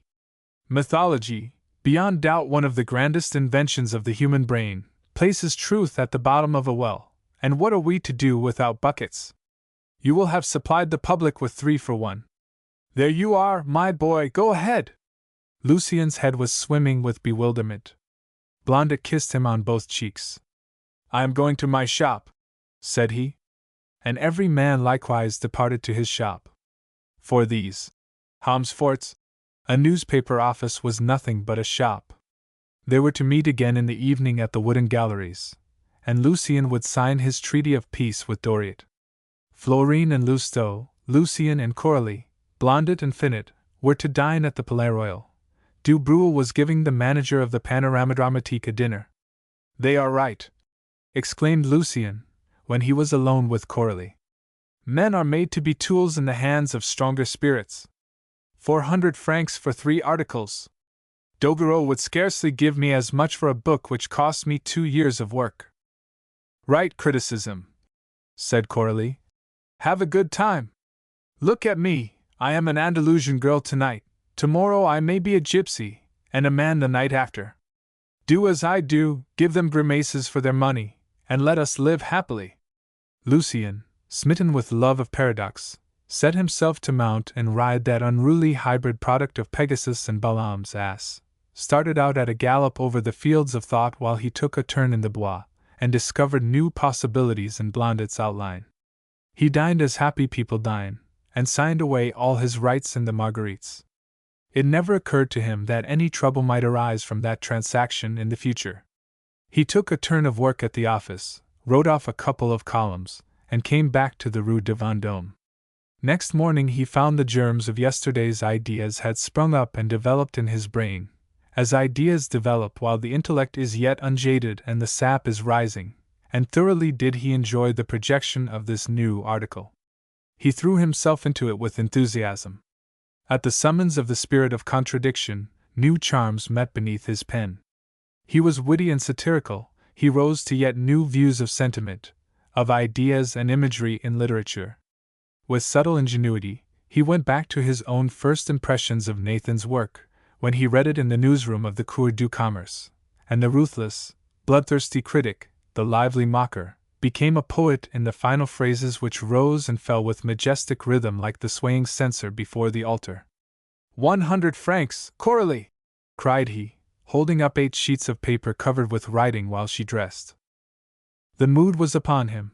He went on to indite, stroke by stroke, the promised terrible article on Châtelet and Madame de Bargeton. That morning he experienced one of the keenest personal pleasures of journalism. He knew what it was to forge the epigram, to whet and polish the cold blade to be sheathed in a victim's heart, to make of the hilt a cunning piece of workmanship for the reader to admire. For the public admires the handle, the delicate work of the brain, while the cruelty is not apparent. How should the public know that the steel of the epigram, tempered in the fire of revenge, has been plunged deftly, to rankle in the very quick of a victim's vanity, and is reeking from wounds innumerable which it has inflicted? It is a hideous joy, that grim, solitary pleasure, relished without witnesses. It is like a duel with an absent enemy, slain at a distance by a quill. A journalist might really possess the magical power of talismans in Eastern tales. Epigram is distilled rancor, the quintessence of a hate derived from all the worst passions of man, even as love concentrates all that is best in human nature. The man does not exist who cannot be witty to avenge himself, and by the same rule, there is not one to whom love does not bring delight. Cheap and easy as this kind of wit may be in France, it is always relished. Lucien's article was destined to raise the previous reputation of the paper for venomous spite and evil speaking. His article probed 2 hearts to the depths. It dealt a grievous wound to Madame de Bargeton, his Laura of old days, as well as to his rival, the Baron du Châtelet. Well, let us go for a drive in the Bois, said Coralie. The horses are fidgeting. There is no need to kill yourself. We will take the article on Nathan to Hector. Journalism is really very much like Achilles' lance, it salves the wounds that it makes," said Lucien, correcting a phrase here and there.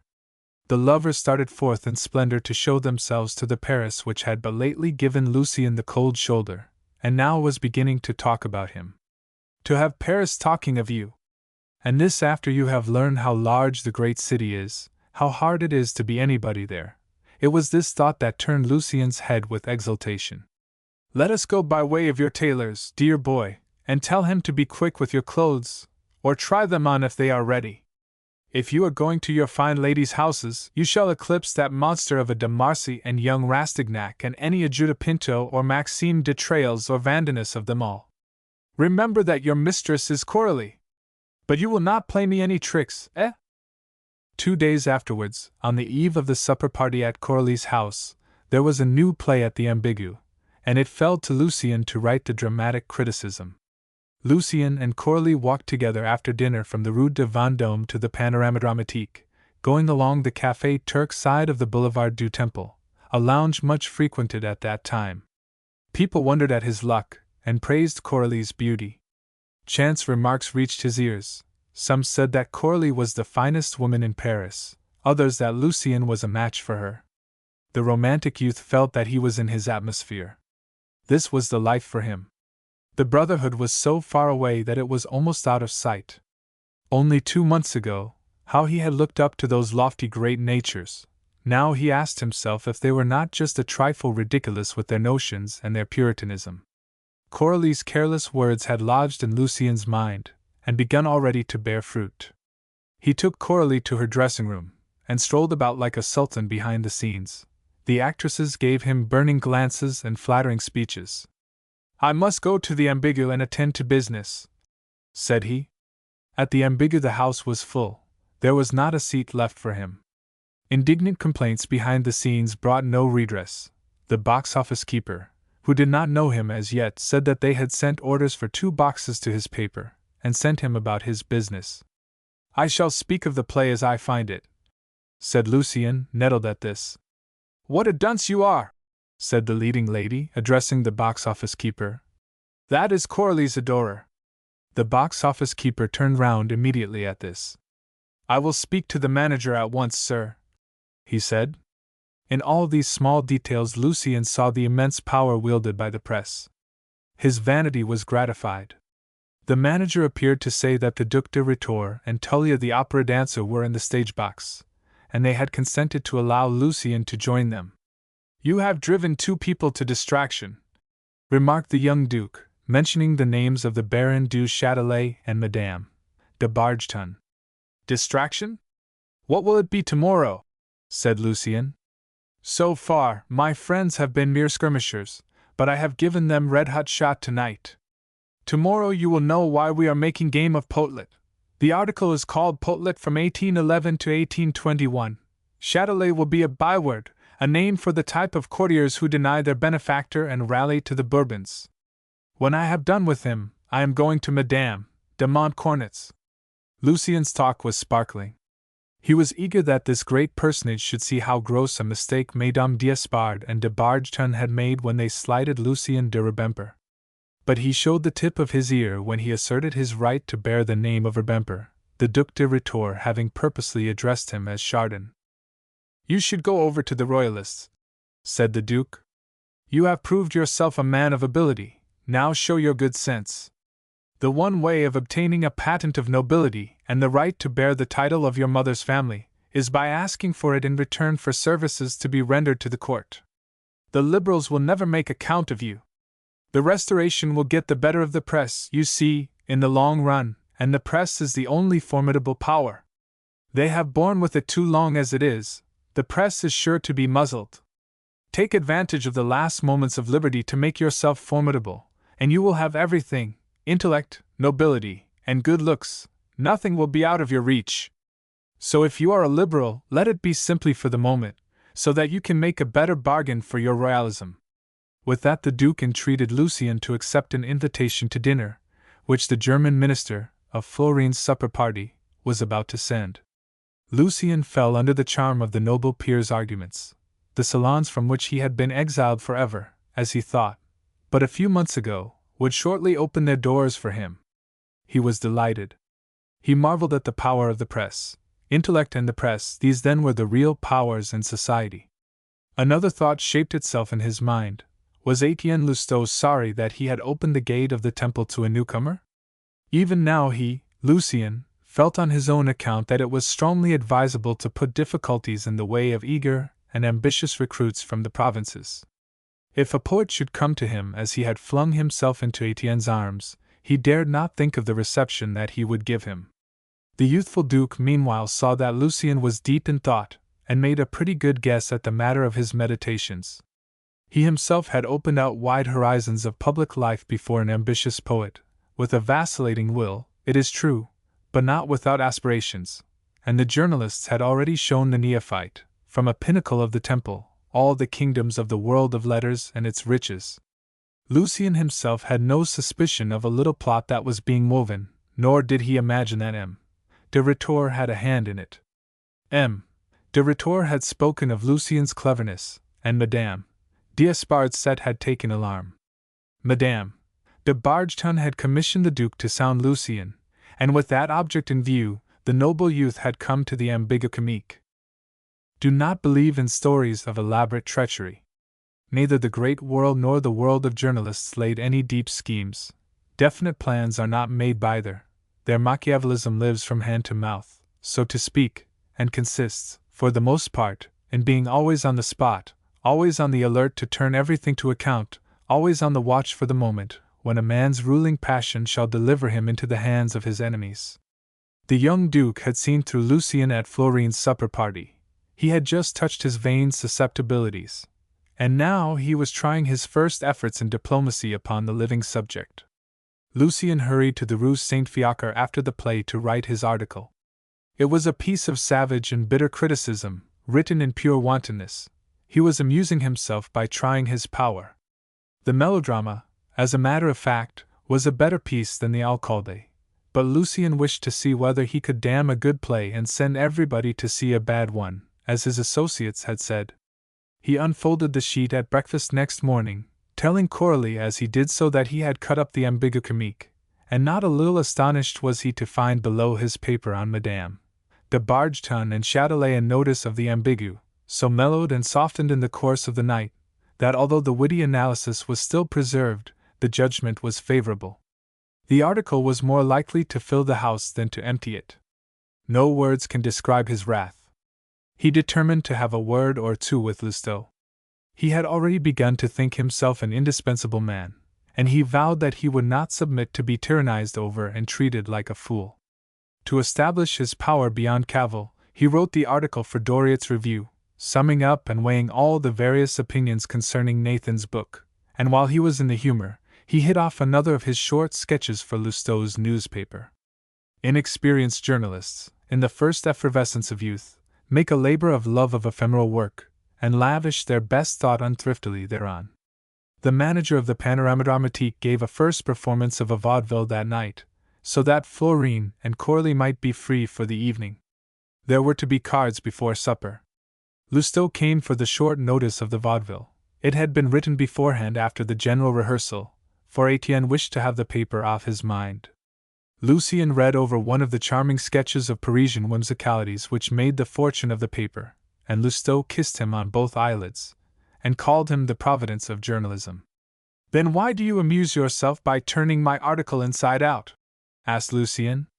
He had written his brilliant sketch simply, and solely to give emphasis to his grievance. "I?"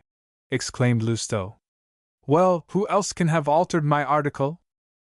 You do not know all the ins and outs yet, dear fellow. The Ambigu pays for 30 copies, and only takes 9 for the manager and box office keeper and their mistresses, and for the 3 lessees of the theater. Every one of the boulevard theaters pays 800 francs in this way to the paper, and there is quite as much again in boxes and orders for Finot, to say nothing of the contributions of the company. And if the minor theaters do this, you may imagine what the big ones do. Now you understand? We are bound to show a good deal of indulgence. I understand this, that I am not at liberty to write as I think. Eh? What does that matter, so long as you turn an honest penny? Cried Lousteau. Besides, my boy, what grudge had you against the theatre? You must have had some reason for it, or you would not have cut up the play as you did. If you slash for the sake of slashing, the paper will get into trouble, and when there is good reason for hitting hard it will not tell. Did the manager leave you out in the cold? He had not kept a place for me. Good, said Lousteau. I shall let him see your article, and tell him that I softened it down. You will find it serves you better than if it had appeared in print. Go and ask him for tickets tomorrow, and he will sign 40 blank orders every month. I know a man who can get rid of them for you. I will introduce you to him, and he will buy them all up at half price. There is a trade done in theatre tickets, just as Barbet trades in reviewers' copies. This is another Barbet, the leader of the claque. He lives nearby. Come and see him, there is time enough. But my dear fellow, it is a scandalous thing that Finot should levy blackmail in matters intellectual. Sooner or later. Really? Cried Lousteau. Where do you come from? For what do you take Finot? Beneath his pretense of good nature, his ignorance and stupidity, and those Turcaret's airs of his, there is all the cunning of his father the hatter. Did you notice an old soldier of the Empire in the den at the office? That is Finot's uncle. The uncle is not only one of the right sort, he has the luck to be taken for a fool, and he takes all that kind of business upon his shoulders. An ambitious man in Paris is well off indeed if he has a willing scapegoat at hand. In public life, as in journalism, there are hosts of emergencies in which the chiefs cannot afford to appear. If Finot should enter on a political career, his uncle would be his secretary, and receive all the contributions levied in his department on big affairs. Anybody would take Gerudo for a fool at first sight, but he has just enough shrewdness to be an inscrutable old file. He is on picket duty. He sees that we are not pestered with hubbub, beginners wanting a job, or advertisements. No other paper has his equal, I think. He plays his part well, said Lucien. I saw him at work. Etienne and Lucien reached a handsome house in the Rue du Faubourg du Temple. Is M. Braulard in? Etienne asked of the porter. Monsieur? Said Lucien. Then is the leader of the claque monsieur? My dear boy, Braulard has 20,000 francs of income. All the dramatic authors of the boulevards are in his clutches, and have a standing account with him as if he were a banker. Orders and complimentary tickets are sold here. Braulard knows where to get rid of such merchandise. Now for a turn at statistics, a useful science enough in its way. At the rate of 50 complimentary tickets every evening for each theatre, you have 250 tickets daily. Suppose, taking one with another, that they are worth a couple of francs apiece. Braulard pays 125 francs daily for them, and takes his chance of making cent% in this way. Authors' tickets alone bring him in about 4,000 francs every month, or 48,000 francs per annum. Allow 20,000 francs for loss, for he cannot always place all his tickets. Why not? Oh! The people who pay at the door go in with the holders of complimentary tickets for unreserved seats, and the theatre reserves the right of admitting those who pay. There are fine warm evenings to be reckoned with besides, and poor plays. Braulard makes, perhaps, 30,000 francs every year in this way, and he has his claqueurs besides, another industry. Florine and Corley pay tribute to him. If they did not, there would be no applause when they come on or go off. Lousteau gave this explanation in a low voice as they went up the stair. Paris is a queer place, said Lucien. It seemed to him that he saw self-interest squatting in every corner. A smart maidservant opened the door. At the sight of Etienne Lousteau, the dealer in orders and tickets rose from a sturdy chair before a large cylinder desk, and Lucien beheld the leader of the claque, Braulard himself, dressed in a grey Mulliton jacket, footed trousers, and red slippers, for all the world like a doctor or a solicitor. He was a typical self-made man, Lucien thought, a vulgar-looking face with a pair of exceedingly cunning grey eyes, hands made for hired applause, a complexion over which hard living had passed like rain over a roof, grizzled hair, and a somewhat husky voice. You have come from Lee, Florine, no doubt, sir, and this gentleman from Lee, Coralie, said Braulard. I know you very well by sight. Don't trouble yourself, sir, he continued, addressing Lucien. I am buying the Gymnase connection. I will look after your lady, and I will give her notice of any tricks they may try to play on her. That is not an offer to be refused, my dear Braulard, but we have come about the press orders for the Boulevard theaters, I as editor, and this gentleman as dramatic critic. Oh, yes! Finot has sold his paper. I heard about it. He is getting on, is Finot. I have asked him to dine with me at the end of the week. If you will do me the honor and pleasure of coming, you may bring your ladies, and there will be a grand jollification. Adele Dupuy is coming, and Ducange, and Frederic du Petit-Mere, and Lee Milo, my mistress. We shall have good fun and better liquor. Ducange must be in difficulties. He has lost his lawsuit. I have lent him 10,000 francs. If Calais succeeds, it will repay the loan, so I have been organizing a success. Ducange is a clever man, he has brains. Lucien fancied that he must be dreaming when he heard a claqueur appraising a writer's value. Coralie has improved, continued Braulard, with the air of a competent critic. If she is a good girl, I will take her part, for they have got up a cabal against her at the Gymnase. This is how I mean to do it. I will have a few well-dressed men in the balconies to smile and make a little murmur, and the applause will follow. That is a dodge which makes a position for an actress. I have a liking for Coralie, and you ought to be satisfied, for she has feeling. Aha! I can hiss anyone on the stage if I like. But let us settle this business about the tickets, put in Lousteau. Very well, I will come to this gentleman's lodging for them at the beginning of the month. He is a friend of yours, and I will treat him as I do you. You have 5 theaters, you will get 30 tickets, that will be something like 75 francs a month. Perhaps you will be wanting an advance? Added Braulard, lifting a cash box full of coin out of his desk. No, said Lousteau. We will keep that shift against a rainy day. I will work with Coralie, sir, and we will come to an understanding, said Braulard, addressing Lucien, who was looking about him, not without profound astonishment. There was a bookcase in Braulard's study, there were framed engravings and good furniture, and as they passed through the drawing-room, he noticed that the fittings were neither too luxurious nor yet mean. The dining-room seemed to be the best ordered room, he remarked on this jokingly. But Braulard is an epicure, said Lousteau. His dinners are famous in dramatic literature, and they are what you might expect from his cash box. I have good wine, Braulard replied modestly. Ah, here are my lamplighters, he added, as a sound of hoarse voices and strange footsteps came up from the staircase. Lucien on his way down saw a march past of claqueurs and retailers of tickets. It was an ill-smelling squad, attired in caps, seedy trousers, and threadbare overcoats, a flock of gallows birds with bluish and greenish tints in their faces, neglected beards, and a strange mixture of savagery and subservience in their eyes. A horrible population lives and swarms upon the Paris boulevards, selling watch guards and brass jewelry in the streets by day, applauding under the chandeliers of the theater at night, and ready to lend themselves to any dirty business in the great city. Behold the Romans! Laughed Lousteau. Behold fame incarnate for actresses and dramatic authors. It is no prettier than our own when you come to look at it close. It is difficult to keep illusions on any subject in Paris, answered Lucien as they turned in at his door. There is a tax upon everything, everything has its price, and anything can be made to order, even success.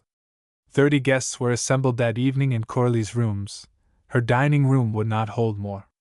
Lucien had asked Doriot and the manager of the Panorama Dramatique, Matifat and Florine, Camusat, Lousteau, Finot, Nathan, Hector Merlin and Madame Duval Noble, Felicien Vernou, Blondet, Vignan, Philippe Bridal, Mariette, Gerudo, Cardot and Florentine, and Bixou. He had also asked all his friends of the Rue de Catervents. Tolia the dancer, who was not unkind, said gossip, to Du Bruel, had come without her duke. The proprietors of the newspapers, for whom most of the journalists wrote, were also of the party. At 8 o'clock, when the lights of the candles in the chandeliers shone over the furniture, the hangings, and the flowers, the rooms wore the festal air that gives to Parisian luxury the appearance of a dream, and Lucien felt indefinable stirrings of hope and gratified vanity and pleasure at the thought that he was the master of the house. But how and by whom the magic wand had been waved he no longer sought to remember. Florine and Coralie, dressed with the fanciful extravagance and magnificent artistic effect of the stage, smiled on the poet like two fairies at the gates of the Palace of Dreams. And Lucien was almost in a dream. His life had been changed so suddenly during the last few months. He had gone so swiftly from the depths of penury to the last extreme of luxury, that at moments he felt as uncomfortable as a dreaming man who knows that he is asleep. And yet he looked round at the fair reality about him with a confidence to which envious minds might have given the name of fatuity. Lucien himself had changed. He had grown paler during these days of continual enjoyment. Languor had lent a humid look to his eyes. In short, to use Madame D'Espard's expression, he looked like a man who is loved. He was the handsomer for it. Consciousness of his powers and his strength was visible in his face, enlightened as it was by love and experience. Looking out over the world of letters and of men, it seemed to him that he might go to and fro as lord of it all. Sober reflection never entered his romantic head unless it was driven in by the pressure of adversity, and just now the present held not a care for him. The breath of praise swelled the sails of his skiff, all the instruments of success lay there to his hand. He had an establishment, a mistress whom all Paris envied him, a carriage, and untold wealth in his inkstand. Heart and soul and brain were alike transformed within him. Why should he care to be over-nice about the means, when the great results were visibly there before his eyes? As such a style of living will seem, and with good reason, to be anything but secure to economists who have any experience of Paris, it will not be superfluous to give a glance to the foundation, uncertain as it was, upon which the prosperity of the pair was based. Camusot had given Coralie's tradesman instructions to grant her credit for 3 months at least, and this had been done without her knowledge. During those 3 months, therefore, horses and servants, like everything else, waited as if by enchantment at the bidding of 2 children, eager for enjoyment, and enjoying to their heart's content. Coralie had taken Lucien's hand and given him a glimpse of the transformation scene in the dining room, of the splendidly appointed table, of chandeliers, each fitted with 40 wax lights, of the royally luxurious dessert, and a menu of chevets. Lucien kissed her on the forehead and held her closely to his heart. "I shall succeed, child," he said, "and then I will repay you for such love and devotion." "Pshaw!" said Coralie. "Are you satisfied? I should be very hard to please if I were not." "Very well, then, that smile of yours pays for everything," she said, and with a serpentine movement she raised her head and laid her lips against his. When they went back to the others, Florine, Lousteau, Matifat, and Camusot were setting out the card tables. Lucien's friends began to arrive, for already these folk began to call themselves Lucien's friends, and they sat over the cards from 9 o'clock till midnight. Lucien was unacquainted with a single game, but Lousteau lost 1,000 francs, and Lucien could not refuse to lend him the money when he asked for it. Michel, Fulgence, and Joseph appeared about 10 o'clock, and Lucien, chatting with them in a corner, saw that they looked sober and serious enough, not to say ill at ease. D'Arthez could not come, he was finishing his book. Leon Giroux was busy with the first number of his review, so the Brotherhood had sent 3 artists among their number, thinking that they would feel less out of their element in an uproarious supper party than the rest.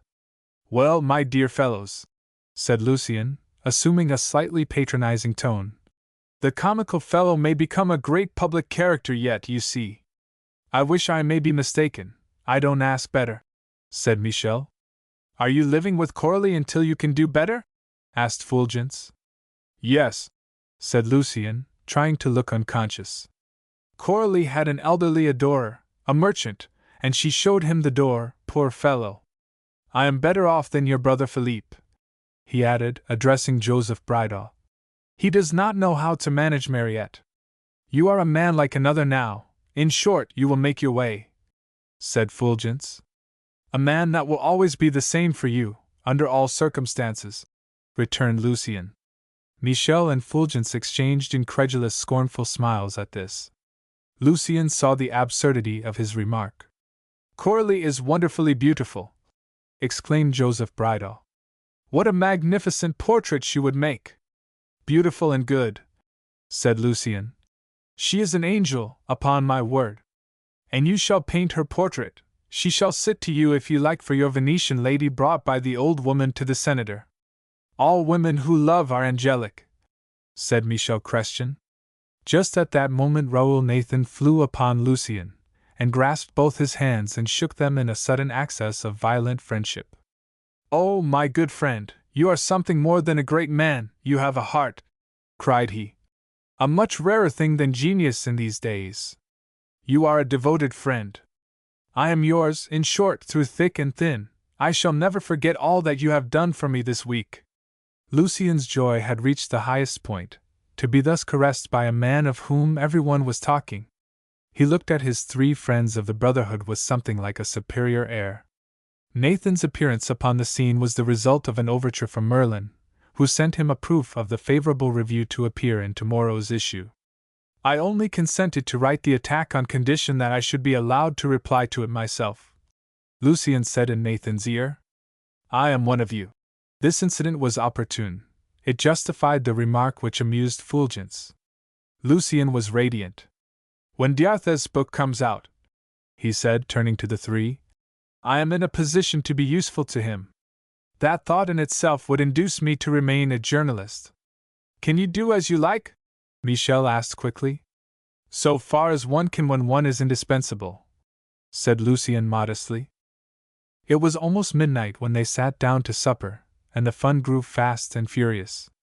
Talk was less restrained in Lucien's house than at Matafat's, for no one suspected that the representatives of the Brotherhood and the newspaper writers held divergent opinions. Young intellects, depraved by arguing for either side, now came into conflict with each other, and fearful axioms of the journalistic jurisprudence, then in its infancy, hurtled to and fro. Claude Vignon, upholding the dignity of criticism, inveighed against the tendency of the smaller newspapers, saying that the writers of personalities lowered themselves in the end. Lousteau, Merlin, and Finot took up the cudgels for the system known by the name of blog. Puffery, gossip, and humbug, said they, was the test of talent, and set the hallmark, as it were, upon it. "Any man who can stand that test has real power," said Lousteau. "Besides," cried Merlin, "when a great man receives ovations, there ought to be a chorus in insults to balance, as in a Roman triumph." "Oh ho!" put in Lucien. "Then every one held up to ridicule in print will fancy that he has made a success." "Any one would think that the question interested you," exclaimed Finot. "And how about our sonnets?" said Michel Chrestien. "Is that the way they will win us the fame of a second Petrarch?" "Laura already counts for something in his fame," said Doriot, a pun lore received with acclamations. "Faciamus experimentum in anima vili," retorted Lucien with a smile. "And woe unto him whom reviewers shall spare, flinging him crowns at his first appearance, for he shall be shelved like the saints in their shrines, and no man shall pay him the slightest attention," said Vernou.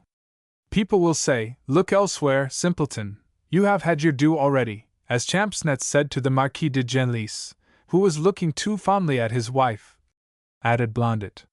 "Success is the ruin of a man in France," said Finot.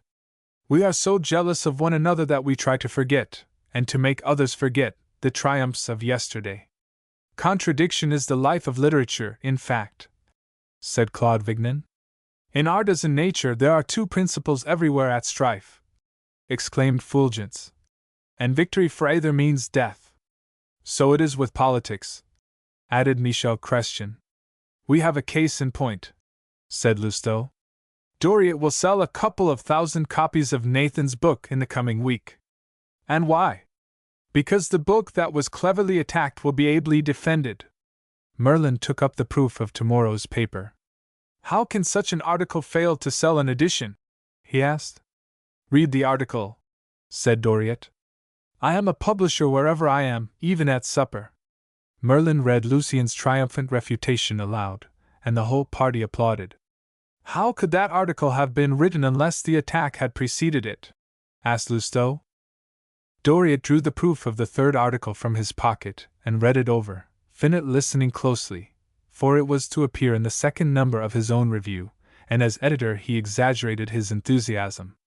Gentlemen, said he, so and not otherwise would Bossuet have written if he had lived in our day. I am sure of it, said Merlin. Bossuet would have been a journalist today. To Bossuet the second, cried Claude Vignon, raising his glass with an ironical bow. To my Christopher Columbus, returned Lucien, drinking a health to Doriot. Bravo, cried Nathan. Is it a nickname? Merlin inquired, looking maliciously from Finot to Lucien. If you go on at this pace, you will be quite beyond us, said Doriot. These gentlemen, indicating Camusat and Matifat, cannot follow you as it is. A joke is like a bit of thread. If it is spun too fine, it breaks, as Bonaparte said.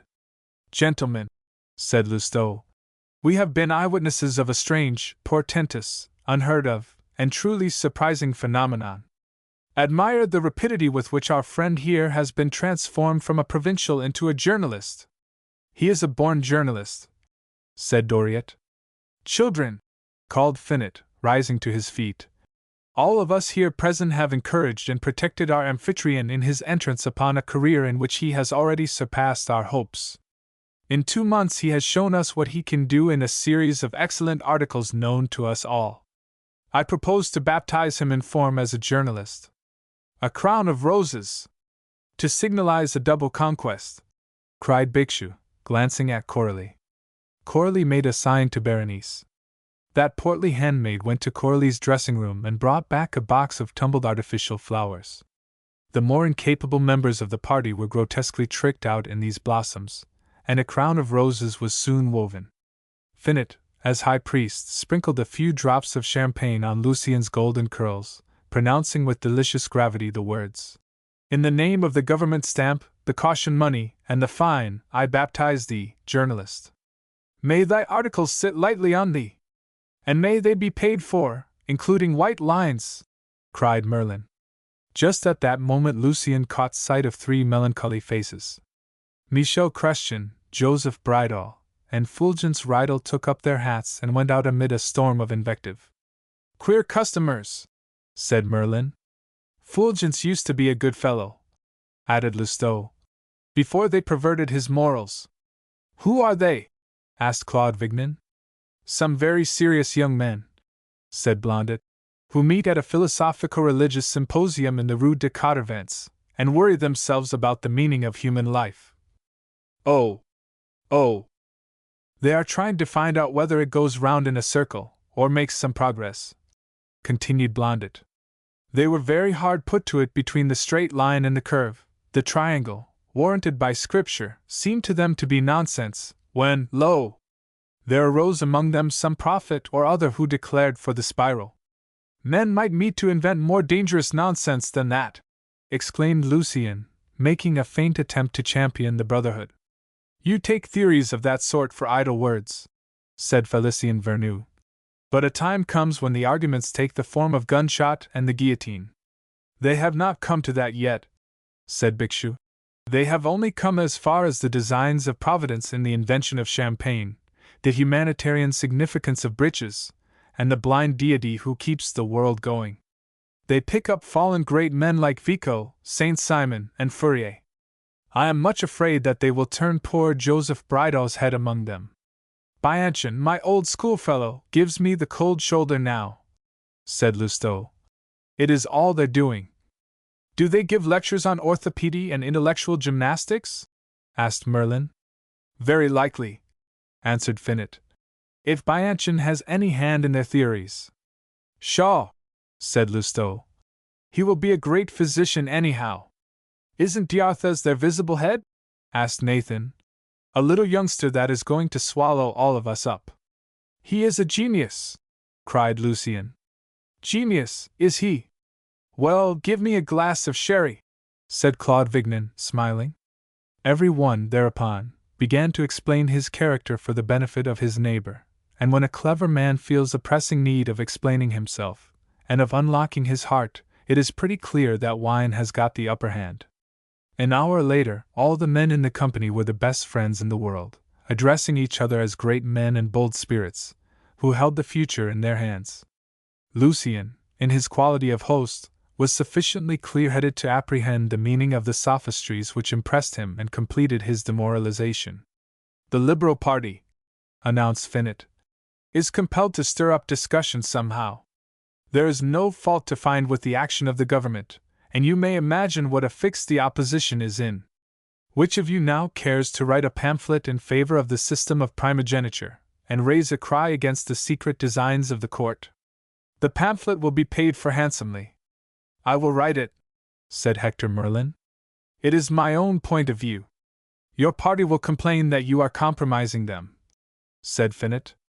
"Felicien, you must undertake it. Doriot will bring it out, and we will keep the secret." "How much shall I get?" 600 francs. Sign it Le Comte C. 3 stars. "It's a bargain," said Felicien Vernou. "So you are introducing the canard to the political world," remarked Lousteau. "It is simply the Chabot affair carried into the region of abstract ideas," said Finot. "Fasten intentions on the government, and then let loose public opinion. How a government can leave the control of ideas to such a pack of scamps as we are, is matter for perpetual and profound astonishment to me," said Claude Vignon. "If the ministry blunders so far as to come down into the arena, we can give them a drubbing. If they are nettled by it, the thing will rankle in people's minds, and the government will lose its hold on the masses. The newspaper risks nothing, and the authorities have everything to lose. France will be a cipher until newspapers are abolished by law," said Claude Vignon. "You are making progress hourly," he added, addressing Finot. "You are a modern order of Jesuits, lacking the creed, the fixed idea, the discipline, and the union." They went back to the card tables, and before long the light of the candles grew feeble in the dawn. "Lucien, your friends from the Rue des Quatre-Vents looked as dismal as criminals going to be hanged," said Coralie. "They were the judges, not the criminals," replied the poet.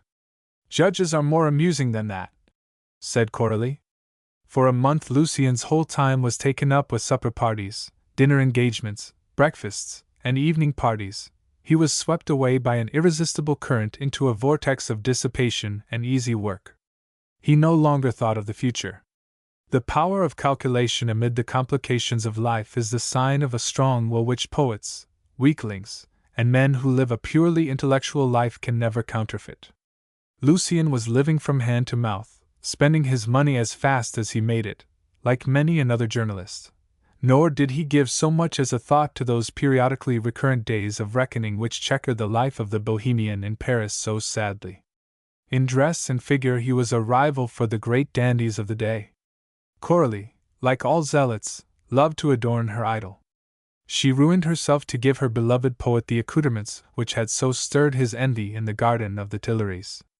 Lucien had wonderful canes, and a charming eyeglass.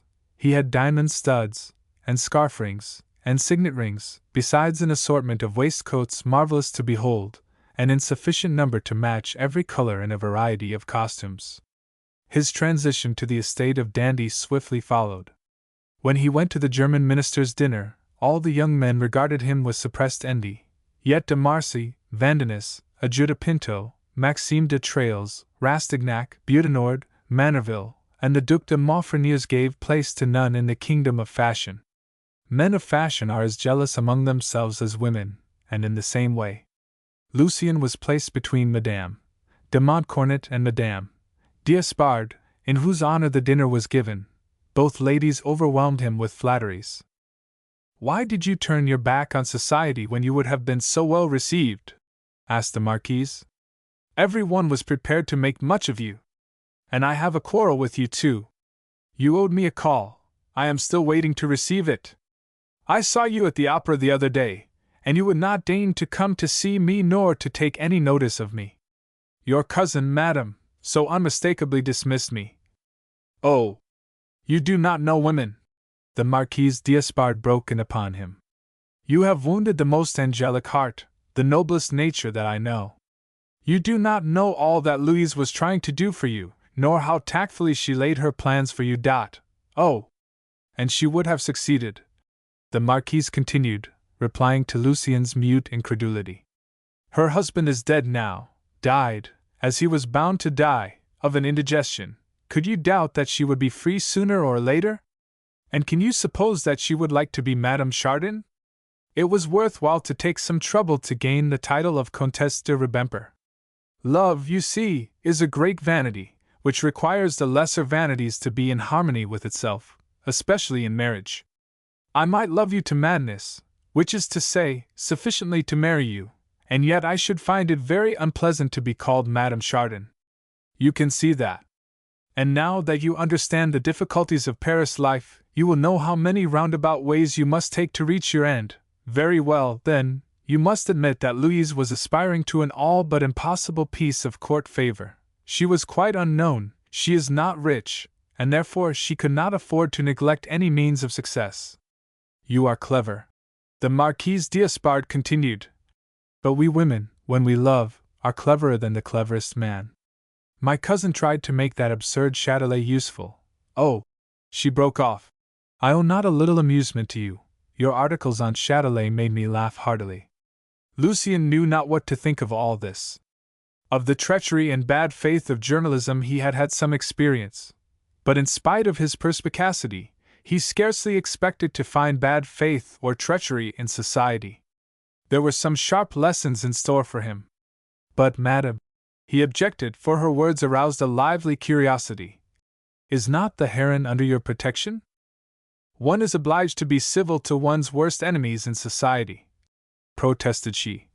One may be bored, but one must look as if the talk was amusing, and not seldom one seems to sacrifice friends the better to serve them. Are you still a novice? You mean to write, and yet you know nothing of current deceit?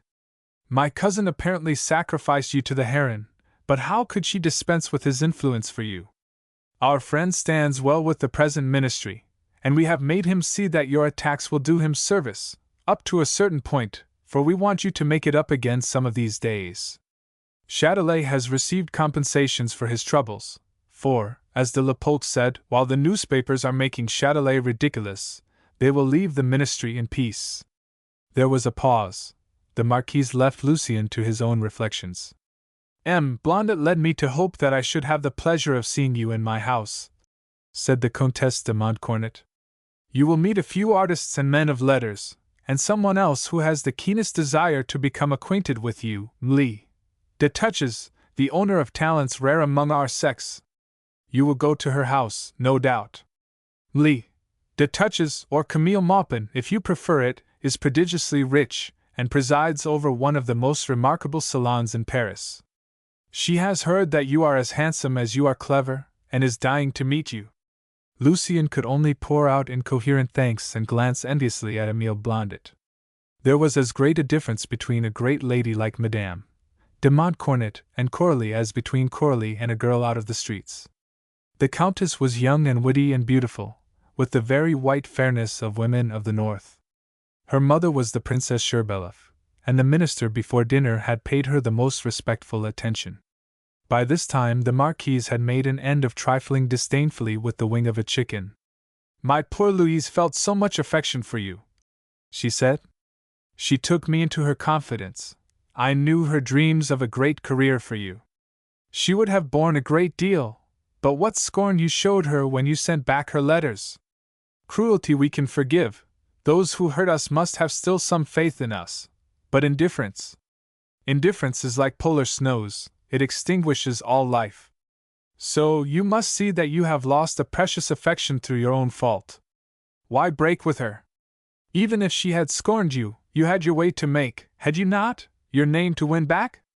Louise thought of all that. Then why was she silent? Mon Dieu! Cried the Marquise. It was I myself who advised her not to take you into her confidence. Between ourselves, you know, you seemed so little used to the ways of the world, that I took alarm. I was afraid that your inexperience and rash ardor might wreck our carefully made schemes. Can you recollect yourself as you were then? You must admit that if you could see your double today, you would say the same yourself. You are not like the same man. That was our mistake. But would one man in 1,000 combine such intellectual gifts with such wonderful aptitude for taking the tone of society? I did not think that you would be such an astonishing exception. You were transformed so quickly, you acquired the manner of Paris so easily, that I did not recognize you in the Bois de Boulogne a month ago. Lucien heard the great lady with inexpressible pleasure. The flatteries were spoken with such a petulant, childlike, confiding air, and she seemed to take such a deep interest in him, that he thought of his first evening at the Panorama Dramatique, and began to fancy that some such miracle was about to take place a second time. Everything had smiled upon him since that happy evening. His youth, he thought, was the talisman that worked this change. He would prove this great lady. She should not take him unawares.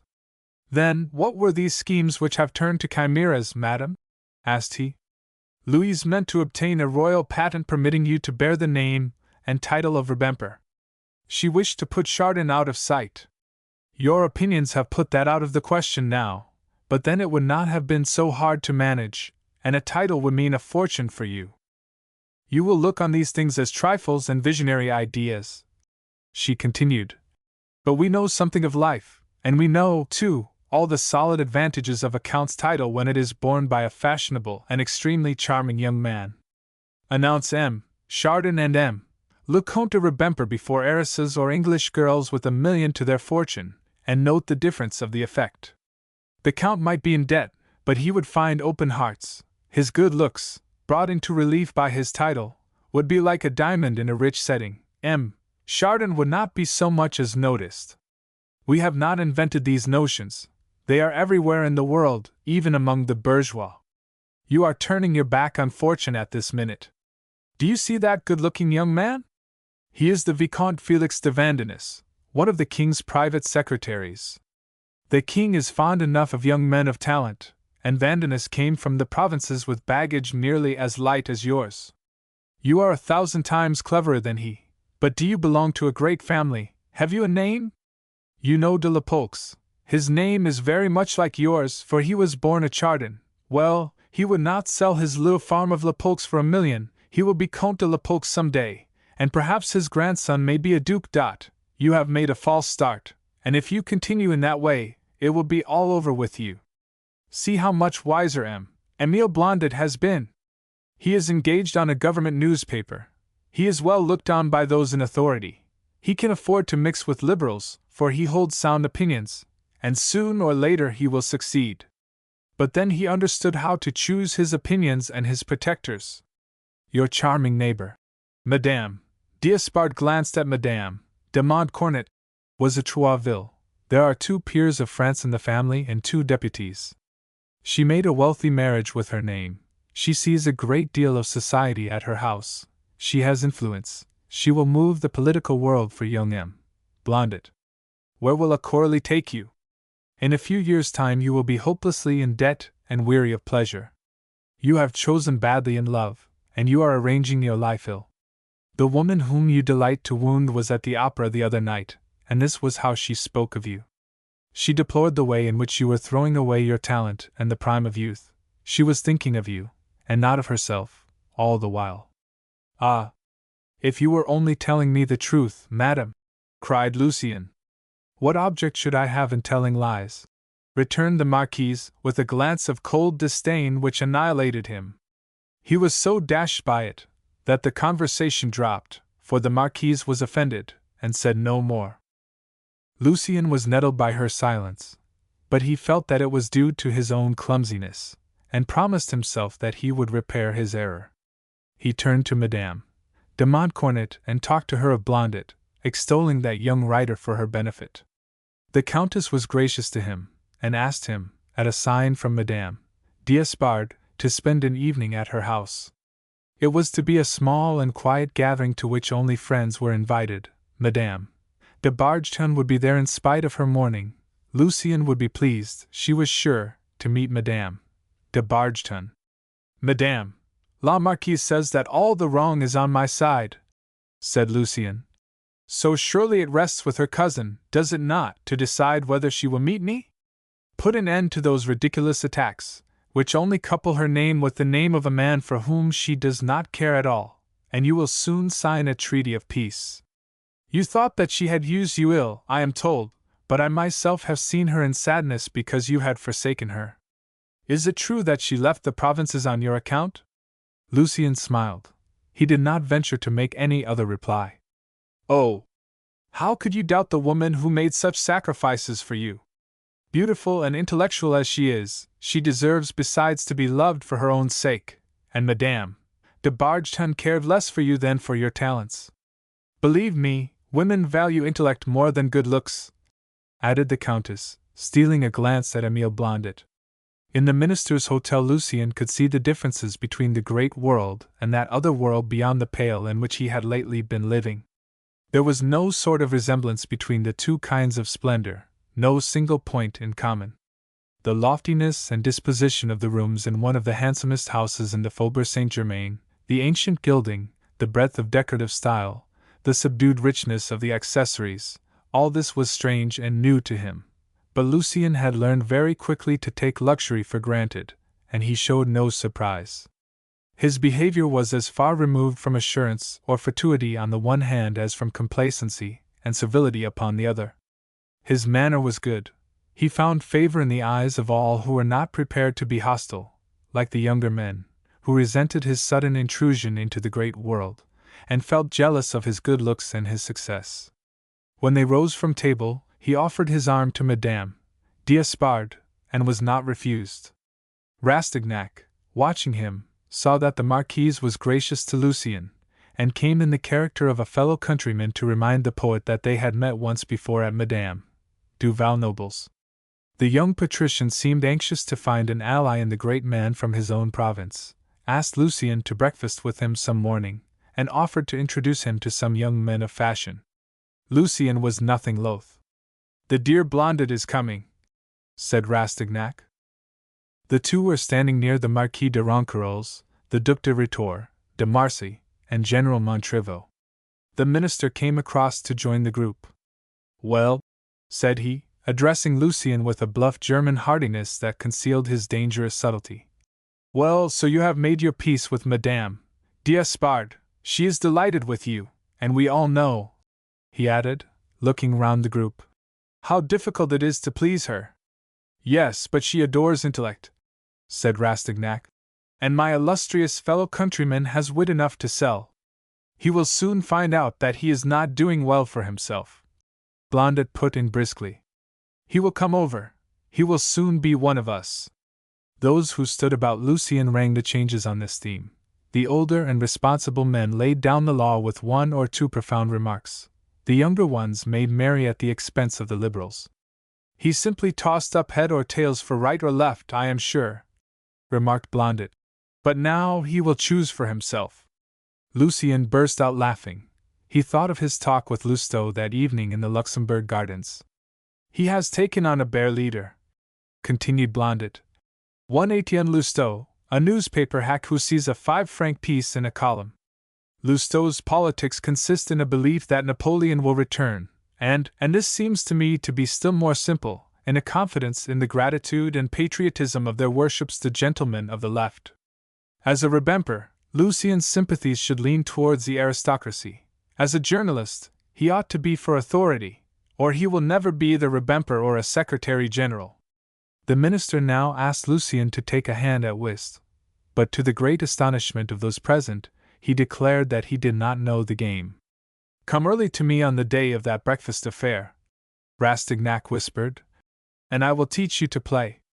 You are a discredit to the royal city of Angoulême, and to repeat M. de Talleyrand's saying, you are laying up an unhappy old age for yourself."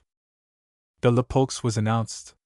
He remembered Lucien, whom he had met at Madame du Valnoble's, and bowed with a semblance of friendliness which the poet could not doubt. The Lepolx was in favor. He was a master of requests, and did the ministry's secret services. He was, moreover, cunning and ambitious, slipping himself in everywhere. He was everybody's friend, for he never knew whom he might need. He saw plainly that this was a young journalist whose social success would probably equal his success in literature, saw, too, that the poet was ambitious, and overwhelmed him with protestations and expressions of friendship and interest, till Lucien felt as if they were old friends already, and took his promises and speeches for more than their worth. De Lepaulx made a point of knowing a man thoroughly well if he wanted to get rid of him, or feared him as a rival. So, to all appearance, Lucien was well received. He knew that much of his success was owing to the Duc de Rhetore, the minister, Madame d'Espard, and Madame de Montcornet, and went to spend a few moments with the two ladies before taking leave, and talked his very best for them. "What a coxcomb!" said de Lepaulx, turning to the Marquise when he had gone. "He will be rotten before he is ripe." De Marsay added, smiling, "You must have private reasons of your own, madam, for turning his head in this way." When Lucien stepped into the carriage in the courtyard, he found Coralie waiting for him. She had come to fetch him. The little attention touched him. He told her the history of his evening, and to his no small astonishment, the new notions which even now were running in his head met with Coralie's approval. She strongly advised him to enlist under the ministerial banner. "You have nothing to expect from the Liberals but hard knocks," she said. "They plot and conspire. They murdered the Duc de Berry. Will they upset the government? Never!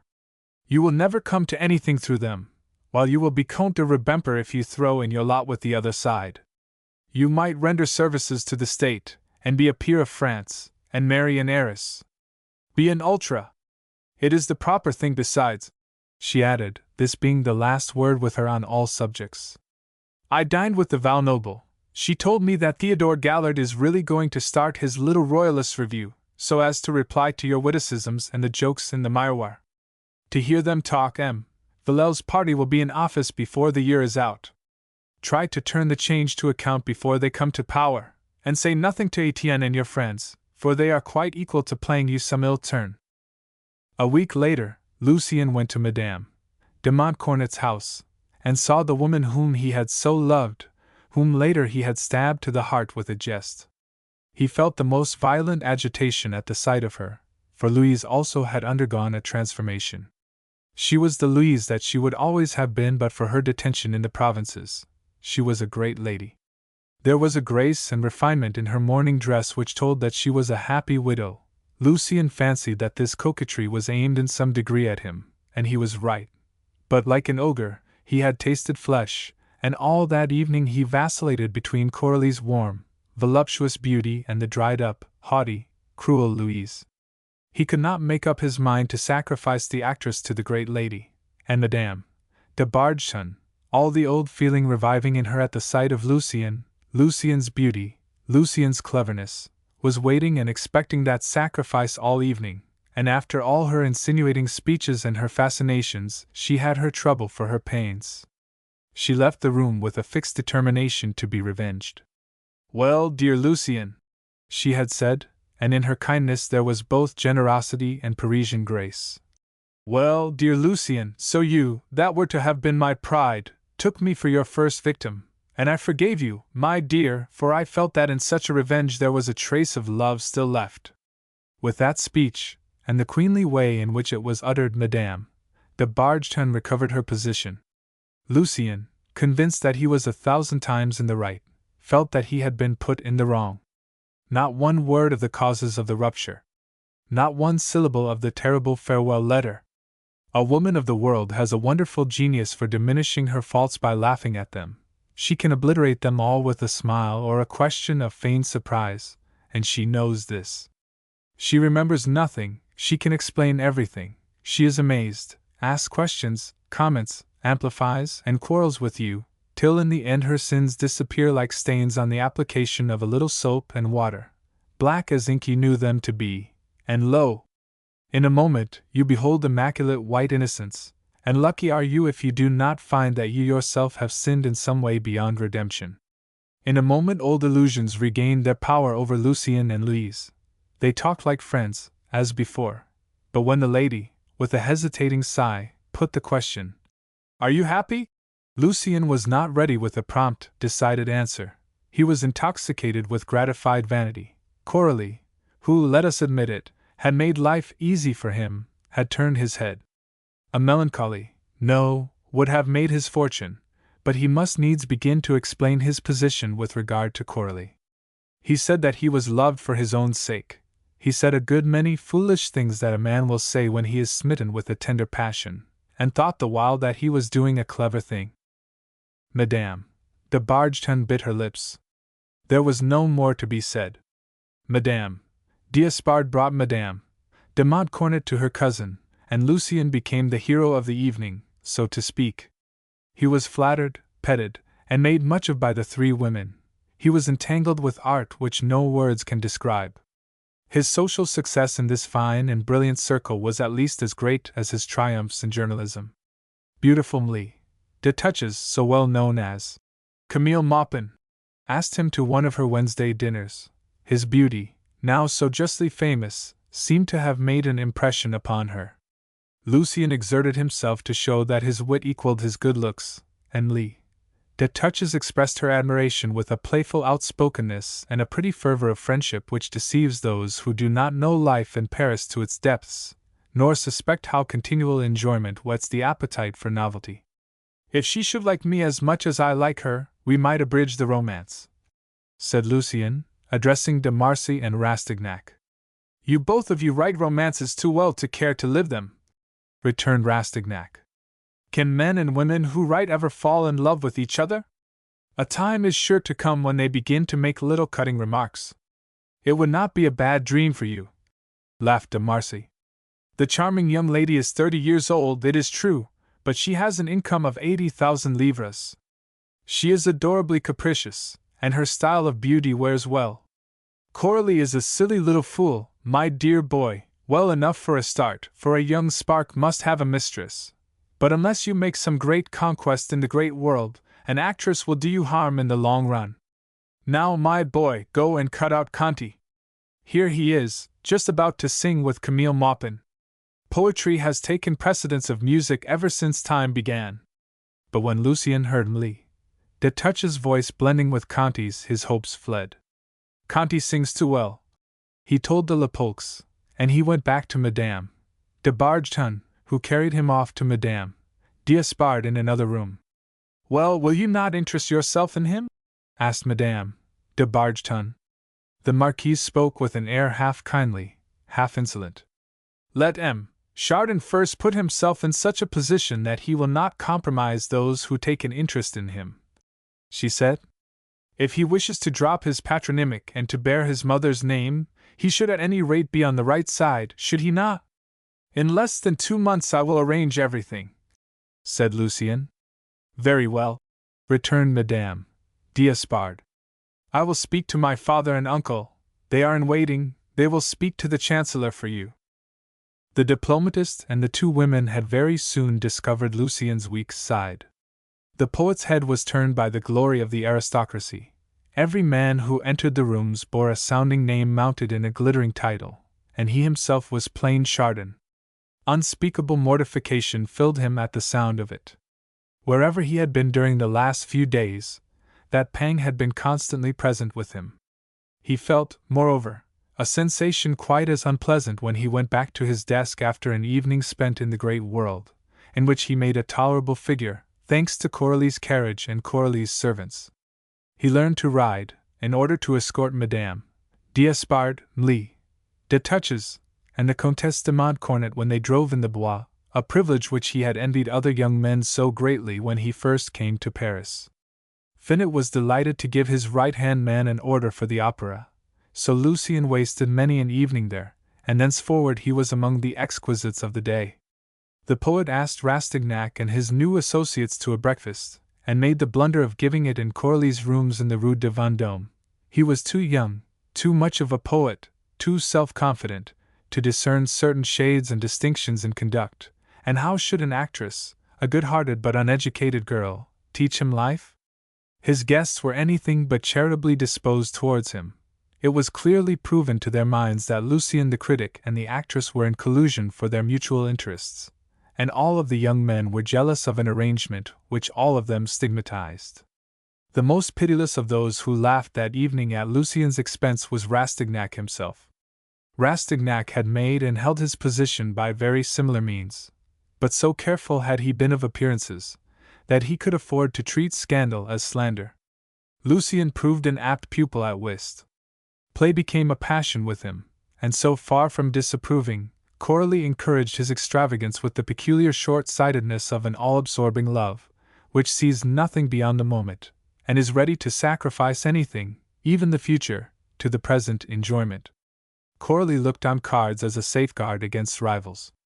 A great love has much in common with childhood, a child's heedless, careless, spendthrift ways, a child's laughter and tears. In those days there lived and flourished a set of young men, some of them rich, some poor, and all of them idle, called free livers, viveurs, and indeed they lived with incredible insolence, unabashed and unproductive consumers, and yet more intrepid drinkers. These spendthrifts mingled the roughest practical jokes with a life not so much reckless as suicidal. They drew back from no impossibility, and gloried in pranks which, nevertheless, were confined within certain limits, and as they showed the most original wit in their escapades, it was impossible not to pardon them. No sign of the times more plainly discovered the helotism to which the Restoration had condemned the young manhood of the epoch.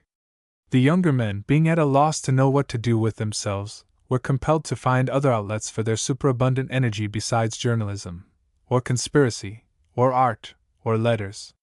They squandered their strength in the wildest excesses. Such sap and luxuriant power was there in young France. The hard workers among these gilded youths wanted power and pleasure, the artists wished for money, the idle sought to stimulate their appetites or wished for excitement. One and all of them wanted a place, and one and all were shut out from politics and public life. Nearly all the free livers were men of unusual mental powers. Some held out against the enervating life, others were ruined by it. The most celebrated and the cleverest among them was Eugene Rastignac, who entered, with the Marseille's help, upon a political career, in which he has since distinguished himself. The practical jokes, in which the set indulged, became so famous, that not a few vaudevilles have been founded upon them. Blondet introduced Lucien to this society of prodigals, of which he became a brilliant ornament, ranking next to Bixou, one of the most mischievous and untiring scoffing wits of his time. All through that winter Lucien's life was one long fit of intoxication, with intervals of easy work. He continued his series of sketches of contemporary life, and very occasionally made great efforts to write a few pages of serious criticism, on which he brought his utmost power of thought to bear. But study was the exception, not the rule, and only undertaken at the bidding of necessity. Dinners and breakfasts, parties of pleasure and play, took up most of his time, and Coralie absorbed all that was left. He would not think of the morrow. He saw besides that his so-called friends were leading the same life, earning money easily by writing publishers' prospectuses and articles paid for by speculators.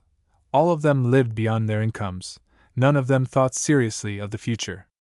Lucien had been admitted into the ranks of journalism and of literature on terms of equality. He foresaw immense difficulties in the way if he should try to rise above the rest. Every one was willing to look upon him as an equal. No one would have him for a superior. Unconsciously he gave up the idea of winning fame in literature, for it seemed easier to gain success in politics. Intrigue raises less opposition than talent. Du Châtelet had said one day, for Lucien and the Baron had made up their quarrel. A plot below the surface rouses no one's attention. Intrigue, moreover, is superior to talent, for it makes something out of nothing, while, for the most part, the immense resources of talent only injure a man. So Lucien never lost sight of his principal idea, and though tomorrow, following close upon the heels of today in the midst of an orgy, never found the promised work accomplished, Lucien was assiduous in society. He paid court to Madame de Bargeton, the Marquise d'Espard, and the Comtesse de Montcornet. He never missed a single party given by Mlle de Touches, appearing in society after a dinner given by authors or publishers, and leaving the salons for a supper given in consequence of a bet. The demands of conversation and the excitement of play absorbed all the ideas and energy left by excess. The poet had lost the lucidity of judgment and coolness of head which must be preserved if a man is to see all that is going on around him, and never to lose the exquisite tact which the parvenu needs at every moment. How should he know how many a time Madame de Bargeton left him with wounded susceptibilities, how often she forgave him or added one more condemnation to the rest? Châtelet saw that his rival had still a chance left, so he became Lucien's friend. He encouraged the poet in dissipation that wasted his energies. Rastignac, jealous of his fellow countrymen, and thinking, besides, that Châtelet would be a surer and more useful ally than Lucien, had taken up the Baron's cause. So, some few days after the meeting of the Petrarch and Laura of Angoulême, Rastignac brought about the reconciliation between the poet and the elderly beau at a sumptuous supper given at the Rocher de Cancale. Lucien never returned home till morning, and rose in the middle of the day. Coralie was always at his side, he could not forego a single pleasure. Sometimes he saw his real position, and made good resolutions, but they came to nothing in his idle, easy life, and the mainspring of will grew slack, and only responded to the heaviest pressure of necessity. Coralie had been glad that Lucien should amuse himself. She had encouraged him in this reckless expenditure, because she thought that the cravings which she fostered would bind her lover to her. But tender-hearted and loving as she was, she found courage to advise Lucien not to forget his work, and once or twice was obliged to remind him that he had earned very little during the month. Their debts were growing frightfully fast. The 1,500 francs which remained from the purchase money of the Marguerites had been swallowed up at once, together with Lucien's first 500 livres. In 3 months he had only made 1,000 francs, yet he felt as though he had been working tremendously hard. But by this time Lucien had adopted the free livers, pleasant theory of debts. Debts are becoming to a young man, but after the age of 25 they are inexcusable. It should be observed that there are certain natures in which a really poetic temper is united with a weakened will, and these while absorbed in feeling, that they may transmute personal experience, sensation, or impression into some permanent form are essentially deficient in the moral sense which should accompany all observation. Poets prefer rather to receive their own impressions than to enter into the souls of others to study the mechanism of their feelings and thoughts. So Lucien neither asked his associates what became of those who disappeared from among them, nor looked into the futures of his so-called friends. Some of them were heirs to property, others had definite expectations, yet others either possessed names that were known in the world, or a most robust belief in their destiny and a fixed resolution to circumvent the law. Lucien, too, believed in his future on the strength of various profound axiomatic sayings of Blondet's. Everything comes out all right at last. If a man has nothing, his affairs cannot be embarrassed. We have nothing to lose but the fortune that we seek. Swim with the stream. It will take you somewhere. A clever man with a footing in society can make a fortune whenever he pleases. That winter, filled as it was with so many pleasures and dissipations, was a necessary interval employed in finding capital for the new Royalist paper. Theodore Gallard and Hector Merlin only brought out the first number of the Réveil in March 1822. The affair had been settled at Madame du Valnoble's house. Madame du Valnoble exercised a certain influence over the great personages, Royalist writers, and bankers who met in her splendid rooms, fit for a tale out of the Arabian Nights. As the elegant and clever courtesan herself used to say, to transact business which could not be arranged elsewhere. The editorship had been promised to Hector Merlin. Lucien, Merlin's intimate, was pretty certain to be his right-hand man, and a feuilleton in a ministerial paper had been promised to him besides. All through the dissipations of that winter Lucien had been secretly making ready for this change of front. Child as he was, he fancied that he was a deep politician because he concealed the preparation for the approaching transformation scene, while he was counting upon ministerial largesses to extricate himself from embarrassment, and to lighten Coralie's secret cares.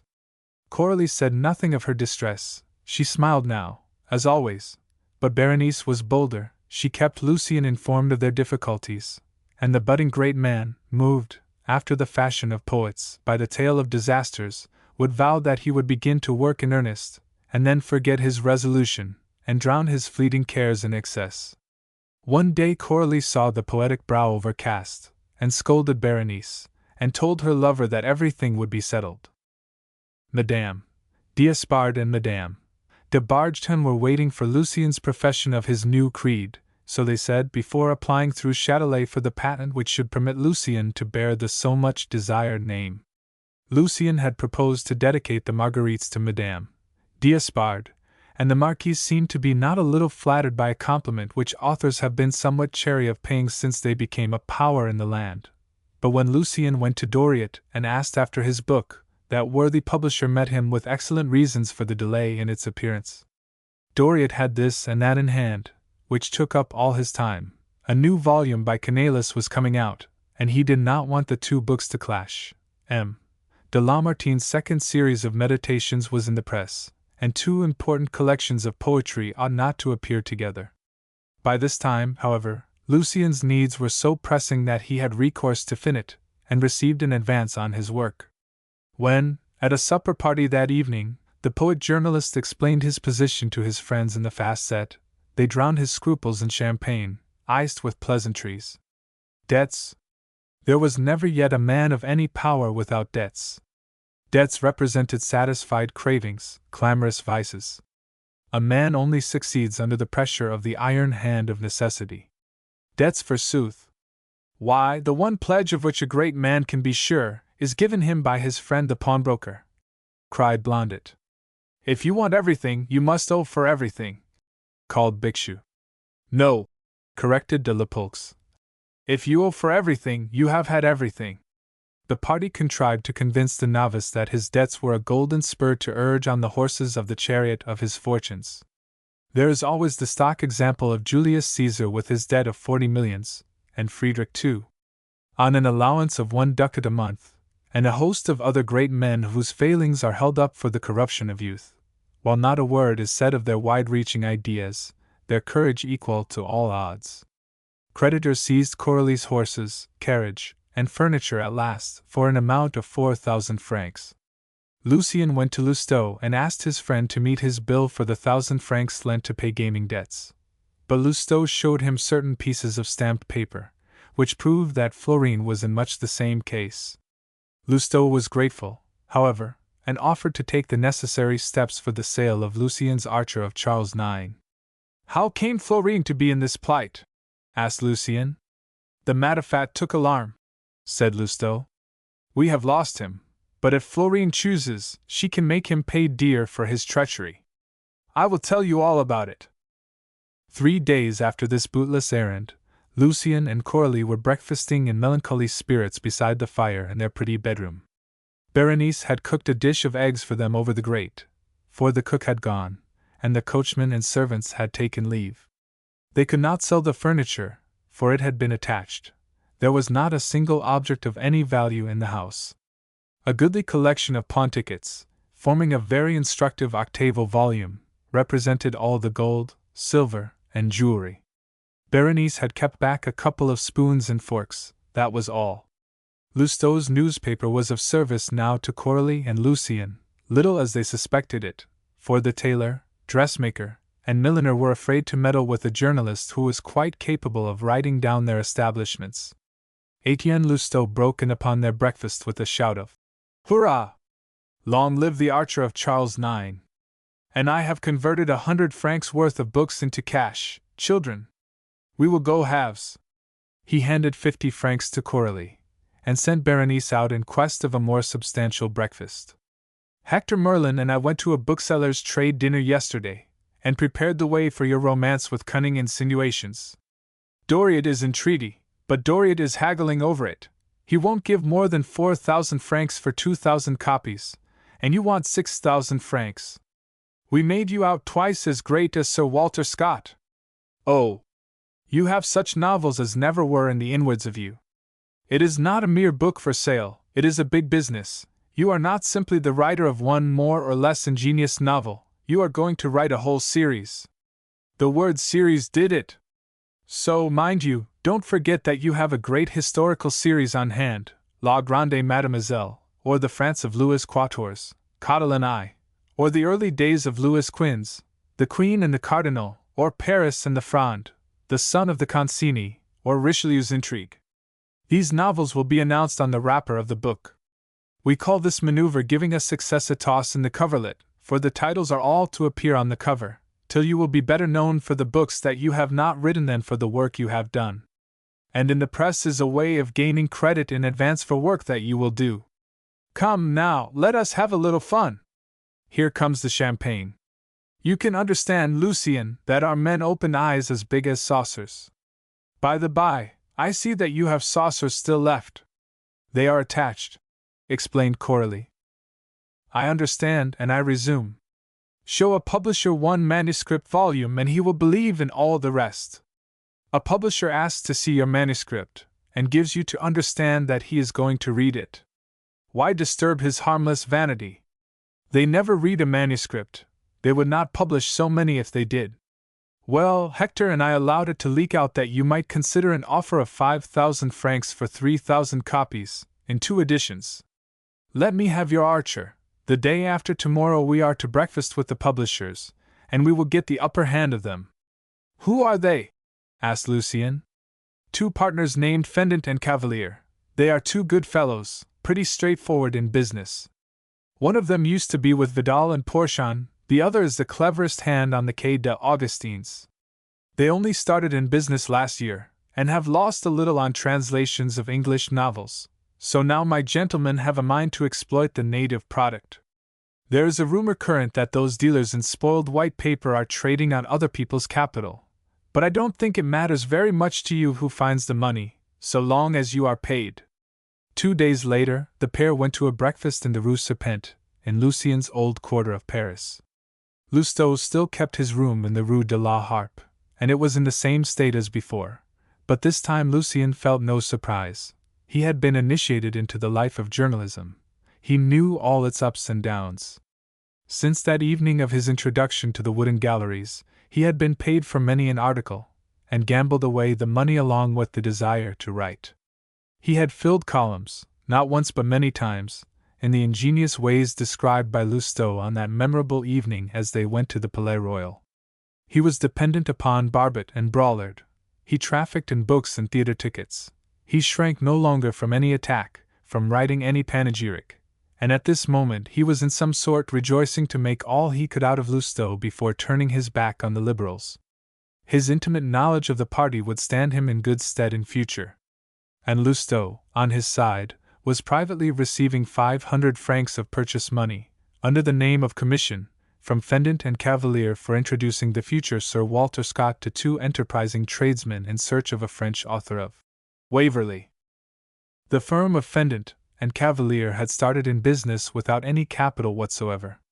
A great many publishing houses were established at that time in the same way, and are likely to be established so long as papermakers and printers will give credit for the time required to play some 7 or 8 of the games of chance called new publications. At that time, as at present, the author's copyright was paid for in bills at 6, 9, and 12 months, a method of payment determined by the custom of the trade, for booksellers settle accounts between themselves by bills at even longer dates. Papermakers and printers are paid in the same way, so that in practice the publisher-bookseller has a dozen or a score of works on sale for a 12-month before he pays for them. Even if only 2 or 3 of these hit the public taste, the profitable speculations pay for the bad, and the publisher pays his way by grafting, as it were, one book upon another. But if all of them turn out badly, or if, for his misfortune, the publisher-bookseller happens to bring out some really good literature which stays on hand until the right public discovers and appreciates it, or if it costs too much to discount the paper that he receives, then, resignedly, he files his schedule, and becomes a bankrupt with an untroubled mind. He was prepared all along for something of the kind. So, all the chances being in favor of the publishers, they staked other people's money, not their own, upon the gaming table of business speculation. This was the case with Fendant and Cavalier. Cavalier brought his experience, Fendant his industry. The capital was a joint stock affair, and very accurately described by that word, for it consisted in a few thousand francs scraped together with difficulty by the mistresses of the pair. Out of this fund they allowed each other a fairly handsome salary, and scrupulously spent it all in dinners to journalists and authors, or at the theatre, where their business was transacted, as they said.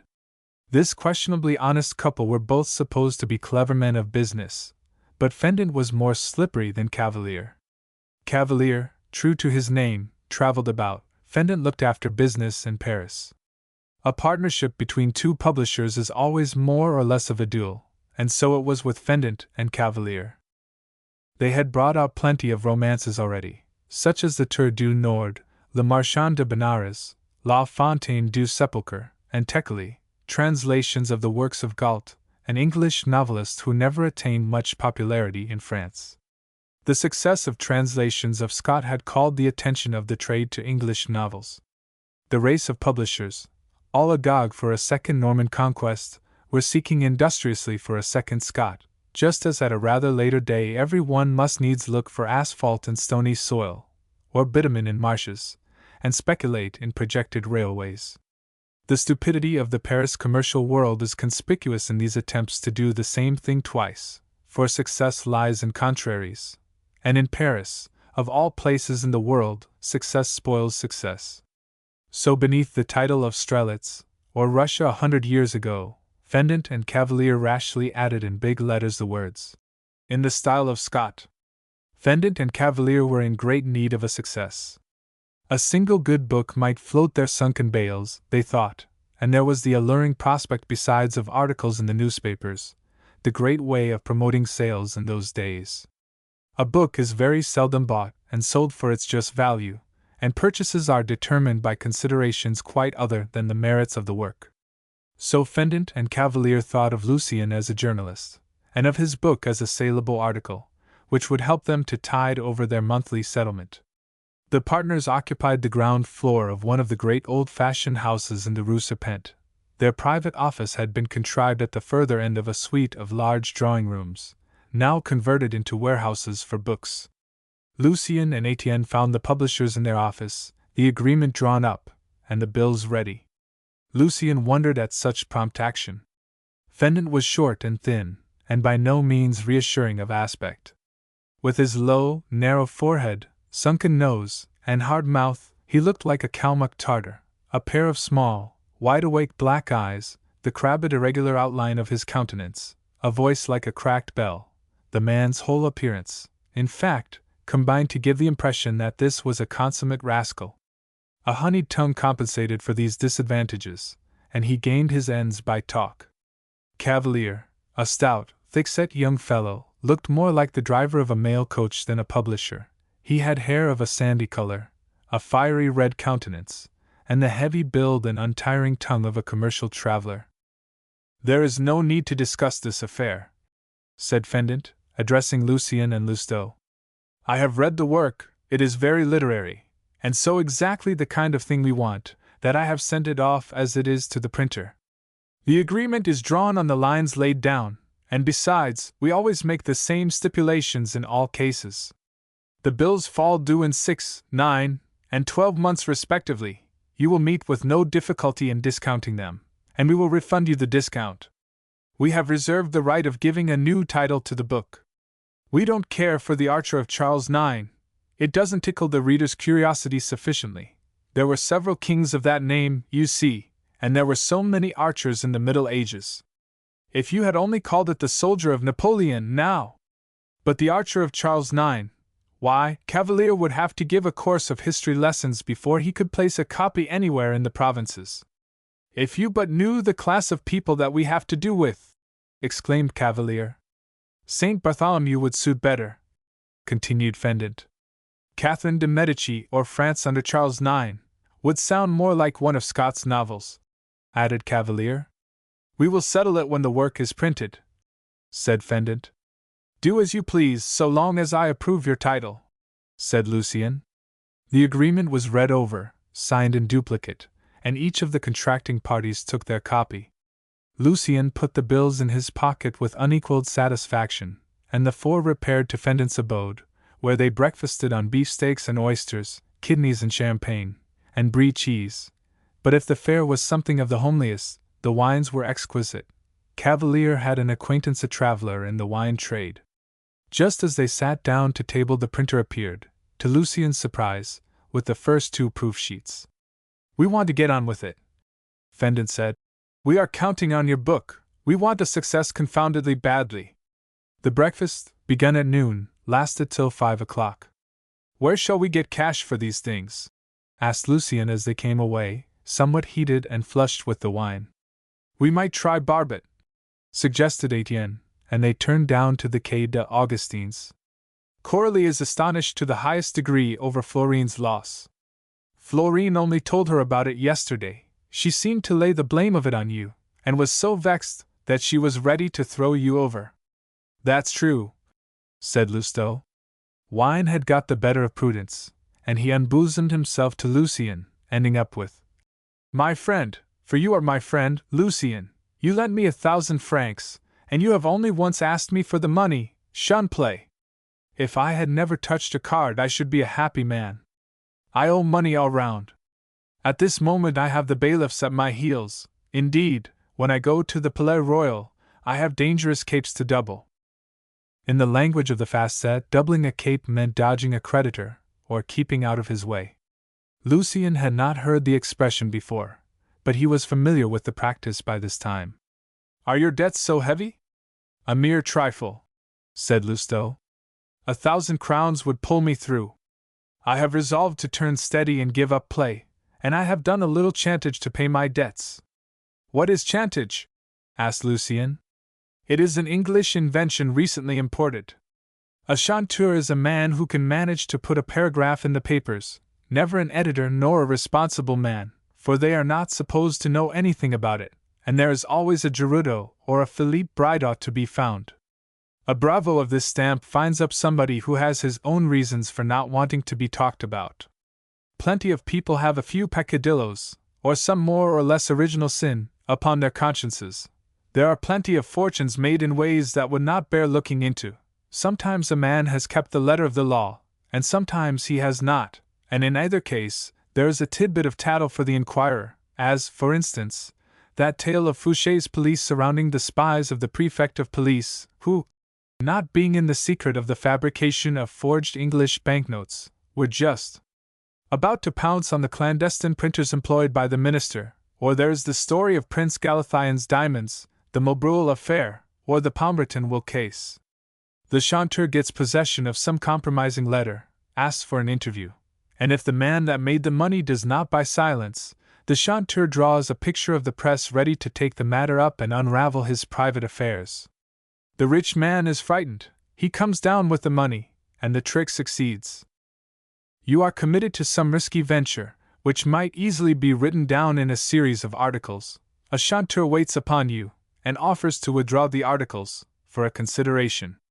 Chanteurs are sent to men in office, who will bargain that their acts and not their private characters are to be attacked, or they are heedless of their characters, and anxious only to shield the woman they love. One of your acquaintance, that charming master of requests de l'Epaule's, is a kind of agent for affairs of this sort. The rascal has made a position for himself in the most marvelous way in the very center of power. He is the middleman of the press and the ambassador of the ministers. He works upon a man's self-love. He bribes newspapers to pass over a loan in silence, or to make no comment on a contract which was never put up for public tender, and the jackals of liberal bankers get a share out of it. That was a bit of chantage that you did with Doriot. He gave you 1,000 crowns to let Nathan alone. In the 18th century, when journalism was still in its infancy, this kind of blackmail was levied by pamphleteers in the pay of favorites and great lords. The original inventor was Pietro Aretino, a great Italian. Kings went in fear of him, as stage players go in fear of a newspaper today. What did you do to the Matifat to make the 1,000 crowns? I attacked Florine in half a dozen papers. Florine complained to Matifat. Matifat went to Braulard to find out what the attacks meant. I did my chantage for Finet's benefit, and Finet put Braulard on the wrong scent. Braulard told the man of drugs that you were demolishing Florine in Coralie's interest. Then Gerudo went round to Matifat and told him, in confidence, that the whole business could be accommodated if he, Matifat, would consent to sell his 6th share in Finet's review for 10,000 francs. Finet was to give me 1,000 crowns if the dodge succeeded. Well, Matifat was only too glad to get back 10,000 francs out of the 30,000 invested in a risky speculation, as he thought, for Florine had been telling him for several days past that Finet's review was doing badly, and instead of paying a dividend, something was said of calling up more capital. So Matifat was just about to close with the offer, when the manager of the Panorama Dramatique comes to him with some accommodation bills that he wanted to negotiate before filing his schedule. To induce Matifat to take them of him, he let out a word of Finnett's trick. Mattafat, being a shrewd man of business, took the hint, held tight to his sixth, and is laughing in his sleeve at us. Finnett and I are howling with despair. We have been so misguided as to attack a man who has no affection for his mistress, a heartless, soulless wretch. Unluckily, too, for us, Mattafat's business is not amenable to the jurisdiction of the press, and he cannot be made to smart for it through his interests. A druggist is not like a hatter or a milliner, or a theatre or a work of art. He is above criticism. You can't run down his opium and dyewoods, nor cocoa beans, paint, and pepper. Florine is at her wit's end. The panorama closes tomorrow, and what will become of her she does not know. Corley's engagement at the gymnase begins in a few days, said Lucien. She might do something for Florine. Not she, said Lousteau. Corley is not clever, but she is not quite simple enough to help herself to a rival. We are in a mess with a vengeance.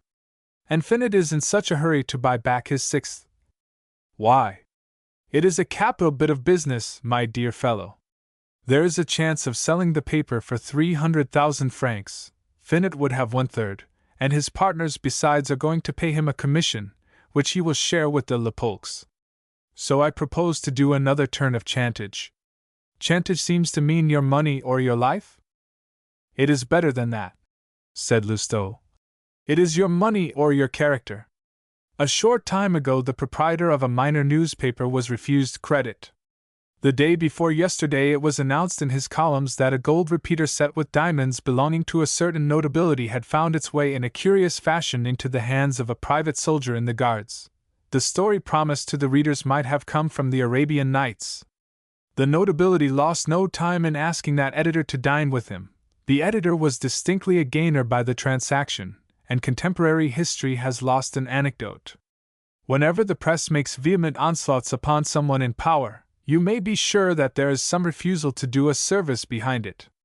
Blackmailing with regard to private life is the terror of the richest Englishmen, and a great source of wealth to the press in England, which is infinitely more corrupt than ours. We are children in comparison. In England they will pay 5,000 or 6,000 francs for a compromising letter to sell again. Then how can you lay hold of Mattafat? Asked Lucien. My dear boy, that low tradesman wrote the queerest letters to Florine. The spelling, style, and matter of them is ludicrous to the last degree.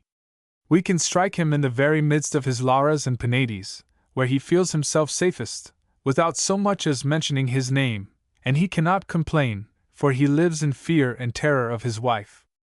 Imagine his wrath when he sees the first number of a little serial entitled The Amours of a Druggist, and is given fair warning that his love letters have fallen into the hands of certain journalists. He talks about the little god Cupid. He tells Florine that she enables him to cross the desert of life, which looks as if he took her for a camel, and spells never with 2 V's. There is enough in that immensely funny correspondence to bring an influx of subscribers for a fortnight. He will shake in his shoes lest an anonymous letter should supply his wife with the key to the riddle. The question is whether Florine will consent to appear to persecute Mattafat. She has some principles, which is to say, some hopes still left. Perhaps she means to keep the letters and make something for herself out of them. She is cunning, as befits my pupil. But as soon as she finds out that a bailiff is no laughing matter, or Finnett gives her a suitable present or hopes of an engagement, she will give me the letters, and I will sell them to Finnett. Finnett will put the correspondence in his uncle's hands, and Gerudo will bring Mattafat to terms. These confidences sobered Lucien. His first thought was that he had some extremely dangerous friends, his second, that it would be impolitic to break with them, for if Madame d'Espard, Madame de Bargeton, and Châtelet should fail to keep their word with him, he might need their terrible power yet. By this time Etienne and Lucien had reached Barbet's miserable bookshop on the quay. Etienne addressed Barbet. We have 5,000 francs worth of bills at 6, 9, and 12 months, given by Fendant and Cavalier. Are you willing to discount them for us? I will give you 3,000 francs for them, said Barbet with imperturbable coolness. 3,000 francs, echoed Lucien. Nobody else will give you as much, rejoined the bookseller. The firm will go bankrupt before 3 months are out. but I happen to know that they have some good books that are hanging on hand. They cannot afford to wait, so I shall buy their stock for cash and pay them with their own bills, and get the books at a reduction of 2,000 francs. That's how it is. Do you mind losing a couple of thousand francs, Lucien? Asked Lousteau. Yes, Lucien answered vehemently. He was dismayed by this first rebuff. You are making a mistake, said Etienne. You won't find anyone that will take their paper, said Barbot. Your book is their last stake, sir. The printer will not trust them. They are obliged to leave the copies in pawn with him. If they make a hit now, it will only stave off bankruptcy for another 6 months. Sooner or later they will have to go. They are cleverer at tippling than at bookselling. In my own case, their bills mean business, and that being so, I can afford to give more than a professional discounter who simply looks at the signatures. It is a bill discounter's business to know whether the 3 names on a bill are each good for 30% in case of bankruptcy. And here at the outset you only offer 2 signatures, and neither of them worth 10%. The 2 journalists exchanged glances in surprise. Here was a little scrub of a bookseller putting the essence of the art and mystery of bill discounting in these few words. That will do, Barbot, said Lousteau. Can you tell us of a bill broker that will look at us? There is Daddy Chaboisseau, on the Quai Saint-Michel, you know. He tided Fendant over his last monthly settlement. If you won't listen to my offer, you might go and see what he says to you. But you would only come back to me, and then I shall offer you 2,000 francs instead of 3. Etienne and Lucien betook themselves to the Quai Saint-Michel, and found Chaboisseau in a little house with a passage entry. Chaboisseau, a bill discounter, whose dealings were principally with the book trade, lived in a second-floor lodging furnished in the most eccentric manner. A brevet-rank banker and millionaire to boot, he had a taste for the classical style. The cornice was in the classical style, the bedstead, in the purest classical taste, dated from the time of the Empire, when such things were in fashion. The purple hangings fell over the wall like the classic draperies in the background of one of David's pictures. Chairs and tables, lamps and sconces, and every least detail had evidently been sought with patient care in furniture warehouses. There was the elegance of antiquity about the classic revival as well as its fragile and somewhat arid grace. The man himself, like his manner of life, was in grotesque contrast with the airy mythological look of his rooms, and it may be remarked that the most eccentric characters are found among men who give their whole energies to money-making. Men of this stamp are, in a certain sense, intellectual libertines. Everything is within their reach, consequently their fancy is jaded, and they will make immense efforts to shake off their indifference. The student of human nature can always discover some hobby, some accessible weakness and sensitive spot in their heart. Chaboisseau might have entrenched himself in antiquity as in an impregnable camp. The man will be an antique to match, no doubt, said Etienne, smiling. Chaboisseau, a little old person with powdered hair, wore a greenish coat and snuff-brown waistcoat.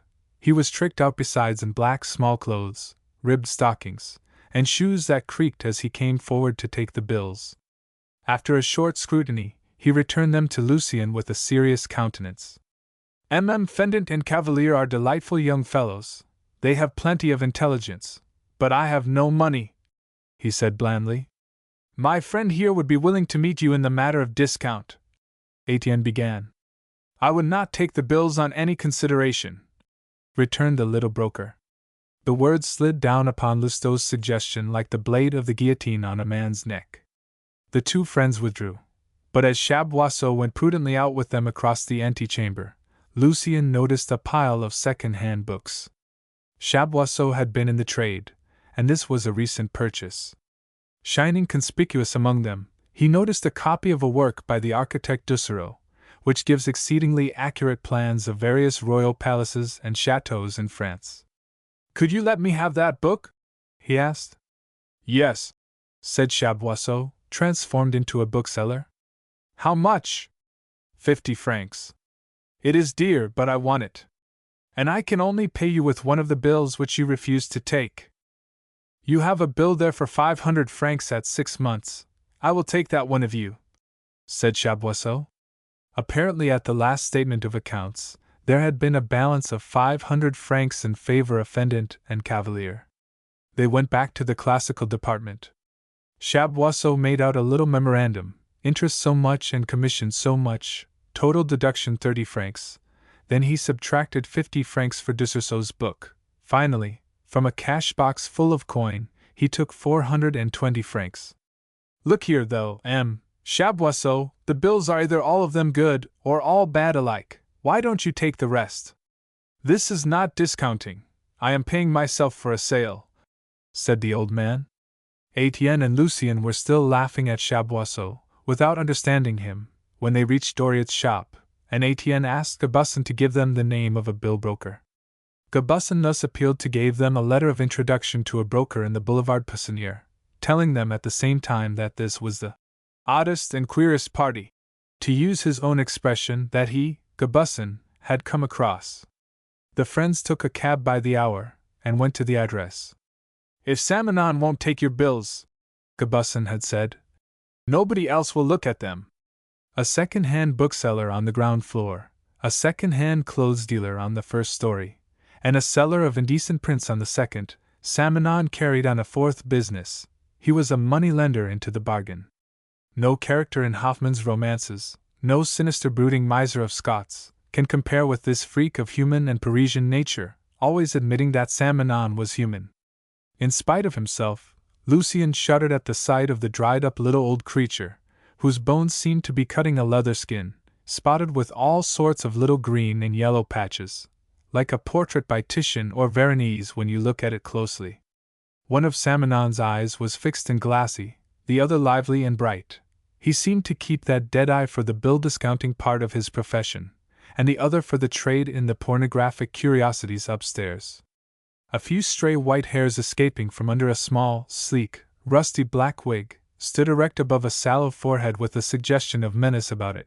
A hollow trench in either cheek defined the outline of the jaws, while a set of projecting teeth, still white, seemed to stretch the skin of the lips with the effect of an equine yawn. The contrast between the ill-assorted eyes and grinning mouth gave Samanon a passably ferocious air, and the very bristles on the man's chin looked stiff and sharp as pins. Nor was there the slightest sign about him of any desire to redeem a sinister appearance by attention to the toilet. His threadbare jacket was all but dropping to pieces. A cravat, which had once been black, was frayed by contact with a stubble chin, and left on exhibition a throat as wrinkled as a turkey gobbler's. This was the individual whom Etienne and Lucien discovered in his filthy counting-house, busily affixing tickets to the backs of a parcel of books from a recent sale. In a glance, the friends exchanged the innumerable questions raised by the existence of such a creature. Then they presented Gabusson's introduction and fendant and Cavalier's bills. Samanon was still reading the note when a third comer entered, the wearer of a short jacket, which seemed in the dimly lighted shop to be cut out of a piece of zinc roofing, so solid was it by reason of alloy with all kinds of foreign matter. Oddly attired as he was, the man was an artist of no small intellectual power, and 10 years later he was destined to assist in the inauguration of the great but ill-founded Saint-Simonian system. "I want my coat, my black trousers, and satin waistcoat," said this person, pressing a numbered ticket on Samanon's attention. Samanon touched the brass button of a bell-pull, and a woman came down from some upper region, a Normande apparently, to judge by her rich, fresh complexion. "Let the gentleman have his clothes," said Samanon, holding out a hand to the newcomer. "It's a pleasure to do business with you, sir, but that youngster whom one of your friends introduced to me took me in most abominably." "Took him in?" chuckled the newcomer, pointing out Samanon to the two journalists with an extremely comical gesture. The great man dropped 30 sous into the moneylender's yellow, wrinkled hand. Like the Neapolitan Lazzaroni, he was taking his best clothes out of pawn for a state occasion. The coins dropped jingling into the till. "What queer business are you up to?" asked Lousteau of the artist, an opium eater who dwelt among visions of enchanted palaces till he either could not or would not create. "He lends you a good deal more than an ordinary pawnbroker on anything you pledge, and besides he is so awfully charitable, he allows you to take your clothes out when you must have something to wear. I am going to dine with the Kellers and my mistress tonight," he continued. And to me it is easier to find 30 sous than 200 francs, so I keep my wardrobe here. It has brought the charitable usurer 100 francs in the last 6 months. Saint Manon has devoured my library already, volume by volume, livre a livre. And so by so, Lousteau said with a laugh. I will let you have 1,500 francs, said Saint Manon, looking up. Lucien started, as if the bill broker had thrust a red-hot skewer through his heart. Saint Manon was subjecting the bills and their dates to a close scrutiny. And even then, he added, I must see Fendant first. He ought to deposit some books with me. You aren't worth much. Turning to Lucien. You are living with Coralie, and your furniture has been attached. Lousteau, watching Lucien, saw him take up his bills and dash out into the street. He is the devil himself, exclaimed the poet. For several seconds he stood outside gazing at the shop front. The whole place was so pitiful that a passer-by could not see it without smiling at the sight, and wondering what kind of business a man could do among those mean, dirty shelves of ticketed books. A very few moments later, the great man, in incognito, came out, very well dressed, smiled at his friends, and turned to go with them in the direction of the Passage de Panoramas, where he meant to complete his toilet by the polishing of his boots. If you see Saint Manon in a bookseller's shop, or calling on a paper merchant or a printer, you may know that it is all over with that man, said the artist. Saint Manon is the undertaker come to take the measurements for a coffin. You won't discount your bills now, Lucien, said Etienne. If Saint Manon will not take them, nobody else will. He is the ultima ratio, said the stranger. He is one of Gigonet's lambs, a spy for Palma, Werbrust, de Balzac, and the rest of those crocodiles who swim in the Paris money market. Every man with a fortune to make or unmake is sure to come across one of them sooner or later. If you cannot discount your bills at 50%, remarked Lousteau, you must exchange them for hard cash. How? Give them to Coralie. Camusot will cash them for her. You are disgusted, added Lousteau, as Lucien cut him short with a start. What nonsense! How can you allow such a silly scruple to turn the scale, when your future is in the balance? I shall take this money to Coralie in any case, began Lucien. Here is more folly, cried Lousteau. You will not keep your creditors quiet with 400 francs when you must have 4,000. Let us keep a little and get drunk on it, if we lose the rest at Rouge et Noir. That is sound advice, said the great man. Those words, spoken not 4 paces from Frascati's, were magnetic in their effect. The friends dismissed their cab and went up to the gaming table. At the outset they won 3,000 francs, then they lost and fell to 500. Again they won 3,700 francs, and again they lost all but a 5-franc piece. After another turn of luck they staked 2,000 francs on an even number to double the stake at a stroke. An even number had not turned up for 5 times in succession, and this was the 6th time. They punted the whole sum, and an odd number turned up once more. After 2 hours of all-absorbing, frenzied excitement, the two dashed down the staircase with the 100 francs kept back for the dinner. Upon the steps, between 2 pillars which support the little sheet-iron veranda to which so many eyes have been upturned in longing or despair, Lousteau stopped and looked into Lucien's flushed, excited face. Let us just try 50 francs, he said. And up the stairs again they went. An hour later they owned 1,000 crowns. Black had turned up for the 5th consecutive time. They trusted that their previous luck would not repeat itself, and put the whole sum on the red. Black turned up for the 6th time. They had lost. It was now 6 o'clock. Let us just try 25 francs, said Lucien. The new venture was soon made, and lost. The 25 francs went in 5 stakes. Then Lucien, in a frenzy, flung down his last 25 francs on the number of his age, and won. No words can describe how his hands trembled as he raked in the coins which the bank paid him one by one. He handed 10 louis to Lousteau. Fly, he cried. Take it to Very's. Lousteau took the hint, and went to order dinner. Lucien, left alone, laid his 30 louis on the red and won. Emboldened by the inner voice which a gambler always hears, he staked the hole again on the red, and again he won.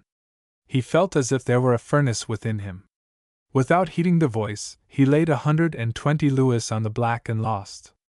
Then to the torturing excitement of suspense succeeded the delicious feeling of relief known to the gambler who has nothing left to lose, and must perforce leave the palace of fire in which his dreams melt and vanish.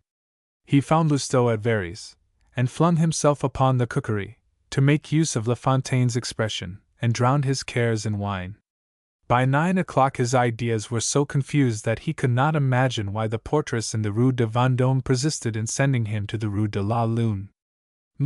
Coralie has gone," said the woman. "She has taken lodgings elsewhere. She left her address with me on this scrap of paper." Lucien was too far gone to be surprised at anything. He went back to the cab which had brought him, and was driven to the Rue de la Lune, making puns to himself on the name of the street as he went. The news of the failure of the Panorama Dramatique had come like a thunderclap. Coralie, taking alarm, made haste to sell her furniture, with the consent of her creditors, to little old Cardot, who installed Florentine in the rooms at once. The tradition of the house remained unbroken. Coralie paid her creditors and satisfied the landlord, proceeding with her washing day, as she called it, while Berenice bought the absolutely indispensable necessaries to furnish a fourth-floor lodging in the Rue de la Lune, a few doors from the Gymnase. Here Coralie was waiting for Lucien's return. She had brought her love unsullied out of the shipwreck and 1,200 francs. Lucien, more than half intoxicated, poured out his woes to Coralie and Berenice. "You did quite right, my angel," said Coralie, with her arms about his neck. "Berenice can easily negotiate your bills with Braulard." The next morning Lucien awoke to an enchanted world of happiness, made about him by Coralie. She was more loving and tender in those days than she had ever been. Perhaps she thought that the wealth of love in her heart should make him amends for the poverty of their lodging. She looked bewitchingly charming, with the loose hair straying from under the crushed white silk handkerchief about her head. There was soft laughter in her eyes. Her words were as bright as the first rays of sunrise that shone in through the windows, pouring a flood of gold upon such charming poverty. Not that the room was squalid. The walls were covered with a sea-green paper, bordered with red. There was one mirror over the chimney-piece, and a second above the chest of drawers. The bare boards were covered with a cheap carpet, which Berenice had bought in spite of Coralie's orders, and paid for out of her own little store. A wardrobe, with a glass door and a chest, held the lovers' clothing. The mahogany chairs were covered with blue cotton stuff, and Berenice had managed to save a clock and a couple of china vases from the catastrophe, as well as 4 spoons and forks and half a dozen little spoons. The bedroom was entered from the dining room, which might have belonged to a clerk with an income of 1,200 francs. The kitchen was next the landing, and Berenice slept above in an attic. The rent was not more than 100 crowns. The dismal house boasted a sham carriage entrance, the porter's box being contrived behind one of the useless leaves of the gate, and lighted by a peephole through which that personage watched the comings and goings of 17 families, for this hive was a good-paying property, in auctioneer's phrase. Lucien, looking round the room, discovered a desk, an easy-chair, paper, pens, and ink. The sight of Berenice in high spirits, she was building hopes on Coralie's debut at the Gymnase, and of Coralie herself conning her part with a knot of blue ribbon tied about it, drove all cares and anxieties from the sobered poet's mind. "So long as nobody in society hears of this sudden come-down, we shall pull through," he said. "After all, we have 4,500 francs before us. I will turn my new position in royalist journalism to account. Tomorrow we shall start the Réveil. I am an old hand now, and I will make something out." And Coralie, seeing nothing but love in the words, kissed the lips that uttered them. By this time Berenice had set the table near the fire and served a modest breakfast of scrambled eggs, a couple of cutlets, coffee, and cream. Just then there came a knock at the door, and Lucien, to his astonishment, beheld 3 of his loyal friends of old days, D'Arthez, Léon Giroux, and Michel Chrestien. He was deeply touched, and asked them to share the breakfast. "No, we have come on more serious business than condolence," said D'Arthez. "We know the whole story. We have just come from the Rue de Vendôme." You know my opinions, Lucien. Under any other circumstances I should be glad to hear that you had adopted my political convictions. But situated as you are with regard to the liberal press, it is impossible for you to go over to the ultras. Your life will be sullied, your character blighted forever. We have come to entreat you in the name of our friendship, weakened though it may be, not to soil yourself in this way. You have been prominent in attacking the Romantics, the right, and the government. You cannot now declare for the government, the right, and the Romantics. My reasons for the change are based on lofty grounds. The end will justify the means, said Lucien. Perhaps you do not fully comprehend our position on the side of the government, said Leon Giroux. The government, the court, the Bourbons, the absolutist party, or to sum up in the general expression, the whole system opposed to the constitutional system, may be divided upon the question of the best means of extinguishing the revolution, but is unanimous as to the advisability of extinguishing the newspapers. The Réveil, the Faudrait, and the Drapeau Blanc have all been founded for the express purpose of replying to the slander, gibes, and railing of the liberal press.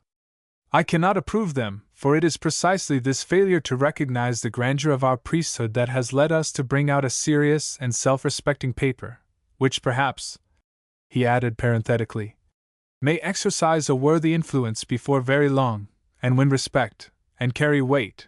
But this royalist artillery is destined for a first attempt at reprisals. The liberals are to be paid back in their own coin, shaft for shaft, wound for wound. What can come of it, Lucien? The majority of newspaper readers incline for the left, and in the press, as in warfare, the victory is with the big battalions. You will be blackguards, liars, enemies of the people. The other side will be defenders of their country, martyrs, men to be held in honor, though they may be even more hypocritical and slippery than their opponents. In these ways the pernicious influence of the press will be increased, while the most odious form of journalism will receive sanction. Insult and personalities will become a recognized privilege of the press. Newspapers have taken this tone in the subscribers' interests, and when both sides have recourse to the same weapons, the standard is set and the general tone of journalism taken for granted. When the evil is developed to its fullest extent, restrictive laws will be followed by prohibitions. There will be a return of the censorship of the press imposed after the assassination of the Duc de Berry, and repealed since the opening of the Chambers. And do you know what the nation will conclude from the debate? The people will believe the insinuations of the liberal press. They will think that the Bourbons mean to attack the rights of property acquired by the Revolution, and some fine day they will rise and shake off the Bourbons. You are not only soiling your life, Lucien, you are going over to the losing side. You are too young, too lately a journalist, too little initiated into the secret springs of motive and the tricks of the craft. You have aroused too much jealousy, not to fall a victim to the general hue and cry that will be raised against you in the liberal newspapers. You will be drawn into the fray by party spirit now still at fever heat, though the fever, which spent itself in violence in 1815 and 1816, now appears in debates in the chamber and polemics in the papers. I am not quite a featherhead, my friends, said Lucien, though you may choose to see a poet in me. Whatever may happen, I shall gain one solid advantage which no liberal victory can give me. By the time your victory is won, I shall have gained my end. We will cut off your hair, said Michaud Chrestien, with a laugh. I shall have my children by that time, said Lucien. And if you cut off my head, it will not matter. The three could make nothing of Lucien. Intercourse with the great world had developed in him the pride of caste, the vanities of the aristocrat. The poet thought, and not without reason, that there was a fortune in his good looks and intellect, accompanied by the name and title of Verbemper. Madame D'Espard and Madame de Bargeton held him fast by this clue, as a child holds a cockchafer by a string. Lucien's flight was circumscribed. The words, "He is one of us, he is sound," accidentally overheard but 3 days ago in Lee de Touches' salon, had turned his head. The Duc de Lenoncourt, the Duc de Navarren's, the Duc de Grandlieu, Rastignac, Blondet, the lovely Duchesse de Maufrigneuse, the Comte d'Escrignan, and de Lepolx, all the most influential people at court in fact, had congratulated him on his conversion, and completed his intoxication. Then there is no more to be said, D'Arthez rejoined. You, of all men, will find it hard to keep clean hands and self-respect. I know you, Lucien, you will feel it acutely when you are despised by the very men to whom you offer yourself. The three took leave, and not one of them gave him a friendly handshake. Lucien was thoughtful and sad for a few minutes. Oh! Never mind those ninnies! Cried Coralie, springing upon his knee and putting her beautiful arms about his neck. They take life seriously, and life is a joke. Besides, you are going to be Count Lucien de Rubempré. I will wheedle the Chancellery if there is no other way. I know how to come round that rake of a de la Polks, who will sign your patent. Did I not tell you, Lucien, that at the last you should have Coralie's dead body for a stepping stone? Next day Lucien allowed his name to appear in the list of contributors to the Reveil. His name was announced in the prospectus with a flourish of trumpets, and the ministry took care that 100,000 copies should be scattered abroad far and wide. There was a dinner at Robert's, 2 doors away from Frascati's, to celebrate the inauguration, and the whole band of royalist writers for the press were present. Martinville was there, and Augur and D'Estaings, and a host of others still living, who did monarchy and religion, to use the familiar expression coined for them. Nathan had also enlisted under the banner, for he was thinking of starting a theatre, and not unreasonably held that it was better to have the licensing authorities for him than against him. We will pay the Liberals out, cried Merlin. Gentlemen, said Nathan, if we are for war, let us have war in earnest. We must not carry it on with pop guns. Let us fall upon all classicals and liberals without distinction of age or sex, and put them all to the sword with ridicule. There must be no quarter. We must act honorably. There must be no bribing with copies of books or presents, no taking money of publishers. We must inaugurate a restoration of journalism. Good, said Martinville. Justum et tenacem propositi virum. Let us be implacable and virulent. I will give out Lafayette for the Prince of Harlequins that he is. And I will undertake the heroes of the Constitutional, added Lucien. Sergeant Mercier, M.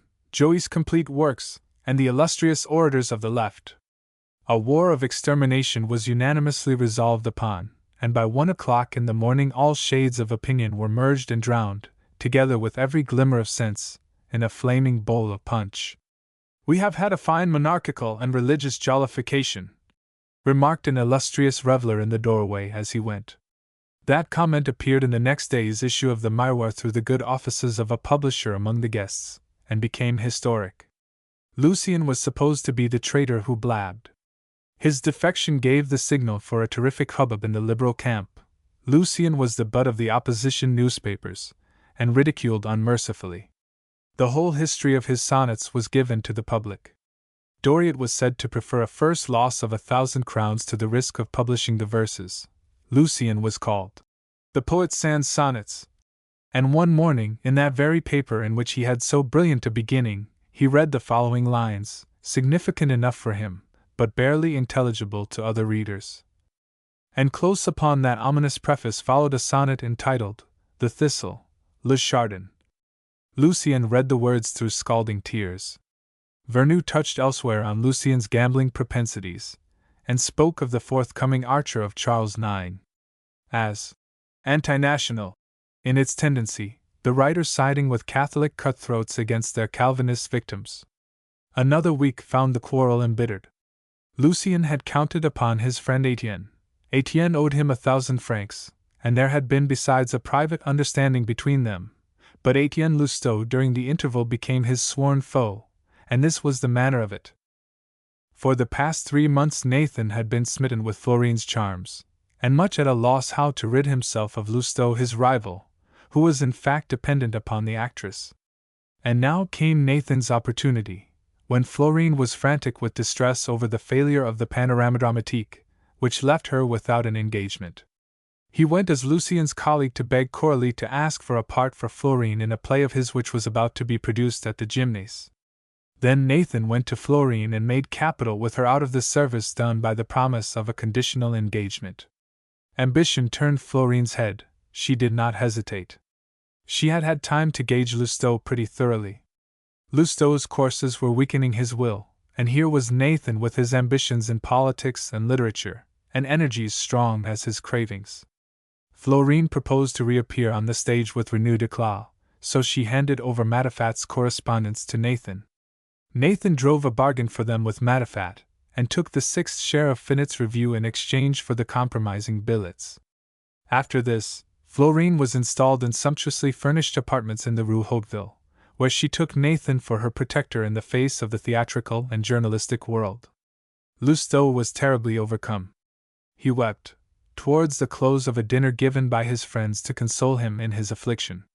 In the course of that banquet it was decided that Nathan had not acted unfairly. Several writers present, Finette and Vernou, for instance, knew of Florine's fervid admiration for dramatic literature, but they all agreed that Lucien had behaved very ill when he arranged that business at the Gymnase. He had indeed broken the most sacred laws of friendship. Party spirit and zeal to serve his new friends had led the royalist poet on to sin beyond forgiveness. Nathan was carried away by passion, pronounced Bixio, while this distinguished provincial, as Blondet calls him, is simply scheming for his own selfish ends. And so it came to pass that deep plots were laid by all parties alike to rid themselves of this little upstart intruder of a poet who wanted to eat everybody up. Vernou bore Lucien a personal grudge, and undertook to keep a tight hand on him, and Finette declared that Lucien had betrayed the secret of the combination against Matafat, and thereby swindled him, Finette, out of 50,000 francs. Nathan, acting on Florine's advice, gained Finette's support by selling him the sixth share for 15,000 francs, and Lousteau consequently lost his commission. His 1,000 crowns had vanished away. He could not forgive Lucien for this treacherous blow, as he supposed it, dealt to his interests. The wounds of vanity refuse to heal if oxide of silver gets into them. No words, no amount of description, can depict the wrath of an author in a paroxysm of mortified vanity, nor the energy which he discovers when stung by the poisoned darts of sarcasm. But, on the other hand, the man that is roused to fighting fury by a personal attack usually subsides very promptly. The more phlegmatic race, who take these things quietly, lay their account with the oblivion which speedily overtakes the spiteful article. These are the truly courageous men of letters, and if the weaklings seem at first to be the strong men, they cannot hold out for any length of time. During that first fortnight, while the fury was upon him, Lucien poured a perfect hailstorm of articles into the Royalist papers, in which he shared the responsibilities of criticism with Hector Merlin. He was always in the breach, pounding away with all his might in the Reveil, backed up by Martinville, the only one among his associates who stood by him without an afterthought. Martinville was not in the secret of certain understandings made and ratified amid after-dinner jokes, or at Doriot's in the wooden galleries, or behind the scenes at the vaudeville, when journalists of either side met on neutral ground. When Lucien went to the greenroom of the vaudeville, he met with no welcome. The men of his own party held out a hand to shake, the others cut him, and all the while Hector Merlin and Theodore Gallard fraternized unblushingly with Finette, Lousteau, and Vernou, and the rest of the journalists who were known for good fellows. The greenroom of the vaudeville in those days was a hotbed of gossip, as well as a neutral ground where men of every shade of opinion could meet, so much so that the president of a court of law, after reproving a learned brother in a certain council chamber for sweeping the greenroom with his gown, met the subject of his strictures, gown to gown, in the greenroom of the vaudeville. Lousteau, in time, shook hands again with Nathan.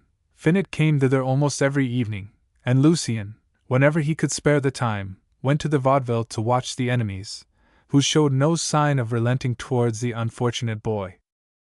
In the time of the Restoration party hatred was far more bitter than in our day. Intensity of feeling is diminished in our high-pressure age.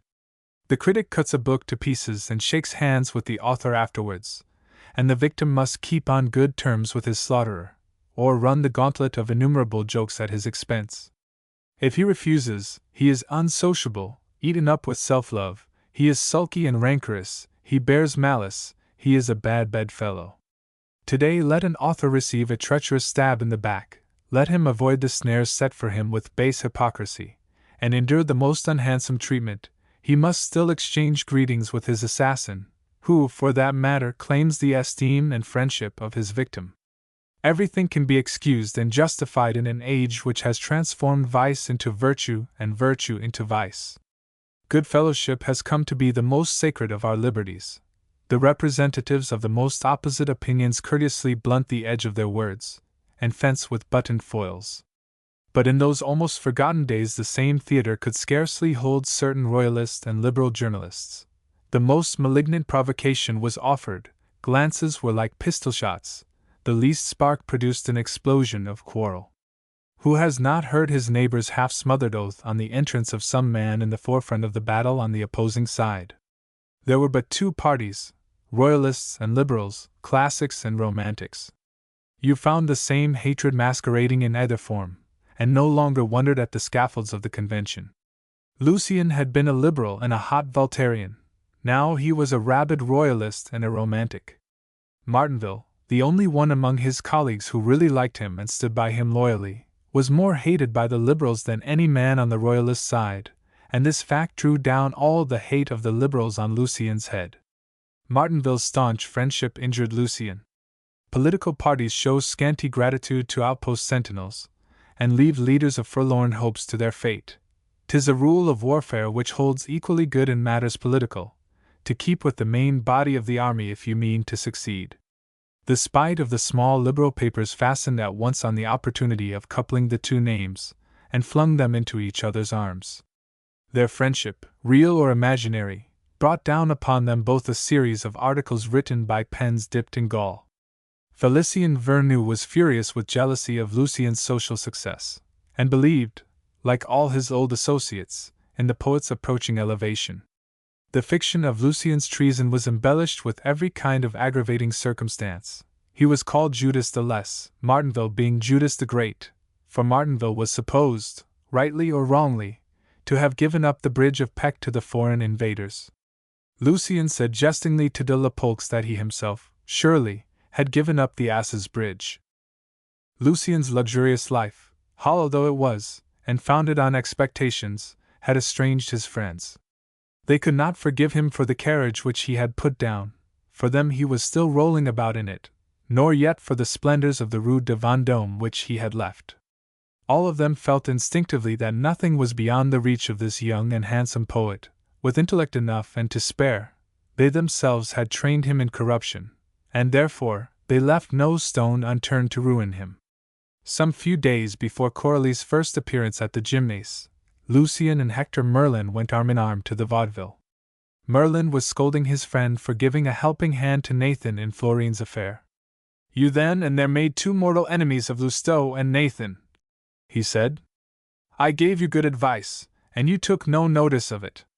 You gave praise, you did them a good turn, you will be well punished for your kindness. Florine and Coralie will never live in peace on the same stage, both will wish to be first. You can only defend Coralie in our papers, and Nathan not only has a pull as a dramatic author, he can control the dramatic criticism in the liberal newspapers. He has been a journalist a little longer than you." The words responded to Lucien's inward misgivings. Neither Nathan nor Gallard was treating him with the frankness which he had a right to expect, but so new a convert could hardly complain. Gallard utterly confounded Lucien by saying roundly that newcomers must give proofs of their sincerity for some time before their party could trust them. There was more jealousy than he had imagined in the inner circles of royalist and ministerial journalism. The jealousy of curs fighting for a bone is apt to appear in the human species when there is a loaf to divide. There is the same growling and showing of teeth, the same characteristics come out. In every possible way these writers of articles tried to injure each other with those in power.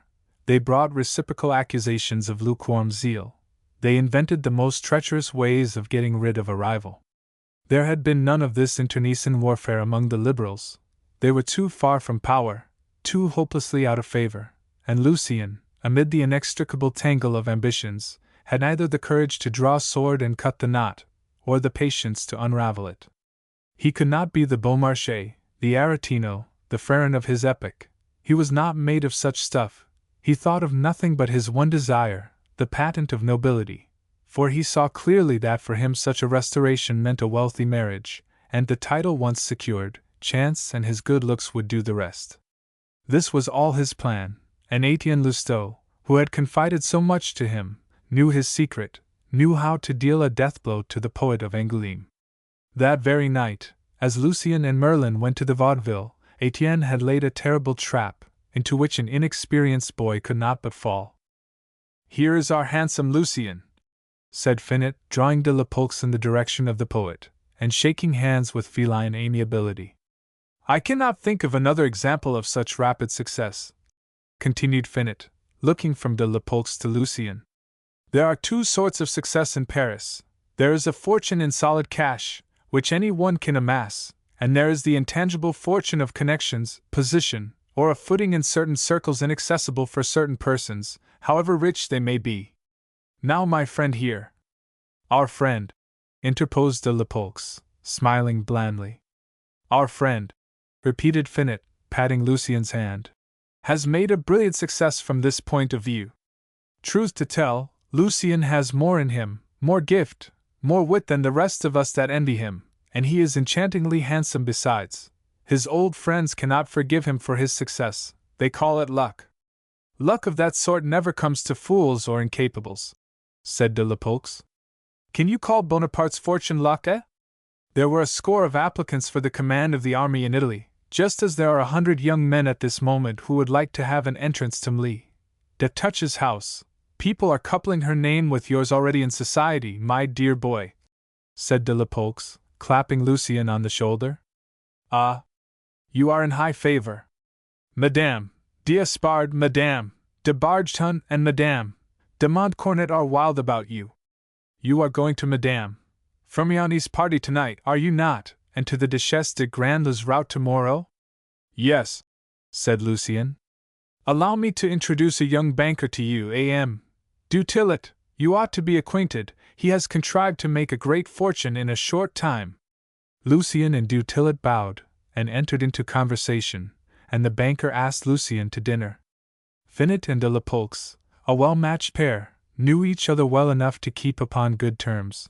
They turned away to continue their chat on one of the sofas in the green room, and left Lucien with Dutillet, Merlin, and Nathan. "By the way, my friend," said Finot, "tell me how things stand. Is there really somebody behind Lucien?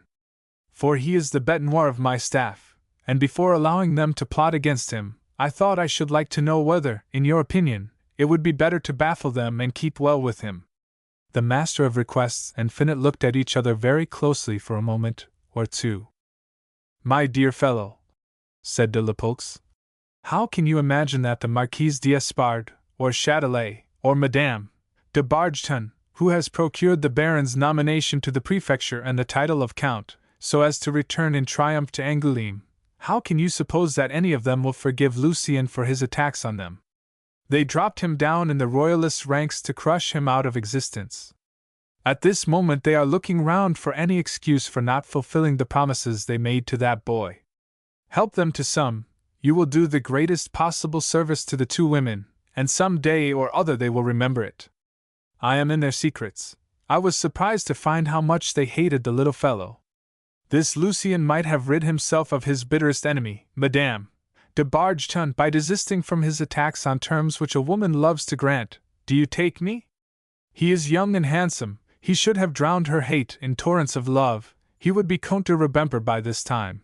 The cuttlefish bone would have obtained some sinecure for him, some post in the royal household. Lucien would have made a very pretty reader to Louis XVIII. He might have been librarian somewhere or other, master of requests for a joke, master of revels, what you please. The young fool has missed his chance. Perhaps that is his unpardonable sin. Instead of imposing his conditions, he has accepted them. When Lucien was caught with the bait of the patent of nobility, the Baron Châtelet made a great step. Coralie has been the ruin of that boy. If he had not had the actress for his mistress, he would have turned again to the cuttlefish bone, and he would have had her too. Then we can knock him over? How? De la Polx asked carelessly. He saw a way of gaining credit with the Marquise d'Espard for this service. He is under contract to write for Lousteau's paper, and we can the better hold him to his agreement because he has not a sou. If we tickle up the Keeper of the Seals with a facetious article, and prove that Lucien wrote it, he will consider that Lucien is unworthy of the king's favor. We have a plot on hand besides. Coralie will be ruined, and our distinguished provincial will lose his head when his mistress is hissed off the stage and left without an engagement. When once the patent is suspended, we will laugh at the victim's aristocratic pretensions, and allude to his mother the nurse and his father the apothecary. Lucien's courage is only skin deep, he will collapse, we will send him back to his provinces. Nathan made Florine sell me Matafat's 6th share of the review. I was able to buy. Doriot and I are the only proprietors now. We might come to an understanding, you and I, and the review might be taken over for the benefit of the court. I stipulated for the restitution of my 6th before I undertook to protect Nathan and Florine. They let me have it, and I must help them, but I wish to know first how Lucien stood. You deserve your name, said de Lapolx. I like a man of your sort. Very well. Then can you arrange a definite engagement for Florine? Asked Finot. Yes, but rid us of Lucien, for Rastignac and de Marcy never wished to hear of him again. Sleep in peace, returned Finot. Nathan and Merlin will always have articles ready for Gallard, who will promise to take them. Lucien will never get a line into the paper. We will cut off his supplies. There is only Martinville's paper left him in which to defend himself and Coralie. What can a single paper do against so many? I will let you know the weak points of the ministry, but get Lucien to write that article and hand over the manuscript, said de Lapolx, who refrained carefully from informing Finot that Lucien's promised patent was nothing but a joke. When de Lapolx had gone, Finot went to Lucien, and taking the good-natured tone which deceives so many victims, he explained that he could not possibly afford to lose his contributor, and at the same time he shrank from taking proceedings which might ruin him with his friends of the other side.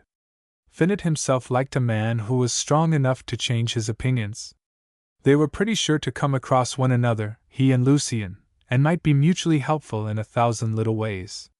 Lucien, besides, needed a sure man in the Liberal party to attack the ultras and men in office who might refuse to help him. Suppose that they play you false, what will you do? Finot ended. Suppose that some minister fancies that he has you fast by the halter of your apostasy, and turns the cold shoulder on you. You will be glad to set on a few dogs to snap at his legs, will you not? Very well. But you have made a deadly enemy of Lousteau. He is thirsting for your blood. You and Felicien are not on speaking terms. I only remain to you.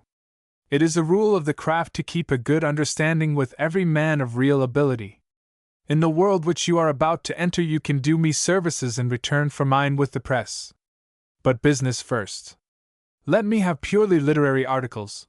They will not compromise you, and we shall have executed our agreement. Lucien saw nothing but good fellowship and a shrewd eye to business in Finot's offer. Finot and de Lapolx had flattered him, and he was in a good humor. He actually thanked Finot. Ambitious men, like all those who can only make their way by the help of others and of circumstances, are bound to lay their plans very carefully and to adhere very closely to the course of conduct on which they determine. It is a cruel moment in the lives of such aspirants when some unknown power brings the fabric of their fortunes to some severe test and everything gives way at once. Threads are snapped or entangled, and misfortune appears on every side. Let a man lose his head in the confusion, it is all over with him. But if he can resist this first revolt of circumstances, if he can stand erect until the tempest passes over, or make a supreme effort and reach the serene sphere about the storm, then he is really strong. To every man, unless he is born rich, there comes sooner or later his fatal week, as it must be called. For Napoleon, for instance, that week was the retreat from Moscow. It had begun now for Lucien. Social and literary success had come to him too easily. He had had such luck that he was bound to know reverses and to see men and circumstances turn against him. The first blow was the heaviest and the most keenly felt, for it touched Lucien where he thought himself invulnerable, in his heart and his love. Coralie might not be clever, but hers was a noble nature, and she possessed the great actress faculty of suddenly standing aloof from self. This strange phenomenon is subject, until it degenerates into a habit with long practice, to the caprices of character, and not seldom to an admirable delicacy of feeling in actresses who are still young. Coralie, to all appearance bold and wanton, as the part required, was in reality girlish and timid, and love had wrought in her a revulsion of her woman's heart against the comedian's mask. Art, the supreme art of feigning passion and feeling, had not yet triumphed over nature in her. She shrank before a great audience from the utterance that belongs to love alone, and Coralie suffered besides from another true woman's weakness. She needed success, born stage queen though she was. She could not confront an audience with which she was out of sympathy. She was nervous when she appeared on the stage. A cold reception paralyzed her. Each new part gave her the terrible sensations of a first appearance. Applause produced a sort of intoxication which gave her encouragement without flattering her vanity. At a murmur of dissatisfaction or before a silent house she flagged, but a great audience following attentively, admiringly, willing to be pleased, electrified Coralie. She felt at once in communication with the nobler qualities of all those listeners. She felt that she possessed the power of stirring their souls and carrying them with her. But if this action and reaction of the audience upon the actress reveals the nervous organization of genius, it shows no less clearly the poor child's sensitiveness and delicacy. Lucien had discovered the treasures of her nature, had learned in the past months that this woman who loved him was still so much of a girl. And Coralie was unskilled in the wiles of an actress. She could not fight her own battles nor protect herself against the machinations of jealousy behind the scenes. Florine was jealous of her, and Florine was as dangerous and depraved as Coralie was simple and generous. Roles must come to find Coralie. She was too proud to implore authors or to submit to dishonoring conditions. She would not give herself to the first journalist who persecuted her with his advances and threatened her with his pen. Genius is rare enough in the extraordinary art of the stage, but genius is only one condition of success among many, and is positively hurtful unless it is accompanied by a genius for intrigue in which Coralie was utterly lacking. Lucien knew how much his friend would suffer on her first appearance at the Gymnase, and was anxious at all costs to obtain a success for her. But all the money remaining from the sale of the furniture and all Lucien's earnings had been sunk in costumes, in the furniture of a dressing-room, and the expenses of a first appearance. A few days later, Lucien made up his mind to a humiliating step for love's sake. He took Fendant and Cavalier's bills, and went to the Golden Cocoon in the Rue de Bourdonnais. He would ask Camusot to discount them. The poet had not fallen so low that he could make this attempt quite coolly. There had been many a sharp struggle first, and the way to that decision had been paved with many dreadful thoughts. Nevertheless, he arrived at last in the dark, cheerless little private office that looked out upon a yard, and found Camusot seated gravely there. This was not Coralie's infatuated adorer, not the easy-natured, indolent, incredulous libertine whom he had known hitherto as Camusot, but a heavy father of a family, a merchant grown old in shrewd expedients of business and respectable virtues. Wearing a magistrate's mask of judicial prudery, this Camusot was the cool, business-like head of the firm. Surrounded by clerks, green cardboard boxes, pigeonholes, invoices, and samples, and fortified by the presence of a wife and a plainly dressed daughter, Lucien trembled from head to foot as he approached, for the worthy merchant, like the money-lenders, turned cool, indifferent eyes upon him. "Here are 2 or 3 bills, monsieur," he said, standing beside the merchant, who did not rise from his desk. "If you will take them of me, you will oblige me extremely." "You have taken something of me, monsieur," said Camusot. "I do not forget it." On this, Lucien explained Coralie's predicament. He spoke in a low voice, bending to murmur his explanation, so that Camusot could hear the heavy throbbing of the humiliated poet's heart. It was no part of Camusot's plans that Coralie should suffer a check. He listened, smiling to himself over the signatures on the bills, for, as a judge at the Tribunal of Commerce, he knew how the booksellers stood, but in the end he gave Lucien 4,500 francs for them, stipulating that he should add the formula, "For value received in silks." Lucien went straight to Braulard, and made arrangements for a good reception. Braulard promised to come to the dress rehearsal, to determine on the points where his Romans should work their fleshy clappers to bring down the house in applause. Lucien gave the rest of the money to Coralie. He did not tell her how he had come by it, and allayed her anxieties and the fears of Berenice, who was sorely troubled over their daily expenses. Martinville came several times to hear Coralie rehearse, and he knew more of the stage than most men of his time. Several Royalist writers had promised favorable articles. Lucien had not a suspicion of the impending disaster. A fatal event occurred on the evening before Coralie's debut. D'Arthez' book had appeared, and the editor of Merlin's paper, considering Lucien to be the best qualified man on the staff, gave him the book to review. He owed his unlucky reputation to those articles on Nathan's work. There were several men in the office at the time, for all the staff had been summoned. Martinville was explaining that the party warfare with the Liberals must be waged on certain lines. Nathan, Merlin, all the contributors, in fact, were talking of Leon Giroux's paper, and remarking that its influence was the more pernicious because the language was guarded, cool, moderate. People were beginning to speak of the circle in the Rue de Quatervents as a second convention. It had been decided that the Royalist papers were to wage a systematic war of extermination against these dangerous opponents, who, indeed, at a later day, were destined to sow the doctrines that drove the Bourbons into exile. But that was only after the most brilliant of Royalist writers had joined them for the sake of a mean revenge. D'Arthez' absolutist opinions were not known. It was taken for granted that he shared the views of his clique. He fell under the same anathema, and he was to be the first victim. His book was to be honored with a slashing article, to use the consecrated formula. Lucien refused to write the article. Great was the commotion among the leading Royalist writers thus met in conclave. Lucien was told plainly that a renegade could not do as he pleased. If it did not suit his views to take the side of the monarchy and religion, he could go back to the other camp. Merlin and Martinville took him aside and begged him, as his friends, to remember that he would simply hand Coralie over to the tender mercies of the liberal papers, for she would find no champions on the Royalist and ministerial side. Her acting was certain to provoke a hot battle, and the kind of discussion which every actress longs to arouse. "You don't understand it in the least," said Martinville. "If she plays for 3 months amid a crossfire of criticism, she will make 30,000 francs when she goes on tour in the provinces at the end of the season, and here are you about to sacrifice Coralie and your own future, and to quarrel with your own bread and butter, all for a scruple that will always stand in your way, and ought to be got rid of at once." Lucien was forced to choose between D'Arthez and Coralie.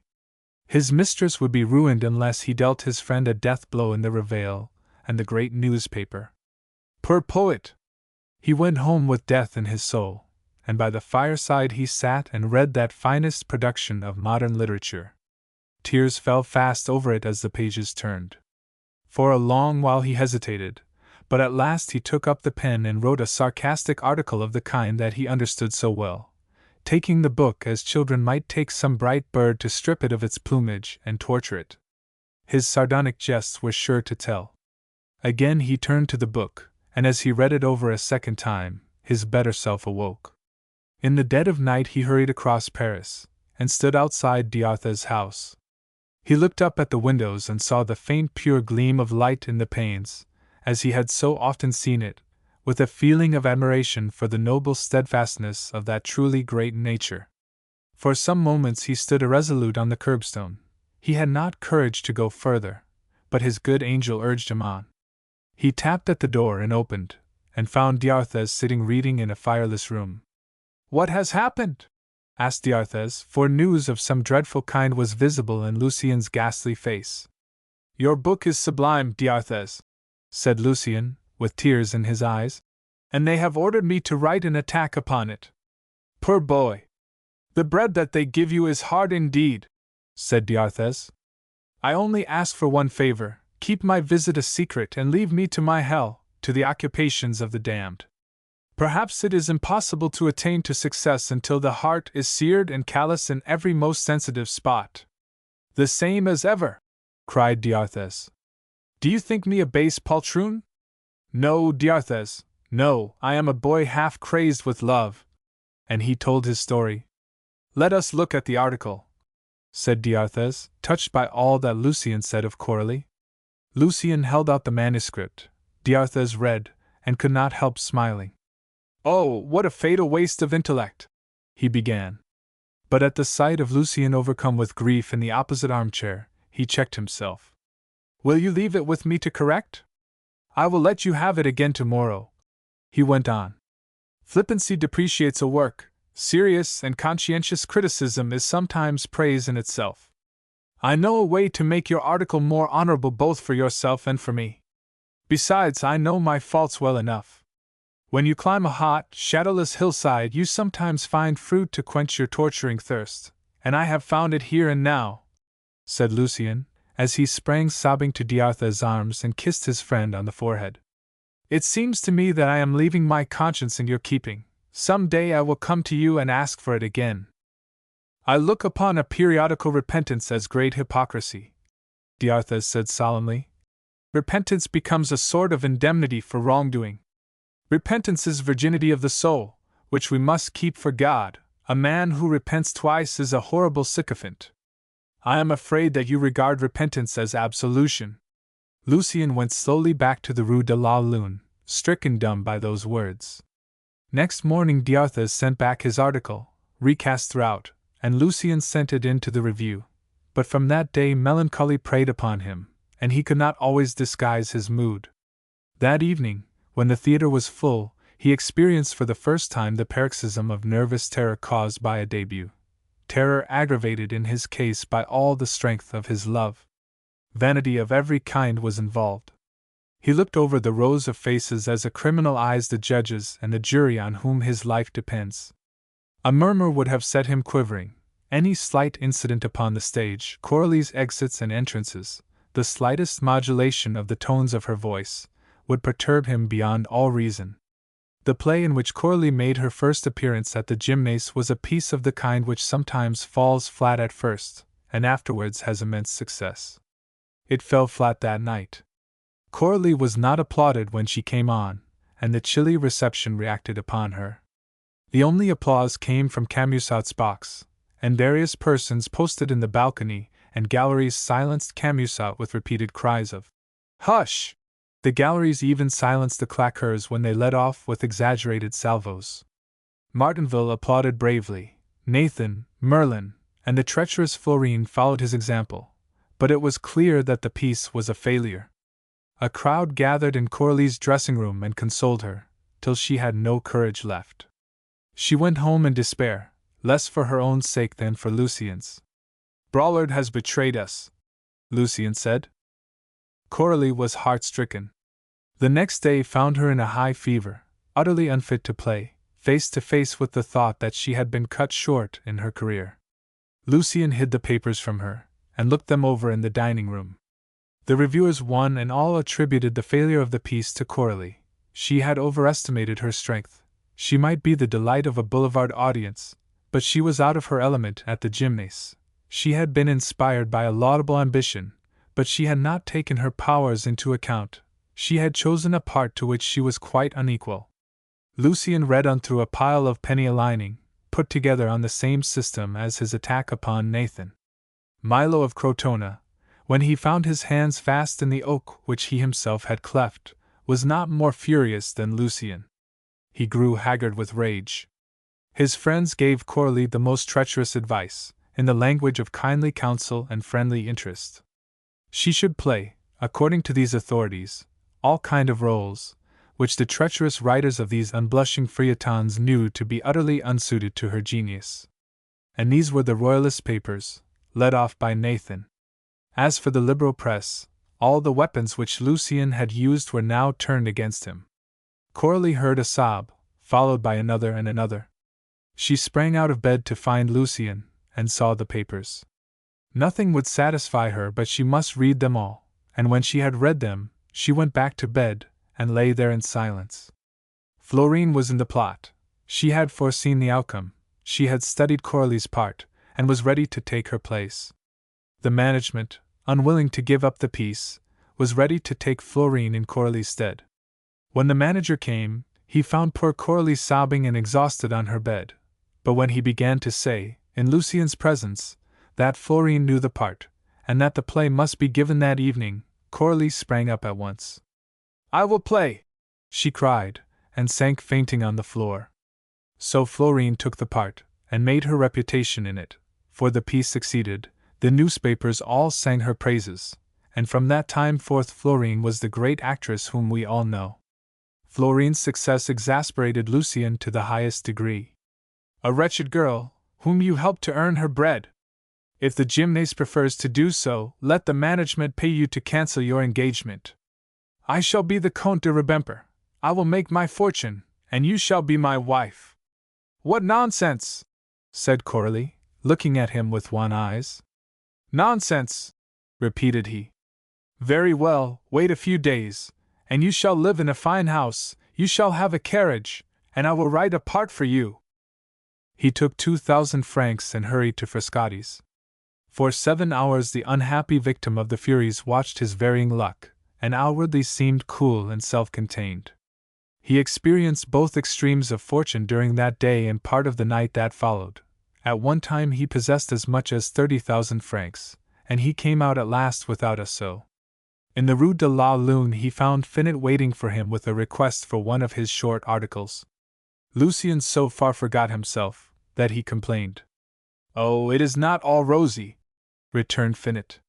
"You made your right about face in such a way that you were bound to lose the support of the liberal press, and the liberals are far stronger in print than all the ministerialist and royalist papers put together. A man should never leave one camp for another until he has made a comfortable berth for himself, by way of consolation for the losses that he must expect, and in any case, a prudent politician will see his friends first, and give them his reasons for going over, and take their opinions. You can still act together, they sympathize with you, and you agree to give mutual help. Nathan and Merlin did that before they went over. Hawks don't pike out hawks' eyes. You were as innocent as a lamb. You will be forced to show your teeth to your new party to make anything out of them. You have been necessarily sacrificed to Nathan. I cannot conceal from you that your article on D'Arthez has roused a terrific hubbub. Marat is a saint compared with you. You will be attacked, and your book will be a failure. How far have things gone with your romance? These are the last proof sheets. All the anonymous articles against that young D'Arthez in the Ministerialist and Ultra papers are set down to you. The Reveil is poking fun at the set in the Rue de Caudervents, and the hits are the more telling because they are funny. There is a whole serious political coterie at the back of Leon Giroux's paper. They will come into power too, sooner or later. I have not written a line in the Reveil this week past. Very well. Keep my short articles in mind. Write 50 of them straight off, and I will pay you for them in a lump, but they must be of the same color as the paper. And Finot, with seeming carelessness, gave Lucien an edifying anecdote of the keeper of the seals, a piece of current gossip, he said, for the subject of one of the papers. Eager to retrieve his losses at play, Lucien shook off his dejection, summoned up his energy and youthful force, and wrote 30 articles of 2 columns each. These finished, he went to Doriot's, partly because he felt sure of meeting Finot there, and he wished to give the articles to Finot in person, partly because he wished for an explanation of the non-appearance of the Marguerites. He found the bookseller's shop full of his enemies. All the talk immediately ceased as he entered. Put under the ban of journalism, his courage rose, and once more he said to himself, as he had said in the alley at the Luxembourg, "I will triumph." Doriot was either amiable or inclined to patronize. He was sarcastic in tone, and determined not to bate an inch of his rights. The Marguerites should appear when it suited his purpose. He should wait until Lucien was in a position to secure the success of the book. It was his, he had bought it outright. When Lucien asserted that Doriot was bound to publish the Marguerites by the very nature of the contract, and the relative positions of the parties to the agreement, Doriot flatly contradicted him, said that no publisher could be compelled by law to publish at a loss, and that he himself was the best judge of the expediency of producing the book. There was, besides, a remedy open to Lucien, as any court of law would admit. The poet was quite welcome to take his verses to a royalist publisher upon the repayment of the 1,000 crowns. Lucien went away. Doriot's moderate tone had exasperated him even more than his previous arrogance at their first interview. So the Marguerites would not appear until Lucien had found a host of formidable supporters, or grown formidable himself. He walked home slowly, so oppressed and out of heart that he felt ready for suicide. Coralie lay in bed, looking white and ill. She must have a part, or she will die, said Berenice, as Lucien dressed for a great evening party at Mlie de Touches' house in the Rue du Mont Blanc. De la Polx and Vignon and Blondet were to be there, as well as Madame d'Espard and Madame de Bargeton. The party was given in honor of Conti, the great composer, owner likewise of one of the most famous voices off the stage, Cinti, Pasta, Garcia, Levasseur, and 2 or 3 celebrated amateurs in society not excepted. Lucien saw the Marquise, her cousin, and Madame de Montcornet sitting together, and made one of the party. The unhappy young fellow to all appearances was light-hearted, happy, and content. He jested. He was the Lucien de Rubempré of his days of splendor. He would not seem to need help from anyone. He dwelt on his services to the Royalist party, and cited the hue and cry raised after him by the liberal press as a proof of his zeal. "And you will be well rewarded, my friend," said Madame de Bargeton, with a gracious smile. "Go to the Chancellery the day after tomorrow with the Heron and de la Polx, and you will find your patent signed by His Majesty. The Keeper of the Seals will take it tomorrow to the Tuileries, but there is to be a meeting of the Council, and he will not come back till late. Still, if I hear the result tomorrow evening, I will let you know. Where are you living? I will come to you," said Lucien, ashamed to confess that he was living in the Rue de la Lune. "The Duc de Lenoncourt and the Duc de Navarren's have made mention of you to the king," added the Marquise. "They praised your absolute and entire devotion, and said that some distinction ought to avenge your treatment in the liberal press. The name and title of Rubempré, to which you have a claim through your mother, would become illustrious through you, they said.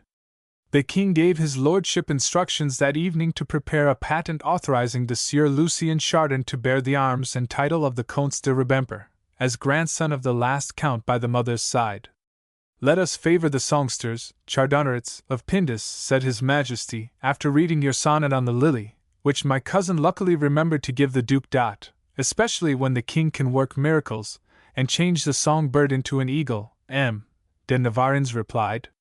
Lucien's expansion of feeling would have softened the heart of any woman less deeply wounded than Louise d'Espard de Nigropolis, but her thirst for vengeance was only increased by Lucien's graciousness. De la Polx was right. Lucien was wanting in tact. It never crossed his mind that this history of the patent was one of the mystifications at which Madame d'Espard was an adept. Emboldened with success and the flattering distinction shown to him by Mlie de Touches, he stayed till 2 o'clock in the morning for a word in private with his hostess. Lucien had learned in Royalist newspaper offices that Mlie de Touches was the author of a play in which La Petite Fée, the marvel of the moment, was about to appear. As the rooms emptied, he drew Mlie de Touches to a sofa in the boudoir, and told the story of Coralie's misfortune and his own so touchingly that Mlie de Touches promised to give the heroine's part to his friend. That promise put new life into Coralie. But the next day, as they breakfasted together, Lucien opened Lousteau's newspaper, and found that unlucky anecdote of the Keeper of the Seals and his wife. The story was full of the blackest malice lurking in the most caustic wit. Louis XVIII was brought into the story in a masterly fashion, and held up to ridicule in such a way that prosecution was impossible. Here is the substance of a fiction for which the Liberal party attempted to win credence, though they only succeeded in adding one more to the tale of their ingenious calumnies. The king's passion for pink-scented notes and a correspondence full of madrigals and sparkling wit was declared to be the last phase of the tender passion. Love had reached the doctrinaire stage, or had passed, in other words, from the concrete to the abstract. The illustrious lady, so cruelly ridiculed under the name of Octavie by Berenger, had conceived, so it was said, the gravest fears. The correspondence was languishing. The more Octavie displayed her wit, the cooler grew the royal lover. At last Octavie discovered the cause of her decline. Her power was threatened by the novelty and piquancy of a correspondence between the august scribe and the wife of his Keeper of the Seals. That excellent woman was believed to be incapable of writing a note. She was simply and solely godmother to the efforts of audacious ambition. Who could be hidden behind her petticoats? Octavie decided, after making observations of her own, that the king was corresponding with his minister. She laid her plans. With the help of a faithful friend, she arranged that a stormy debate should detain the minister at the chamber. Then she contrived to secure a tête-à-tête, and to convince outraged majesty of the fraud. Louis XVIII flew into a royal and truly Bourbon passion, but the tempest broke on Octavie's head. He would not believe her. Octavie offered immediate proof, begging the king to write a note which must be answered at once. The unlucky wife of the Keeper of the Seals sent to the chamber for her husband, but precautions had been taken, and at that moment the minister was on his legs addressing the chamber. The lady racked her brains and replied to the note with such intellect as she could improvise. "Your chancellor will supply the rest," cried Octavie, laughing at the king's chagrin. There was not a word of truth in the story, but it struck home to three persons: the Keeper of the Seals, his wife, and the king. It was said that de Lapolx had invented the tale, but Finot always kept his counsel. The article was caustic and clever, the liberal papers and the Orleanists were delighted with it, and Lucien himself laughed, and thought of it merely as a very amusing canard. He called next day for de Lapolx and the Baron du Châtelet. The Baron had just been to thank his lordship. The Sieur Châtelet, newly appointed Councillor Extraordinary, was now Comte du Châtelet, with the promise of the prefecture of the Charente so soon as the present prefect should have completed the term of office necessary to receive the maximum retiring pension. The Comte du Châtelet, for the du had been inserted in the patent, drove with Lucien to the chancellery, and treated his companion as an equal. But for Lucien's articles, he said, his patent would not have been granted so soon. Liberal persecution had been a stepping stone to advancement. De Lapolx was waiting for them in the Secretary General's office. That functionary started with surprise when Lucien appeared and looked at de Lapolx. "What?" he exclaimed, to Lucien's utter bewilderment. "Do you dare to come here, sir? Your patent was made out, but his lordship has torn it up. Here it is." The Secretary General caught up the first torn sheet that came to hand. "The minister wished to discover the author of yesterday's atrocious article, and here is the manuscript," added the speaker, holding out the sheets of Lucien's article. "You call yourself a royalist, sir, and you are on the staff of that detestable paper which turns the minister's hair grey, harasses the centre, and is dragging the country headlong to ruin? You breakfast on the Corsair, the Miroir, the Constitutional, and the Courier. You dine on the Quotidien and the Réveil, and then sup with Martinville, the worst enemy of the government. Martinville urges the government on to absolutist measures. He is more likely to bring on another revolution than if he had gone over to the extreme left. You are a very clever journalist, but you will never make a politician. The minister denounced you to the king, and the king was so angry that he scolded le Duc de Navarren's, his first gentleman of the bedchamber. Your enemies will be all the more formidable because they have hitherto been your friends. Conduct that one expects from an enemy is atrocious in a friend." "Why, really, my dear fellow, are you a child?" said de Lapolx. "You have compromised me. Madame d'Espard, Madame de Bardechon, and Madame de Montcornet, who were responsible for you, must be furious. The Duke is sure to have handed on his annoyance to the Marquise, and the Marquise will have scolded her cousin. Keep away from them and wait. Here comes his lordship. Go," said the Secretary General. Lucien went out into the Place Vendôme. He was stunned by this bludgeon blow. He walked home along the boulevards trying to think over his position. He saw himself a plaything in the hands of envy, treachery, and greed. What was he in this world of contending ambitions? A child sacrificing everything to the pursuit of pleasure and the gratification of vanity. A poet whose thoughts never went beyond the moment. A moth flitting from one bright gleaming object to another. He had no definite aim. He was the slave of circumstance, meaning well, doing ill. Conscience tortured him remorselessly. And to crown it all, he was penniless and exhausted with work and emotion. His articles could not compare with Merlin's or Nathan's work. He walked at random, absorbed in these thoughts. As he passed some of the reading rooms which were already lending books as well as newspapers, a placard caught his eyes. It was an advertisement of a book with a grotesque title, but beneath the announcement he saw his name in brilliant letters. By Lucien Chardin de Rubemper. So his book had come out, and he had heard nothing of it. All the newspapers were silent. He stood motionless before the placard, his arms hanging at his sides. He did not notice a little knot of acquaintances, Rastignac and de Marcy and some other fashionable young men, nor did he see that Michel Chrestien and Leon Giroux were coming towards him. "Are you M. Chardin?" It was Michel who spoke, and there was that in the sound of his voice that set Lucien's heartstrings vibrating. "Do you not know me?" he asked, turning very pale. Michel spat in his face. "Take that as your wages for your article against D'Arthez. If everybody would do as I do on his own or his friend's behalf, the press would be as it ought to be, a self-respecting and respected priesthood." Lucien staggered back and caught hold of Rastignac. "Gentlemen," he said, addressing Rastignac and de Marcy, "you will not refuse to act as my seconds. But first, I wish to make matters even and apology impossible." He struck Michel a sudden, unexpected blow in the face. The rest rushed in between the Republican and Royalist, to prevent a street brawl. Rastignac dragged Lucien off to the Rue Taitbout, only a few steps away from the Boulevard de Gand, where this scene took place. It was the hour of dinner, or a crowd would have assembled at once.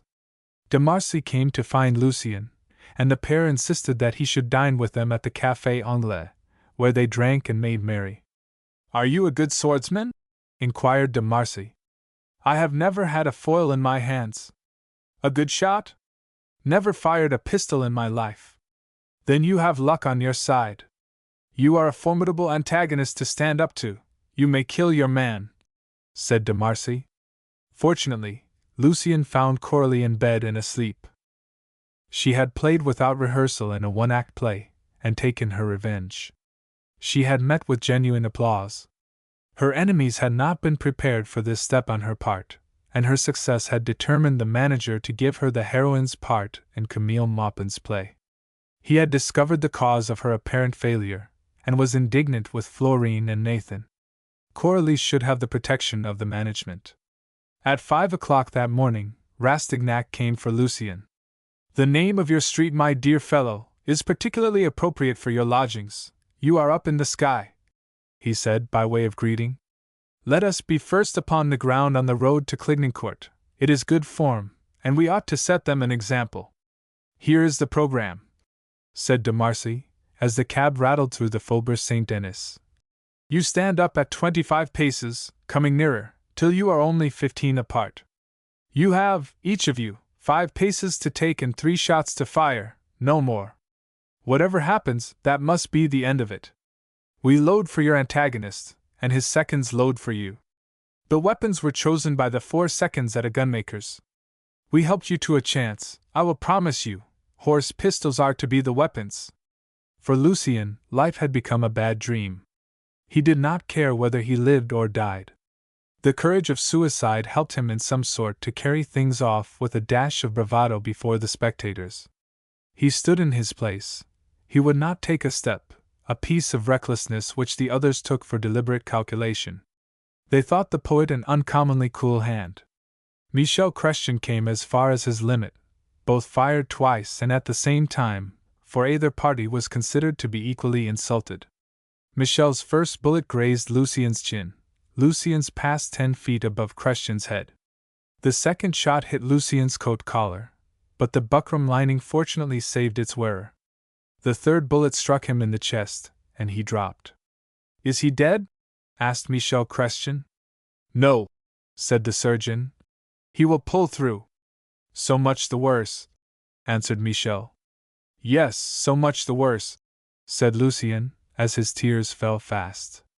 By noon the unhappy boy lay in bed in his own room. With untold pains they had managed to remove him, but it had taken 5 hours to bring him to the Rue de la Lune. His condition was not dangerous, but precautions were necessary lest fever should set in and bring about troublesome complications.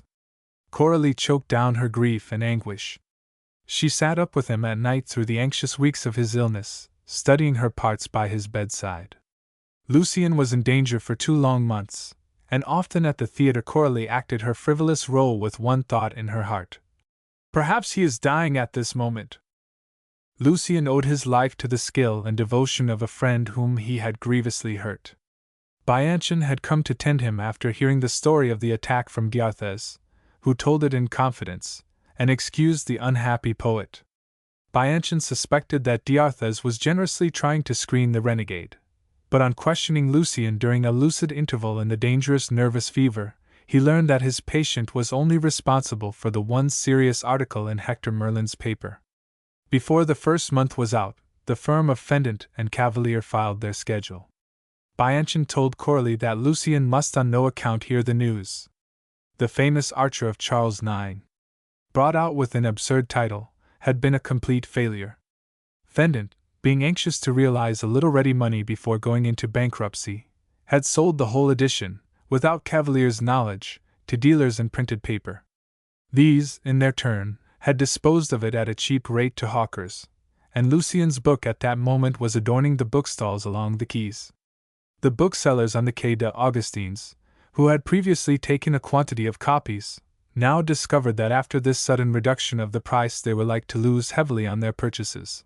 The 4 duodecimo volumes, for which they had paid 4 francs 50 centimes, were being given away for 50 sous. Great was the outcry in the trade, but the newspapers preserved a profound silence. Barbot had not foreseen this clearance. He had a belief in Lucien's abilities, for once he had broken his rule and taken 200 copies. The prospect of a loss drove him frantic. The things he said of Lucien were fearful to hear. Then Barbot took a heroic resolution. He stocked his copies in a corner of his shop, with the obstinacy of greed, and left his competitors to sell their wares at a loss. 2 years afterwards, when D'Arthez' fine preface, The Merits of the Book, and 1 or 2 articles by Leon Giroux had raised the value of the book, Barbot sold his copies, one by one, at 10 francs each. Lucien knew nothing of all this, but Berenice and Coralie could not refuse to allow Hector Merlin to see his dying comrade, and Hector Merlin made him drink, drop by drop, the whole of the bitter draught brewed by the failure of Fendant and Cavalier, made bankrupts by his first ill-fated book. Martinville, the one friend who stood by Lucien through thick and thin, had written a magnificent article on his work, but so great was the general exasperation against the editor of L'Aristarque, L'Oriflamme, and Le Drapeau Blanc, that his championship only injured Lucien. In vain did the athlete return the liberal insults tenfold, not a newspaper took up the challenge in spite of all his attacks. Coralie, Berenice, and Bianchon might shut the door on Lucien's so-called friends, who raised a great outcry, but it was impossible to keep out creditors and writs. After the failure of Fendant and Cavalier, their bills were taken into bankruptcy according to that provision of the Code of Commerce most inimical to the claims of third parties, who in this way lose the benefit of delay. Lucien discovered that Camusat was proceeding against him with great energy. When Coralie heard the name, and for the first time learned the dreadful and humiliating step which her poet had taken for her sake, the angelic creature loved him 10 times more than before, and would not approach Camusat. The bailiff bringing the warrant of arrest shrank back from the idea of dragging his prisoner out of bed, and went back to Camusat before applying to the president of the Tribunal of Commerce for an order to remove the debtor to a private hospital. Camusat hurried at once to the Rue de la Lune, and Coralie went down to him. When she came up again she held the warrants, in which Lucien was described as a tradesman, in her hand. How had she obtained those papers from Camusat? What promise had she given? Coralie kept a sad, gloomy silence, but when she returned she looked as if all the life had gone out of her. She played in Camille Maupin's play, and contributed not a little to the success of that illustrious literary hermaphrodite, but the creation of this character was the last flicker of a bright, dying lamp. On the 20th night, when Lucien had so far recovered that he had regained his appetite and could walk abroad, and talked of getting to work again, Coralie broke down. A secret trouble was weighing upon her. Berenice always believed that she had promised to go back to Camusat to save Lucien. Another mortification followed. Coralie was obliged to see her part given to Florine. Nathan had threatened the gymnase with war if the management refused to give the vacant place to Coralie's rival. Coralie had persisted till she could play no longer, knowing that Florine was waiting to step into her place. She had overtasked her strength. The gymnase had advanced sums during Lucien's illness, she had no money to draw, Lucien, eager to work though he was not yet strong enough to write, and he helped besides to nurse Coralie and to relieve Berenice.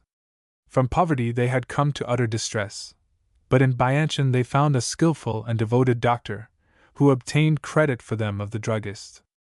The landlord of the house and the tradespeople knew by this time how matters stood. The furniture was attached. The tailor and dressmaker no longer stood in awe of the journalist, and proceeded to extremes, and at last no one, with the exception of the pork butcher and the druggist, gave the two unlucky children credit. For a week or more all three of them, Lucien, Berenice, and the invalid, were obliged to live on the various ingenious preparations sold by the pork butcher. The inflammatory diet was little suited to the sick girl, and Coralie grew worse. Sheer want compelled Lucien to ask Lousteau for a return of the loan of 1,000 francs lost at play by the friend who had deserted him in his hour of need. Perhaps, amid all his troubles, this step cost him most cruel suffering. Lousteau was not to be found in the Rue de la Harpe. Hunted down like a hare, he was lodging now with this friend, now with that. Lucien found him at last at Flicatos's. He was sitting at the very table at which Lucien had found him that evening when, for his misfortune, he forsook d'Arthez for journalism. Lousteau offered him dinner, and Lucien accepted the offer. As they came out of Flicatos's with Claude Vignon, who happened to be dining there that day, and the great man in obscurity, who kept his wardrobe at Saminon's, the four among them could not produce enough specie to pay for a cup of coffee at the Café Voltaire. They lounged about the Luxembourg in the hope of meeting with a publisher, and, as it fell out, they met with one of the most famous printers of the day. Lousteau borrowed 40 francs of him, and divided the money into 4 equal parts. Misery had brought down Lucien's pride and extinguished sentiment.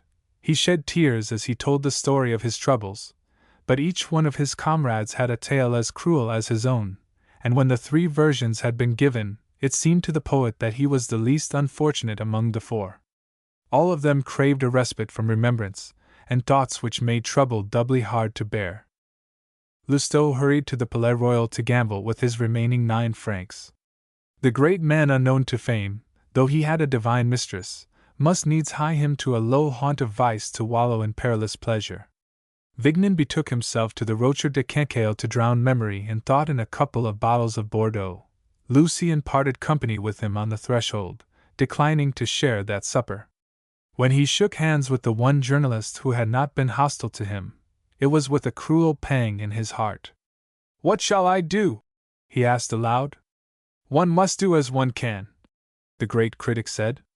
"Your book is good, but it excited jealousy, and your struggle will be hard and long. Genius is a cruel disease. Every writer carries a canker in his heart, a devouring monster, like the tapeworm in the stomach, which destroys all feeling as it arises in him. Which is the stronger? The man or the disease? One has need be a great man, truly, to keep the balance between genius and character. The talent grows, the heart withers. Unless a man is a giant, unless he has the thews of a Hercules, he must be content either to lose his gift or to live without a heart. You are slender and fragile, you will give way," he added, as he turned into the restaurant. Lucien returned home, thinking over that terrible verdict. He beheld the life of literature by the light of the profound truths uttered by Vignon. "Money! Money!" a voice cried in his ears. Then he drew 3 bills of 1,000 francs each, due respectively in 1, 2, and 3 months, imitating the handwriting of his brother-in-law, David Seckard, with admirable skill. He endorsed the bills, and took them next morning to Metivier, the paper dealer in the Rue Serpent, who made no difficulty about taking them. Lucien wrote a few lines to give his brother-in-law notice of this assault upon his cash-box, promising, as usual in such cases, to be ready to meet the bills as they fell due. When all debts, his own and Coralie's, were paid, he put the 300 francs which remained into Berenice's hands, bidding her to refuse him money if he asked her for it. He was afraid of a return of the gambler's frenzy. Lucien worked away gloomily in a sort of cold, speechless fury, putting forth all his powers into witty articles, written by the light of the lamp at Coralie's bedside.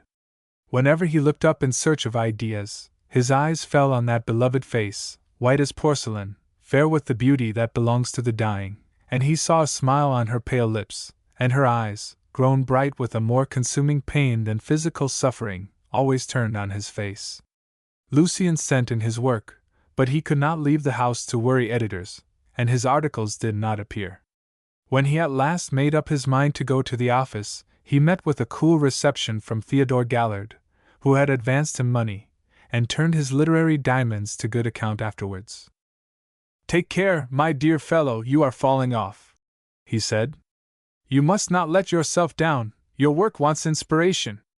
That little Lucien has written himself out with his romance and his first articles," cried Felicien Vernou Merlin, and the whole chorus of his enemies, whenever his name came up at Doriot's or the vaudeville.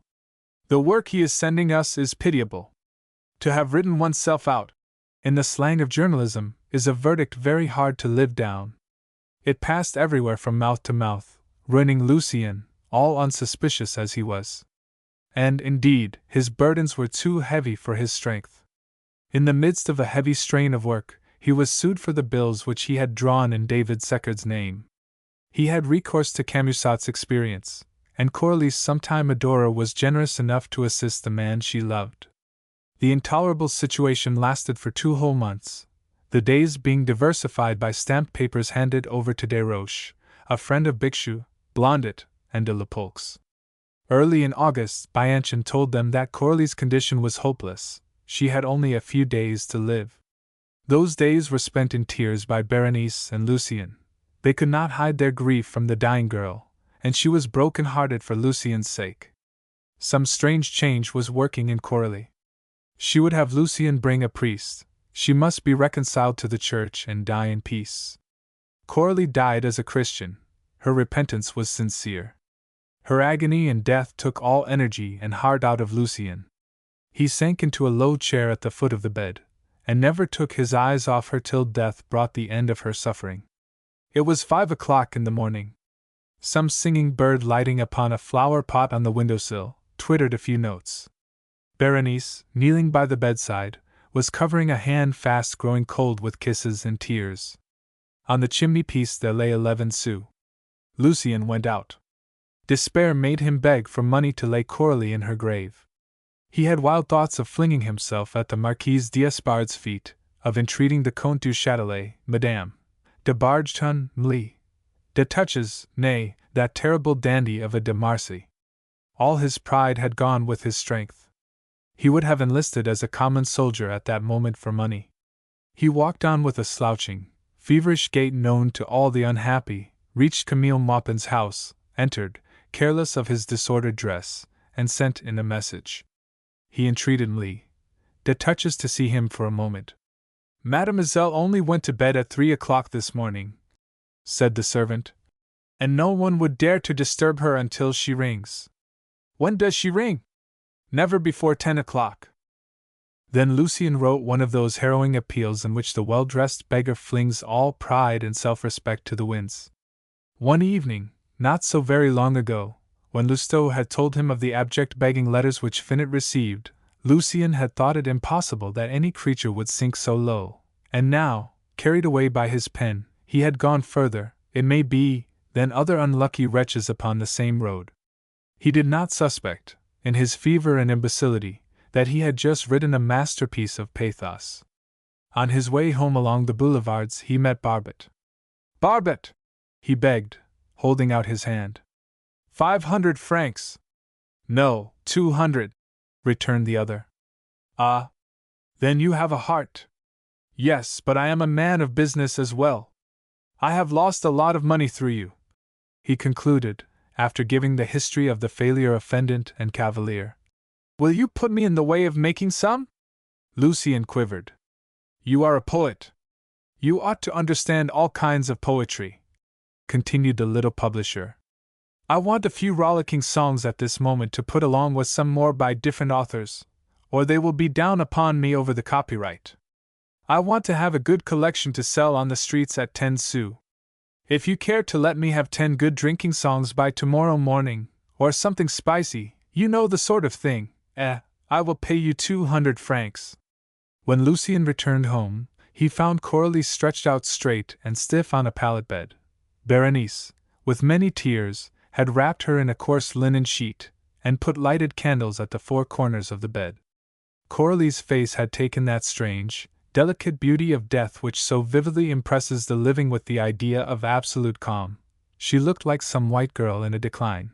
It seemed as if those pale, crimson lips must open and murmur the name which had blended with the name of God in the last words that she uttered before she died. Lucien told Berenice to order a funeral which should not cost more than 200 francs, including the service at the shabby little church of the Bonne Nouvelle. As soon as she had gone out, he sat down to a table, and beside the dead body of his love he composed 10 rollicking songs to fit popular airs. The effort cost him untold anguish, but at last the brain began to work at the bidding of necessity, as if suffering were not, and already Lucien had learned to put Claude Vignon's terrible maxims in practice, and to raise a barrier between heart and brain. What a night the poor boy spent over those drinking songs, writing by the light of the tall wax candles while the priest recited the prayers for the dead.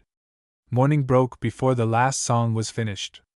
Lucien tried it over to a street song of the day, to the consternation of Berenice and the priest, who thought that he was mad. He was shouting the reckless refrain when D'Arthez and Bianchon arrived, to find him in a paroxysm of despair and exhaustion, utterly unable to make a fair copy of his verses. A torrent of tears followed, and when, amid his sobs, he had told his story, he saw the tears standing in his friend's eyes. "This wipes out many sins," said D'Arthez. "Happy are they who suffer for their sins in this world," the priest said solemnly.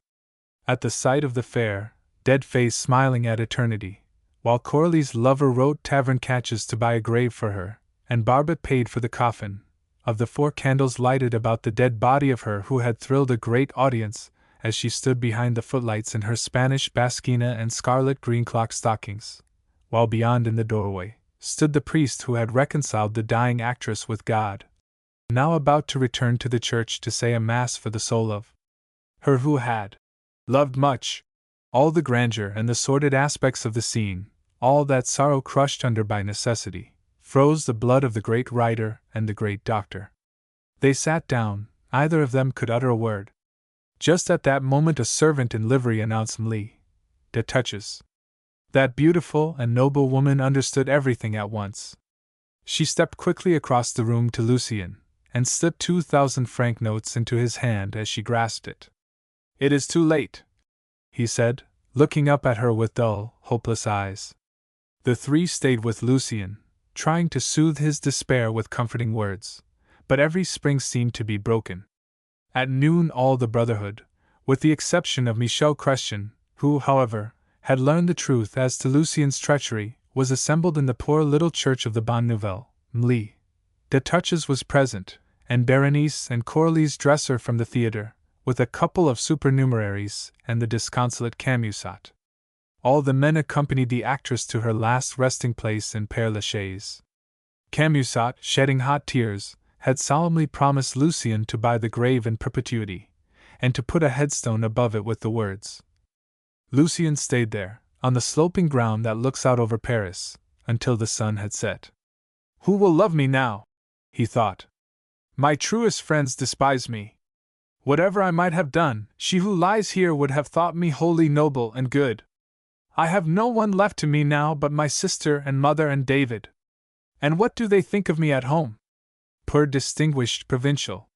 He went back to the Rue de la Lune, but the sight of the rooms was so acutely painful that he could not stay in them, and he took a cheap lodging elsewhere in the same street. M'Li de Touches 2,000 francs and the sale of the furniture paid the debts. Berenice had 200 francs left, on which they lived for 2 months. Lucien was prostrate. He could neither write nor think. He gave way to morbid grief. Berenice took pity upon him. "Suppose that you were to go back to your own country, how are you to get there?" she asked one day, by way of reply to an exclamation of Lucien's. "On foot. But even so, you must live and sleep on the way. Even if you walk 12 leagues a day, you will want 20 francs at least." "I will get them together," he said. He took his clothes and his best linen, keeping nothing but strict necessaries, and went to Saint-Manon, who offered 50 francs for his entire wardrobe.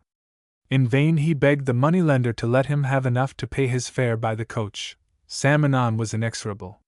In a paroxysm of fury, Lucien rushed to Frascati's, staked the proceeds of the sale, and lost every farthing. Back once more in the wretched room in the Rue de la Lune, he asked Berenice for Coralie's shawl. The good girl looked at him, and knew in a moment what he meant to do. He had confessed to his loss at the gaming table, and now he was going to hang himself. "Are you mad, sir? Go out for a walk, and come back again at midnight. I will get the money for you, but keep to the boulevards, do not go towards the quays." Lucien paced up and down the boulevards. He was stupid with grief.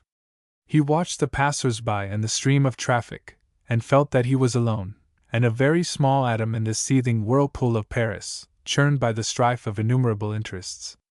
His thoughts went back to the banks of his Charente. A craving for happiness and home awoke in him, and with the craving came one of the sudden febrile bursts of energy which half-feminine natures like his mistake for strength. He would not give up until he had poured out his heart to David Seckard, and taken counsel of the 3 good angels still left to him on earth. As he lounged along, he caught sight of Berenice in her Sunday clothes, speaking to a stranger at the corner of the Rue de la Lune and the filthy Boulevard Bonne Nouvelle, where she had taken her stand. "What are you doing?" asked Lucien, dismayed by a sudden suspicion. "Here are your 20 francs, said the girl, slipping 4 5-franc pieces into the poet's hand. "They may cost dear yet, but you can go." And she had fled before Lucien could see the way she went, for, in justice to him, it must be said that the money burned his hand. He wanted to return it, but he was forced to keep it as the final brand set upon him by life in Paris. Addendum. Note: A Distinguished Provincial at Paris is Part 2 of a trilogy. Part 1 is entitled 2 Poets and Part 3 is Eve and David.